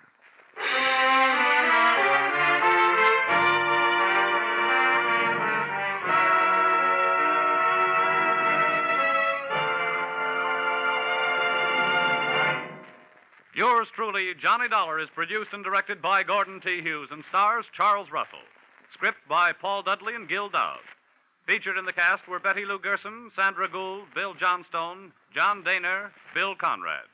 The special music is written and conducted by Leith Stevens. Your announcer is Bob Stevenson.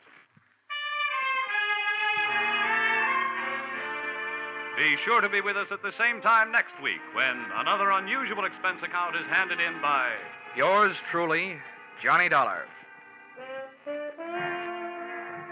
A whale of a Christmas present for a few moments brain scratching.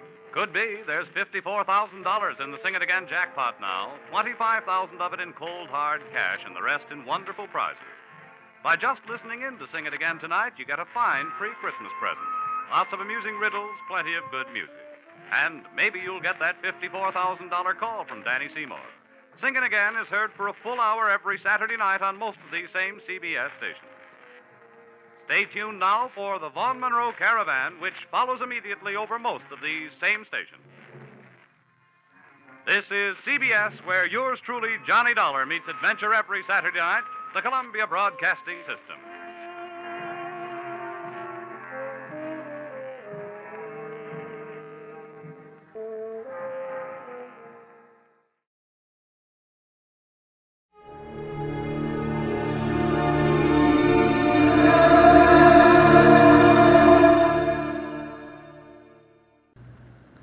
Here's another in NBC's great parade of new shows.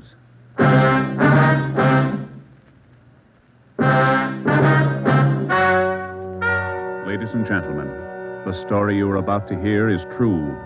Only the names have been changed to protect the innocent. NBC brings you Dragnet.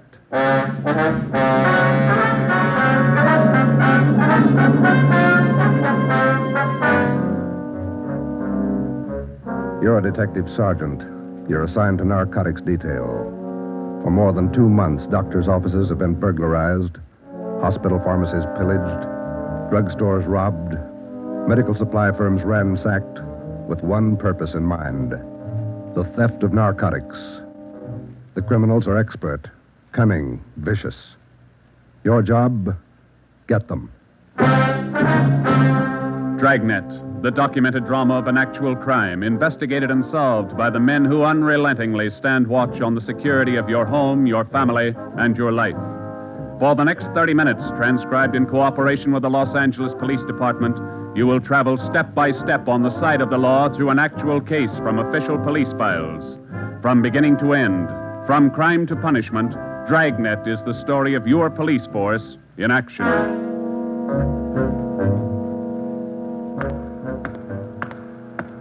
It was Thursday, March 23rd. It was windy in Los Angeles. We were working the night watch out of narcotics. My partner's Ben Romero. The boss is Ed Backstrand, chief of detectives. My name's Friday. I was on my way back from the record bureau, and it was 10:35 p.m. when I got to room 24. Narcotics detail. Yeah, okay. Well, we'll be right over. Thank you. Get anything, Joe? Nothing we don't know already. How about you? That was the county hospital on the phone. Doc Welch. Pretty fair lead. I told him we'd be right over. What's he got? One of our informants, Benny Trounsel. Ready? Let's go. What's with Benny? It's bad shape. Somebody worked him over. They found him in an alley off of South Main. Yeah? Doc says Trounsel talked before he passed out. Anything good? He claimed he knows who's running the new dope racket in town. Says they got him. Now, let's take the stairs here, huh? Why should they bother with small fry like Benny? That's what I'm wondering. Blackmail, maybe. Benny's still on the needle? Maybe that accounts for his story. Doc says his skull is fractured. Morphine doesn't do that to you. Yeah. Benny mention any names? I don't know. Doc didn't say. Here's the garage. Come on. When did they pick up Benny? About an hour ago. He had a pocket full of bundles on him. Heroin. Trounsel's small fry. He never had that much dope on him in his life. That's what makes it interesting. Let's go.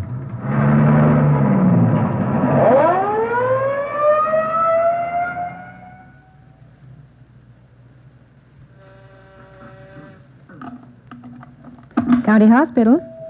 Yes, sir. The line is busy. Will you wait? Thank you. Can I help you, gentlemen? We'd like to see Dr. Welch. She's expecting us. Your names, please. This is Sergeant Romero. My name's Friday, police officer. Oh, yes. Around the corner to your left, room 127. The doctor's waiting for you. Thank you. Come on, Ben. I hope Benny's still talking. We could sure use a lead. Yeah. Here it is. 127. Hiya, Ben. Joe? How are you, Doc? Anything new? Just left Trounsel upstairs. You think we can talk to him now? Won't do much good. He died about 6 minutes ago. For almost 2 years, Benny Trounsel, an addict himself, had been one of the most valuable informants Ben and I had in the narcotic gangs.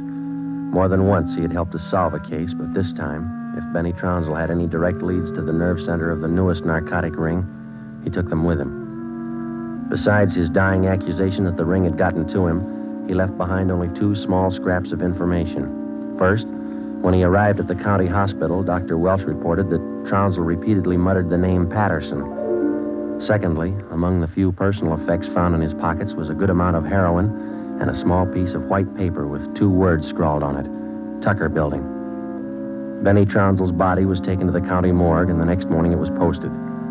At the coroner's inquest, the cause of death was listed as a brain hemorrhage induced by severe blows by a blunt instrument on the sides and base of the skull, inflicted by a person or persons unknown. Besides Ben and myself, the only identification witness at the inquest was a woman who managed a rooming house in Benedict Alley, where Trounsel used to stay periodically. After the inquest, we questioned her briefly in our office. Miss Strite, you say you can't remember any friends Trounsel had while he stayed at your rooming house? No, I can't. Besides, if I knew that man used dope, I never would have rented him a room. How long did he rent from you, Miss Strite? About 6 months. I run a respectable house. I don't mind if my people drink a little now and then, but those dope users, no, sir. Did you know anything about Trounsel, Miss Strite? Where he spent his time, where he had his meals? Well, don't serve at my place. Too much trouble. Most of my people eat at the Ace lunchroom, down the corner. Where's that, Miss Strite? Grant and South Main, right on the corner. And you think Trounsel might have spent some time there? He might have, I don't know. Miss Strite, did Trounsel ever mention anyone by the name of Patterson? No. Patterson?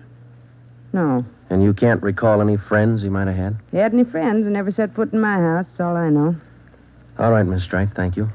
Here's a card, ma'am. If you come across any information about Trounsel, we'd appreciate it if you'd call us. All right. That all? That's all, ma'am. Thank you. Well, bye. Goodbye, ma'am. Big help. Yeah, not even a good identification witness. You got those listings we made on the Tucker Building? Yeah. Yeah, let's see. Here it is. Okay, let me have it, huh? Tucker Building, 7310 South Wilshire. I wonder what Benny Trounsel could have been doing out there. Shouldn't be too hard to check. It's a small building. Yeah. 6 listings for the whole place.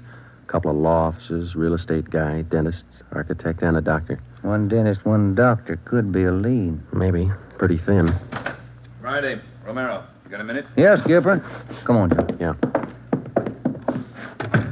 What do you got, Ed? Letters. Here's a sample. Now listen to this.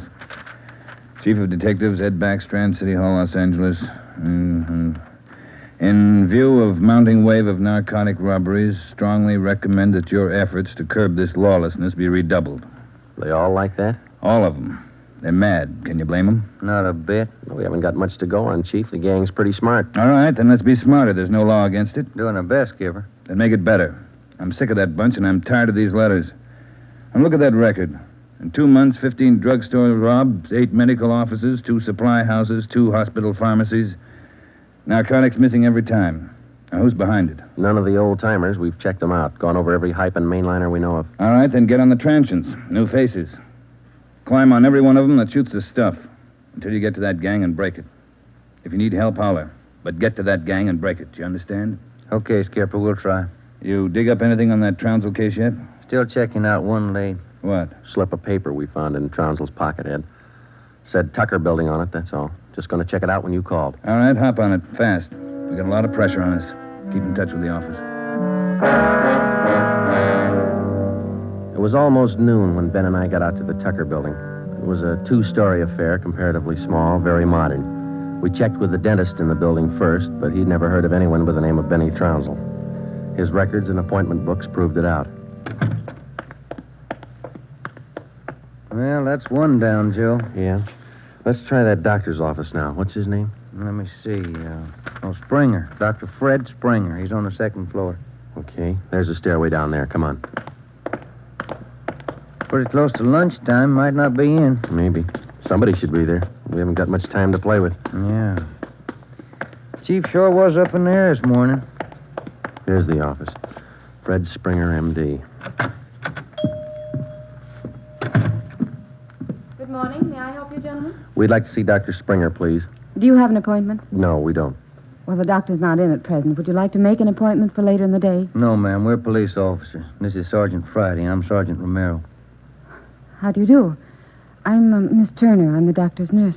Then you must take care of the appointment and record books for the doctor. Yes, I do. Well, maybe you can give us the information we're looking for, Miss Turner. Did the doctor ever have a patient by the name of Trounsel? Benny Trounsel? Trounsel? Mm-hmm. No, I don't think so. Just a moment. I'll check. Thank you. No. Trounsel, is that the way you spell it? Yes, ma'am. No. The name's not listed here. Let me check the account book. No. Wait. It's funny. What's that, Miss Turner? Here in the back of the book in the doctor's handwriting. Look. Trounsel, the Black Parrot. Certainly funny. I can't remember seeing that notation before. It must be fairly recent. Miss Turner, what kind of a clientele would you say Dr. Springer has? Oh, it's quite exclusive. Beverly Hills, Bel Air. That's where most of the bills are mailed. Can you recall seeing Trounsel in the office here, Miss Turner? Small man, thin, walked with a kind of a limp, not very well dressed? No, I don't think so. Doesn't sound like any of our patients. Would you show us the doctor's prescription lists for the last 2 months? We'd like to check them. Well, I'm afraid I can't. Dr. Springer keeps them in the safe. He's the only one who has the combination. How long you been with Dr. Springer? About 10 months. Ever since he started his practice out here. Where was he before that? Philadelphia. I don't understand all these questions. Is anything the matter? Just a routine check, Miss Turner. When do you expect the doctor back? About 4 this afternoon. He's out making home calls. All right. Here's our card. Would you ask him to call us as soon as he comes in? I'll do that. Thank you, Miss Turner. Bye. Goodbye. Bye. Oh, say, Miss Turner, there's one more question. Yes? Does Dr. Springer have a patient by the name of Patterson? Oh, yes. One of the doctor's first patients, John Patterson. He lives out on East Beverly Drive. When we left Dr. Springer's office, we called R&I. There was no make on John Patterson. Ben and I drove over to see him just on a hunch. It didn't pay off right then, but it showed a little promise. When the maid came to the door of the Swank apartment, she told us Patterson was out for the day. We asked her about Patterson's occupation. She didn't know. We asked her about his friends, his business acquaintances. She could remember only 2 people visiting the apartment. One of them was Dr. Springer, apparently a constant visitor. The other, a tall, dark man who spoke bad English. We asked the maid how long she had worked for Patterson. She said ever since he moved to Los Angeles, about 6 months before. A few things started to fall into place, but it was strictly a guesswork operation. Ben and I got in the car and headed for the south end of the city to check out some of the places Benny Trounsel was supposed to have frequented.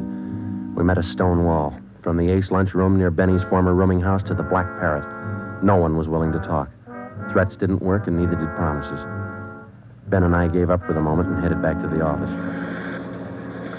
Pacific Ambulance 1, call to Alhambra is now code 3. Seems like Skid Row doesn't want any part of this one. Yeah, there's a bad feeling. Something's got him scared. Sure would like to know what it is, or who it is. Yeah, I'd like to know Control the 1 answer to to Unit that, too. 80K. Control 1 to Unit 80K. Us, Joe. Get it, will you? I got it. 80K to Control 1. 80K to Control 1. Go ahead. 80K. Call station 2511, code 3. 80K to Control 1. Roger. KMA 367. Wonder what that's all about. Well, let's find out. There's a drugstore. They ought to have a phone. Pull over, huh? You got a nickel? Yeah, sure. Thanks. I'll be back in a minute.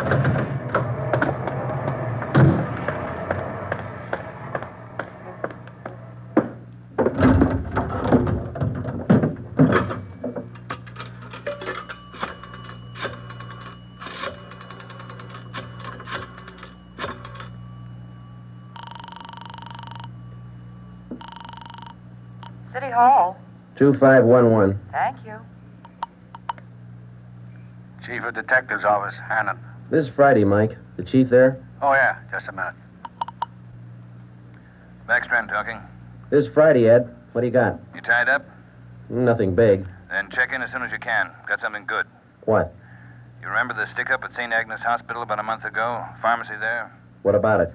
2 patrolmen picked up a user down near Union Station about an hour and a half ago. Yeah?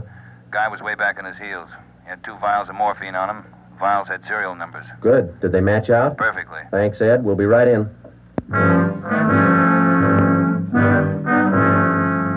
When Ben and I got back to the office at 3:52 p.m., we picked up Chief Ed Backstrand and went directly to the crime lab, where Lieutenant Lee Jones analyzed the contents of the 2 vials taken from the suspect. Jones told us it was high-grade morphine. We went back to the office and double-checked the serial numbers on the vials with the crime report on the St. Agnes Hospital robbery. They matched. And there's a good break. These vials were in the loot when the gang knocked over the hospital 28 days ago. I'll stay on the trail and we'll crack that gang wide open. This the arrest report on the guy, Ed? Yeah. Picked him up in a bar off South Main. Who is the guy? A transient? Yeah, here it is, Ben. James Steiner, Phoenix, Arizona, age 37, transient laborer. Anybody talk this guy yet, Ed? Not yet. He shouldn't be too hard. You better get on it. Right, Skipper. Come on, Joe. Check you later, Ed. What time you got, Ben? Let me see here. 25 past 4. A phone call for you, Ben? Yeah, who was it? Your wife wants you to pick up some aspirin and a bottle of nose drops for your kid on your way home. Oh, yeah, almost forgot it. That the only call we had, Mike? That's right. Thanks. Well, you got that Dr. Springer's number, Ben? Yeah, here it is. Crestview 55284. Thanks. Nurse said he'd call us around 4, didn't she? Yeah.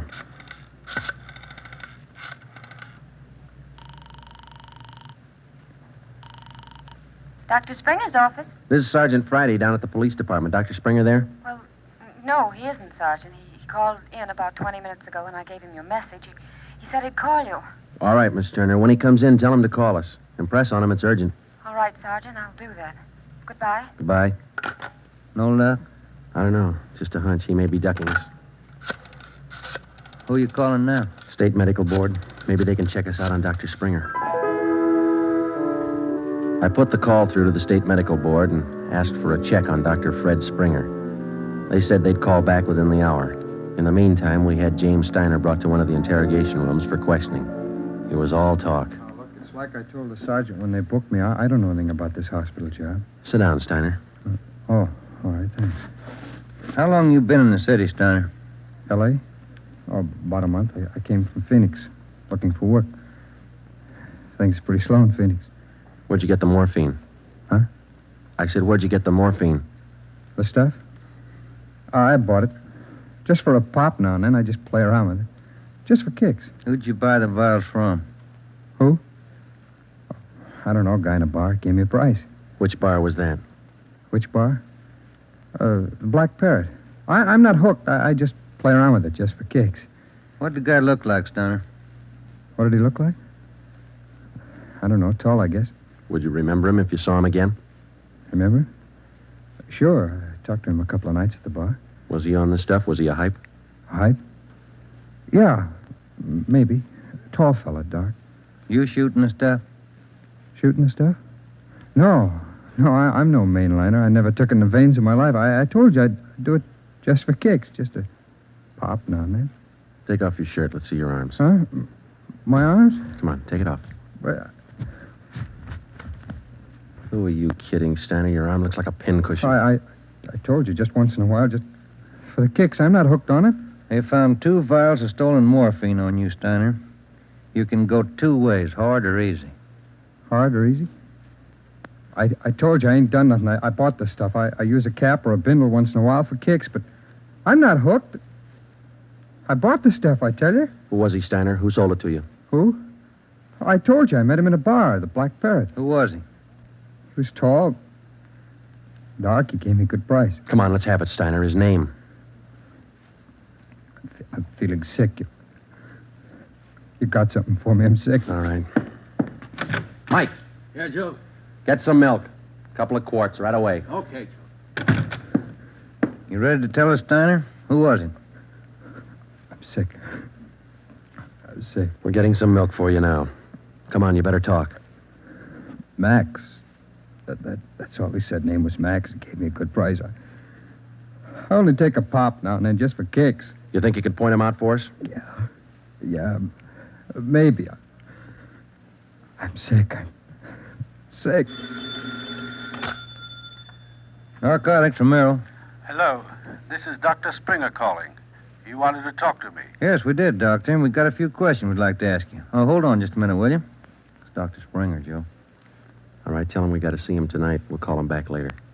Dr. Springer? Yes? Sorry, Doctor. We'll have to see you later on tonight. You be at home? Well, I have an appointment this evening. Would you mind telling me what this is all about? Sure, Doctor. It's about a man named Benny Trounsel. Oh. I see. And if you don't mind, we'd like to check over your prescription list with you. Yes. I'll cancel my appointment. You can contact me here at home. 1538 South Road. I'll be here all night. All right, Doctor. Thank you. We'll see you later then. Yes. Goodbye. Goodbye. What'd he say? All right? Yeah, it's all right. I'll buy that hunch of yours now, Joe. Hmm? Dr. Springer, he knows who killed Benny Trounsel. I bet he knows why. When Mike Hannon came back with the milk, we fed it to Steiner, and then we put him back in his cell. We put in another call to John Patterson out on East Beverly Drive, but there was no answer. We left word with Hannon where we were going, and then Ben and I headed out for Dr. Springer's home. It was 7:35 when we pulled up into the driveway at 1538 South Road, a low, rambling ranch-type home.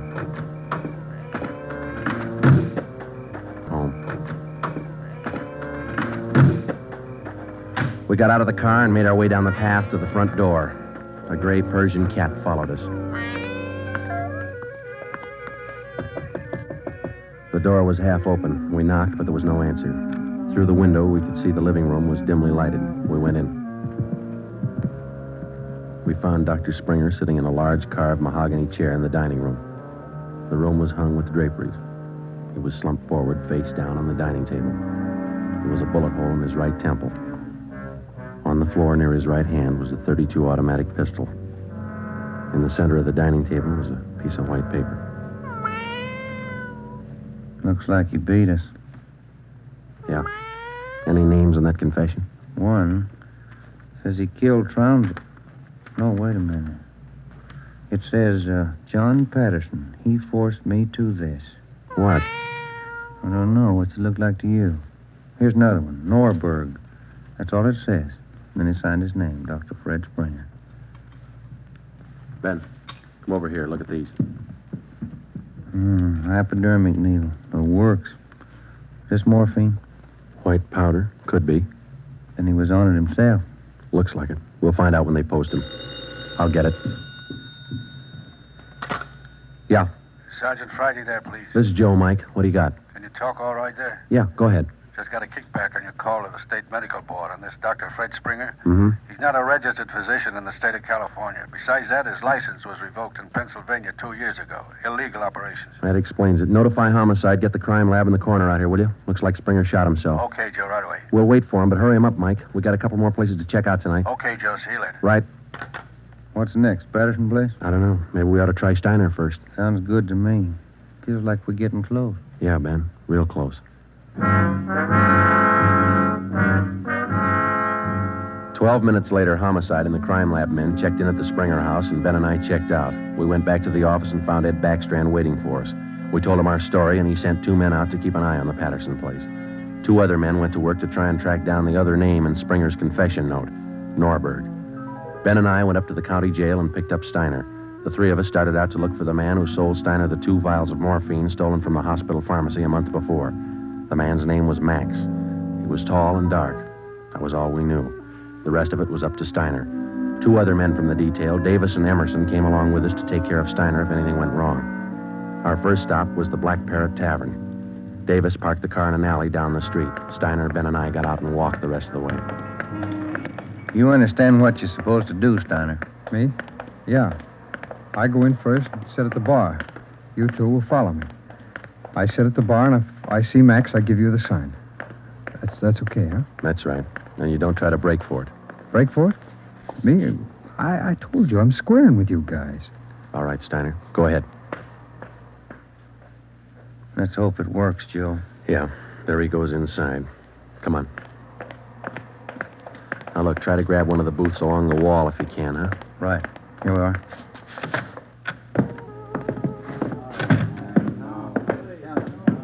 The first booth, Ben. It's empty. Yeah. Fellas left to order at the bar. Waitress got a night off. Make it a couple of beers, will you? Couple of beers? Okay. Joe. Joe, look at Steiner. Yeah, he's signaling. Must mean the guy putting on his coat over there. No, hold it, Ben. Wait till he gets past us.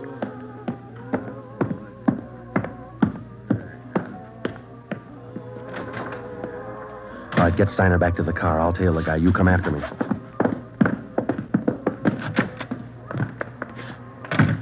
I didn't know how right Steiner was or how much we could trust him. All I knew was that the man I was following was tall and he was in a hurry. I followed him 3/4 of a block before he turned in at a motel. He went to a cottage at the rear of the lot, let himself in, and closed the door quickly behind him. A minute later, Ben and the others pulled up in the car. Got him staked out, Joe. Steiner says that was Max. Let's make sure. Come on. Which one's he in? The one down at the end here. Now be careful. You too. All right, here we are. Wait a minute right there.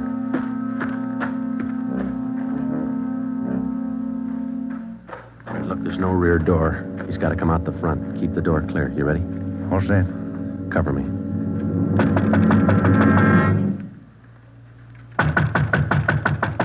Open up in there.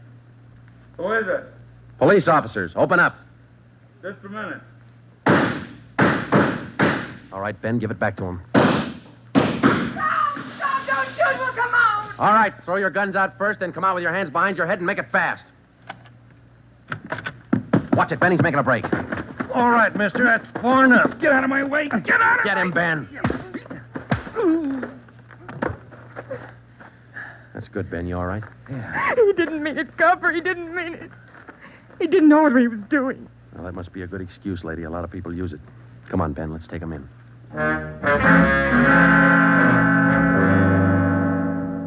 It was 10 minutes past midnight when we got back to headquarters. Both the man and the woman were booked for violation of the State Narcotics Act, a felony. He gave his name as Max Jansen. In his luggage, we found 13 vials of morphine, large quantities of heroin, and a small amount of Panopin. He gave us the names and addresses of 6 active members of the narcotics gang. He identified Dr. Springer as second in command. Just a few more questions, Jansen. Yeah, all right. Why did Springer kill Trounsel? He had it coming. Trounsel knew the score, and he was blackmailing them, bleeding them white. Why didn't the gang take care of him? The boss said no rough stuff. Things were going too good. He warned Springer, but he wouldn't listen. All right, Jensen, just one more question. Who's the boss? Do I get off light? State's witness? It might help. We can't promise you anything. Who's the boss, Patterson? Yeah. 138 East Beverly Drive? That's right. What about Norberg? How does he figure? It's the same guy. Patterson and Norberg, both the same. And what's his real name? Norberg. Tony Norberg. What's his front? He's legit, or he used to be. Importing business. Where? Here. Got an office downtown. Do I get protection? Where's Norberg now? Home out in Laurel Canyon. Do I get protection? I thought you said he lived out on East Beverly. His apartment, his home's out in the canyon. Where? What's the address? Do I get protection? You'll get protection. Wind Way. 860 Wind Way. All right, Friday. Romero, take some men with you.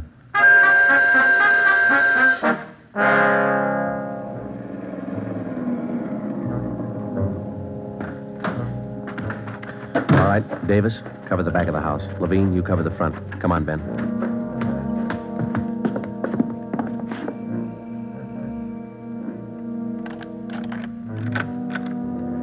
Yes? Mr. Norberg in? Who's calling? Police officers. Oh, come in, won't you? Thank you.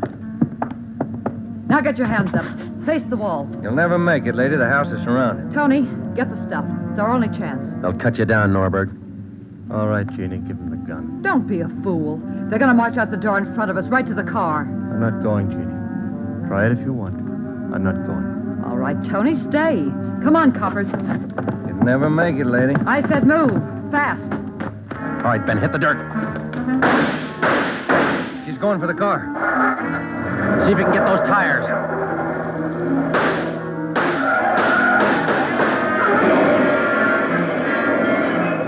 Come on.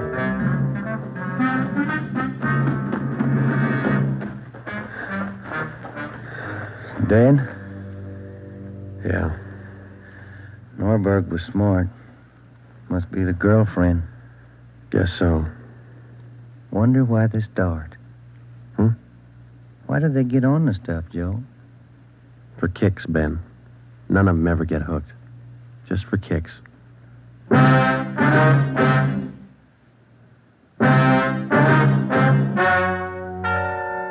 story you have just heard is true. Only the names were changed to protect the innocent. Tony Norberg, alias John Patterson, was tried and convicted for possession of narcotics, robbery, and conspiracy, and was sentenced to the maximum term prescribed by law, each count to run consecutively. He died 3 years and 11 days after his arrival at the state penitentiary.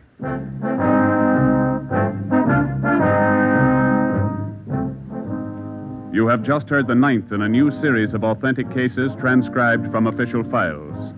Technical advice for Dragnet is furnished by the Los Angeles Police Department.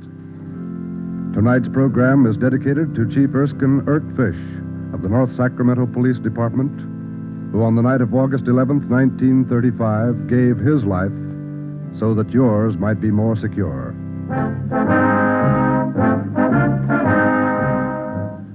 Dragnet came to you from Los Angeles. This is NBC, the national broadcasting company.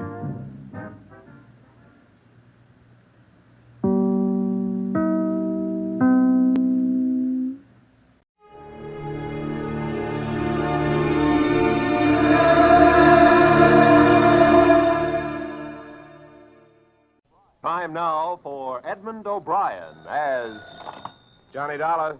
Dollar, thank goodness I found you. Why, what's up? You've got to leave for New York, Dollar, immediately. A policyholder. He's afraid for his life. Here we go again. Who's he afraid of? Well, he wouldn't say over the telephone. All I know is, to us, he's worth $100,000 alive. Well, that makes it simple. He must be afraid of somebody to whom he's worth $100,000 dead.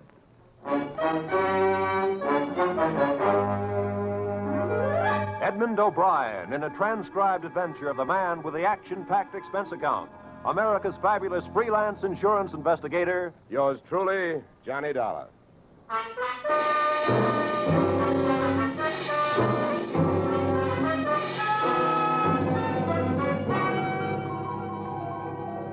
Expense account submitted by Special Investigator Johnny Dollar to Home Office, American Continental Life Insurance Company, Hartford, Connecticut.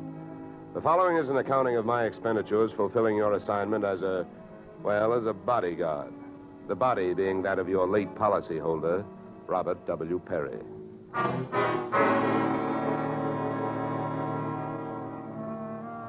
Expense account. Item 1, fare on night train, Hartford to New York, $3.65. Expense account item 2, $1.80 taxi to Lower Manhattan following morning, To officers Perry and Van Bruten, importers, arriving as promised at exactly 9 a.m. Good morning. May I help you? Yes, you certainly can. My name is Johnny Dollar. I have an appointment with Mr. Perry for 9 o'clock. Oh, yes. From the insurance company.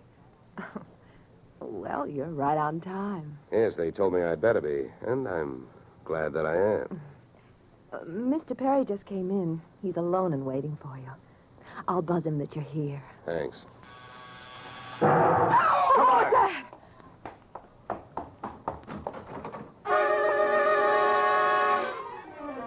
What was left of your policyholder, Mr. Perry, was just sliding out of a swivel chair as I hit the room. The top of his desk had erupted, and splinters of mahogany pointed their sharp fingers upward through lazy circles of smoke swirling toward the ceiling. The buzzer from his secretary's desk had been rigged to a booby trap. Oh, no. Mr. Perry. Stay away from him. Come on, there's nothing you can do. He's dead. Oh. What happened? What happened? Whatever happened? Let's go. Let's get back out of here. Here you are. Sit down. I'll get you a drink of water.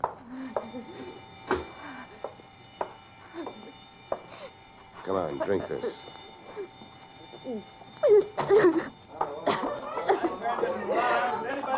There's a doctor on the third floor. Shall I call him? Never mind the doctor. Go call the police. Nobody gets in here till they arrive. Now, the rest of you, go on, run along, beat it, will you? And have the building superintendent turn off that alarm. Okay, miss. Now, take it easy.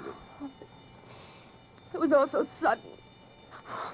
What happened? Well, that's not hard to figure out. Somebody wanted to give your boss, Mr. Perry, a shortcut through life. So whoever it was figured out that a secretary would never buzz a boss unless he was at his desk. They rigged up a bomb somewhere in his desk that would go off when you buzzed him. Oh, then I killed him. Now, wait a minute, will you? Wait a minute. Don't go hysterical on me. There's excitement enough, and there'll be more when the police get here, so you keep cool. But I did it. You saw me do it. Look, honey, the way you put it, I killed him by coming in here and giving you my name so you would buzz him. And I was here to protect him. So drop it, will you? I'm sorry. Now tell me, what about yesterday? Was Perry here? Yes, all day. What time was it when you last used the buzzer? Oh, right up to the last minute, about 5:30. Who left the office first? Oh, Mr. Perry, he always leaves first. I lock up. From the looks of things, you should have used more locks last night. Somebody got in here to do some wiring. Oh, I forgot that fire alarm. Look, before the police arrived, do you know why I was sent here? Oh, yes. Mr. Perry felt that his life was in danger. He thought that, well, with a $100,000 policy, the insurance company would do everything they could to help keep him alive. Oh, he didn't have much of a chance, did we? What was he afraid of? I don't know. Okay. Tell me, what were his other appointments for today? Well, he only had two. His partner, Mr. Van Bruten, at 11, and later he No, had one at a time, please. Van Bruten. Anything special about their meeting? Oh, yes, Mr. Van Bruten arrived just yesterday from Holland. Oh, you mean there was a branch of this firm in Holland? Oh, huh? yes. Mr. Perry was buying out Van Bruten's interest. They had a final meeting at Van Bruten's hotel last night. I see. Van Bruten was coming by this morning to pick up his money. Cash? No, a cashier's check. The bank is to deliver it here at 10:30. Well, Perry's other appointment, who is that? Christine, his wife. Now she tells me. Christine, the beneficiary. Yes, she wouldn't have been the beneficiary in about another 2 weeks. They were getting a divorce. Thanks for the motive. You don't like her. Well, I didn't mean it that way. Well, how about Perry? Did you like him? Okay, here's an easy one. What's your name? Susan Gates. Now, isn't that about enough? Okay, Susan, you better save your voice. During the next few hours, you're going to have to do a lot of talking. I've been everywhere else. Is the fire in here? Well, you'll have to stick around. When the cops get here, somebody will get burned.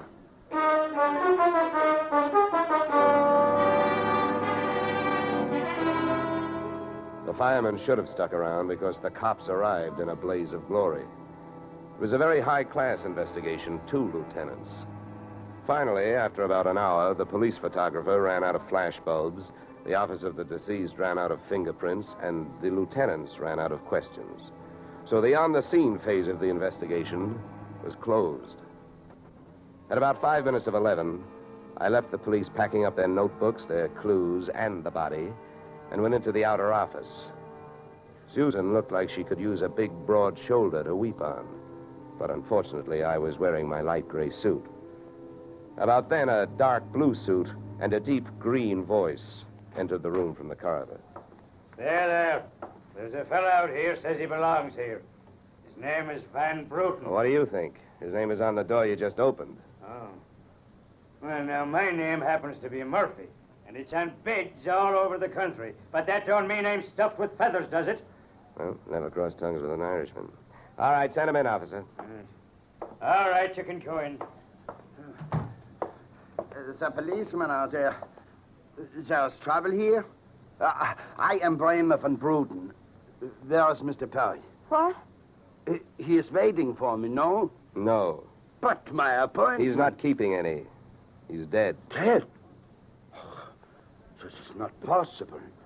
Last night I saw him. He was well. What happened? He was hit by a buzz bomb. A buzz bomb? Oh, please. You mean there was foul play? Yes, it was very foul. Oh, please. I may sit down. My first visit in all these years since before the war. It was to be so happy. But now tragedy like this. He was a good man, a good partner.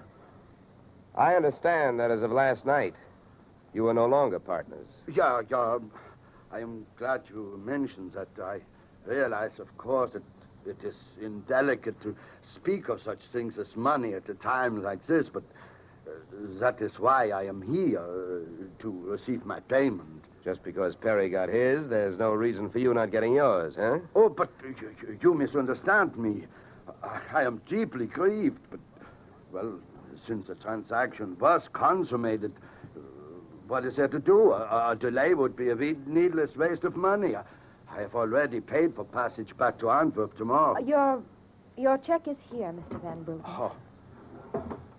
Here you are. God, thank you. In all of my years of business, this is indeed the saddest moment. Yeah. Well, if I didn't have some work to do, I'd sit down with you, and we'd all have a good cry.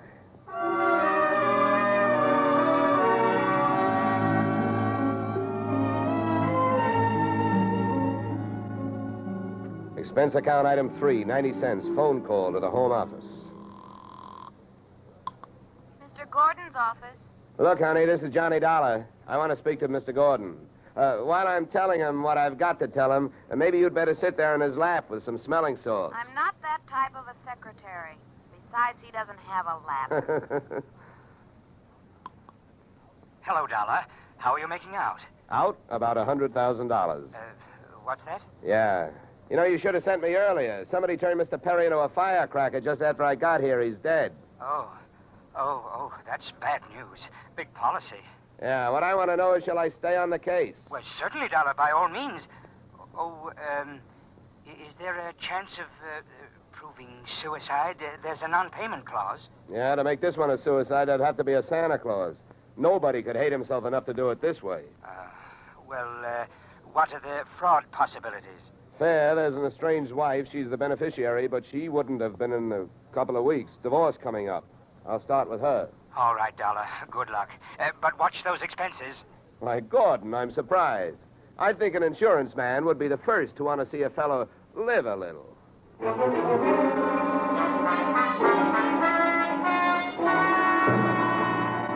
Christine Perry's apartment was on Sutton Place overlooking the East River. I took the elevator up to the 24th floor, and there I discovered that our garden-fresh widow was living high in more ways than one. Everything about the place was French.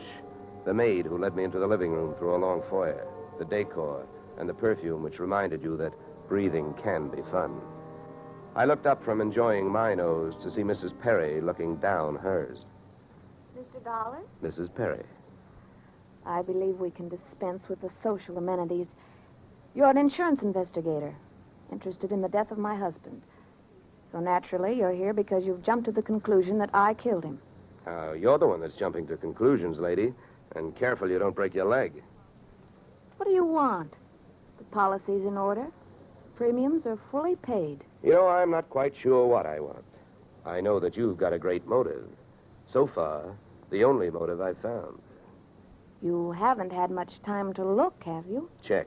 This is my first stop. Maybe you can help me. Do you know anyone who would be happier with your husband out of the way?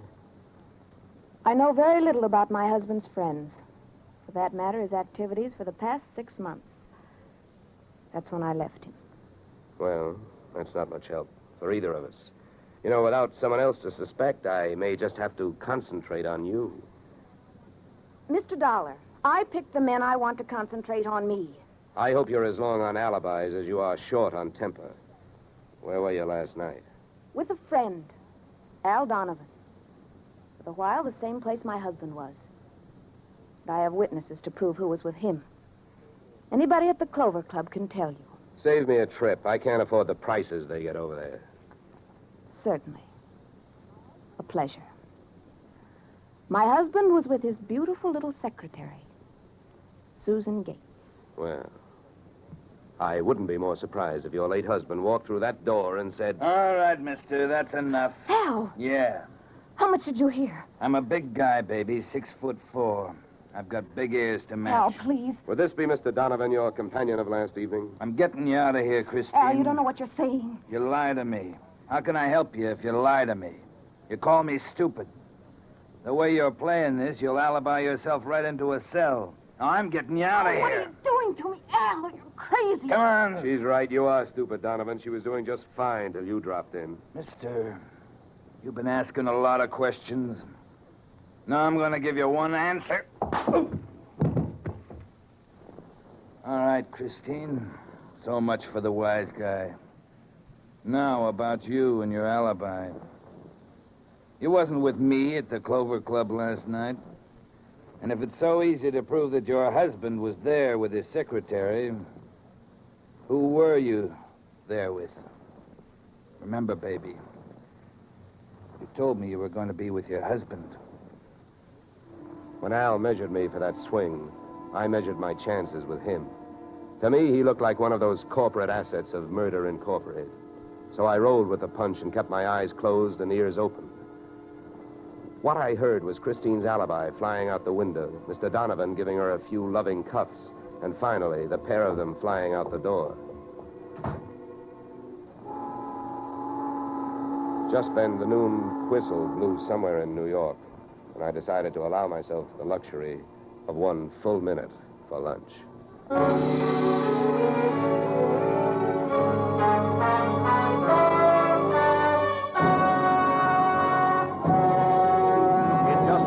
Return to the second act of Johnny Dollar. But first... And now we return to the second act of yours truly, Johnny Dollar, starring Edmund O'Brien.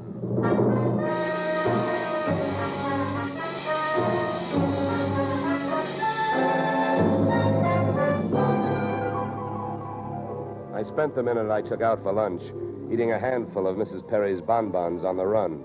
I hit the street just in time to see Donovan pushing Christine Perry into a cream-colored convertible. When they got rolling, I piled into an even yellower vehicle with a meter on it and started off crosstown playing tag through traffic. At 57th and Broadway, things got complicated. My cab was 3 cars behind them when a red light flashed them to a stop. Then the door of their car flew open, Christine dashed out across the street, and melted into the river of humanity flowing down into the subway. Since Al Donovan didn't follow her, I followed him. When he finally pulled to a stop, he took 2 chances. He parked in a no-parking zone and walked straight into the building beside it, a police station.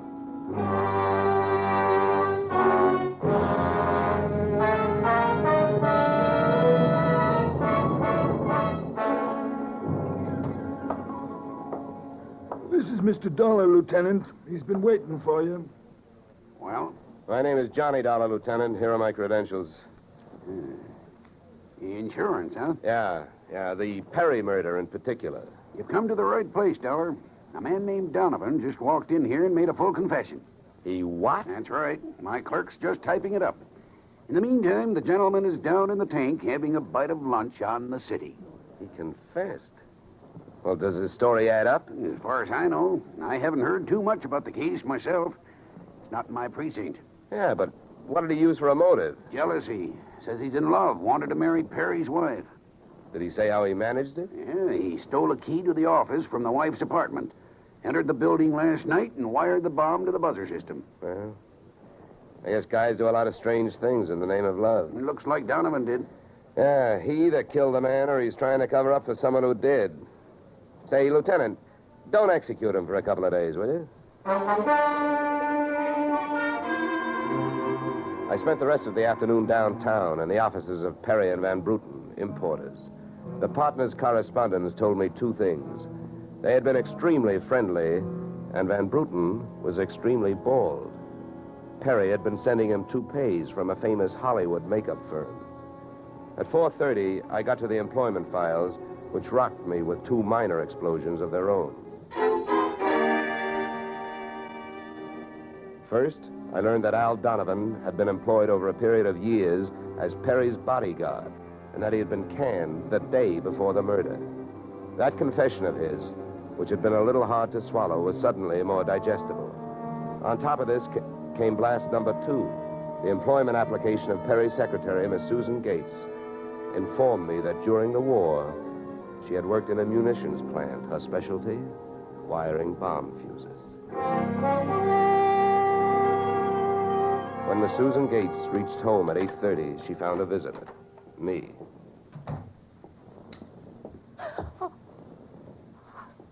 How did you get in here? Professional secret. Oh, you scared me. What do you want? Why did you come here this way? I wanted to bring you the good news. I heard on the radio that Al Donovan confessed to Perry's murder. Al? I can't believe it. Why not? Who do you like for the spot? Why, Christine. Al is covering up for her. Well, I'd like to agree with you. If it turns out that Christine wound up her husband's life with a bang, the company that hired me saves $100,000. But I don't know. She claims she has all kinds of alibis. One of them is you. Me? Yeah. Did you see her at the Clover Club last night? Well, yes, Yeah. I know who you were with. Your boss. There's nothing wrong with that. No. I'm not preaching a sermon. I want to know who she was with. I don't know. A man I'd never seen before. Mr. Perry knew him, but he wouldn't tell me who he was. Why not? I don't know. He said I might get the wrong idea. About what? I don't know.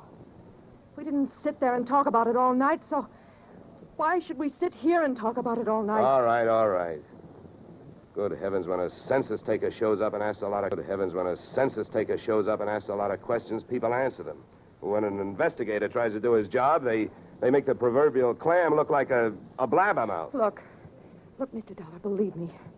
This has been a greater shock to me than to anyone else. Yes, excepting, of course, your late employer, Mr. Perry.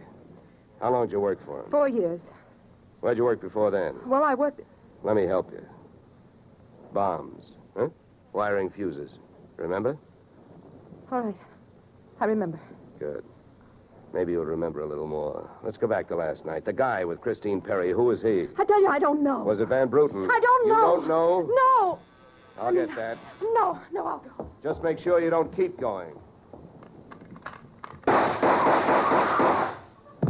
Susan! When Susan snapped the spring lock to open the door, the gun outside opened up.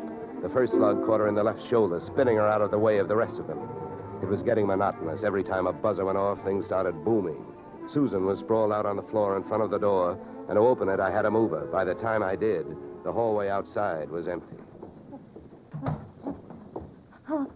Okay, now, take it easy. Come on. Won't start hurting for a couple of minutes. We'll have a doctor here by then. He'll give you something.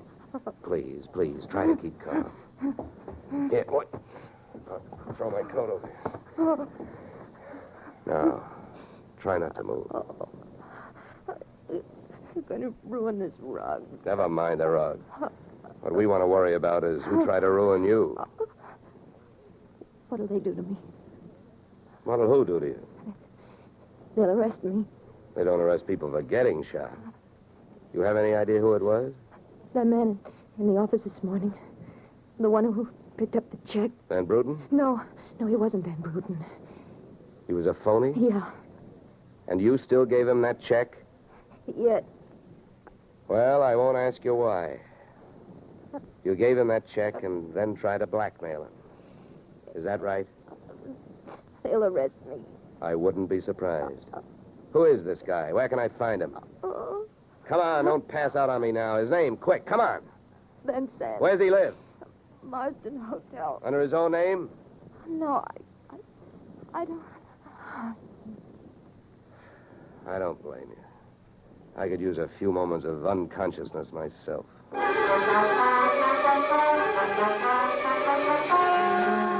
Marsden Hotel didn't have a Dutch name on the register. So I got a hold of the housekeeper and found out how many rooms her staff hadn't been able to make up all day because of no disturb signs on their doors. And then I went a-calling at those particular rooms. On the 9th floor, I wakened one old maid. On the 7th, I startled a bunch of poker players who thought they were being raided. And on the 4th, I struck the door of 427 and the jackpot. Who's there? Don't you see the sign? I do not wish to be disturbed. Sorry, I must have the wrong room. I started up the hall after the fire axe. When I got to it, I changed my mind. Out of the few things I learned about this guy, Van Sant, was that he loved to shoot people through doors. So I decided against trying to chop his down. Then I remembered the way those people came pouring out of those offices earlier in the day when they heard that fire alarm. So I picked up the little red hammer next to the big red fire axe, broke the little glass window, pulled the little brass hook, and set off a big brassy noise. And then I rushed back to 427. Fire! Fire! Hey, fire! Fire! There's the fire. Right here in my eyes, sweetheart. Why you come here? You wish you don't? Never mind the dresser. You're through shooting guns. What do you think, Van Sant? You want to try some more? You cannot make me stay here. So fire, we will all die. You'll look good barbecued, but I'll make a deal with you. You talk, and if I like what I hear, I'll show you how to get out of here alive. How I know this? You don't think I'm going to stay here and fry, do you? And if you don't start flapping that tongue in a hurry, I'll probably just tie you to a chair and run. So first, where is the real Van Bruten? You will find him in the bedroom. Yeah? He'd better be alive. He's out cold. What's the matter with him? He will be all right. He's under sedatives. Where did this identity switch start? Come on, hurry up, talk. I smell smoke. I knew Van Bruten from Antwerp. I know about the sale of his interests. I know the girl in the office here had never seen Van Bruten. Look, we go now. Don't get up. Come on, keep talking. I can feel it getting warm in here. Ah, the firefighters. We will be safe. Don't be too sure. They always start at the top floor and work their way down. Come on, I can hear those flames crackling. You know the rest. Last night, when the transaction was all finished with Perry, I gave to Van Bruten some sedative in his cocoa. So you set up that bomb so Perry would get it before you showed up to pick up the check, huh? Yeah, I told you that. How the girl knows I am an imposter, I don't know. Well, let me tell you. She's been sending old Van Bruten toupees for the last 4 years. Gray ones, my red-headed friend. Oh, yeah. I can stand up now. We go out from here, no? We go out from here, no? Yes, out cold.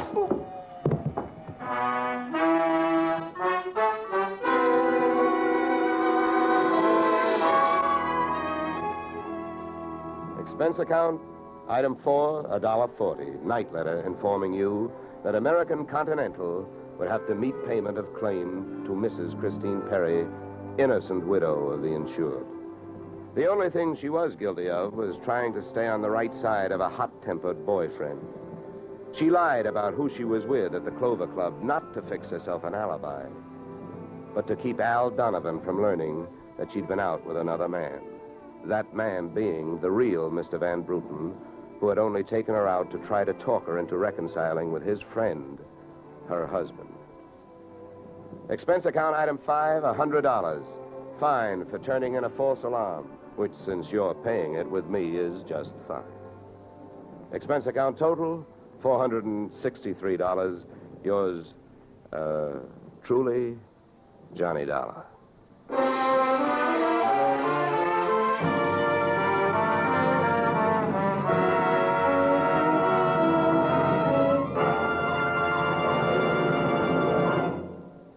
Yours truly, Johnny Dollar, stars Edmund O'Brien in the title role and is written by Paul Dudley and Gil Dowd, with music composed and conducted by Leith Stevens. Featured in our cast were Walter Burke, Gene Bates, Joe Duvall, Ted DeCorsia, Joyce McCluskey, and Raymond Burr. Yours truly, Johnny Dollar, is produced and directed by Jaime Del Valle.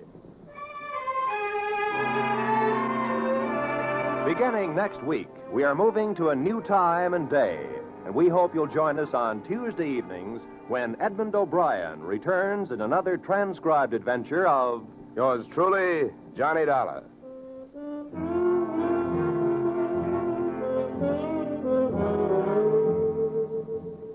Yoo-hoo, Mrs. Bloom. Molly Goldberg's famous invitation to fun in the Bronx now echoes across the country each Saturday night on CBS.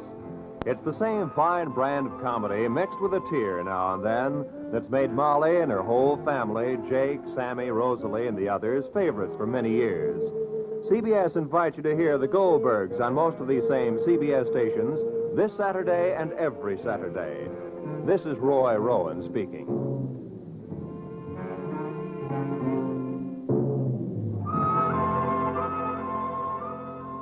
Disaster is no respecter of persons, and it can strike any time. But your Red Cross never sleeps. It has to be ready constantly in case of an emergency.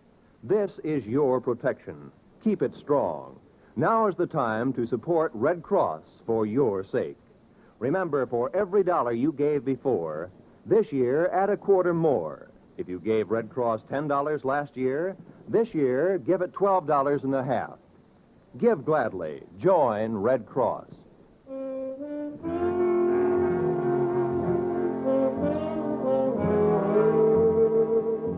This is CBS, where yours truly, Johnny Dollar, meets adventure next Tuesday night, the Columbia Broadcasting System.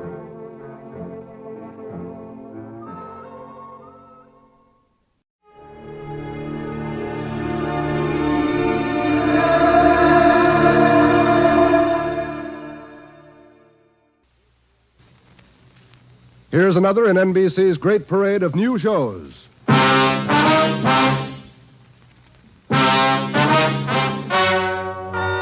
Ladies and gentlemen, the story you are about to hear is true.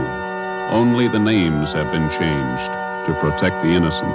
NBC brings you Dragnet.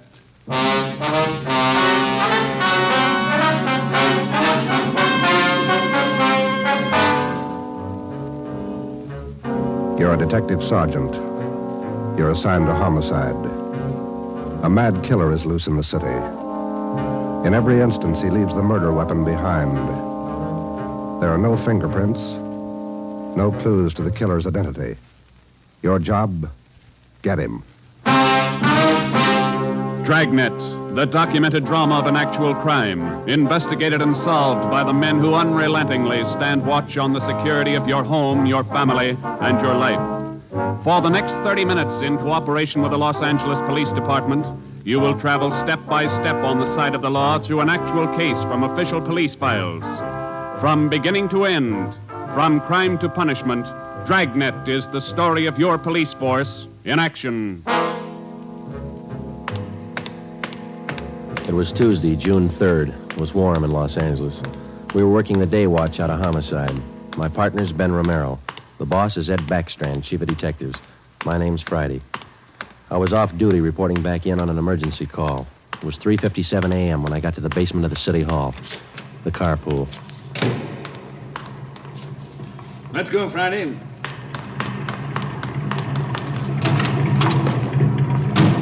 Sorry to call you back in. Couldn't be helped. All right, Ben. Okay, Skipper.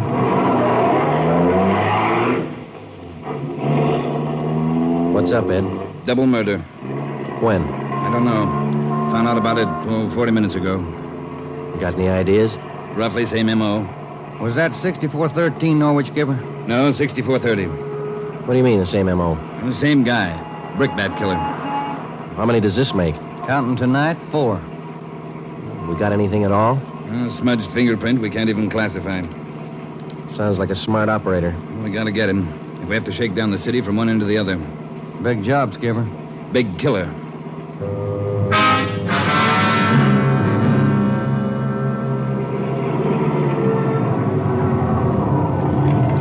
At 4:26 a.m., we pulled up in front of 6430 Norwich Drive, a small group of bungalow apartments facing on an oval-shaped garden court. 2 uniformed officers were stationed at the door to the apartment. Hi, Chief. Hiya, fellas. We went inside. Wellberg from Homicide was waiting for us. This way. In here. Well, there they are. Yeah.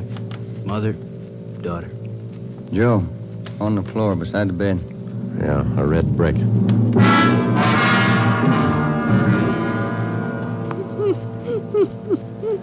Miss Hafters, we know how you must feel about all this, but would you please try to answer a few more questions for us?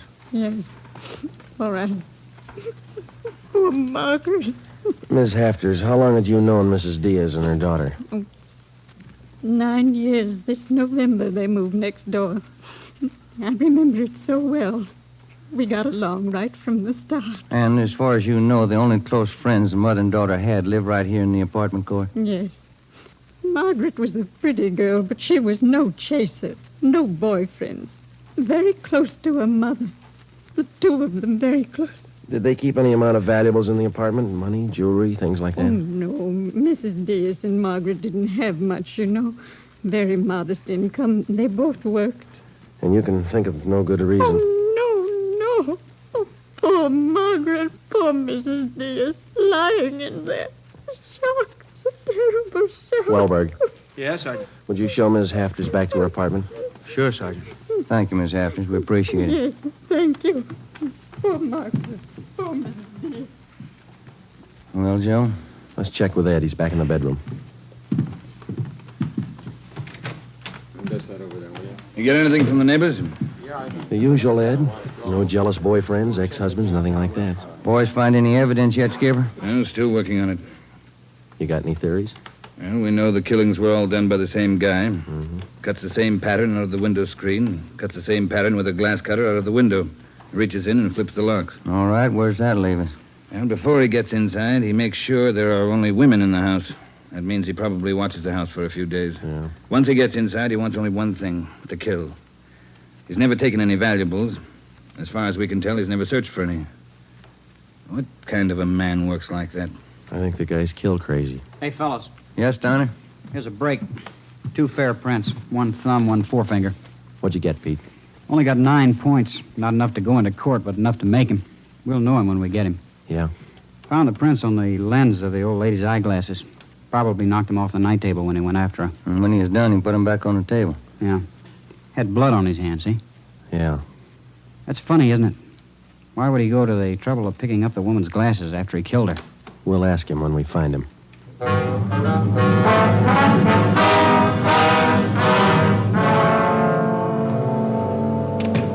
right, Ben. Joe, might have something for you. We can use it, Lee. Hold it just a minute. Yeah. Crime Lab, Jones. Yeah.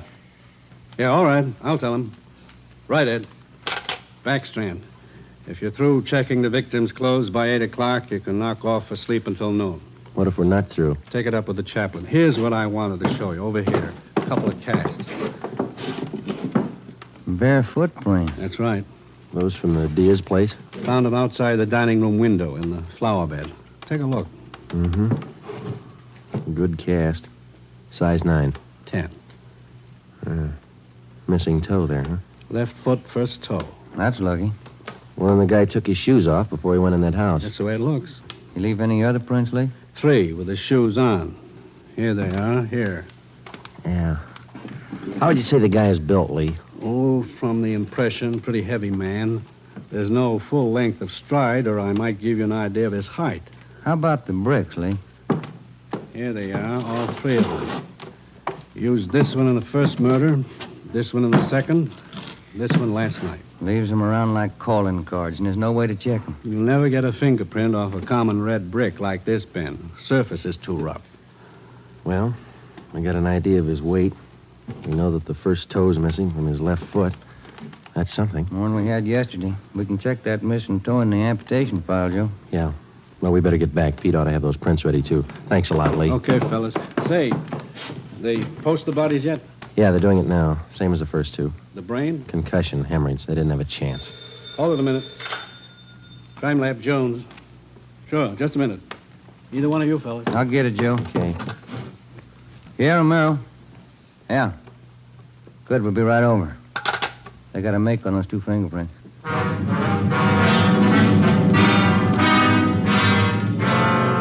Okay, Joe. Single print file. Made him on the index finger. Let me see, Pete. Take a look, Ben. Yeah. Doesn't look like a killer, does he, Joe? Kind of nice looking. That's right, Pete. They said the same thing about John Dillinger.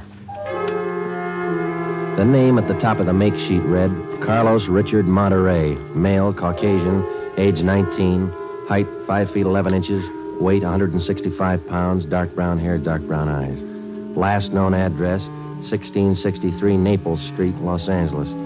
Previous arrests, 1, auto theft, February 8th, 1936. That was all. Ben and I had been expecting more. The information on the mama sheet for Monterey was 13 years old. So was the picture. So was the description. So was the address. In 13 years, a man can change in 1,000 ways. So can his habits, his appearance, his address. In 13 years, everything can change except two things. A man's fingerprints and a physical deformity.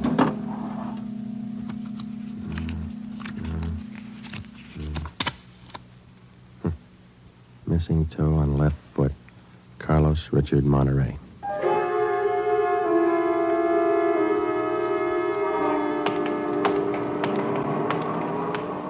Here it is, Joe. 1663 Naples. Yeah, come on.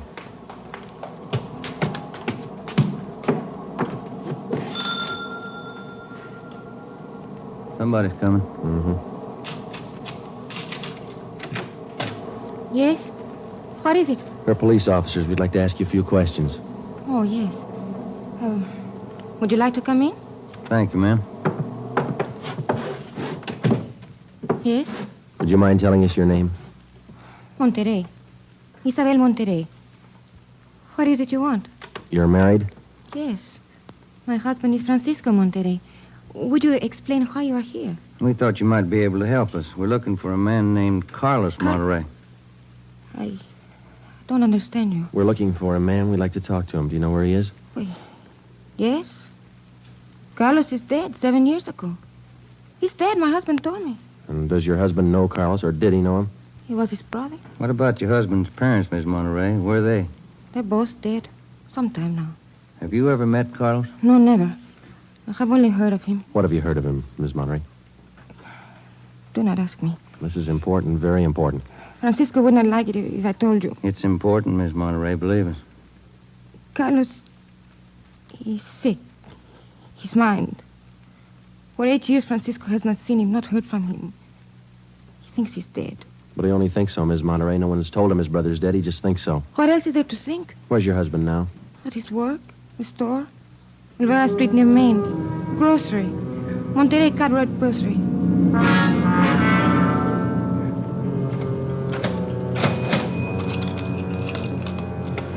Here's your change. Thank you, Mrs. Myers. Now, look, officers, you know how it is. You don't like to let these things get out. That's why I trust you. You can trust us, Mr. Monterey. We just want to check on a few things. Oh, fine. Always glad to help out if I can. Well, can you tell us if your brother was ever in a mental institution in his life? Oh, I know there was nothing wrong. 1923. Got a little bad, so Mom and Dad had to put him away for a while, just till he calmed down. I remember the day. Sometimes, dumb, stupid kid, what do he know? Standing there by himself in the train, crying. The public nurse, stupid way he cried. What do you do? I cried, too. I was only 10, Sergeant. I saw him go. He was alone. Later on, Mr. Monterey, your brother was released from the state institution. Yeah, he was 16. And then he started running around, playing tough, carried a gun, lived by himself.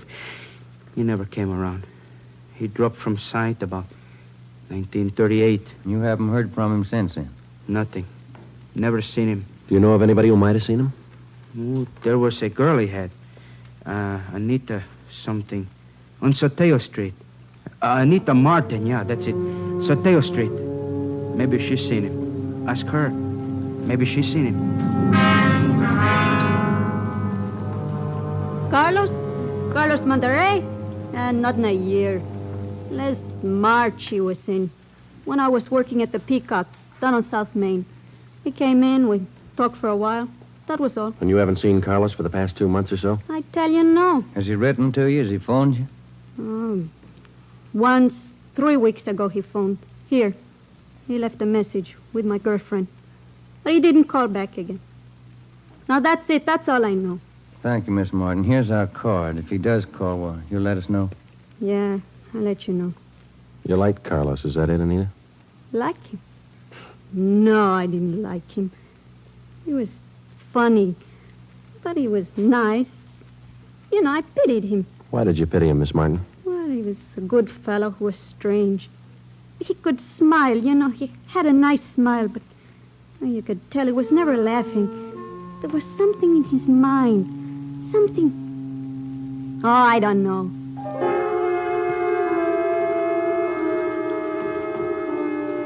At least a year, closer to 2, I haven't seen Carlos. No letters, not a card, nothing.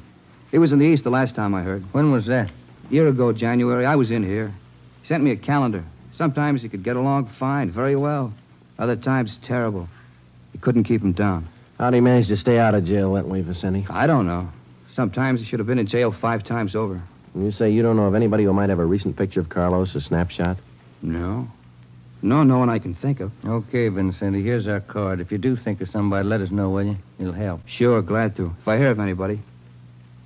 What kind of a day is it outside? Hot? Hot.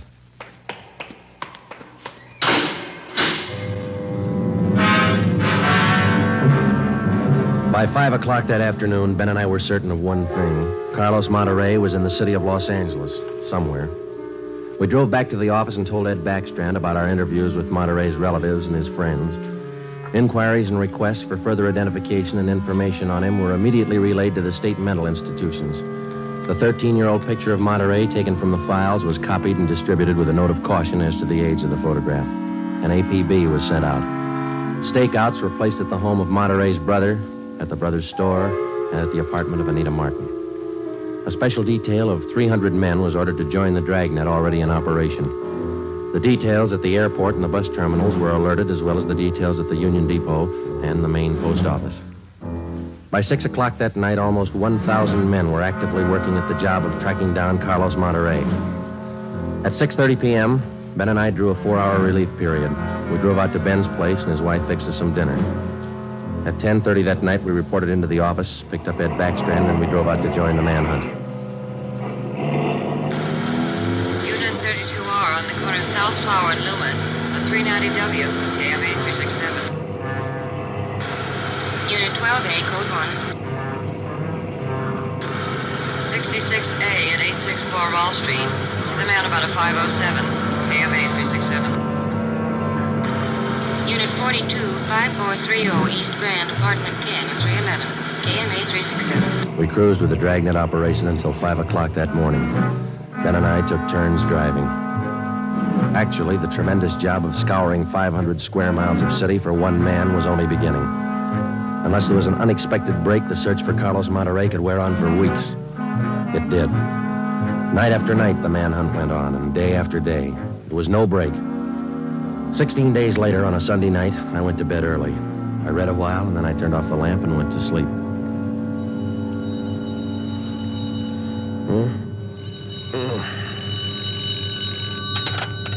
Hello? Friday talking. Sorry, Joe. Get in here as fast as you can. What's the matter? That girl Monterey knew. The one you talked to? Yeah? She left her apartment, went to her girlfriend's. Yeah? She's dead.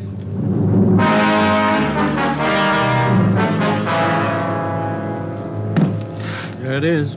Ordinary red brick. Found it by the body. How long's she been dead, Skipper? Well, she was seen alive about an hour and a half ago. Got 3 bare footprints. Good length of stride. Found them down in the lot beside the house. What do they look like? Same guy. First toe missing from the left foot. The same weight impression. Should be about 5'11". That checks out with what you got, doesn't it? All right, so it's the same guy. What about those shoes we found, Lee? Yeah, they correspond. They were impregnated with foreign matter. What'd you find? Particles of lettuce leaf, dry onion skin, traces of red cabbage. Maybe a vegetable counter. Maybe. What about the city wholesale market down on Front Street? What about any market in Los Angeles? No, Lee, that wholesale market is big enough to hide anybody. Hundreds of transients work in there. Some of them even sleep there. For a guy like Monterey, it'd be perfect. That's a fair guess. Check it when it opens. They open at 2 a.m. 2:30 now. All right, get back to the office and pick up as many extra men as you need. Get down there right away. Okay, Ed. Now, you know he's a rough one, so watch it. On Monday, June 23rd, at 2 minutes past 3 a.m., we pulled up at the city wholesale produce market. With the exception of 54 police officers in plain clothes who mingled with the buyers and sellers, business went along as usual. The market itself covered almost 3 square blocks in the lower part of the downtown area. It was divided off into hundreds of individual stalls by flimsy wooden partitions. To make the search even tougher, the place was crowded. For the first 45 minutes, we had the men circulate at random through the crowd on the chance that one of them might spot Carlos Monterey from the 13-year-old picture. It didn't happen. After that, we started a systematic canvass. We talked to the customers, we talked to the managers of the different booths, we gave them Monterey's description, we showed them his picture. Nobody recognized him. We checked the employment records one by one. Not a sign. Sorry, Sergeant. I'd like to help. I've never seen the guy. Okay, Mr. Snyder, thank you. We sure pick the sweet jobs, don't we? Oh, yeah, we could spend a year at this. Oh, Sergeant Friday. Yeah, Kamansky. Did you find something? Guy at the booth over there against the far wall. Thinks he might have hired Monterey a couple of days ago. Come on, Ben. Where? Over there, Sergeant.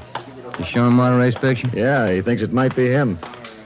Mr. President, this is Sergeant Romero, Sergeant Friday. Yes, I told your boy, Sergeant.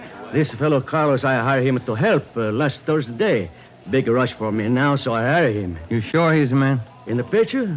I think so. A little older, maybe. Oh, but I know faces. He's the man. You're looking for him? You say you hired this man last Thursday? That's right. It's a big rush for me now in the morning. I hired him Thursday. He worked Thursday, Friday, Saturday. But he don't show up this morning, so I got no use. Too many men to pick from. He don't show up, I let him go. What kind of work did he do for you? Same as he did for Schiller down there. Heavy work. Moving the stores, cleaning up. What kind of produce does Schiller handle, Mr. Franzenetti? Fancy, very fancy vegetable. Produce does Schiller handle, Mr. Franzenetti? Fancy, very fancy vegetable. Is a choice. New potatoes, expensive red onions. Schiller sells to the big hotels. Does Schiller handle brown onions, Mr. Franzenetti? Oh, only the best. Big dealer that Schiller. Sells it to the big hotels. How long has this Carlos been working around the market? Oh, I don't know. Is it just like the rest? First he worked for me, then Largo Massini, then a Schiller. Hey, why are you looking so hard for him? He stole something? He murdered somebody. Him? Mamma mia, murder. Do you have any idea where Carlos lives? Oh, me? No. And if he comes back here, I tell him to get out. I got nothing to do with this trouble. No, you'll tell him nothing, Mr. Franzenetti. Here's our card. If you see Monterey again, call us. Say nothing to him. Oh, sure. I remember. Joe, call the chief at the office, will you? Message just came in. Thanks, Al. Come on, Ben. Yeah, there's a phone booth. See? No, I don't. Where? Straight ahead, little to the left. Oh, yeah. You got a nickel? Let's see. Oh, yeah. Yeah, there you are. Thanks. I'll see what Ed wants.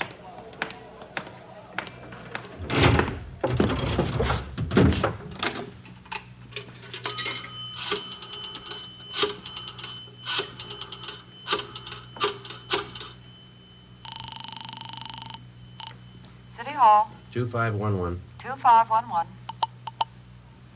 Chief of Detectives Office, Hannon. Hi, Mike. Ed there? Ed, take it on extension 2, will you? Backstrand talking. Friday, Ed. Move fast on this one, Joe. What's up? Main post office. Carlos Monterey picked up a letter there less than 5 minutes ago.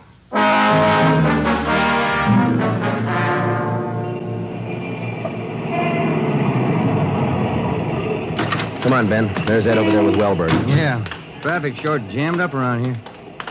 Hi, Ed. Friday, Romero. You all set, Wellberg? All set, Chief. Spring Street to San Pedro. Sunset the first. Got it covered. Good. What's the story? Post office detail tipped us off. 5 minutes after 8, a man answering Carlos Monterey's description picked up a letter at the general delivery window. That was 16 minutes ago. Who spotted him? Sam Lane. He got a look at him just as he was leaving the window. Called to him to stop, but Monterey ran. Lane called me, and we threw a net over the area for 6 blocks around. And Monterey's still somewhere inside this area? I don't know how he could have gotten out. What's next? Well, I'll give him an hour to break for it. After that, we start a house-to-house search of the whole area. Stop all pedestrian and vehicular traffic for identification. You're going to jam up the depot traffic. That's cheaper than murder, Romero. Get going. The first hour we counted off in 5-minute segments. Like Backstrand, we felt close enough to Monterey to touch him, but he still wasn't there. The north and south ends of the blockade started to move in, slowly, searching every store, every house, every conceivable place where a man might hide out. In the meantime, Ben and I worked the Spring Street side of the blockade, watching the faces of the pedestrians as they came through, one by one, examining all vehicles and their drivers. The morning wore on, the sun came out, and it started to get warm. By 11 o'clock that morning, Monterey still had not been found. The temperature was 93 in Los Angeles. It was still climbing. The search went on. At 10 minutes past 2 p.m., Backstrand made the rounds. How's it look, Skipper? Not good. Going slow. How much longer you figure? I don't know. It'll go to after dark, that's sure. District down here is like a rat's nest. Yeah. Nothing? Nothing. But he's someplace inside this blockade. He's got to be. Any chance getting relief for the men in our squad? Some of them been working straight through since yesterday. I'll see. Check with me around 5 this afternoon. Thank you, Skipper. Keep a sharp lookout. One slip. That's all it takes. The search went on.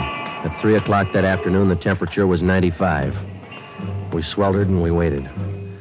At 3:45, Backstrand sent a squad of men into the Union Depot to search it from top to bottom. There was one false alarm when one of the men thought he saw Monterey slipping out a side door into a taxi. He turned out to be a train conductor. At 25 minutes past 4, Backstrand passed along the order to our detail to start moving in, house by house. It was a tedious job, and it went slow. The men were tired. At 5:30, the relief squad showed up. Ben and I stayed on. After another 2 hours of house-to-house searching, the trap was narrowed down to a 3-square-block area, a single block wide and 3 blocks long. It started to get dark. Backstrand ordered out batteries of floodlights. By 8 p.m., the cordon closed in around the last 2 square blocks. Lines are all set, Skipper. Ready to move. Good. What do you think? Well, we'll know pretty soon, one way or the other. Frank, keep that traffic moving. All right, you two, get going. See you later, Skipper. Joe, let's take a look in here. Okay. Sure is an old building. Yeah. Where'd Kamansky go? I don't know. He's here a minute ago. Oh, wait. There's his flashlight. It's down the end of the corridor there. He's signaling. Yeah, come on. Kamansky? Yeah. Down below, Sergeant, the basement. Come on. Monterey? He's been there, I think. Yeah, this way. Where? Over here. Now, watch your step. The light's bad. Here he is. Says he's a janitor. Oh, my head. He's been slugged. All right, come on. How'd it happen? Can you tell us? Yeah, a man, a big man, hit me. I came down to empty the baskets. He hit me and ran. Ran over to the new building. The new building? Is that the one next door? Yeah, just a few minutes ago. Nobody's come out of this building for the past half hour. Every door in the place is guarded. No, not the doors. He went through the tunnel. I saw him. Over there's the tunnel. I'll take a look, Joe. Yeah, the tunnel connects the 2 basements. Same company, old building, new building. The tunnel connects the basements. Joe, come on. Yeah. Kamansky, get out to Backstrand. Tell him what's happened. Right, Sergeant. And call an ambulance. Right. All right, Ben. Through the tunnel. Watch where you're going. The light's bad. Yeah, it is. That a door up ahead there? Yeah, I think so. Yeah. Let's go. Good. There's a stairway. Come on.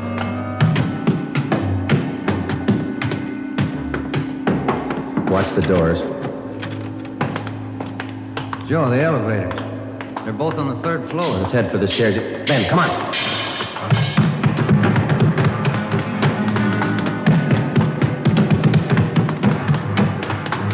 One more floor. Yeah, right. Come on, hurry. Yeah. Look, top of the stairs. There he goes. All right, hold it, you. Stuck in the elevator, Joe. He's going down. Well, we'll never make it on the stairs. Joe, look. This other elevator. The control lever's bent. Let's try it anyway. Yeah. All right, kick the control lever. Kick it, Ben. There, good. All right, Ben, knock the lever back. Come on, quick. Yep. What's the matter? Joe, it's jammed. We're going past. All right, let's kick it. Here. There, that does it. Can you reach the door control? Wait just a minute. I'll see. Yeah. Okay. Well, he's still in the building. Both elevators are here now. Yeah. Down the hall, Ben. The office on the left, I think. Yeah. Okay, here we are. All right, keep clear of the door. All right, Monterey, put on that gun and come on out. I'll kill you! I'll kill all of you! All of you! Okay, Joe, let's take it. Watch it, Ben. He's throwing everything he can get his hands on. I'll kill you! Come on! Come on! I'll kill you! Get away! I'll kill all of you! Oh! All right, Monterey. Come on, you! Everywhere you! Okay, Ben, take him.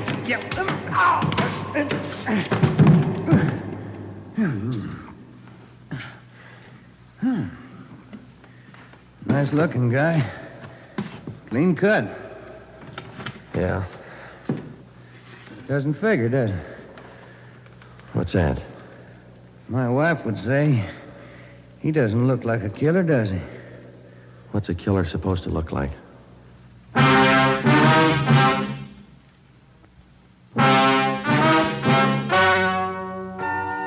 story you have just heard is true. Only the names were changed to protect the innocent. Carlos Monterey was examined by 5 different psychiatrists appointed by the Superior Court and was found to be sane. He was tried and convicted of murder in the first degree. He was executed in the lethal gas chamber at the state penitentiary.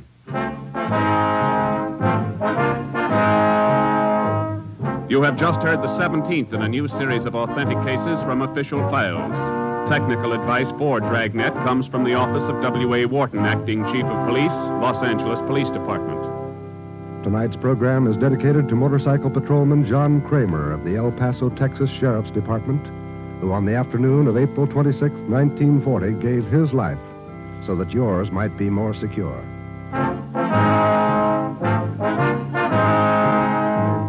Dragnet came to you from Los Angeles. Your tune for the stars on NBC.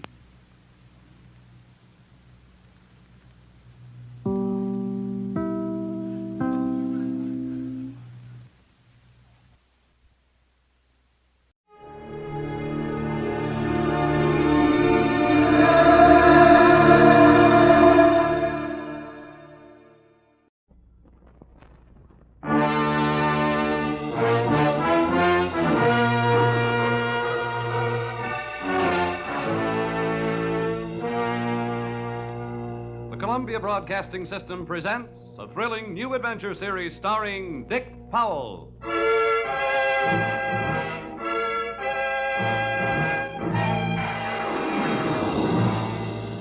I'm an insurance investigator. My name is Johnny Dollar. What?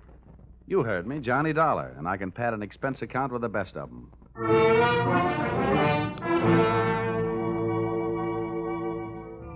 Yep, I'm a freelance insurance investigator, and I live in Hartford, Connecticut. At least that's where I pay rent. My work sees to it that I really live anywhere, except at home. I'm free, white, and 34, and so forth. If you're interested in buying me Christmas presents, I take a size 42 suit. Shirt's 15 and a half collar, sleeve length 33. My hat size is 7 1/8, except when I wind up a successful case. Then it runs about 7 3/8. At insurance investigation, I'm just an expert. At making out my expense account, I'm an absolute genius.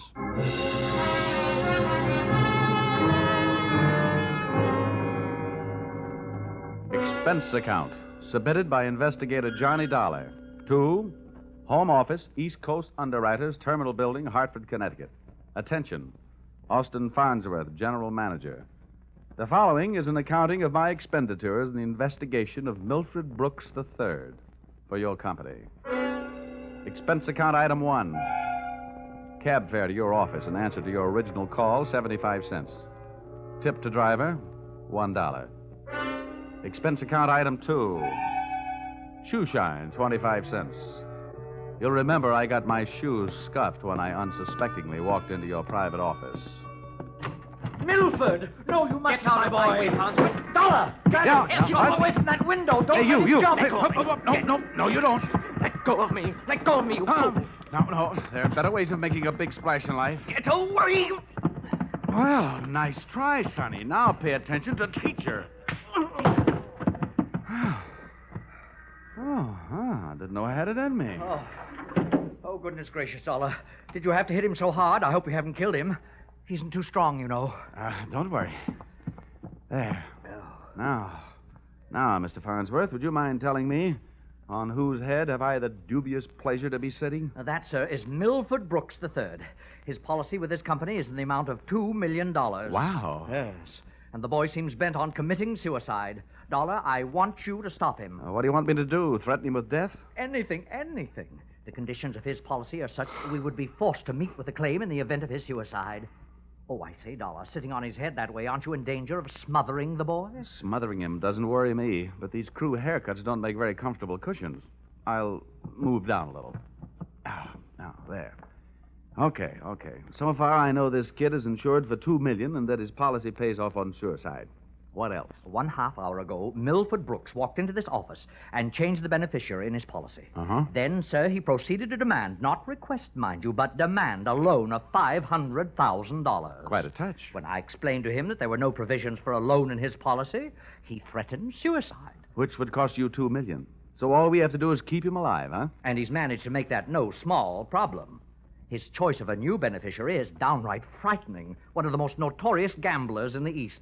His name is Hatcher, Harold Hatcher. Ouch. Oh, do you know him? Sure. That kid's been a post office pinup boy for a lot of years. Well, that's the situation. I'm engaging you to protect Milford Brooks' future. Dollar, I want you to protect the boy. Give him something to live for. You know, an interest in life. An interest in life? Well, then, let's see. I know. Here. This should help. What's that you got there? Well, it's what's commonly referred to in the more successful of bachelor circles as my little black book. Oh. Well, now, let's see. Ruby? No. Her favorite expression is drop dead. Bernadine? No. She'd be the new beneficiary by midnight. Oh, dear. Now, here. Here's the one, Butter. Say, Farnsworth, would you mind passing me that phone? The one with the long cord? Oh, no. Lie still, Buster. My little friend here is showing signs of life. Here you are. Maybe you should let him breathe a bit more. Don't worry. He'll be all right. Hello. Oh, hello. I want to call New York. Yeah. Hudson, 24292. Dollar, you're not thinking of taking this boy to New York, are you? Well, I'm going there myself.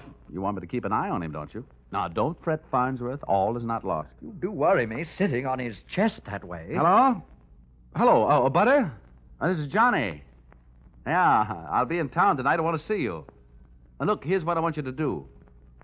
Yes, it's all right to say over the telephone. Yeah, I want you to reserve a table at the hatchery in my name for 10 o'clock tonight. Will you do that? Okay. I'll see you at your apartment in a few hours. But, honey, I can't make it any earlier. I'm sitting up on a sick friend. Okay, goodbye.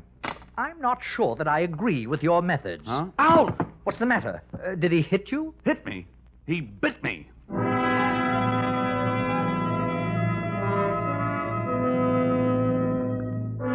Expense account, item 3. Liquor, $18. Keeping Milford Brooks III peaceful seemed to be the immediate problem, and a bottle of rare old brandy seemed to be the immediate answer. I poured most of it into him, and by the time he started to tick again, he'd gone through the unusual process of going to sleep sober and waking up enchanted. I loaded him into my car, and we headed for New York. As we passed through New Haven, he opened one eye, looked up, saw the Yale Bowl, and gave 3 cheers for old Eli. Ray. Oh, old Yale would sure be proud of you. Why anybody would want to insure you for $2 million is more than I can figure. My daddy loved me very much, and my mother loved me very much. Now, that's nice.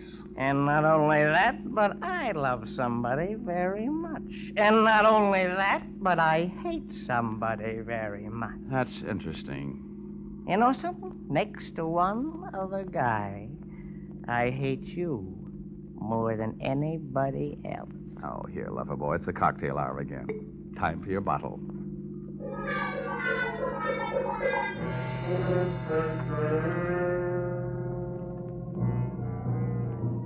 Rolling along the Merritt Parkway, I felt very much alone with my thoughts. And believe me, they weren't very pleasant company. The way it stacked up for me, Brooks had built up a fat gambling debt with Harold Hatcher and had been forced into making him his beneficiary. The suicide threat that he was holding over the insurance company was a little tougher to figure. Unless he was trying to finance a trip for himself to get away from the man with a murder motive, Hatcher. My hungry little mind nibbled away on those unsavory morsels of food for thought all the way to Butter's apartment.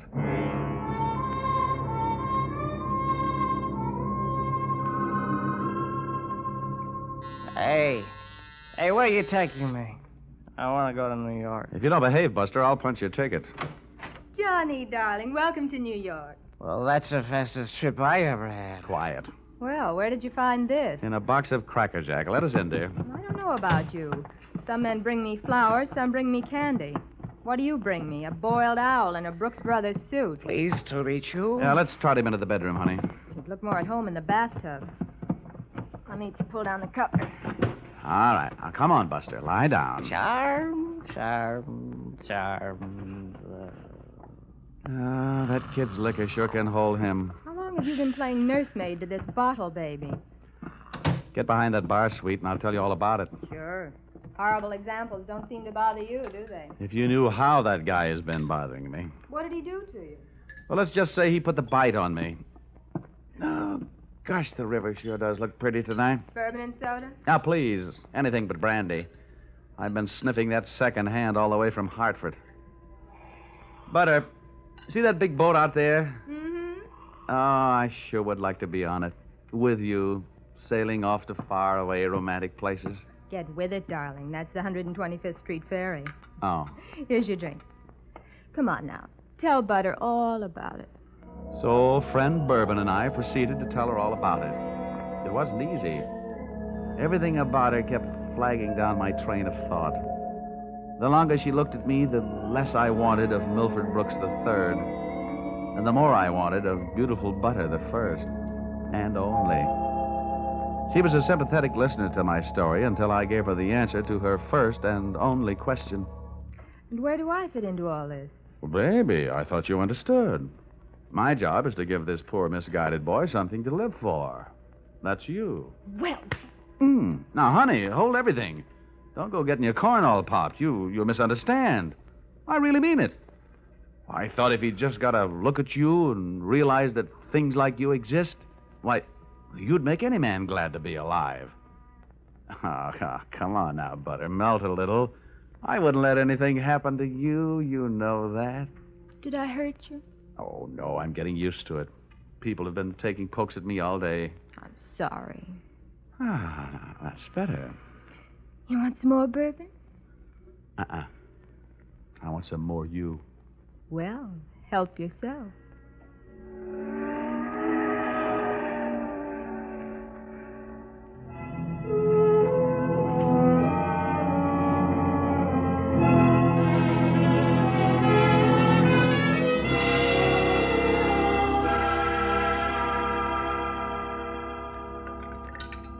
Honey, it's getting late. Let's make this the last drink. What time is it? Oh, it's 20 to 10. Oh. My reservation at the hatchery is for 10. Here. Thanks. Cigarette? Oh, empty. Some more out in the other room. I'll get them. I'd love to get you on a slow boat to China. Johnny! Oh, coming. He's gone. What? Well, he can't be. But he is. The window's wide open. Oh, the fire escape. What a smart guy I am. Trading 3 drinks of bourbon for $2 million on the hoof. Oh, that's the biggest bar check I ever picked up.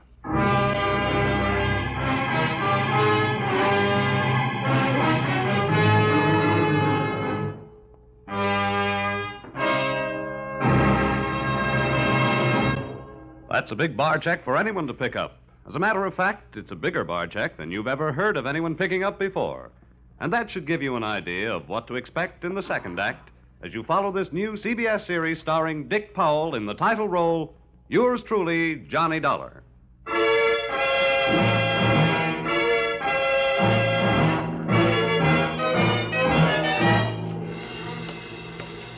Well, nobody could say I wasn't working fast. I'd only been in town for an hour, and I'd already succeeded in losing Milford Brooks III. I spent another hour of his all-too-short life expectancy unsuccessfully shaking down the neighborhood for him. And then, feeling very much like a bloodhound that had flunked his sniffing exam, I went back to Butter's apartment.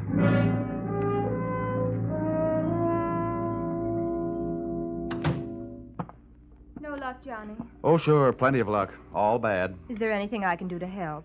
A kiss for luck. What are you going to do? Nothing. Just a little phone call.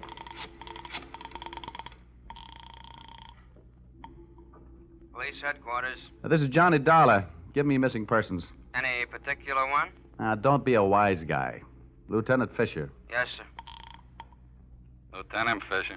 Fisher, this is Johnny Dollar. Hello, Dollar. Who'd you lose? One man, my mind, and if I'm not careful, my professional reputation. The guy's name is Brooks, Milford III. Got anything on him? Hold on. All right. Oh, don't look at me like that. It wasn't all my fault. Dollar? Yeah? We haven't found him yet, but we think we know where he is. Huh? The Hudson River.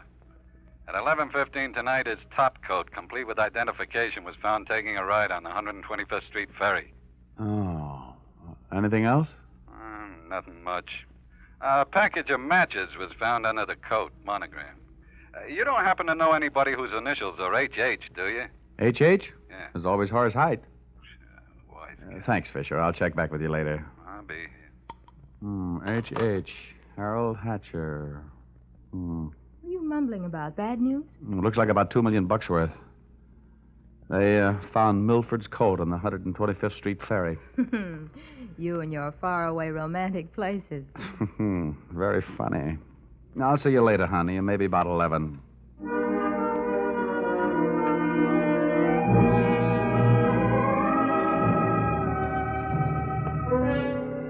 Expense account, item 4. Nightclubs. $28. Harold Hatcher's hatchery was in a cellar under a hotel, but the prices were high enough to rate a penthouse. The club was draped in too much satin, its lady customers in too little. The decor was French provincial, the music was Brazilian, and the food was from Dixie. The drinks looked weak and the waiters looked strong. All in all, the joint was a sight for sore eyes, for making them sore. The only pretty thing in the place was a blonde. She came strolling up to my table, her hips unconsciously sending subtle little messages back to the rumba band.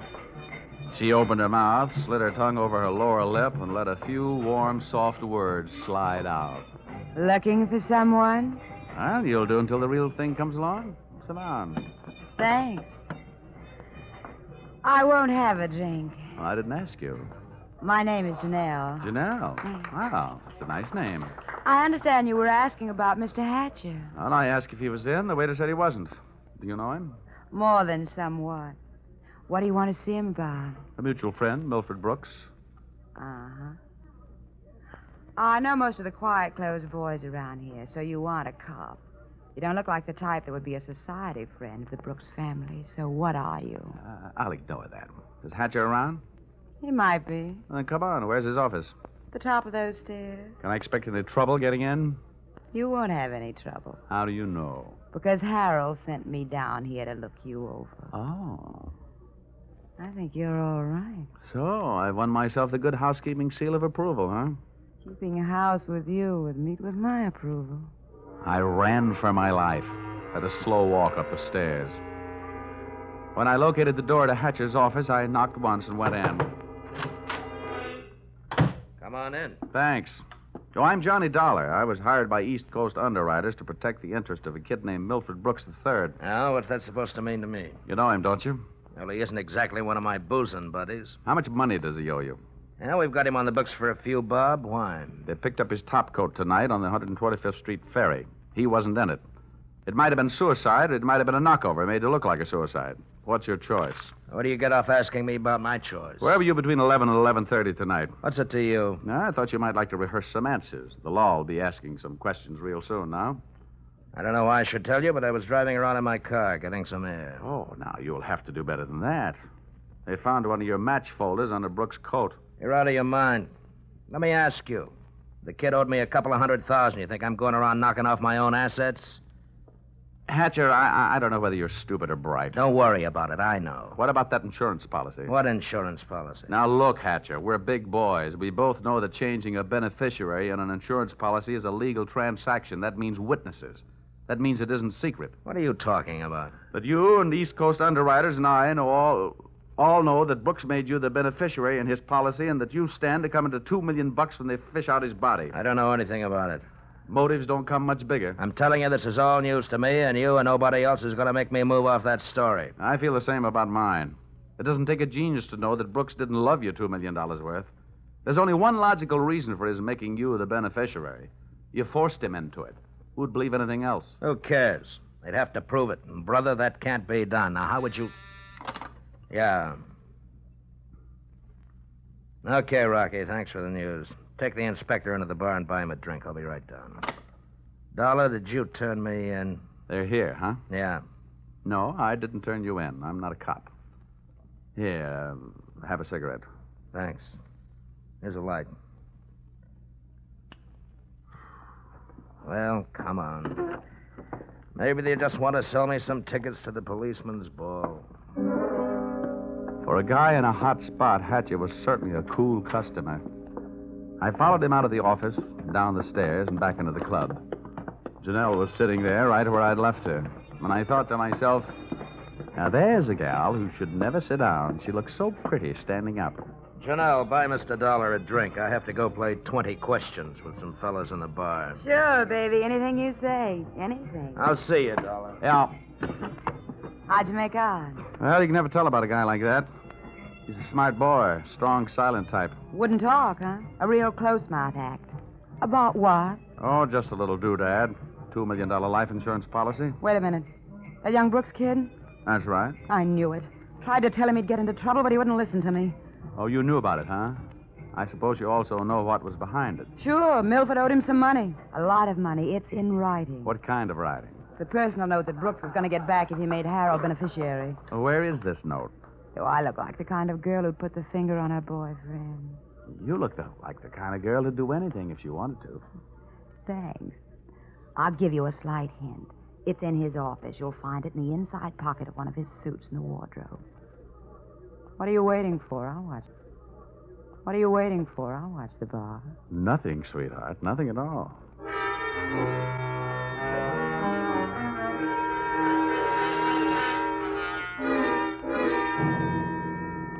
Whatever her reasons, Mr. Harold Hatcher's little female playmate was trying awful hard to send him up on a murder rap. And I was going to try awful hard not to let her down. Back in Hatcher's office, I found myself alone in a room with a telephone. And being a guy who can never resist a free call, I unleashed the magic wonders of the AT&T. This better be you, Johnny Dollar.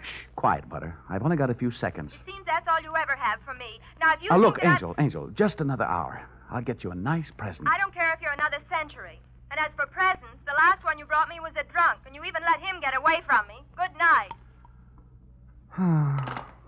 Life presents a gloomy picture ever downward toward the tomb. Having wasted those few precious moments of an already misspent youth, I decided I'd better get on my pony before Mr. Hatcher showed up. I found Milford Brooks' personal note in one of Hatcher's suits, all right. As a matter of fact, I found something in all his suits. A great big glimmer of light. Expense account, item 5. Taxi fare, $10. I left the office in a hurry, Janelle at her table and Hatcher at his bar. I got out of the club and into a taxi parked a half block down the street. There, I waited until my favorite suspect left the hatchery and piled into another cab, and off we went. On a chase that would have made Ben-Hur look like a plowing bee.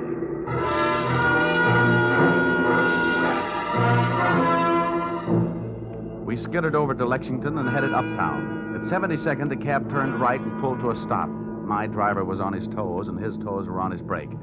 We stopped, too, half a block behind. You want us to wait, huh? No, here you are. Keep the change. Hey, thanks.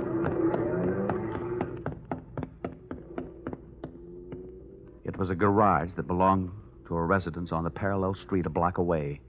The living quarters upstairs were dark enough to look interesting. I indulged in a bit of genteel breaking and entering. Entering that old barn didn't take much breaking. I crept up the stairs. It sounded like they were left over from an old ghost story.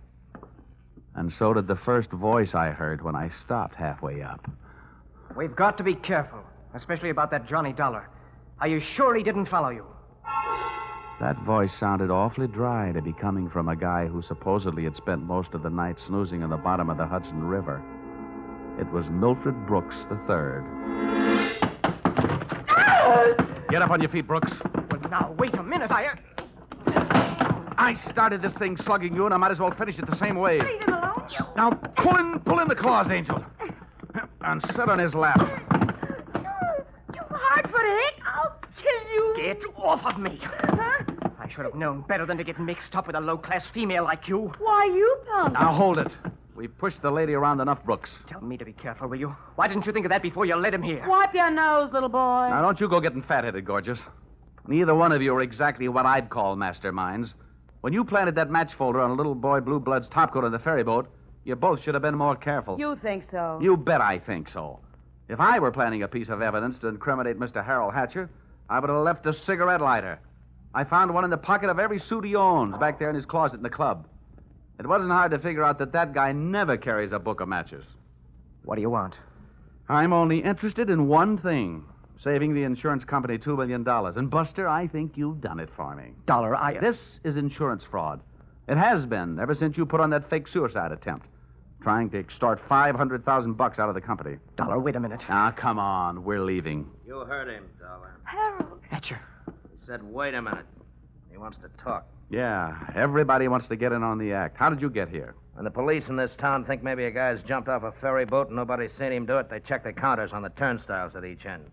In the case of Brooks, as many people got off that boat as got on. Well, it makes sense. They'd hardly hold a guy because somebody lost a topcoat. How did you know we were here? You know me, baby. You never go any place I don't know about.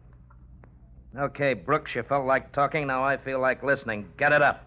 Well, I don't know what you mean. I know what you mean, Hatcher. One, he gave you a big fat $2 million motive for murder. And two, he did his best to make it look like you did murder him with that broken-down match cover plant on the ferry boat. It's just that simple. And you, baby? Harold, please. You put him up to it, didn't you, you cheap little muscler? Trying to get rid of me, will you? No, Harold. Now, calm down, Hatcher. You don't need any gun around here. They're tame. Well, maybe I'm not. Since so many people have gone to so much trouble to hand me a nice, easy way to make $2 million, maybe I'll just go ahead and make it. I'll show these amateurs how these things are really done. Come on, Brooks. How'd you like to go for a nice, cool, half a ferry boat ride? No, Hatcher. No. Look, it's her fault. I'll give you anything you want. You're wrong, sonny boy. You're going to give me everything. No. No, you can't. Let me out of here! Brooks bolted for the door. Hatcher snapped a shot at him. And I hit Hatcher with a do-or-die tackle from behind. The gun flew out of his hand. No, you don't. I beat him to it and swung it straight into his skull.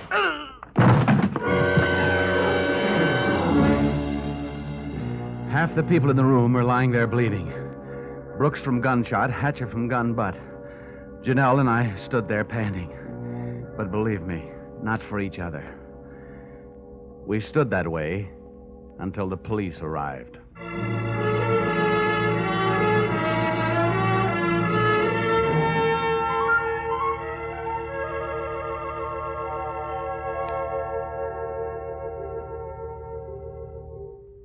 Dollar, it's beyond me. I sent you out to protect the life of a very important policyholder, and now where are we? Standing in a hospital corridor, worrying about whether he's going to live or die. As far as I'm concerned, Mr. Farnsworth, you're only half right. I'm just standing in a hospital corridor. Oh, Dollar, you're heartless. Well, if you'd been bitten where he bit me, you wouldn't care if he lived or died either. I'm getting out of here. Well, where are you going? It'll be explained in my expense account under miscellaneous expense. Oh, don't fall over when you come to an item for $318. $318? For what? Not for what, Farnsworth? For whom?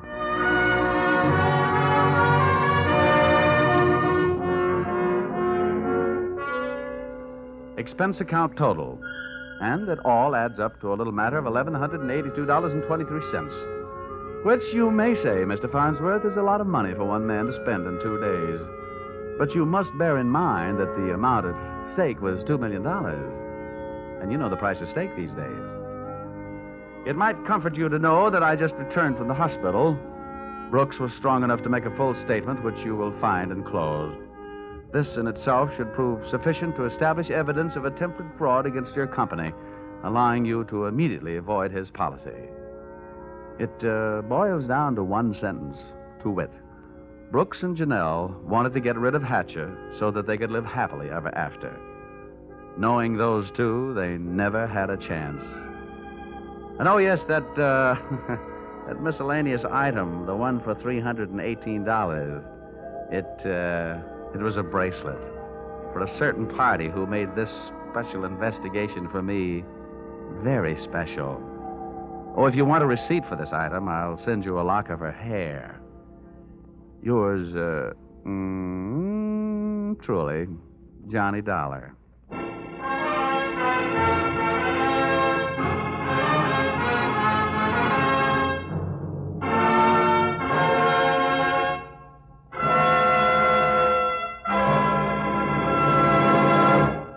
So, with the final signature on his expense account, Dick Powell as Johnny Dollar has just closed the books on his first adventure in this new CBS series.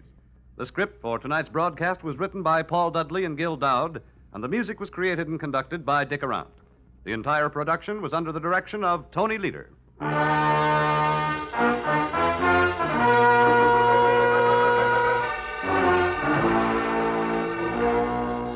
Be sure to tune in again next week when the expense account covers Special Investigation Singapore, another unusual adventure starring Dick Powell in... Yours, truly, Johnny Dollar.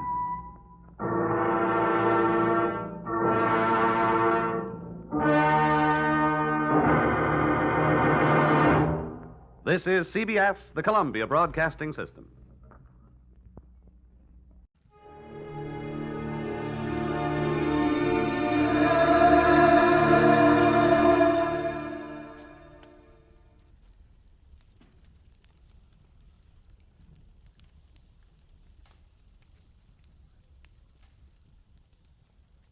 Get this and get it straight. Crime is a sucker's road, and those who travel it wind up in the gut of the prison or the grave. This time, everything that happened from the orange-haired man with a map past the oaf with a pitchfork to the body at the covered bridge was wrong. Dead wrong. From the pen of Raymond Chandler, outstanding author of crime fiction, comes his most famous character in The Adventures of Philip Marlowe.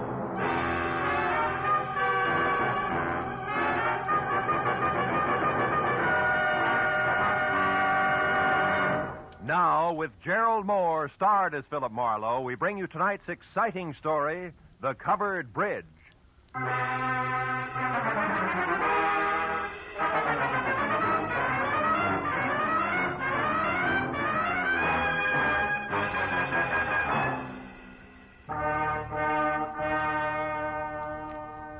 You know, every once in a while, into the life of one Philip Marlowe, a little peace and quiet must fall.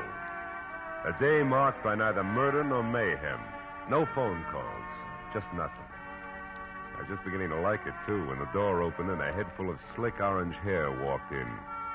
It was on a man wearing a new flannel suit, a hand-painted tie, and a reckless grin. He shoved the telephone out of his way, sat down on the corner of my desk, and sized me up with a pair of careful gray eyes. Got a proposition for you, laddie. Tell me about it. Let you know if I'm interested. You should be. There's good money in it. It's not always the answer. Go ahead. You got a good car? Good enough. I don't keep it in the office. You like Mexico? Look, is this a social call or a quiz program? Well, this is business. I asked you a question. Yeah, I like Mexico. I don't like you. Oh, that's good, because you're going to drive a couple of friends of me down there. Name your price. Not interested. $1,000? Not interested. That's too bad. Would have been nicer to work this out without a gun. Listen, you two-bit Talk jerk. easy, laddie. This gun is bigger than both of us. Now, you're going to drive across the Mexican border tonight with 3 passengers. And there won't be any difficult questions, because you are the well-known Senor Philip Marlowe, a respectable private detective. Somewhere below the border, your fellow travelers will catch a boat. But this you don't have to worry about. Now, look, just a minute. Look, laddie, I came to you for several reasons, one of which is that you're smart enough to know when to quit fighting the problem. You got to make a stop first, so let's go. And leave your artillery in the drawer. Come on. Yeah, sure. Since I'm now an old pal of yours, what do I call you? You pick it. Believe me, you won't like it. How about George? You like George? Not particularly. Good. Just call me George. Let's go, Marlowe.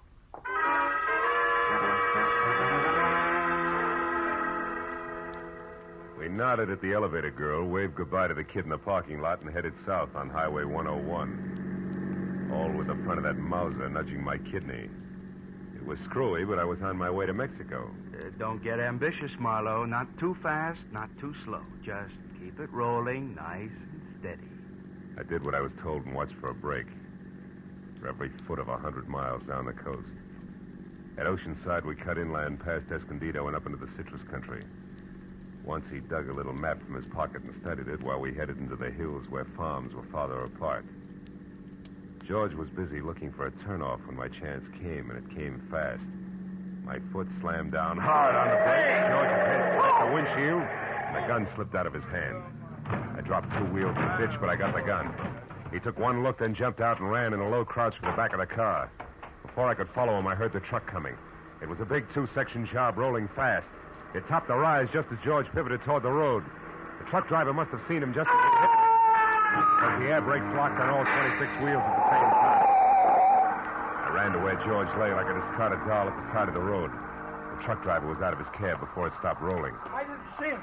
I didn't see him. I come over the rise there. I didn't see him. Take it easy. Honest, I didn't see him. Is he all right? He ain't dead, is he? No, he isn't.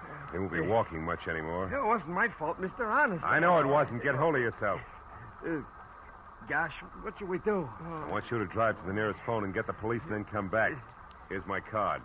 Give it to the troopers. Tell them they can reach me at my office. Yeah, what are you going to do? If I can figure out how to read this map of his, I'm going to pay a call on a couple of people who are expecting this guy.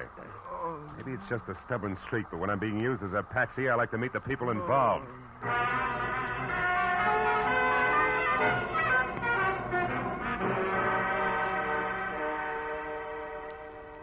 As I drove, I studied the map, and 2 miles down the highway, I found the first landmark, a dead tree. There I left the highway and followed a rocky trail 7 corkscrew miles up a canyon to the next landmark, a bridge. One that looked like it had been lifted out of some rustic Connecticut woods and dropped across the California gorge purely by mistake. Because it was covered complete to roof and walls and made entirely of lumber. And on the hill beyond was a lonely house where the trail marked on the map ended. I drove slowly through the sagging wood tunnel and at the other end deliberately killed my motor. And I got out, raised the hood, and went to work on the distributor. I don't know where he came from, but when I glanced up, he was standing there watching me. A bull in overalls with a pitchfork clenched in a pair of hands as thick as $4 steaks. We didn't like each other's looks. You picked a bad place for trouble, mister. That's so. Why? Nobody almost never comes up this road, especially strangers. How come you took it? Really want to know, or are you just killing time? I wouldn't be too smart if I was you, mister. You live in that house up there? No, not anymore. I got canned for drinking. Well, why are you so interested in that place? The only farm around here. Maybe they got a mechanic. Yeah, maybe. Where'd you say you were from? L.A. Los Angeles, huh? You real sure you don't know anybody up there on the hill? Like who, for instance? A certain party who took a trip to L.A. not so long ago. And another thing, city boy. Don't get out of line or I'll fix you good. Understand?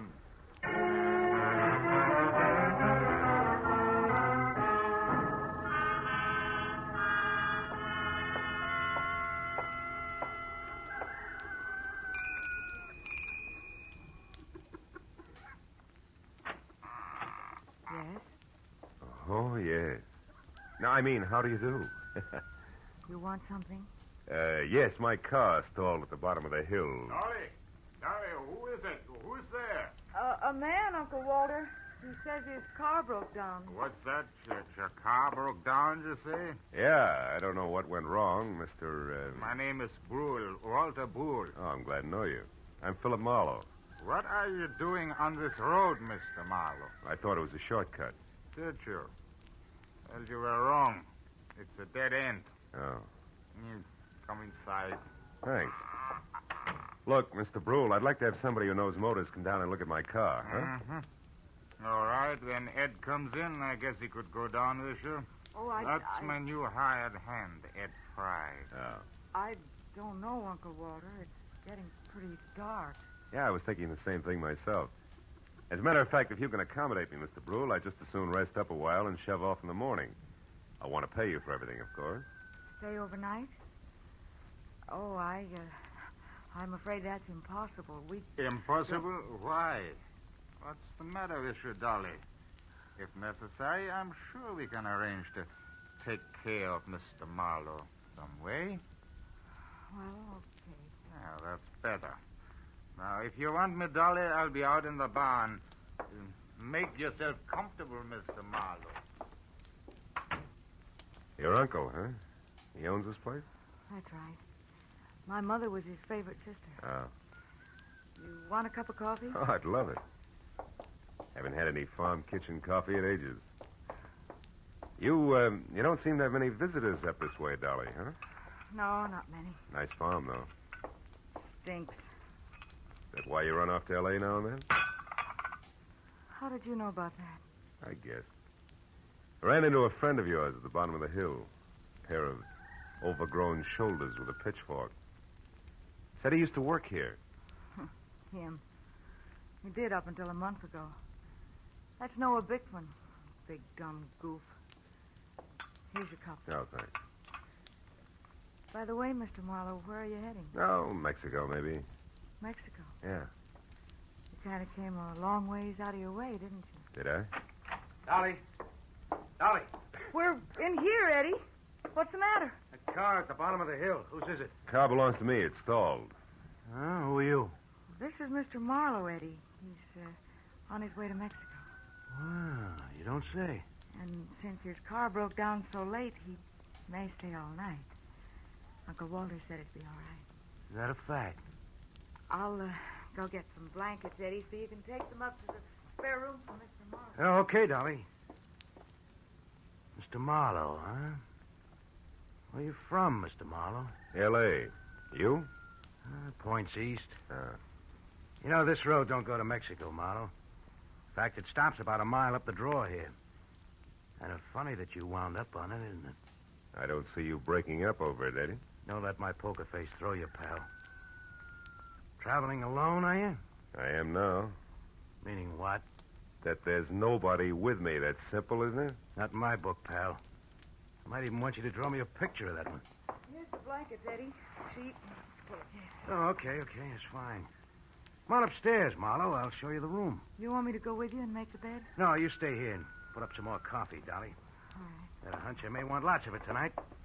Let's go, Marlowe. Right behind you, Eddie. How's the weather been in L.A.? Some might call it hot. Uh-huh. Get the door, will you? Sure.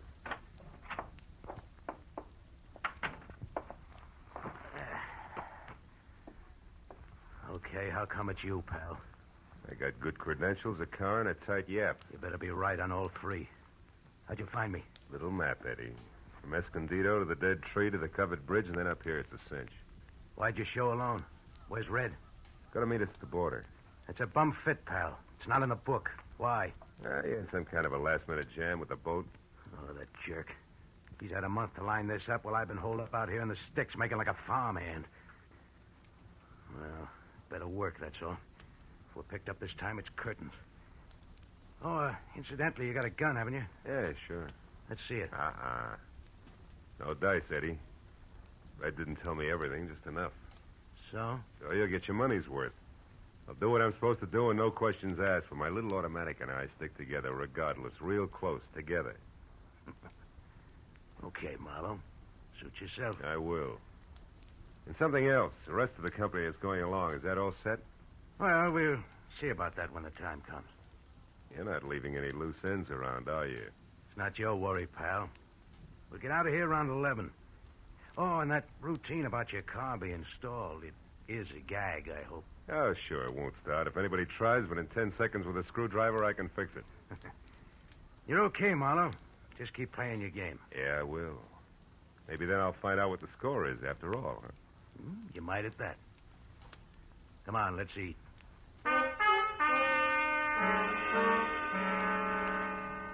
Dinner at the Brule farm was as loaded with gay chatter as a bad case of lockjaw. And when it was over, the participants scattered like everybody else was contagious. I wound up alone in a dark spare room on the second floor, which had one advantage. Windows that viewed both the front and the rear. The moon was bright, so I didn't bother with a lamp. I listened to Dolly rattle dishes in the kitchen until that stopped, and then I watched old man Brule pace his front yard. Once Ed Fry went out and talked to him briefly, and then headed for the front door again. For a long hour after that, the big house was silent until from somewhere out in the back, there was a soft metallic tapping. Eventually, I spotted a heavy figure outside tossing pebbles against a window pane downstairs. And he edged back through the shadows to the barn. A moment later, I saw the girl slip out a rear door and run across the backyard to join him. I went down the back stairs and out along the house to a hedge, and I followed that until I was close enough to hear. True, I tell you. He's an escaped convict, a killer. He's been hiding out here on your place. Can't believe it, no. I just can't. Are you sure? Of course I am. I read it by accident just tonight in an old newspaper from Denver. The whole story with pictures. There's no doubt about it. Ed Fry is really Eddie Fillmore. He's a murderer plenty of times over. What do we do? Should we call the police? No. Not on your life. Listen, you want to get off this farm, don't you? More than anything in the world. Okay. Then we'll do it. Together, Dolly. I didn't tell another soul about this. You know why? Because they put out a reward. A big one for him. $2,500. And we're going to get it. Just us, you and me. But how, Noah? How can we possibly... What's that? Did you hear that, Noah? That's nothing. It's one of the cats, maybe. Look. You've been taking walks with him lately, Dolly. Well, yes, I have, Noah, but... Well, never mind that now. Just get him to take another one right away. Get him to walk you down to Pritchard's house. I'll be waiting there, and as soon as you get inside, I'll jump him. You'll never know what hit him. Will you do it? Pritchard's house? Yeah. Well, I'll try. You give me some time to persuade him. Sure. Oh, I knew you'd see things my way, honey. No. Boy, with that reward money, there'll be no stopping us. You better go in now before they miss you. Okay. I'll get him there just as soon as I can. Hey, Bickman. What? Who's there? Marlowe. Listen, I gotta you talk were to you. here listening all the time, weren't you? Yeah, and believe me, you're making a mistake. You're playing with dynamite, Bickman. You two are nuts to tackle that guy alone. He's too tough for you. So you want to help so you can cut yourself in on the reward, that's all. Well, it ain't gonna work. Don't be a sap. He's covered himself. There's somebody else in with him. Somebody around here. He's got an ally. You two try to grab him, and you're gonna be in trouble. You're lying. He's been hiding out all alone, and we're gonna get him, Dolly and me, by ourselves. And if you try to horn in, mister, so help me, I'll beat your brains. Cut it out. Reward or no reward, you gotta listen to me. I got to nothing. No! Maybe that'll teach you not to stick your nose in, city boy.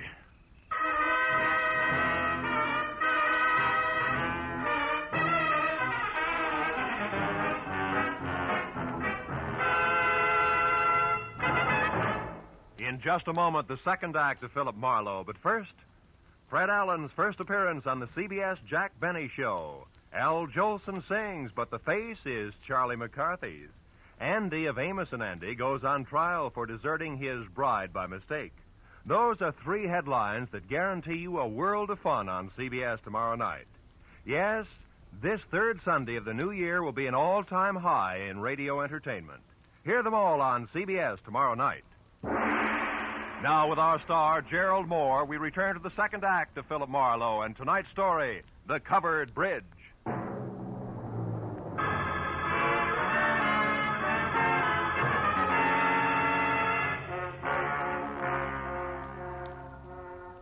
I didn't pass out. But my jaw hurt and my legs moved like they were rubber. Now I had to find the roving Walter Brule because he should know where Pritchard's house was, where the ambitious team of Dolly and Noir might be biting off a lot more than they could chew, healthy 4H teeth notwithstanding. Mr. Brule! Mr. Brule! Yeah? Hello? Who is it? Marlowe! Come here a minute, will you? It's important. Yeah, it's important. What is it, Mr. Marlowe? Your face. What's this? It's your friend Noah. We had a few words. Noah Bickman? He was no friend of mine. Yeah, he's no friend of mine either. Look, Brule, I'm going to have to trust you. I've got no choice. Bickman found out Ed Fry is really an undesirable named Eddie Fillmore is wanted for the police by murder. Murder? And he wants to trap him for a $2,500 reward that's been posted and didn't want me in the way. No. Now, look. I'm not a passing tourist with motor trouble, but a private detective. Tell me, who is Pritchard and where does he live? Pritchard? Where does he live? Mr. Marlowe, somebody has been making a joke on you. Elihu Pritchard died 20 years ago. He lived right in this house where I do today. This is Pritchard's house here? Oh, Pritchard's house? No. That is down the road near your car. The covered bridge. That is Pritchard's house. The bridge?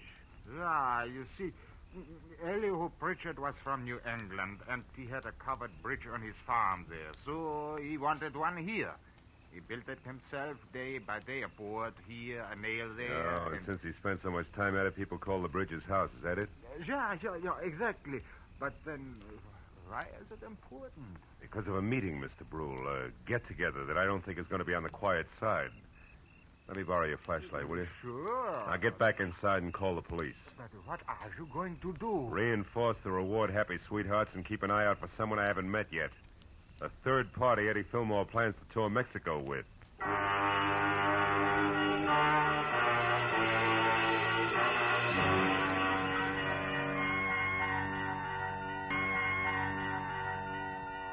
It was a quarter of a mile romp, country style, back down to the covered bridge. When I was there, the Mauser I'd recovered from George in one hand, flashlight in the other. I found only the moon-washed, gray-covered bridge itself, trying to stand erect like an old soldier who has more pride than posture. But then as I stepped from the chalk road onto the sheltered oil-soaked planking, I found something else. Inside and face down was Noah Bickman. And lying nearby, the red-stained, icy fingers of the pitchfork that had killed him. I started to move closer. But then footsteps from the road behind suggested that I do different, so I moved quickly back to the bridge entrance, flattened myself into a narrow shadow, and waited. Noah? Noah, is that you? It's Marlowe, Dolly. What? Mr. Marlowe, what are you doing here? Why are you down at the bridge at this hour? Where's Noah? He's dead, Dolly. He's dead? He's in there, but don't go inside. Look, I tried to stop him, believe me. Stop him from Don't what? bother, baby. I know about Fry being Fillmore, the reward, all of it. What? How? Well, first of all, I'm a private detective from L.A. Was dragged into this by an ex-buddy of Fillmore's. Second, I was in the barn when you and Noah made your plans. When you left, I tried to talk Noah into accepting my help. Why? Because I know what Fillmore's kind is like. I mix with them every day. I know how they work. Look, did you tell Fillmore to meet you here, yes or no? No. No, I couldn't find him. I've been looking since I left the barn every place. That's why you came down here just now? Yes. I wanted to tell Noah that our plan would have to be postponed. But what difference does all this make? I don't know. Maybe a little, maybe a lot. If Fillmore had known about this rendezvous you two planned, it'd be 20 to 1 that he got here ahead of schedule and took care of Noah. But since he didn't... Well, since he didn't, I'm betting on a third party, someone we haven't met yet. A third party? Yeah, now listen to me and do just as I say. Turn around and walk straight back up to the house, and when you get there, get inside and stay put. But, Marlowe, what if... Go on, fast. All right. But be careful, Marlowe. Whoever killed Noah won't hesitate to kill you, too. When she started back up the road, I turned toward the bridge again. My flashlight following the dusty white footprints on the freshly oiled planking leading to the dead man. I stood over him, the circle of light sweeping the area around him. There was just one thing I had to know. Marlowe! Marlowe!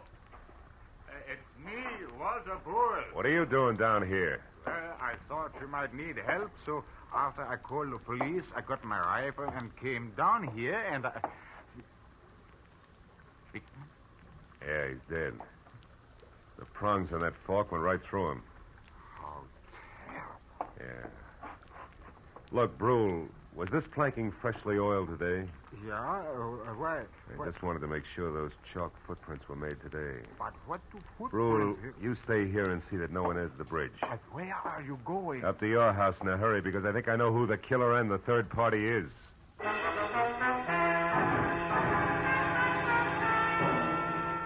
With city-bred legs and smog-fed lungs, I made it up to the house in record time. But as I reached for the front door, I knew that time hadn't been quite good enough. The shot had come from somewhere in the house, and by the time I reached the living room, I knew I was too late to do any good. In a chair at the far side of the room, Dolly was slouched down, a surprised expression on her face, while her hands tried to hold back a small stain of blood oozing through her blouse. Little frightened words whispered out of her mouth.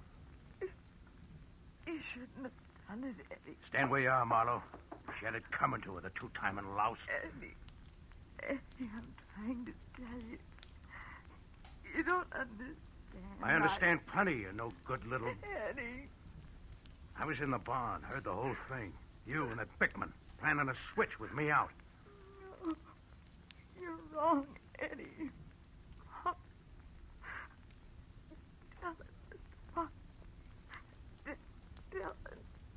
Dolly didn't try to double-cross you, Eddie. She only pretended to so she could set Noah Bickman up and kill him. That's what she did. No, you're a liar. True. That's what I tried to... Eddie. I don't believe it.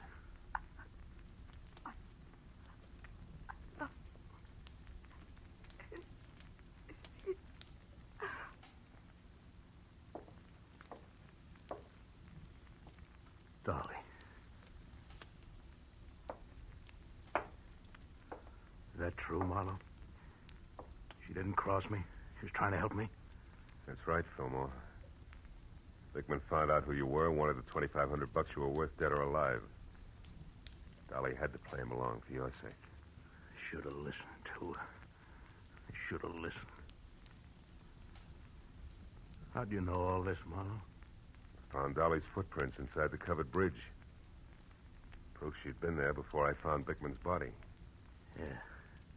And you knew who I was, so you put it all together. Well, you're holding the gun, kid. What's the next move?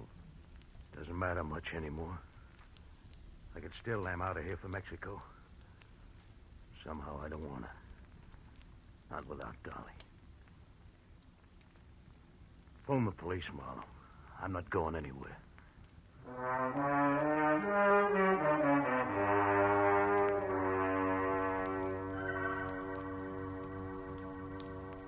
It was several hours before the county police and Eddie Fillmore had gone. Walter Brule and I sat at the long wooden table watching the light from the fire dance across the hanging skillets and pans by the grate. And nobody said anything for a long time.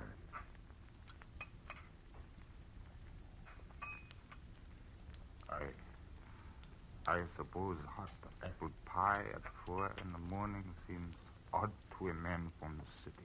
Not at all. 4 in the morning, sometimes the middle of the day in the city. Yeah. Yeah. More coffee, Mr. Marlowe? Yeah, please. Thanks. You know, Dolly wasn't really a bad girl. It was just that sometimes she didn't think, and... A woman who loves like that doesn't think, Mr. Brule. She just feels. Maybe in some way it is my fault, the whole thing. No. It's nobody's fault, Mr. Brule. She was trying to do the right thing for the guy she loved. Yeah. Well, your bed is still ready if you care to stay. Oh, thanks. Sure, I'd like to. If you can find your own way up, I think I'll sit here just a minute longer. Sure.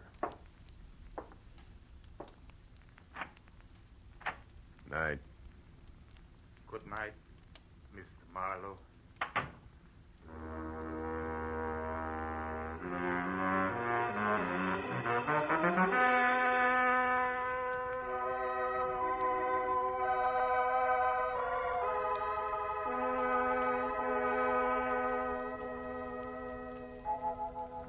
As I sat looking out over the starlit countryside, I thought of all the great love stories written about the good people who love, live, and suffer.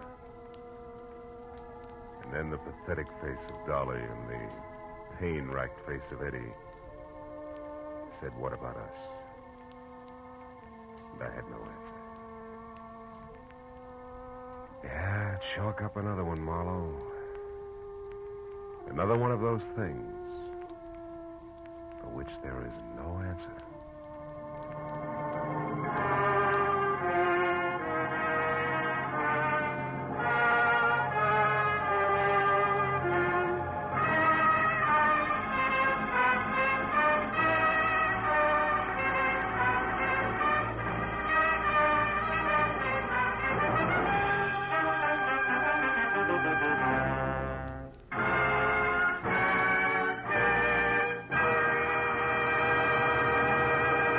The Adventures of Philip Marlowe, bringing you Raymond Chandler's most famous character, star Gerald Moore, are produced and directed by Norman McDonnell and are written for radio by Robert Mitchell and Gene Levitt. Featured in the cast were Vivi Janis, Ben Wright, Jack Moyles, Wilms Herbert, Jack Crucian, and Barney Phillips. The special music is composed and conducted by Richard Arant. Be sure and be with us again next week when Philip Marlowe says... This time a twisted mind, a hole cut in a wire fence, and a corpse in a...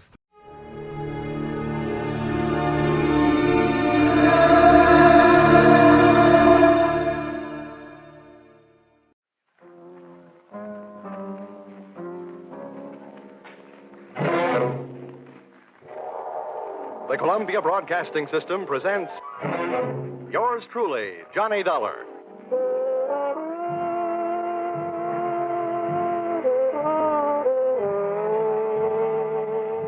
The next half hour has its baggage packed to take a trip with America's fabulous freelance insurance investigator, Johnny Dollar. At insurance investigation, he's just an expert. At making out his expense account, he is an absolute genius.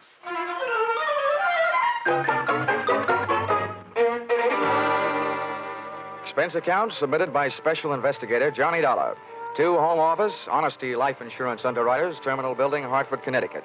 Attention, Austin Farnsworth, General Manager. The following is an accounting of my expenditures in the investigation of policyholder Milfred Brooks III for your company. Expense account item 1, 75 cents. Cab fare to your office in answer to your original hurry call. Tip to driver, $1. Expense account item 2, 25 cents. Shoe shine. You remember I got my shoes scuffed when I unsuspectingly walked through the private door to your office. Dollar, grab him. He's trying to jump out that window. Let go. Get off. I'll show you. Oh, no, you don't. Hey, let go, you fool. Get away. Had a nice try, sonny boy. Now pay attention to teacher. No. Class dismissed. Well, Mr. Farnsworth, why didn't you tell me what you had waiting for me? I'd have worn my boxing gloves. Dollar, this was all a complete surprise to me. Well, just in case your little chum on the floor there wakes up in a hurry, I think I'll close the window. Now. My goodness, Dollar, what are you doing? I'm sitting on his head. I don't care if this guy tries killing himself again. I just don't want him to try and kill me. After all, we haven't even been introduced. Dollar, that happens to be one of our largest policyholders. His life is insured with this company in the amount of $2 million. Oh, now I can see why you're so anxious to keep him from putting a dent in the sidewalk. Precisely. He'd also put quite a dent in your company's bank account. By the way, Dollar, aren't you in danger of smothering the boy sitting on his head that way? Maybe. Now, tell me, what's this guy's name, and what's his story? That, sir, is Milfred Brooks III. As I said, we have him insured for $2 million. His mother and father left him with a paid-up policy for the sole purpose of enabling his heirs to pay the inheritance taxes on his estate when he dies. Unfortunately, due to the kind of life he's been leading, Brooks not only hasn't any heirs, he hasn't any money. He blew all his cash? That's right. Now he's trying to get some out of us by threatening to kill himself. And that policy pays off on suicide. In a mortuary, he'd be a millionaire, huh? Please, Dollar. Sorry, go on. Well, 1/2 hour ago, Milford walked into this office and changed the beneficiary in his policy. When that was done, he proceeded to demand, not request, mind you, $500,000 in cash. Oh, well, say, that's quite a touch. When I explained to him that there was no loan provision in his insurance policy, he threatened suicide. He said I could either give him the $500,000 cash or pay off the $2 million on his policy. So all you have to do is to keep him alive. And he's managed to make that no small problem. The man he named as his new beneficiary, just before he made his demand for the cash, is, well, it's downright frightening. Why? Who is it? One of the most notorious gamblers in the East. His name is Hatcher. Harold Hatcher. Oh. You know him? Yeah. Say, that kid's been a post office pinup boy for a lot of years. Well, there's the situation, Dollar. I'm engaging you to protect Milford Brooks' future. Yeah, what there is of it. The way this lad operates, you think he had but 2 lives to give for his country. He's not only set himself up to get knocked off by somebody else, he's just dying to do the job himself. Well, it just means that you'll have to work twice as hard. Oh, it also means something else. What's that? That you'll have to pay me twice as much money. You'll get your money. The situation demands sacrifice, I'm afraid. But protect the boy, Dollar. Give him something to live for, an interest in life. An interest in life, huh? Let's see. I know. Here, this should help. What's that you've got there? It's what's commonly referred to in the more successful bachelor circles as my little black book. Now, let's see. Ruby? No, her favorite expression is drop dead. Bernadine? No, she'd be the new beneficiary by midnight.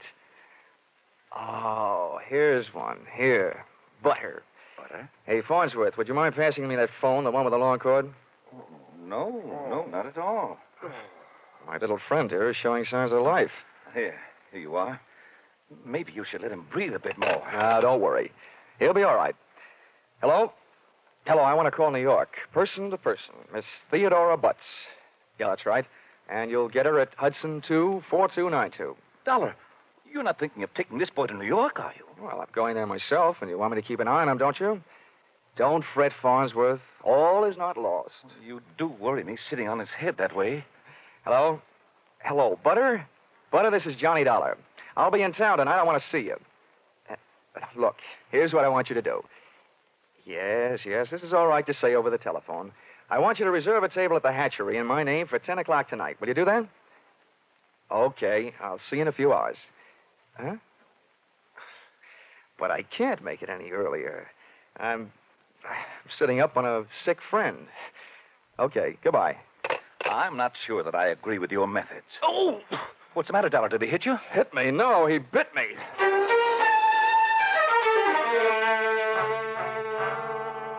Expense account, item 3. Liquor, $18.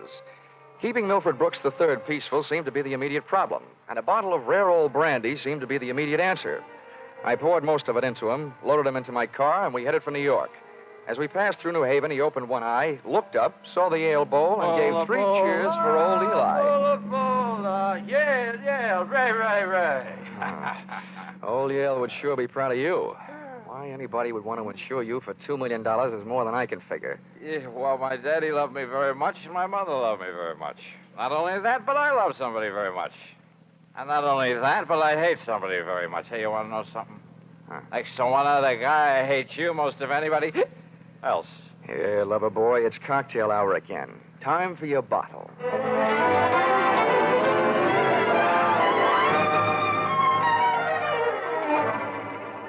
Rolling along the Merritt Parkway, I felt very much alone with my own thoughts. And believe me, they weren't very pleasant company. The way it stacked up for me, Brooks had built up a fat gambling debt to Harold Hatcher and had been forced to make him his beneficiary.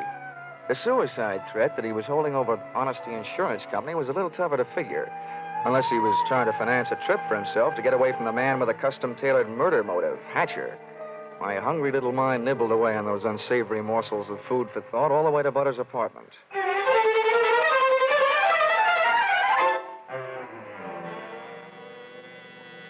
Hey, where are you taking me? I want to go to New York. If you don't behave, Buster, I'll punch your ticket. Johnny, darling, welcome to New York. Fastest trip I ever made. Quiet. Well, where did you find this? In a box of Cracker Jacks. Come on, let me in. Oh, I I don't know about you, Johnny. Some men bring me flowers and some bring me candy. What do you bring me? A boiled owl in a Brooks Brothers suit. Oh, I'm pleased to meet you. My name is Brooks, but I haven't got any brothers. Lucky them. Fix the pillows on the couch, will you? They look more at home in the bathtub. Oh, come on, Buster. Lie down. Oh, I'm charmed. Thank you very much. Hey, this kid's liquor sure can hold him. He's passed out. How long have you been playing nursemaid to this bottle baby? Lead me into the bar, sweet. Let's get away from this buzzsaw, and I'll tell you all about it. Sure, come along. Horrible examples don't seem to bother you, do they? If you knew how that guy's been bothering me. What'd you do to him? Oh, let's just say he put the bite on me. Ah, the river sure does look pretty tonight. Like a brandy? Well, anything but. I've been sniffing that second hand, all the way from Hartford. Oh, make it a Brow root beer. Hey, Butter. See that big boat out there? Mm-hmm. Oh, I sure would like to be on it with you. Sailing off to faraway romantic places. Get with it, darling. That's the 125th Street Ferry. Here's your root beer. Come on now. Tell Butter all about it. First things first. Now that I've got a Dad's old-fashioned root beer, how about giving me one of Mom's new-fashioned kisses? And then I'll tell you all about it.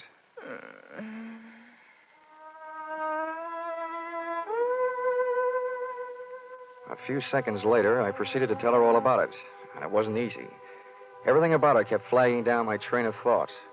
She was a sympathetic listener to my story until I gave her the answer to her first and only question. Where do I fit into all this? Well, baby, I thought you understood. My job is to give the poor, misguided boy something to live for. That's you. Well, he should live so long. Now, Butter, wait a minute. Well, don't butter me. Now, don't get excited now. You misunderstand. I really mean it. I thought if he just got a look at you, realized that things like you exist, you'd make any man glad to be alive. If you can't stand it, I'll take him away. But I sure need you, Butter. Come on, baby. Melt a little. I wouldn't let you get hurt. You know that. Did I hurt you? No, I'm getting used to it. People have been taking pokes at me all day. I'm sorry. Ah, that's better. Want some more root beer? I want some more of you. How about another kiss? Well, help yourself. Darn. I'll get it, Johnny. Okay, and if a man answers, hang up, will you? Oh, don't worry. Hello. Yes, this is Hudson 24292. Well, that depends. Who's calling? Oh, just a moment. It's for you, Johnny. Mr. Farnsworth. Huh? Oh, okay, I'll take it. Thanks. Say, while I'm talking, be a good girl, will you? And take a look at Milford in the other room. And while you're at it, get me in the root beer, huh? Oh, sure. The service is good around here. Hello, Farnsworth. Yes, Dollar. I'm glad I got you. How'd you get this number? It's the one you called from my office. I remembered it. I have a photographic mind. I hope you haven't got a picture of what I'm thinking. What do you want? I want to know how Milford is. I mean, is he still alive? Of course he's alive. Good, good. Do you suppose I could talk to him?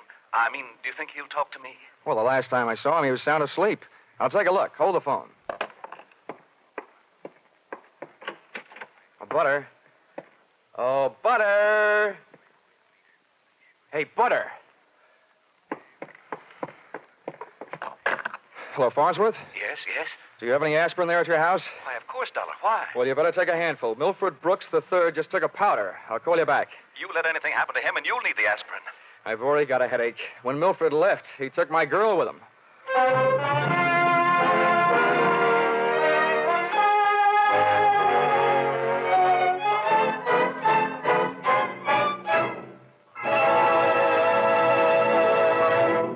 In just a moment, we'll return to the second act of Yours Truly, Johnny Dollar. But first, we want to remind you that it was 437 years ago, next Sunday, the famed Spanish explorer Ponce de Leon began his search for the Fountain of Youth. By sheer coincidence, the man who's still looking for it, Jack Benny, will be heard on CBS next Sunday at 7 o'clock Eastern Time. And now, back to Yours Truly, Johnny Dollar.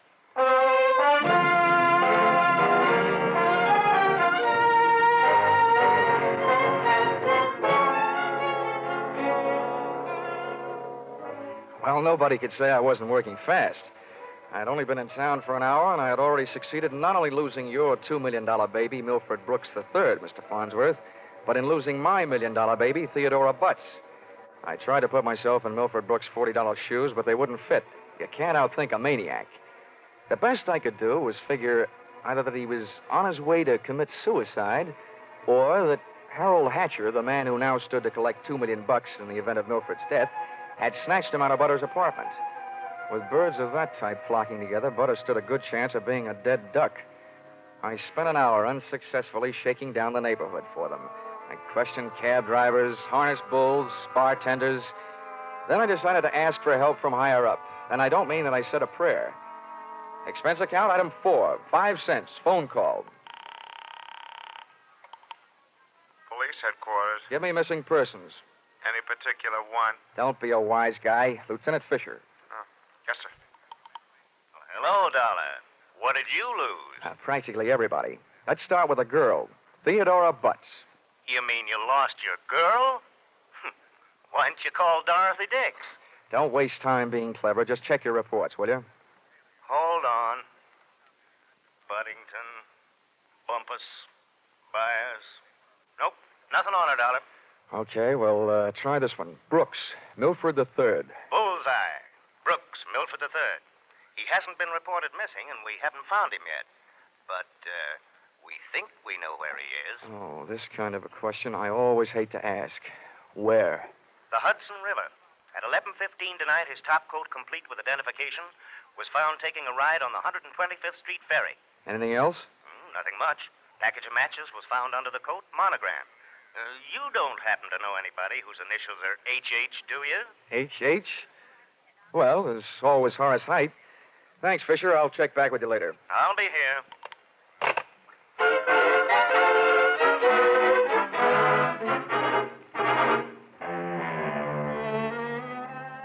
Expense account, item 5. Nightclubs, $28. Harold Hatcher's hatchery was in a cellar under a hotel, but the prices were high enough to rate a penthouse. The club was draped in too much satin, its lady customers in too little. The decor was French provincial, music Brazilian, and the food was nowhere. The drinks looked weak and the waiters looked strong. All in all, the joint was a sight for sore eyes, for making them sore. The only pretty thing in the place was a blonde. She came strolling up to my table, her hips unconsciously sending subtle little messages back to the rumba band. She opened her mouth, slid her tongue over her lower lip, and let a few warm, soft words slide out. Looking for someone? Oh, well, you'll do until the real thing comes along. Sit down. Thanks. No, I won't have a drink. My name is Janelle.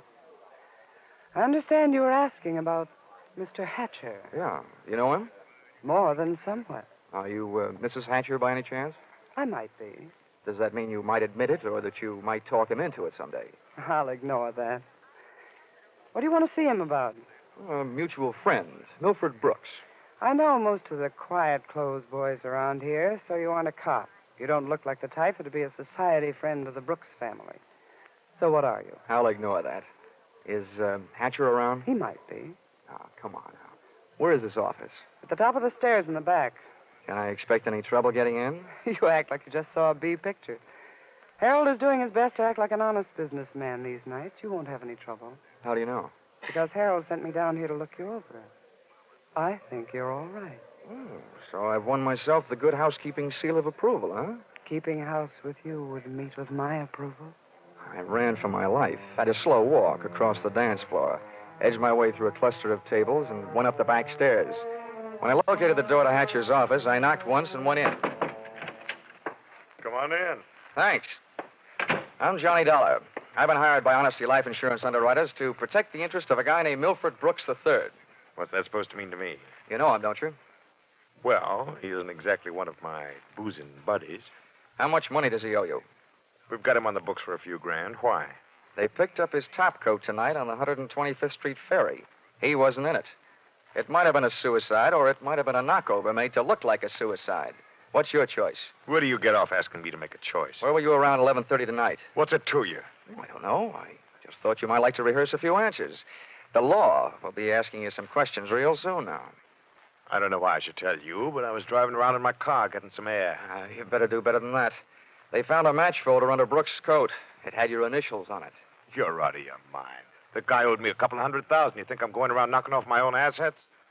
I don't know whether you're stupid or bright, Hatcher. Don't worry about it. I know. What about that insurance policy? What insurance policy? Now, look, Hatcher, we're big boys now. We both know that changing the beneficiary of an insurance policy is a legal transaction. That means witnesses. That means it isn't secret. You mind telling me what you're trying to say? That you and the Honesty Insurance Company and I all know that Brooks made you the beneficiary in his policy and that you stand to come into $2 million when they fish out his body. I don't know anything about it. Motives don't come much bigger. I'm telling you, this is all news to me. You or nobody else is going to move me off that story. I feel the same about mine. It doesn't take a genius to know that Brooks didn't love you $2 million worth. There's only one logical reason for his making you the beneficiary that I can see. You forced him into it. Who'd believe anything else? Who cares? They'd have to prove it. And, brother, that can't be done. Now, how would you like... Wait a minute. Yeah? Yeah. Oh, okay, Rocky. Thanks for the news. Dollar, did you turn me in? Oh, they're here, huh? Yeah. No, I didn't turn you in. What's the matter? You got a good story, Hatcher? You're not worried, are you? Here, have a cigarette. Thanks. Oh, I got a light. Oh, worked the first time. Yeah. No, I'm not worried. I'll be out in 48 hours. You'll be lucky if you're out in 48 years. Okay, boys, come on in. The homicide boys invited Hatcher down to headquarters. He accepted and invited them down to the bar for a no-hard-feelings drink. They accepted. I walked back down the stairs into the club. The place hadn't changed. Same stale customers, the same stale music, same stale air. And the same lovely Janelle sitting at the same unlovely table. Hello. How'd you make out? Oh, I left before they started playing 20 questions. But I wouldn't worry. You've got a smart boy in the bar there. In some ways, maybe. What'd he hand you? A big round zero. Wouldn't talk, huh? Round zero. Wouldn't talk, huh? About what? Oh, just a little doodad, a $2 million life insurance policy. Wait a minute. That young Brooks kid? Yeah, that's right. Oh, I knew it. I tried to tell him, but he wouldn't listen to me. Trying to tell who what? Hatcher. Did he get into trouble about that policy? It just looks funny, him being made the beneficiary. You knew about it, huh? I suppose you also know what was behind it. Sure, Milford owed him some money. A lot of money. It's in writing. What kind of writing? It's a personal note that Brooks was going to get back if he made Harold beneficiary. It's up in his office. Hey, you must be awful close to Hatcher. I'm the close, friendly type. I'll have that drink now. You've earned it, beautiful. She had earned it, and I had a hunch as to why. If ever I saw a gal busy putting the skids under her boyfriend, she was. Even if she helped send him up on a murder rap. I would have bet a quick 50 that she'd tipped him to the police. It's happened before if the boyfriend is the murdering type, and it's a nice, neat legal method of disposal. Janelle led me back up the stairs and into Hatcher's office. I sent her back down to watch the bar to divert Hatcher in case he decided he'd forgotten something. Brooks's personal note made out to the gambler was easy to find, lying neatly in the middle of the top desk drawer. But I found something even more interesting when I went through his wardrobe closet. I began to see a glimmer of light. And then, encouraged by not too much thinking on my part, it turned into a veritable bonfire, which I hoped wouldn't be too hot for me to handle.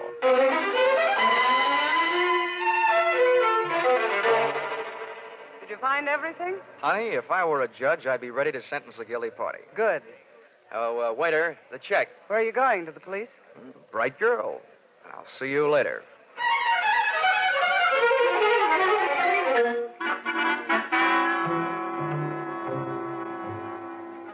Expense account, item 6. Cab fare, $1. Tip to driver, $1. Once out of the hatchery, I walked to the corner, got into a taxi, and waited. In just a few minutes, my favorite suspect came out of the club, jumped into a taxi, and the chase was on. We nuzzled our way through the traffic over to 2nd Avenue and headed downtown. Then he took a right turn on 45th Street over to Lexington and headed uptown. But they didn't lose us. At 72nd, the cab ahead turned right and pulled to a stop. My driver was on his toes, and his toes were on his brake. We stopped, too, half a block behind. You want I should wait? Oh, here you are. Keep the change.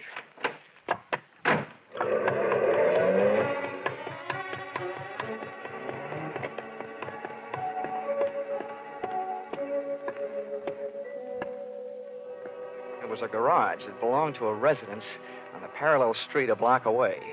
I made out a for sale sign on one of the big doors. The living quarters upstairs were dark enough to look interesting, so I indulged in a bit of genteel breaking and entering. Entering that old barn didn't take much breaking. I crept up the stairs. They sounded like they were left over from an old ghost story. And so did the first voice I heard when I stopped, halfway up. So we've got to be careful, especially about that Johnny Dollar. Are you sure he didn't follow you? That voice sounded awful dry to be coming from a guy who supposedly had spent most of the night snoozing on the bottom of the Hudson River. It was Milford Brooks III.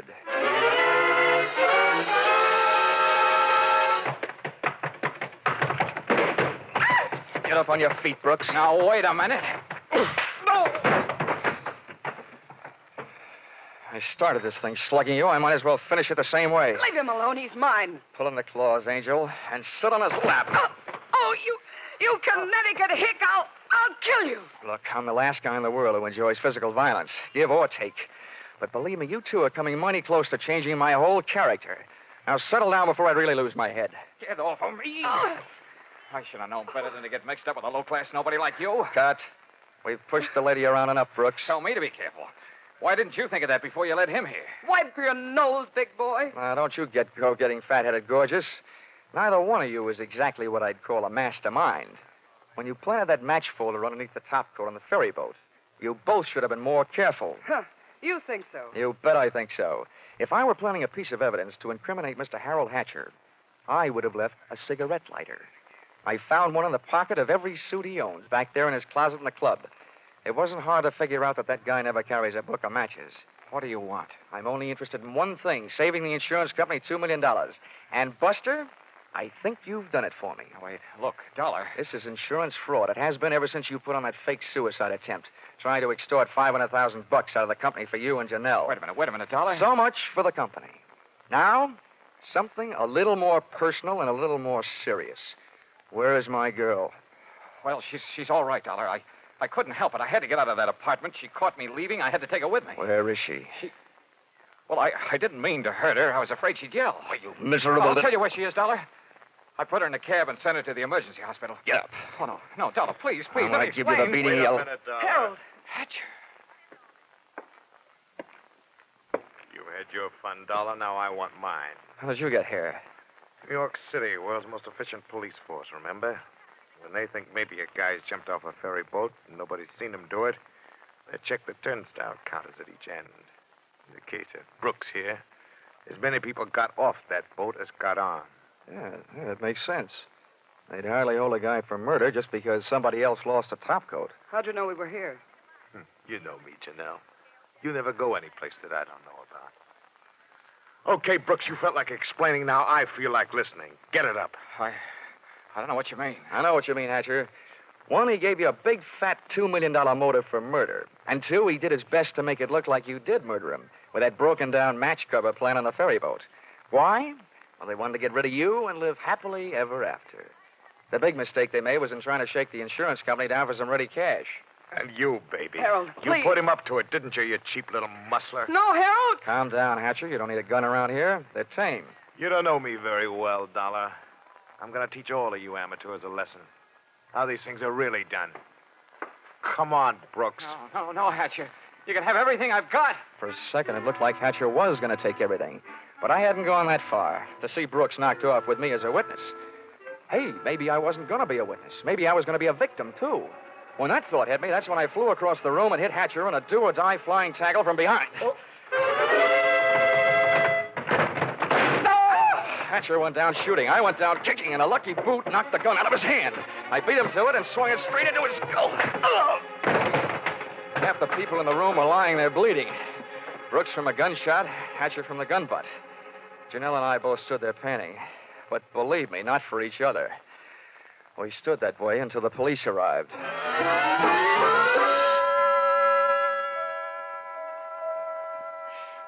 Johnny, I hate being in the hospital, but I look awful. Butter, honey, you look lovely in white. This patch on my head, Johnny, they had to cut a big hunk of my hair off to put in the stitches. Oh, that awful man. Well, if it'll make you feel any better, baby, that awful man got taken care of. He's upstairs in the same hospital. Oh, Johnny, you didn't shoot No, him. Butter, I didn't have to. Harold Hatcher saved me the trouble. They don't know yet whether Mr. Brooks is going to live or die, but it doesn't make much difference to me or to the insurance company. He signed a statement admitting attempted fraud. Serves him right hitting a lady on the head. Johnny, what am I going to do? My hair will look awful. It'll take months for it to grow out. Now, don't worry, Butter. I'll buy you something to cover it up. I know a guy over on Fifth Avenue who claims he makes something that looks prettier on a woman's head than her hair.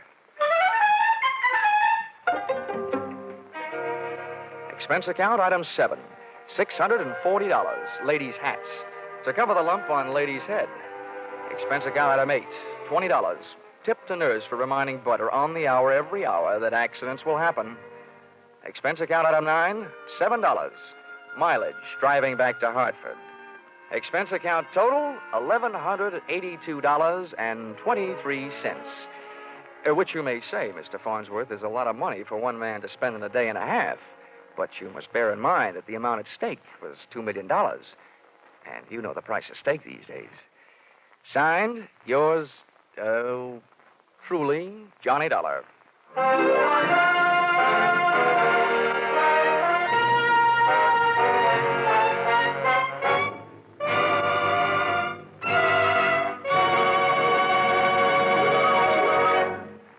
Listen in again next week when CBS brings you Yours Truly, Johnny Dollar, with Charles Russell as Johnny.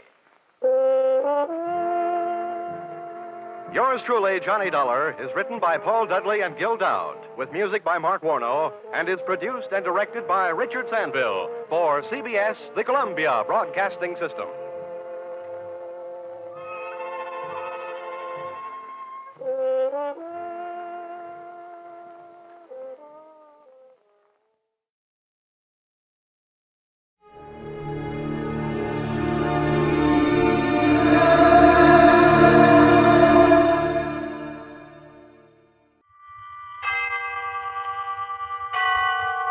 Autolite and its 98,000 dealers bring you Mr. Jack Benny in tonight's presentation of Suspense.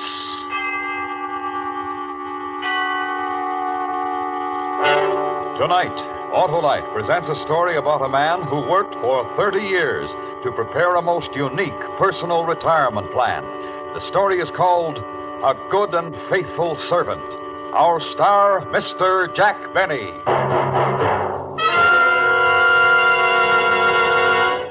Hello there, Harlow. Well, the legislative luminary. How are you, Senator? My car is giving me trouble, Harlow. Your car? What's wrong with it, Senator? Well, it gets going slower than a loser leaving office. It rides rougher than a tax debate and uses more gas than a 3-day filibuster.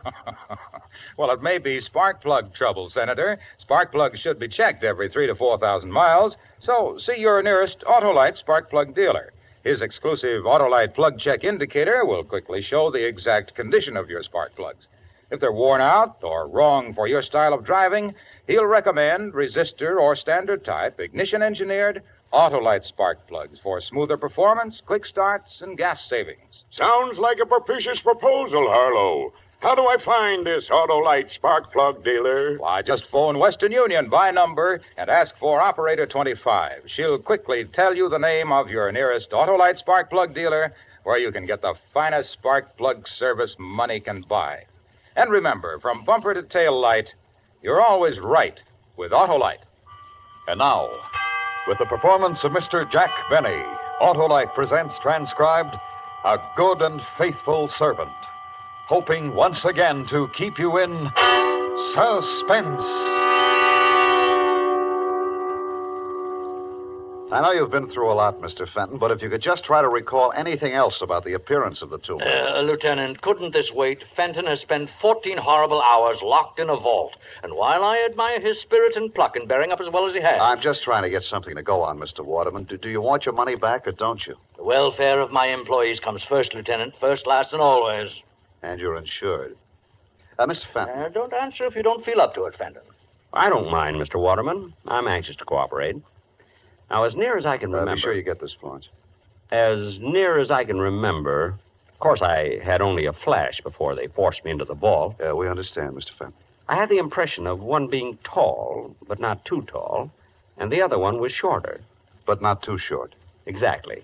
And they were wearing masks, rubber masks. One had a Lionel Barrymore mask, and I think the other was Dick Tracy. It was quite a shock to see him. Aha. The Brinks Gang, Lieutenant. The Brinks Gang to a T. Maybe. Mr. Cartwright, would you come over here, please? Mr. Cartwright, is it the practice to keep large sums of cash on hand overnight at the store? Well, yes, the store does a tremendous cash business, Lieutenant. Tremendous. And yesterday was Dollar Day. Thank you. Mr. Cartwright, how did it happen that Fenton was alone in the cash room when the bandits entered? Did he customarily close the vault for the night? Well, not customarily, no. When I'm unavoidably called away from the store... Does this happen often? Well, Very seldom, Lieutenant. Very seldom. But it happened yesterday. And 2 men walked in, put you in the vault, and walked out with a big hunk of money. At precisely 5:56. Mr. Cartwright opened the vault this morning at 8:02. Correct, Lieutenant. We won't know how much they got until I can make an audit. And if there's any question, Lieutenant, of corroborating Fenton's story, I need only to say that he's been with Waterman's for 30 years, a good and faithful servant. More exactly, Mr. Waterman, 29 years, 11 months, and 29 days. I was due to retire tomorrow before this unfortunate circumstance arose, Oh, nonsense, Fenton. You'll retire tomorrow. And if there's any question, Lieutenant, of Fenton's character, his honesty, his devotion... Yeah, sure. You can go home, Mr. Fenton. Better get some rest. If you want to duck the reporters, go out this back way. Well, what do you think, Mr. Waterman? Entirely up to you, my boy, entirely.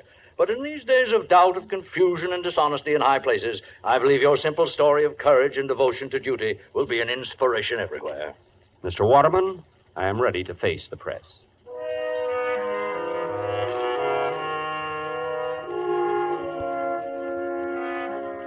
They were all very nice to me. The reporters, the police, Mr. Cartwright, and especially Mr. Waterman. All that money missing. $50,000. Yet his only concern was for me. I thought that if I could afford it, I'd like to buy him some little token of gratitude. Then I thought again. In my desk at the office, there was a secret compartment, and in that compartment was $50,000. I guess I could afford it.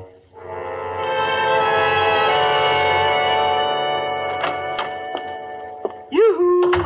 Mother, I'm home. Good morning, Harold. I hope you haven't had breakfast. I've kept it hot for you. You're not going to ask me how it went, Mother? Oh, I heard over the radio. But I wish there'd been some way of doing it that it wouldn't have kept you out all night. Oh, I wasn't out all night, Mother. I was in a vault. I know you were, Harold. And if you keep on, you're going to end up with that same sinus strip your father used to have. Oh, Mother, it was a perfectly dry, warm... Oh, never mind. Eat your cereal, Harold. You'll feel better. Mr. Waterman told me to take the day off, Mother. I'm not going in until tomorrow. That was certainly big of him, after all you've done for them. How much did you get? $50,000. It's in my desk at the office, in the drawer with the false bottom. In your desk? Will it be safe there, Harold? Well, no one will be looking for it. Harold, you don't think you'll have any trouble getting the money out of your desk? I think things will work out all right. See, according to my plan, Harold, you see, I told you from the beginning you weren't strong enough for this type of thing.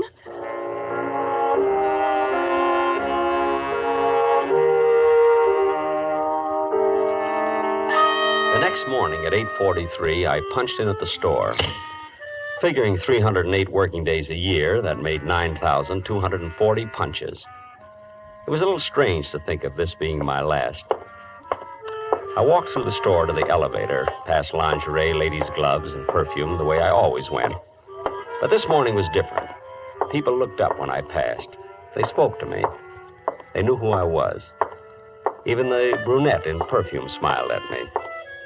I almost stopped, but I couldn't think of anything to say. In the elevator, one of the girls asked me how I felt. Still scared, I said, and they laughed. They wouldn't have laughed any harder for Mr. Waterman. I got out at 8, my floor, and as I went into my office, Miss Prentice, Mr. Cartwright's secretary, looked at me. 23 months and 2 days she'd been looking at the top of my head. But this morning, she looked at me. And she smiled. I guess I smiled back. Good morning, Mr. Fenton. Good morning, Miss Prentice. It wasn't much, but I felt it could have been a start. I was almost sorry this was my last day. Fenton, did you hear me? Yes, Mr. Cartwright. I heard you, Mr. Cartwright. All right. A big workload piled up yesterday when you took off, and we haven't anyone new coming in till tomorrow. Not that I want to overload you on your last day. An honest day's work for an honest day's pay, Mr. Cartwright. Oh, good. I'm still trying to find out how much was taken in the holdup, so you're on your own. I think I can tell you almost to the penny, Mr. Cartwright. I'll make my own check. And how about the work Oh, good morning, Mr. Waterman. I was just, Well, Fenton, back at the old desk, eh? Well, I just didn't feel right away from it, Mr. Waterman. Hey, I got a surprise for you this afternoon, Fenton. Going to make a little ceremony out of your retirement. A ceremony? Good for store morale. Right, Cartwright? Oh, absolutely, Mr. Waterman, absolutely. And about that request of yours you made last week, Fenton, I wouldn't be a bit surprised if we can swing it. Oh, you're too kind, Mr. Waterman. Oh, my boy, when you work for Waterman's 30 years, you've got something coming to you. No. Really?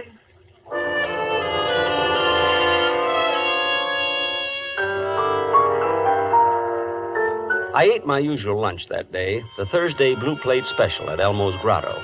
70 cents plus the usual 10% tip. 7 cents. With the usual 20 minutes left in my lunch hour, I headed for the park with a nickel bag of peanuts.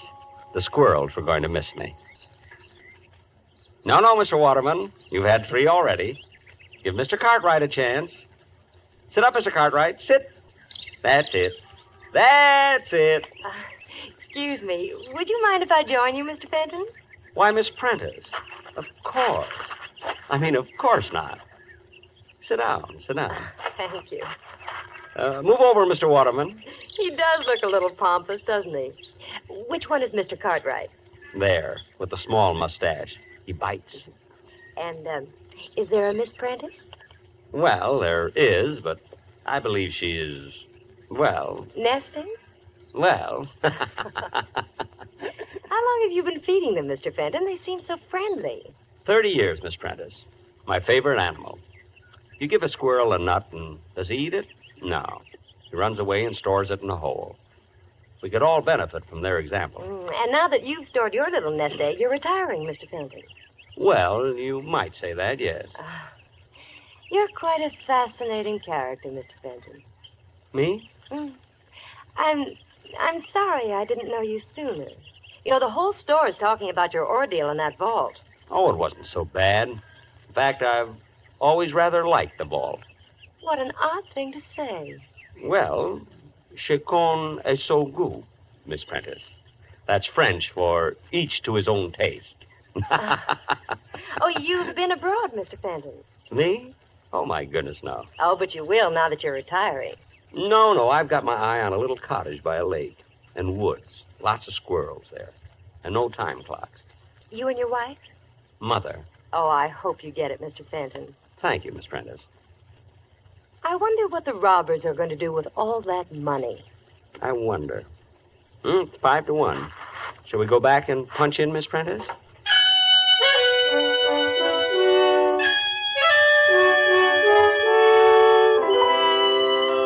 She let me walk all the way back to the store with her. And in the elevator, Mr. Bixler, Sporting Goods, winked at me. Funny, for 10 years I'd had the feeling Mr. Bixler didn't like me.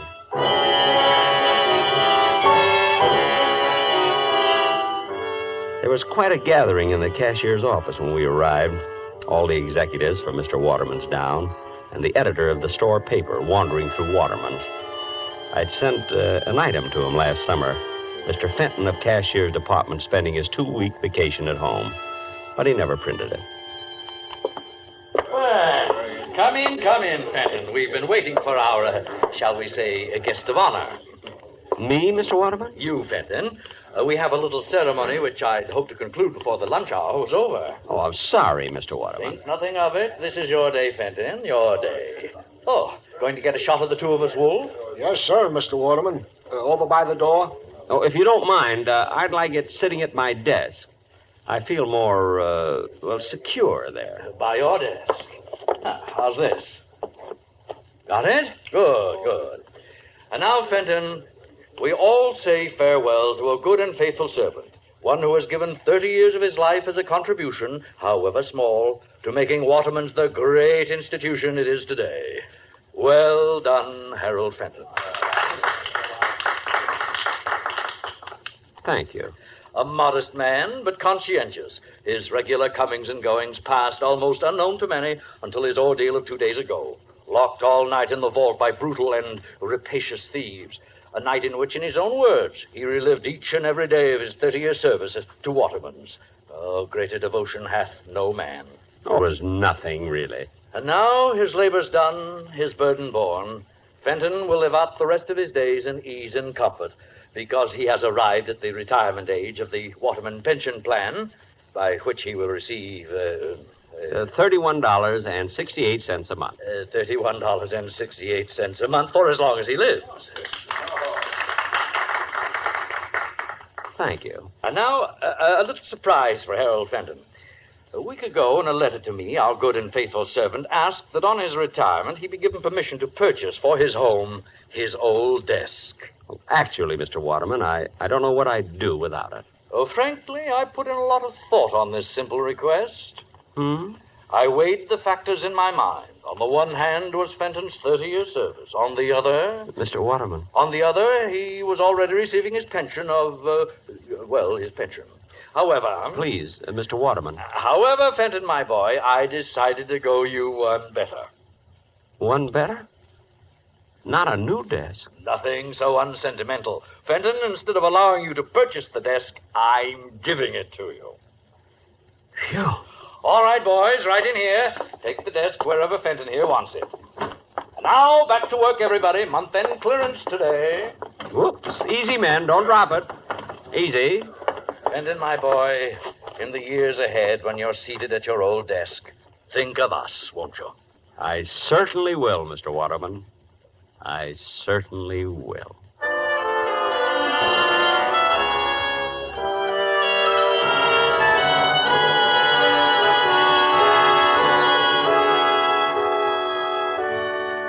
Autolite is bringing you Mr. Jack Benny in A Good and Faithful Servant. Tonight's presentation in radio's outstanding theater of thrills, Suspense.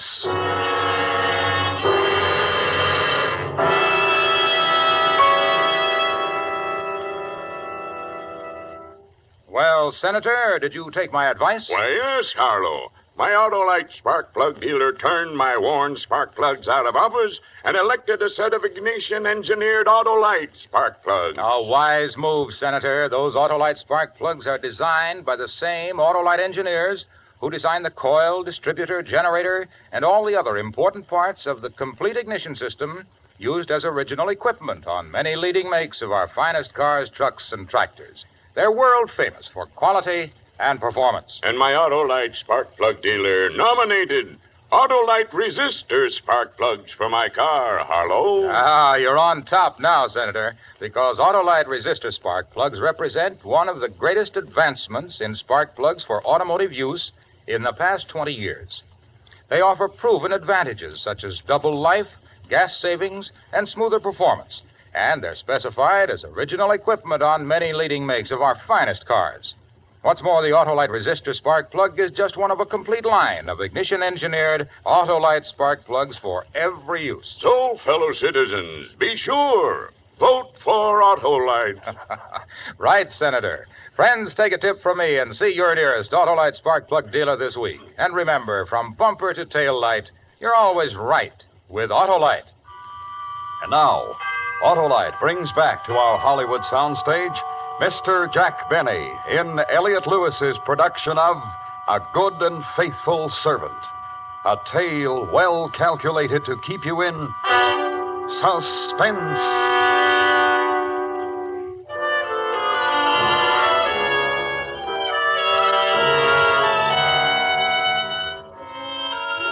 Retirement agreed with me. A walk to the park to see my friends when I felt like it. A leisurely lunch at Elmo's Grotto when I felt like it. And when the need arose, a little gardening. Mother and I were very happy. You've done enough for one morning, Harold. Your back will go out again. All through, Mother. Just cleaning off the spade. What were you planting this morning, Harold? Mother, if anything should happen to me, knock wood. Knock wood. Right in between the beets and the radishes, there's a very rich patch of dirt. son? Aren't we going to get our little cottage by the lake? I have to go in town today, Mother. I might just inquire around. Oh, good. You know, Mr. Waterman is really a very sweet man. The Waterman pension plan. I just wish I could tell him how happy it's made me.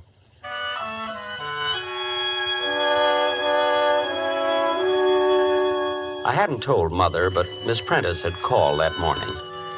Mr. Cartwright wanted to see me that afternoon at the office, she said. And she asked how I was. What would have happened if I'd asked her to lunch? I almost did, too.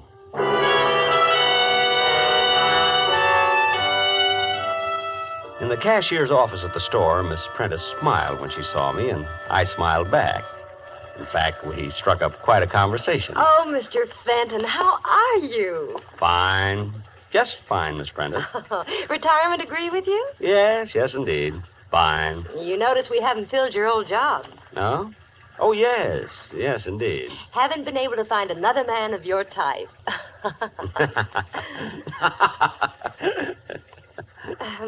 Well... Well... Is that you, Fenton? Come on in here. Coming, Mr. Cartwright. Sit down, Fenton, sit down. Thank you. Just trying to clean up accounts on the robbery. Fenton, what was your final tally again? 50,000, almost exactly, Mr. Cartwright. You're way off. That doesn't check with my audit at all. I'm quite sure of my figures. Well, then you're wrong, that's all. My check shows they got away with 82,000. 82,000? Right. Now, if you'll just sign the necessary statements corroborating my audit... I can't do that, Mr. Cartwright. And just why can't you? Don't you take my word for it? Frankly, no. Fenton, look. You're retired. It's nothing to you one way or the other. You just made a little mistake in your figures, that's all. Mr. Cartwright, are you asking me to help cover up a shortage in your accounts? All right, Fenton, I'll lay it on the line. Temporarily, I'm a bit short. Involvement with a woman, and you wouldn't understand. I most certainly wouldn't. Look, I'll make it worth your while. Shortages are found out sooner or later, Mr. Cartwright. All right, if that's your attitude, let me tell you something, Fenton. I don't like the smell of this robbery of yours. I don't like it at all. What do you think of that? You're implying that I made off with $50,000 belonging to Waterman's? I think it's highly possible. And how are you so sure it was 50,000? Supposing me, for one instant, capable of such a thing, Mr. Cartwright, wouldn't I be much too clever to put my head in a noose by covering up for you? Fenton, if I was talking to an honest man, wouldn't he have taken my story right to Mr. Waterman? I'll give you 5 minutes. Either sign my audit or I go to the police and accuse you of stealing $82,000. Think it over, Fenton.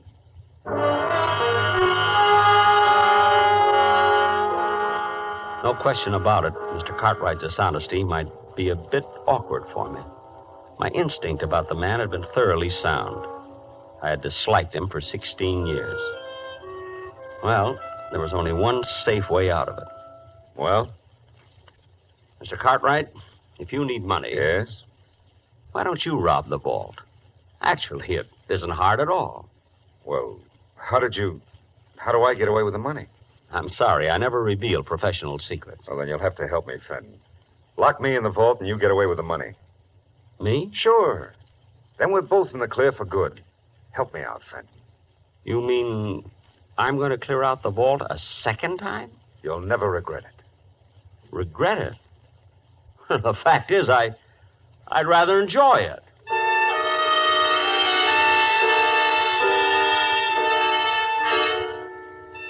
We settled on the following Friday. Friday nights, the store stayed open till 9, and they were having a big white sale that day. The money was already stacked on Mr. Cartwright's desk when I got there. It was a juicy haul. I didn't see Mr. Cartwright around, but... Hello, Mr. Fenton. Miss Prentice. But the money. I was listening when you and Mr. Cartwright made your plans, Mr. Fenton, and he caught me and forced me to help him. You understand, Harold. I mean, Mr. Fenton. Harold, times like these draw people together quickly, don't you think? Oh, I do. I really do. Miss Prentice. Helen. Thank you. Helen, Miss Prentice, Mr. Cartwright mentioned a woman in his life. You're Not the one? Harold, of course not. Excuse me. I just thought... You remember the office party last Christmas? Oh, that? Well, that was just because he was under the mistletoe. And if you'd been under it instead of Mr. Cartwright... Really? Well... Oh, Fenton, you're here. Good. Anybody see you come up? It doesn't matter, really, Mr. Cartwright. Might even be better that way. Then you and Miss Prentice can say that I left minutes before the bandits arrived. You're right, of course, Harold. Thank you. Are you ready, Mr. Cartwright? I brought some wrapping paper for the money. Even brought along a handle with care sticker. That's the Fenton touch, you know. Get on with it, will you? No need to be nervous. There. Neat? I spent 8 years in wrapping and mailing. All right. You know what to do with it, Helen. I know. Just a minute, Mr. Cartwright. I'm to take the money, remember? There's been a change, Fenton. We rewrote the script. You think that's wise? To fly in the face of my experience? Now, look, Fenton, we're not children. You lock us in the vault and take off with the money. You think we'd ever see you again? Well, you're questioning my honesty? I'm sure Miss Prentice will vouch for me. We're rather good friends. Miss Prentice, Helen. Unfortunately for you, Fenton, Helen's on my side. Now, if you wouldn't mind getting into the vault, huh? Me? In the vault? But... This is a loaded gun, Fenton. Get in the vault. But... You came back for a second helping, that's all. The Confederate got away with the money, but I courageously slammed the vault door on you and went for help. But... Will they believe me? I imagine they'll find 50,000 somewhere around your house. They'll believe me. Helen. I see. I'm sorry, Harold. It's a nasty trick, but we're nasty people. You should have stuck to squirrels. Just one thing, Fenton. How did you ever get that 50,000 out of here the first time? How? Well, I didn't, Mr. Cartwright. You didn't? Then where is it? It's still in the vault. I don't believe it. Oh, it's quite cleverly hidden. It took me most of that night. I was locked in. Get in there and show me. I'm sorry, Mr. Cartwright. Get in there. No. I went through a lot for that money, Mr. Cartwright. 30 years. I just as soon you shot me. Helen, hold the gun on him. I'm going in and look. Well, don't be long. What if somebody should walk in? I'll be able to see if he's lying. Just watch him. You see anything? Not yet. I don't think it's possible that... Open the door so I can get some more light. Must be true. Crime changes people. I had never lied, yet I lied to Cartwright. I never used violence, yet I got behind Helen and... Hey! I guess I'll go home. Mother will be wondering what's happened to me.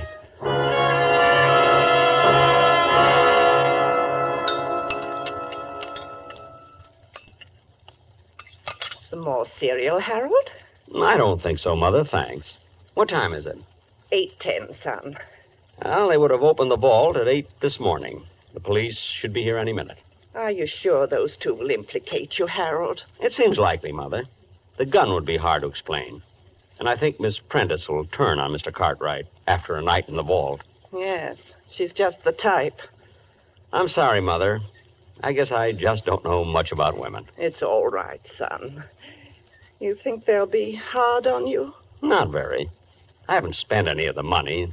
The insurance companies always look kindly on such cases. There they are. Harold, how long? 2 years, Mother. Maybe less. Maybe even 1. It's still a long time. A long time? After 30 years in Waterman's? Hardly. I'll get the door.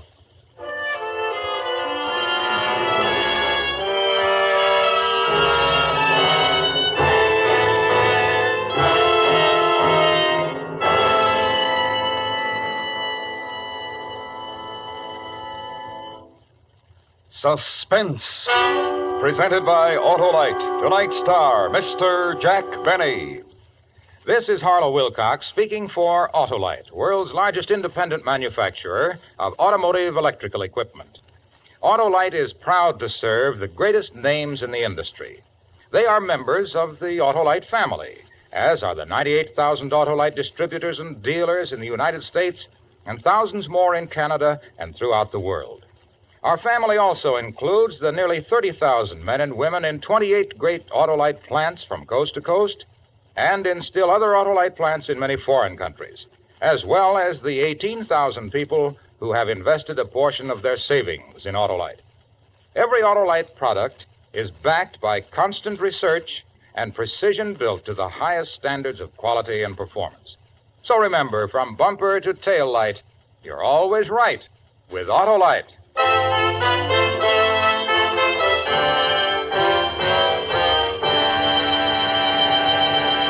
Next week, a story of revenge.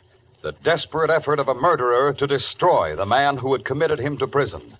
The story is called Concerto for Killer and Eyewitnesses. Our star, the director of Suspense, Mr. Elliot Lewis.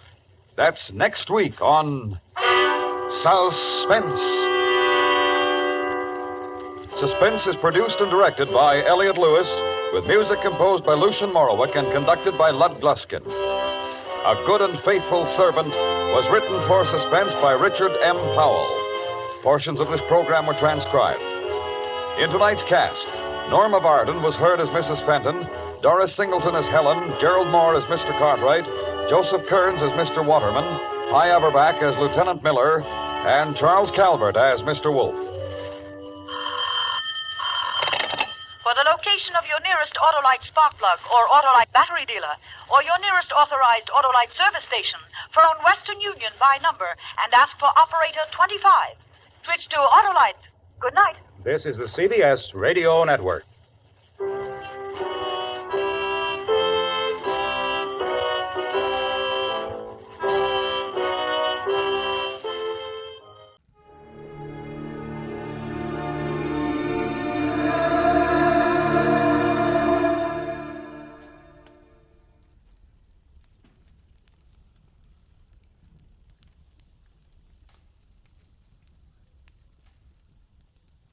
They were born at the same hour on the same day of the same parents, and they were identical in beauty and talent.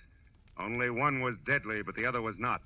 And I couldn't tell which was which until I found a green purse, a fresh corpse, and a pair of dancing hands. From the pen of Raymond Chandler, outstanding author of crime fiction, comes his most famous character as CBS presents The Adventures of Philip Marlowe.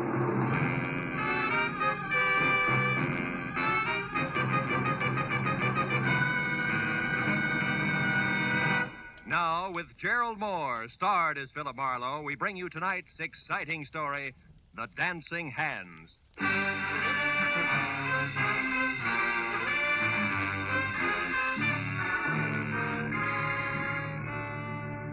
The telegram I found stuck in the mail slot when I got back to my office after a long and roundabout day read.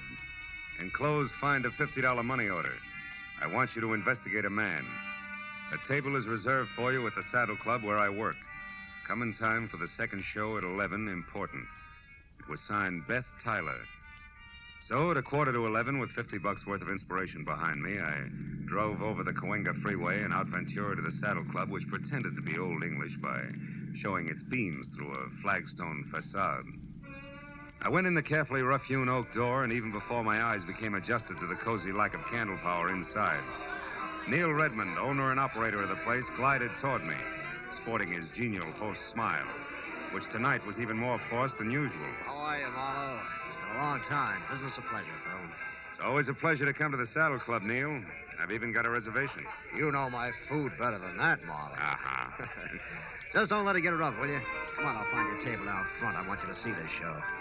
A pair of twins in a twin piano act that's sensational. Yeah? Edie and Beth Tyler. Oh, here, how's this? Fine. Incidentally, Edie will be the one on the left. Well, if they're twins, what's the difference? Funny. Edie may be Mrs. Redmond one of these days. What do you mean, Oh. Mr. Redmond? But you are wanted on the phone, sir. Get the number, George, and I'll call back. This gentleman said you would talk to him, sir. It is Mr. Paul Cedar. All set. Oh, yeah. Excuse me, Marlowe. This is important. I better take you. Redmond reacted to the name Cedar like a punch in the nose.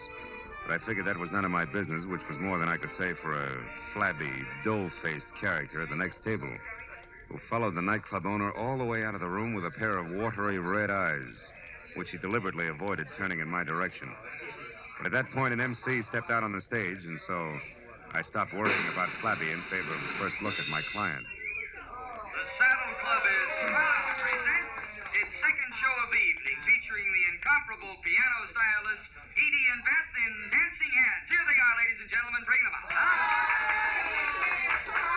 The curtains parted on a stage set with an oversized full-length mirror which reflected a grand piano, a black vase of yellow flowers, and a tall brunette with a wry, crisp waistline, who touched up a piled-high hairdo, put on a pair of long black gloves, checked her hemline, and sat down at the piano.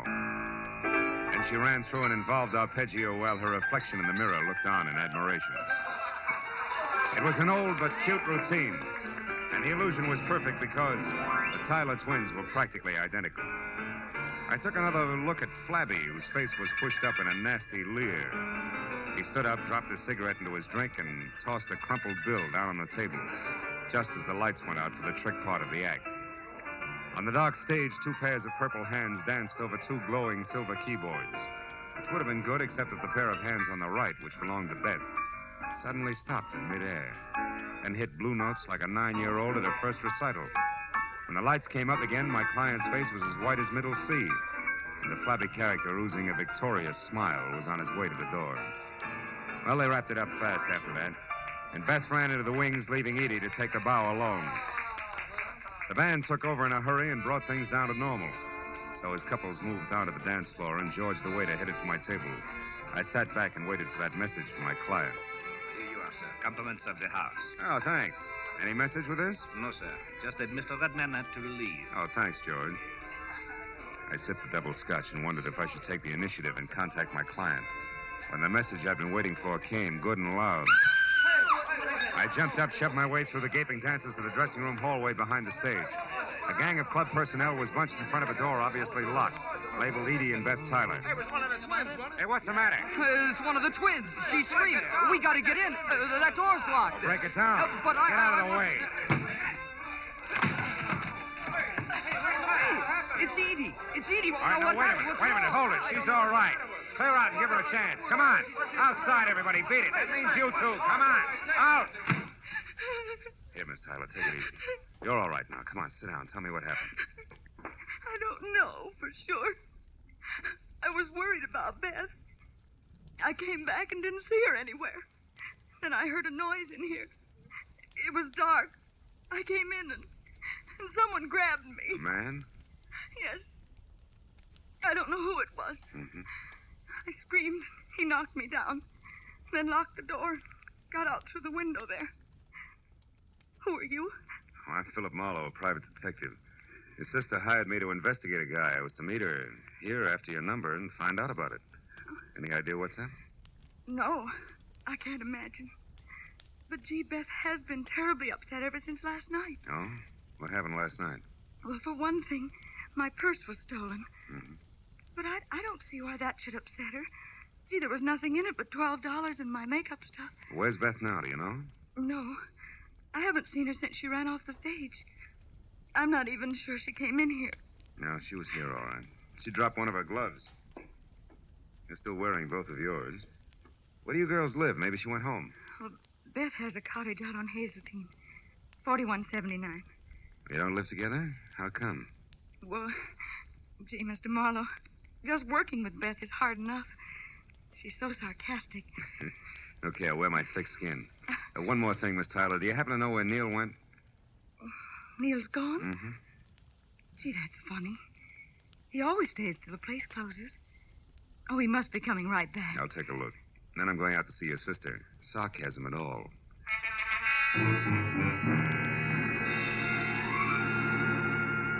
I spent 10 minutes questioning the help on the whereabouts of the boss and got nothing but double talk for answers. So since I was still carrying Beth's glove around with me, I dropped it in my pocket and went outside to my car. I'd opened the door and slid far enough under the wheel so I couldn't back out before I realized that the dough-faced Flab was already there on the seat. His right hand wrapped around something blunt and menacing in his sloppy jacket pocket. You better come on in. What are you doing in my car, blubber boy? Don't get sassy now, mister. And the name is Sippy. That's no improvement, and that's no answer. All right. I saw you inside making with the big talk, so I says to myself, he's an interested party. I should look him up. Maybe we can do business together. All right, stay over there. What kind of business? I'm particular about the gutters I crawl in. It has to do with a twins inside there. You can get in touch with me later for further details. I got an angle, mister. You'll see when I leave. Yeah? When you tried to work that angle, you got to the wrong twin in the dressing room. Do you know that? I don't know what you're talking about. Mm-hmm. Okay, Sippy, where can I reach you? You'll find out if you really know what's up.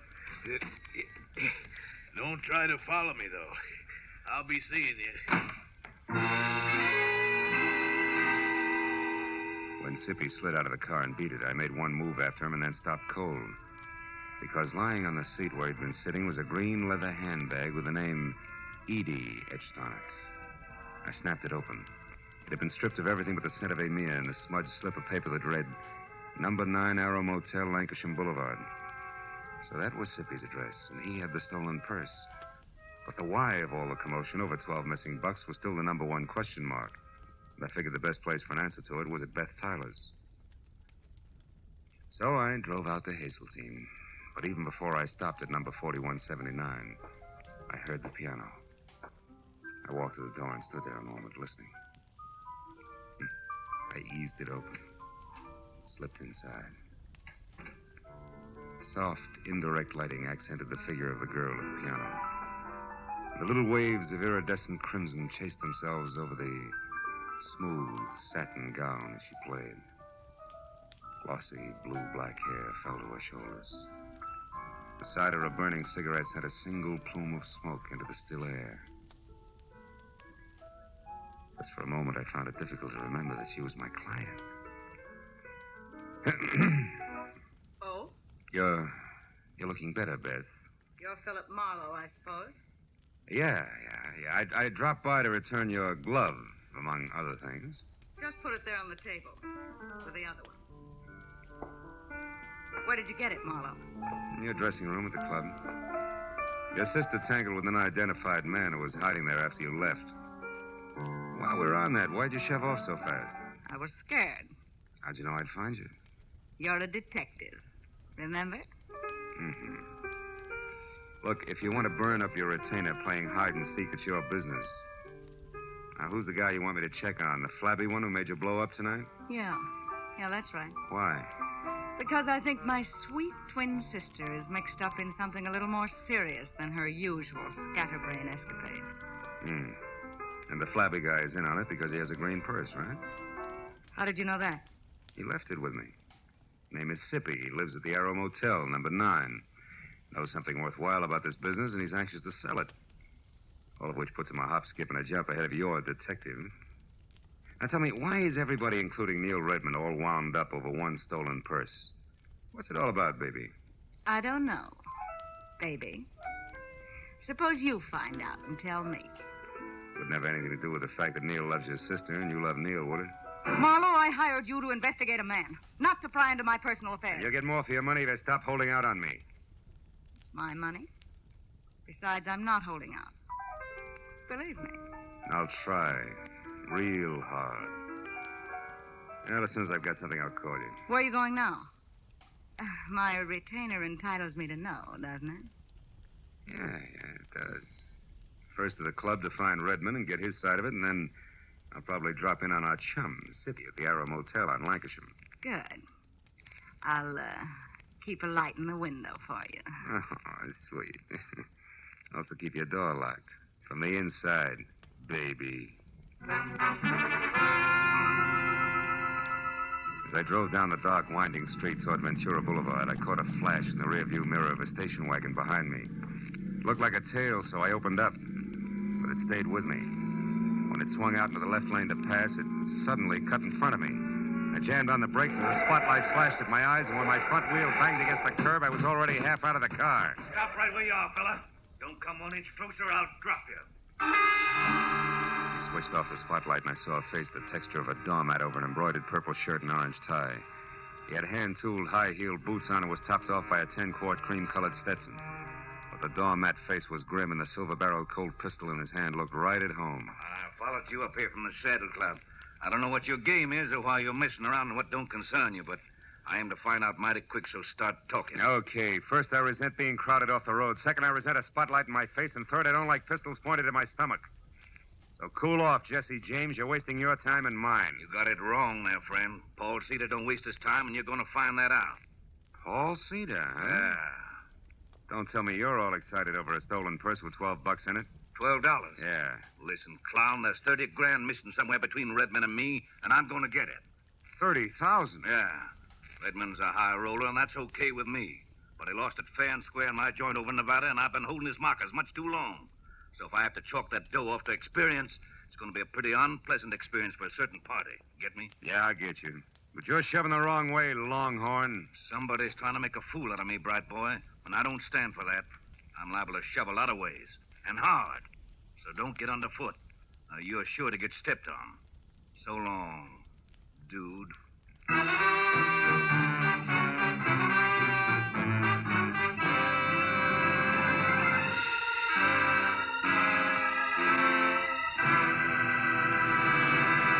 In just a moment, we'll return to the second act of The Adventures of Philip Marlowe. But first, tomorrow marks the anniversary of an important event in American history, the signing of the first peace treaty between the Indians and the Plymouth colonists. In commemoration of these events, CBS's Sunday night stars, Amos and Andy, will be found with a kingfish burying the hatchet deeper than ever in their hopes and dreams. And CBS's own Jack Benny will be back again tomorrow with his special guest, Van Johnson. Invite some friends over. Sit back and enjoy the Jack Benny program. You can hear Amos and Andy every Sunday on most of these same CBS network stations, and Jack Benny over them all. Now, with our star, Gerald Moore, we return to the second act of Philip Marlowe and tonight's story, The Dancing Hands.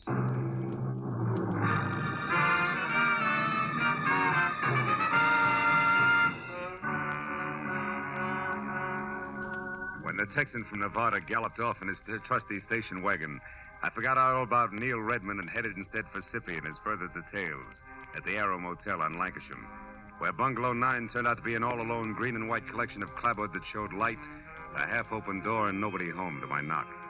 When I tried knuckles on wood again and still got only a faint echo for reply, I stepped inside. There in the center of an ivory-white throw rug and clamoring for attention like an only child at a family reunion was a wide and wet circle of red. From there, the ugly splotches that narrowed as they got farther away trailed off until, finally, in the next room, the path ended where I expected it to. The quiet form of Skippy, sprawled over an upset chair and holding his hands tight against the red on his left side. When I got to him, he was going fast.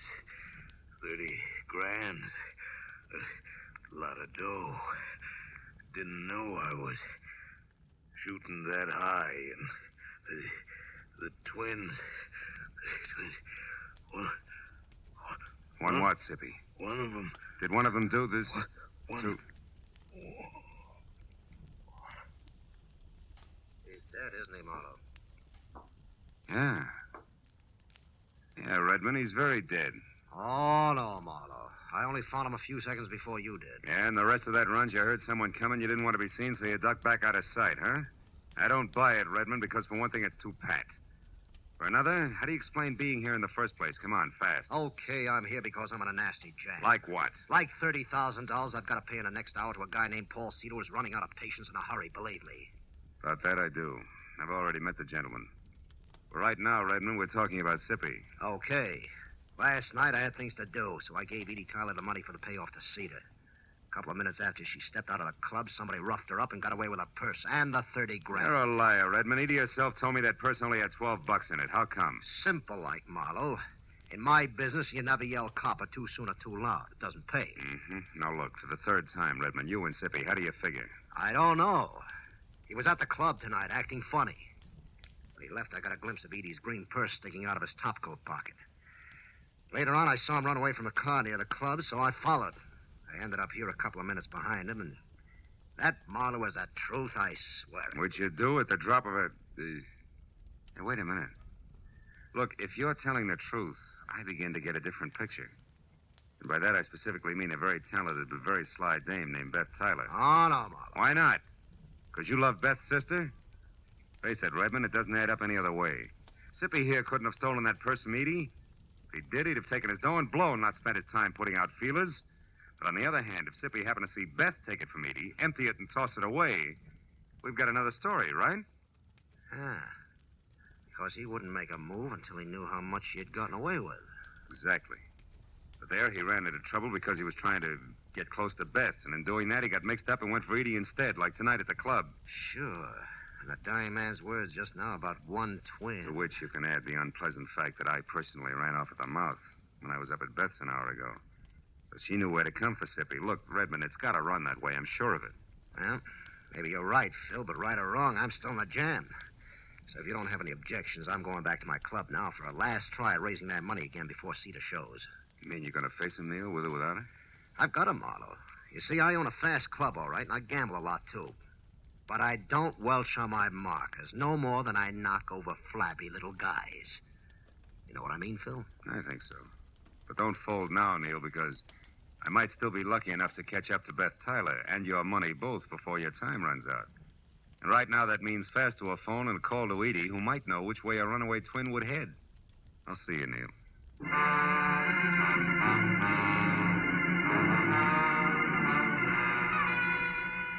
nearest phone was at an all-night mobile gas station a block away. As I dialed Edie's number, a thought hit me. Maybe Beth wouldn't head anywhere. Maybe she'd just stick around. Hello? Edie, this is Marlowe. Seen anything of Beth? No, I haven't.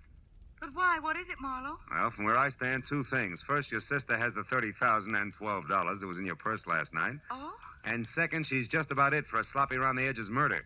Oh. Now, look, have you any idea where Beth would head if she had to get out of town in a hurry? No, I don't, Marlowe. Oh, well, maybe somebody up around her place does. I'll call you later. Marlowe, wait. Are you sold on this? I mean, about the things you said Beth did? Just about, Edie. Beth did? Just about, Edie. But for your sake, let's hope I'm wrong. All the way, honey. Goodbye.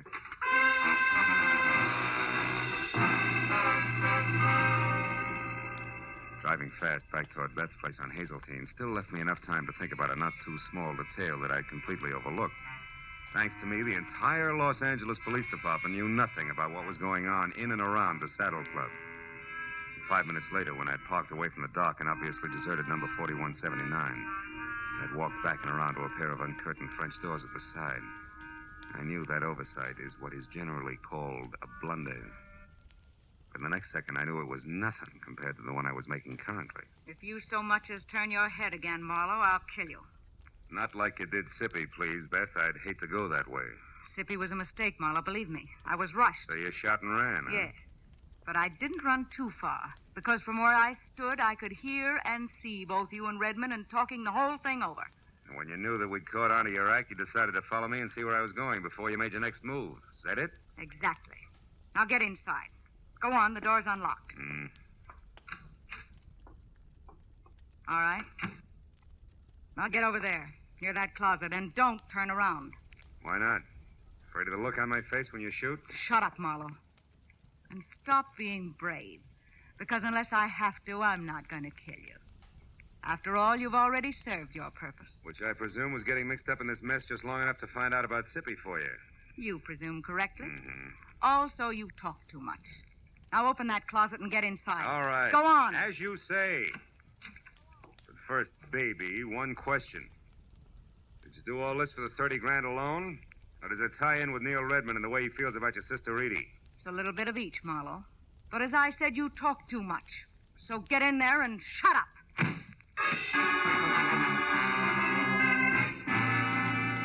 Getting out of Beth Taylor's half-inch thick oak closet was like arguing with an umpire. You couldn't be subtle. So 20 tiring minutes went by, and the heels on both my feet were numb before the paneling finally gave in, and I was out and over to the telephone to put in a call to the police. It should have been made a long time ago. But then, even as I was halfway through dialing the numbers, I saw something on an end table nearby that made me slowly change my mind. It was the 2 black gloves that Beth wore in the Dancing Hands act. And while I stared at them like they were alive and beckoning, I thought hard for what must have been a full minute. And then suddenly I knew that my next stop had to be the Saddle Club.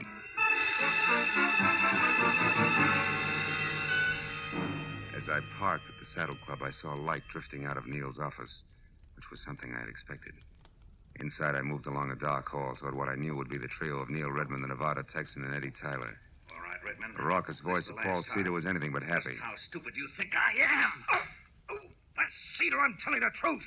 Edie had the 30 grand, but somebody got it from her when she was on her way to you. That's a stinking lie. You know it, Redmond. You never had the money. This whole thing's been a frame to stall me. And one way or another, I'm going to get you to admit that. No, you're not, Cedar. And if you don't drop that gun now, you're never going to do anything ever. Come on, let it go. All right. Now sit down and shut up and listen hard because Redmond's telling you the truth. What? Marlowe, you know where the money is? That's right. And I also know who took it. Less than an hour ago, a little after I called you, Edie, Beth caught up to me and confessed the whole shebang, exactly as we figured it, Neil. You mean she admitted getting the money from Edie and using you to locate Sippy? That's right. But there's only one drawback to everything she admitted. None of it's true. What do you mean, Marlowe? I mean, Cedar, that Beth Tyler didn't steal your money from Edie here any more than she killed Sippy. I also mean that as far as I can tell, Beth Tyler was nothing more than a girl who played the piano and got upset when a stranger named Sippy started to bother her. And I never saw the real Beth Tyler after she ran away from a piano in the club tonight. That she's dead and that you, Edie, have been posing as Beth all night because, one, you yourself stole Neil's money, and two, you murdered your sister as well. No! Yes, Edie, come on, admit it, it's true. No, it isn't. I guess it is at that, Marlowe. And Beth's body? In our dressing room. In the closet. I didn't want to kill her. But she found out that I had only pretended to be robbed when there was no one around. That Sippy had seen me scream and get rid of the purse myself. Sippy, who was only trying to muscle in on a deal, went to her by mistake, huh? Yes. That's how she knew what I'd done. When she confronted me in the dressing room just before you came in and said that she wouldn't stand by and let me do a thing like that to Neil. I lost my temper. You killed her, Edie. Yes, I did, Neil. And when Marlowe showed up after her scream, I said that someone had attacked me. And then I pretended to be both Beth and myself from there on to get out of the whole thing. And I almost did. But now I'm so sorry. Oh, no.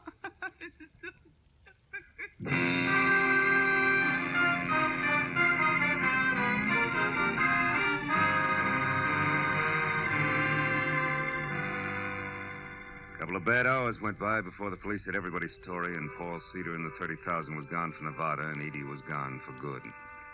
That left just Neil Redmond and me alone and standing near the main bar in the club. Neil was doing his best to stay all in one piece. Well, Marlowe, it's been a tough night for you, hasn't it? Yeah, but a tougher one for you, Neil. What with Cedar and the money and... The girls, Marlowe? Yeah. Yeah. At least it came out right before the cowboy got too tough, thanks to you. So tell me, Phil, how'd you know that Beth was dead and that Edie was both people all along? That was a couple of gloves, Neil, the ones they wore in their Dancing Hands act. You see, when I first met Edie in the dressing room, she was wearing hers, and one of Beth's was on the floor. Hey, pawn me one, will you? Yes, yes. Okay. I took it, and later when I met what I thought was Beth, I returned it, and she put it with what we both thought was its mate. There you are. Thanks. But a little while ago, when I got close to the gloves again, I saw that couldn't be, that they were both for the left hand, Neil. Ah. Then when Edie went to Beth's place to pass herself off as her sister, who she had already killed, she was smart enough to know that she should have only one glove around her. Yeah, but not smart enough to think about which glove it should be. From there, I worked backwards. Until you got to the three of us at the club and tried what you knew might be the right answer. Mm-hmm. Well, you were right, Phil, all the way. Yeah, but I was still gambling. If I had been wrong, Neil, I was giving the real Beth a long head start. It's always that way when you gamble, Phil. I know. Sometimes you pick right, sometimes wrong. Cards, dice. Even with twins. Good night, fella.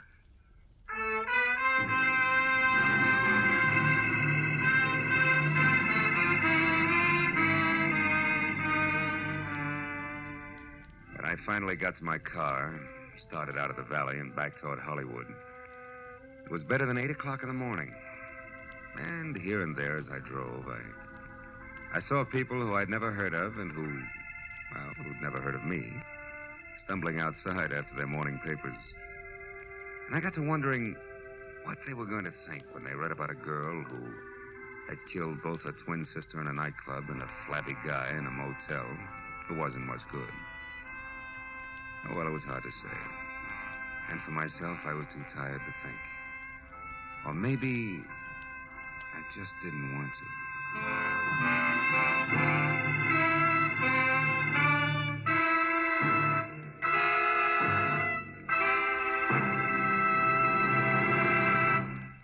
Adventures of Philip Marlowe, created by Raymond Chandler, star Gerald Moore, and are produced and directed by Norman MacDonald. Script is by Mel Donnelly, Robert Mitchell, and Gene Levitt. Featured in the cast were Vivi Janis, Lou Krugman, Ed Begley, Paul Frees, and Bert Holland. The special music is by Richard O'Runt. Be sure and be with us again next week when Philip Marlowe says... When it started, it was simple. Just a lawsuit for damages. But before it was over, it was far from simple, and the damages were murder. All because of a red-headed woman, a ghostwriter with ambition and a match that burned with a bright green flame.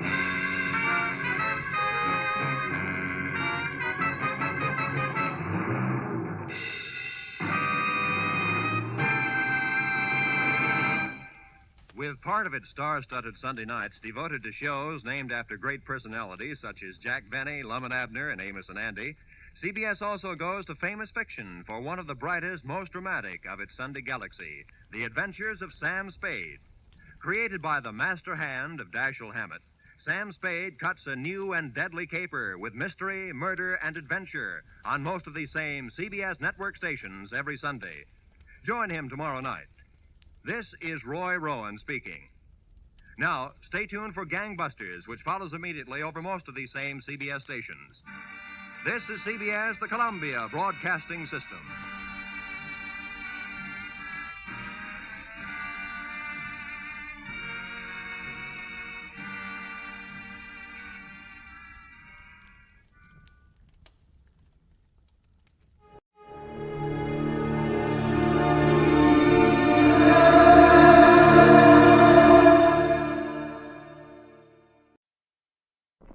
The encyclopedia says that the island of Haiti can be called San Domingo, Santo Domingo, or Hispaniola. Well, after my visit there, I could suggest a few more things they can call it, but they probably wouldn't get past the censors.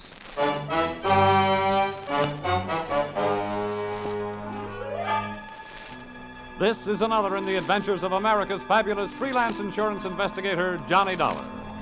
At insurance investigation, Johnny Dollar is only an expert. At making out his expense account, he's an absolute genius.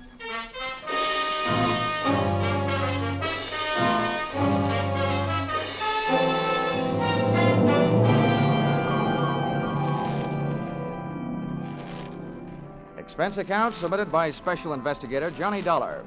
To Home Office, American Federated Life Insurance Company, Hartford, Connecticut. Attention, Harvard Huntington, General Manager. The following is an accounting of my expenditures during my assignment in Port-au-Prince, Haiti. Or, the nights may be black down there, but the magic is blacker.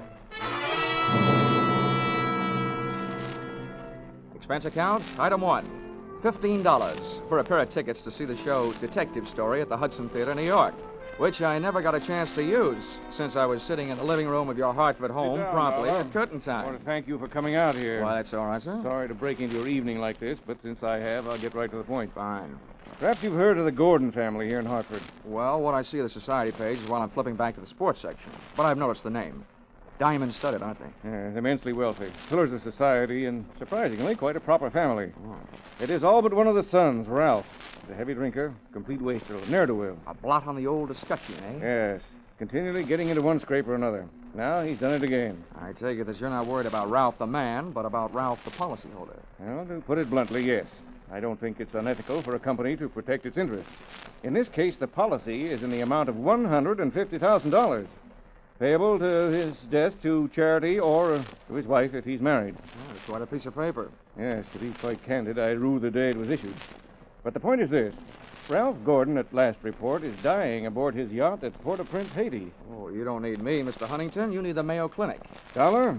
Yeah? I hesitate to even mention this in the presence of a sane man, but from everything we can learn, young Gordon is not dying from any known malady. He's dying as a result of a...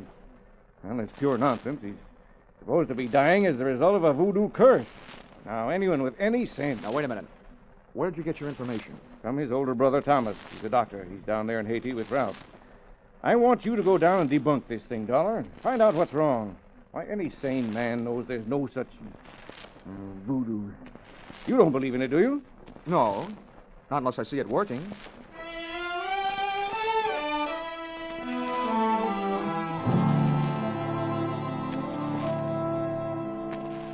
Expense account, item 2, $148.70, Hartford to Port-au-Prince, via airplane. Expense account, item 3, $32.50, tropical clothes. They didn't fit me, but they fit the weather. And item 4, $25, spent while I browsed the waterfront bars in Port-au-Prince, looking for somebody who knew where the Gordon yacht was moored. When I found him, he not only knew that, he knew everything. Ask me first. My name's Cap Reagan, and I've been here since before repeal. Give up my citizenship, I did, with the help of a couple of prohibition agents. Oh, you don't say. Uh-huh. And I figure on sailing out my final days right here. What do you want with the Gordon craft? I want to see the owner, Ralph Gordon. How do I get to it? Oh, I reckon you pay me to row you out to her. My dinghy's down at the foot of the pier, just a short hail from where we're at. Oh, well, good. Come on, let's shove off then. Just wait till it down my ration here.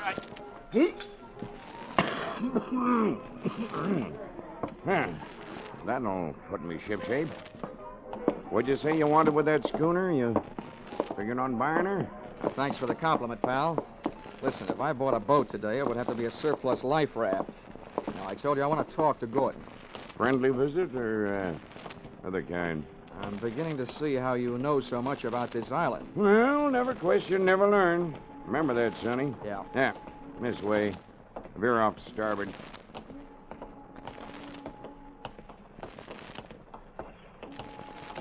Oh, sure.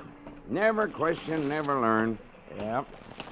Well, I'm an insurance investigator, and a company sent me down here to look things over, including Gordon. Something wrong?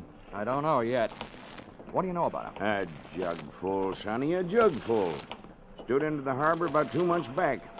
No sooner dropped his hook than his crew started taking the pierhead lead. Everybody jumped but the bosun, for reasons of his own. Why did they leave him? 'Cause he was half seas over all the time. You navigate with sextant, a compass, and parallel rulers, Sonny. Not with a double shot and a water chaser. You get the drift? Yeah, they were afraid to sail with him, huh? Aye, that's the line of it. And if you had ever piled into a reef, you'd feel the same. Yeah, here we are. Oh.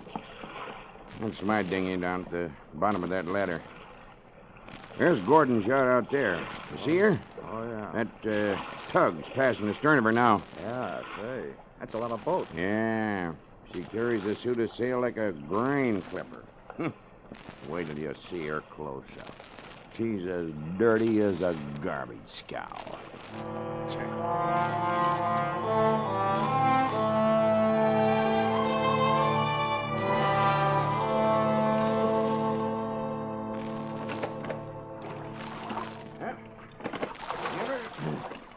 Give her a hail now, Sonny. They're close enough. Hey! Anybody aboard? Hey, aboard the yacht! Anybody home? Yes? What do you want?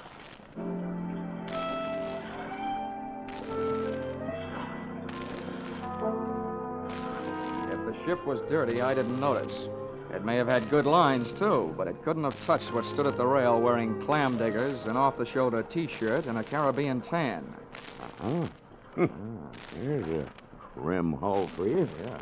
That'll be his wife. His wife? Oh. Can I come aboard? Who are you? What do you want? I'm Johnny Dollar from Hartford. I want to talk to Ralph.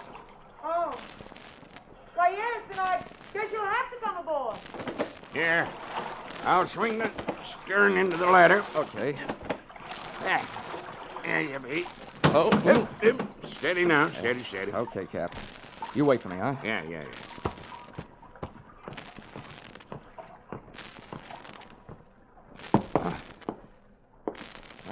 Well, how are things in Ralphie's old hometown? Cold. But not as cold as this reception. Don't let it throw you. What is this, a friendly drop-in? Business? Or just plain snooping? If it's the last, I'm Edwina. The wife they haven't heard about at home. Oh, congratulations. Now I know why you like to wear your shoulders bare. The better to keep a chip on them. If you're through being sharp, I'll let you hear what's left of my husband. Come on, through here. Okay.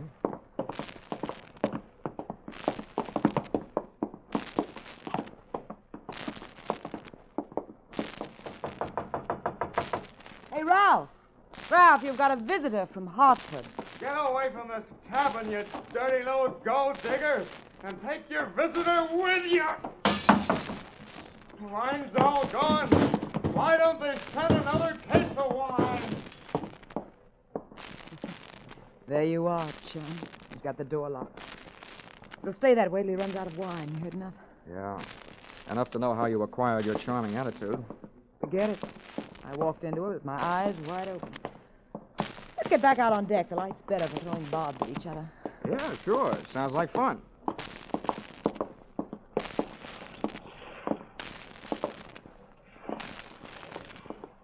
Well, do I have to help you off the boat?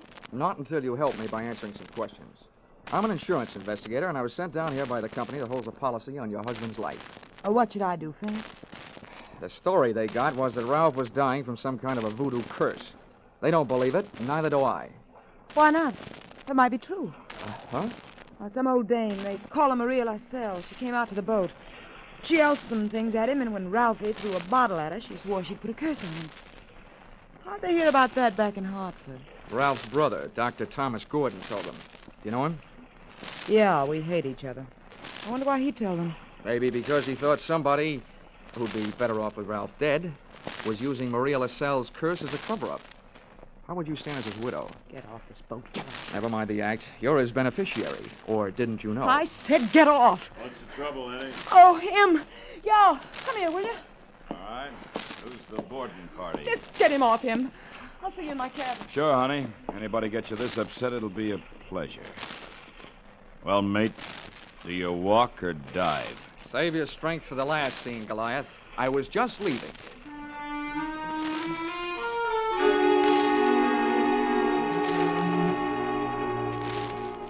Expense account, item 5, $3. Paid to Cap Reagan as water taxi fare.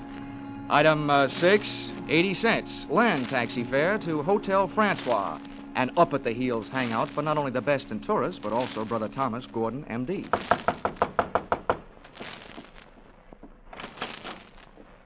Yes? I'm Johnny Dollar, Dr. Gordon, from Hartford. Oh, yes, Dollar. I've been expecting you. They wired me you were coming down. Come in. Thank you. Well, please make yourself comfortable. Could I offer you something? Nothing but some brotherly advice. Why, certainly. You know, I feel like a stupid fool for not being able to handle this thing myself. So now that you're here, you call on me for anything. Have you seen Ralph? I tried to, but he locked himself in his cabin. Tell me, as a medical man, how do you digest this voodoo curse story? Why, it's ridiculous. Good heavens, this is the 20th century. I do think that science doesn't know everything it would like to know about voodoo and black magic. There are stories supposedly true, but any victim would have to have a highly susceptible mind. Now, I know my brother, Mr. Dollar. His mind is susceptible only to his own whims and fancies. Well, then what's the matter with him? Well, that's it. I don't know. He's drawn within himself. He seems to be searching almost insanely for escape through alcohol. Hasn't anybody thought of putting him on the wagon? It's a horrible idea, but I've heard it works. I don't think this is the time for it. He's suffering mentally and needs release. Well, that leaves us with only one thing to think about. No matter how thin you cut it, it's still voodoo. Well, I'm a man of science, Mr. Dollar. I'd make hypocrisy out of all my knowledge and training if I attacked the problem from that direction. But please, you let me know what you learn.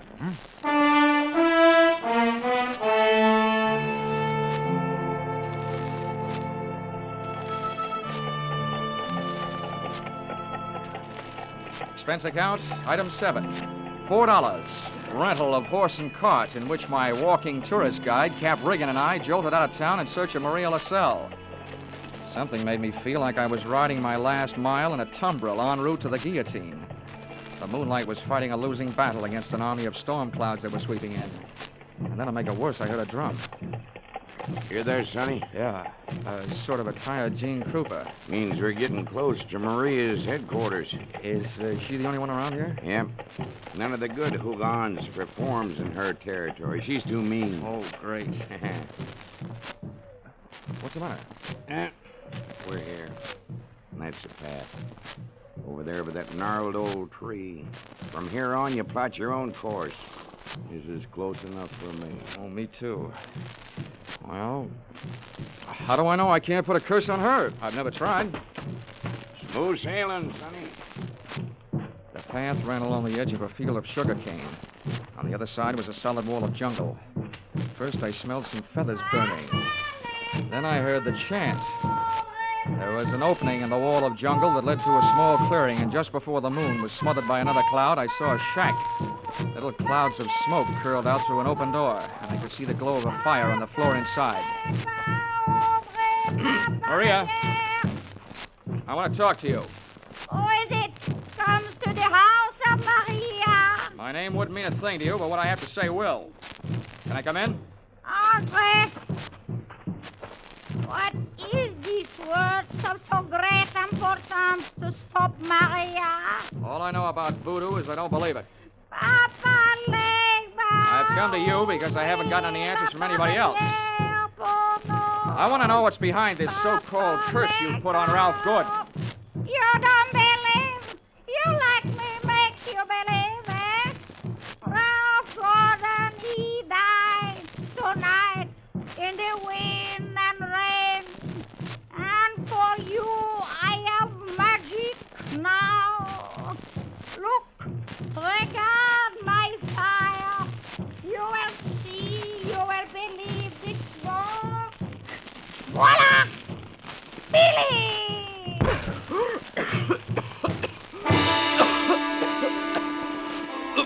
I couldn't see what she'd thrown into the fire. She'd reached behind her for it. But when the smoke from it whirled around me, it seemed to grab my throat and squeeze. I stumbled back to the door. I hadn't believed in voodoo when I'd come in, but going out, I wasn't so sure.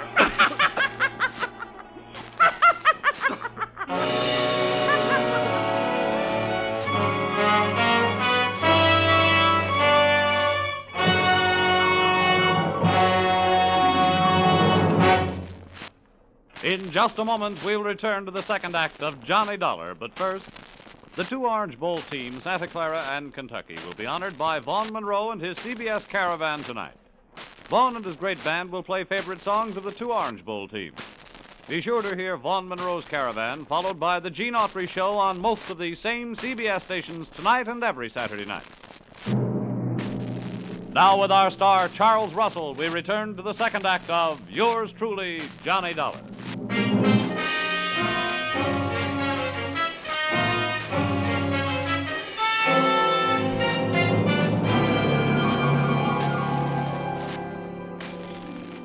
My throat burned. My eyes were looking at each other. My lungs felt like a pair of deflated footballs. And the blood in my head was pounding a better and louder rhythm than that drum. I staggered around the heavy jungle air, and when I could breathe again, I gulped in enough to lift the Graf Zeppelin. By that time, I was cool enough to get hot, in anger.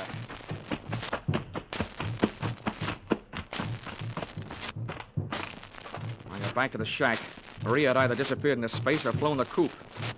The atmosphere was not quite deadly. I crossed over to where she had been squatting. She hadn't left much of what she'd smoked me out with, but she'd left enough to swing things back from the world of black magic into the world of logic. A few shreds of photographic film on the dirt floor. And film, made of cellulose and nitrates, not only takes pictures, it puts out nitric oxide and nitrogen dioxide when it's burned. A combination that would live up to the demands of any gas chamber. The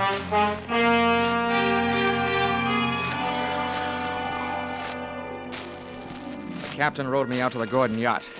This time I boarded without a hail. Ralph was still in a bad mood as I started to pass his cabin. Why don't they send the wine? Empty! Empty! His antics inside the cabin sounded interesting, but not half as interesting as the conversation coming from Edwina's cabin. Dear Edwina, the little wife they didn't know about at home. I'm telling you, we can't go on with this. Well, it's tough. You having a change of heart. Well, that's what happened. Not so sure that makes any difference. Maybe you're in too deep to back out. How would you like it if I spilled the whole thing? Well, what difference does it make? It's better than landing in a Haitian prison with your motives showing. Think it over, Angel. I'll be in my sack when you make up your mind. How wrong can you be? See you later, hon.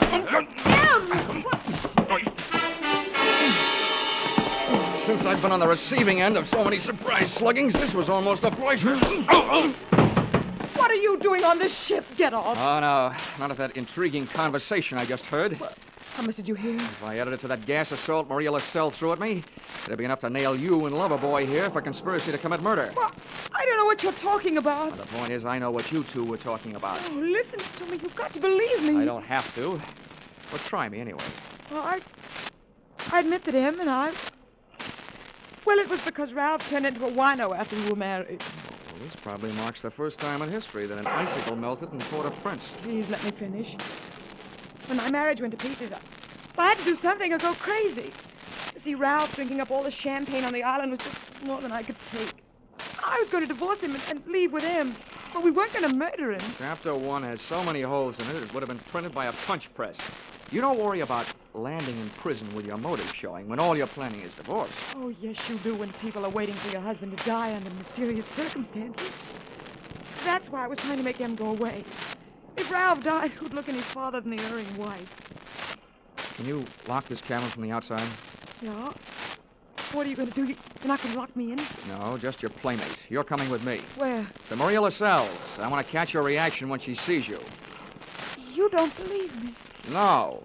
With $150,000 at stake, I don't even believe myself.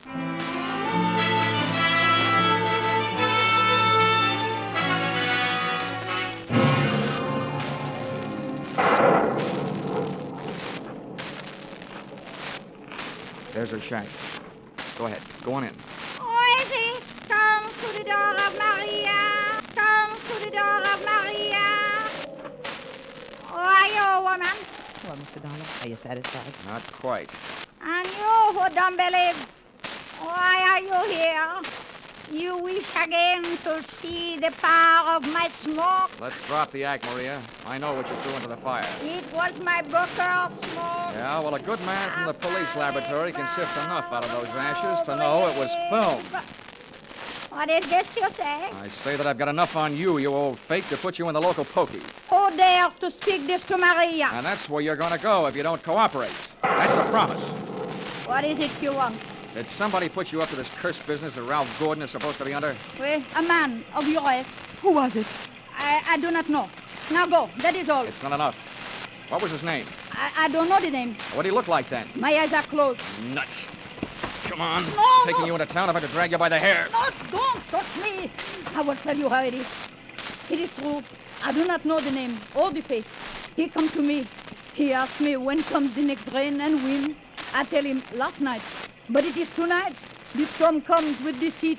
He tell me he needs storm to close portholes in the ship. Huh? He say, if I bring this curse, I will be the best Hugon on Haiti because it kill white man. That is difficult.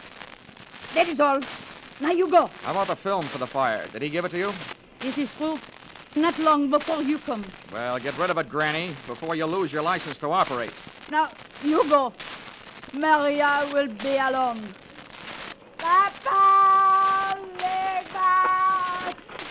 Okay, Mrs. Gordon. Let's not stay for the music. Did you make head or tail out of what she said? Hey, look. What goes into your husband's cabin? Nothing but food and wine. Mostly wine. Well, who fixes his meals? I do. Our cook left us. Well, what about the wine? Huh? Where does it come from? You said it was champagne, didn't you? Yeah, it always comes from the same place. Liquor shop in town, a case at a time. Oh, nothing makes any sense. What are you going to do? All I can do.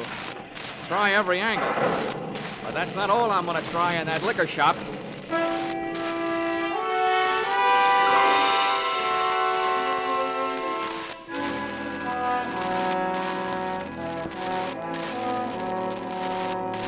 Expense account, item 8, $4.50.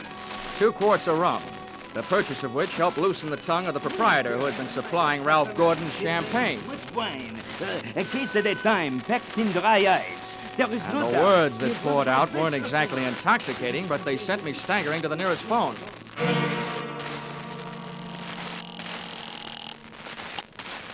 Yes? Hello? Hello, Dr. Gordon, this is Dollar. Good. Dollar, I've been wondering about you. What have you learned? First, tell me this.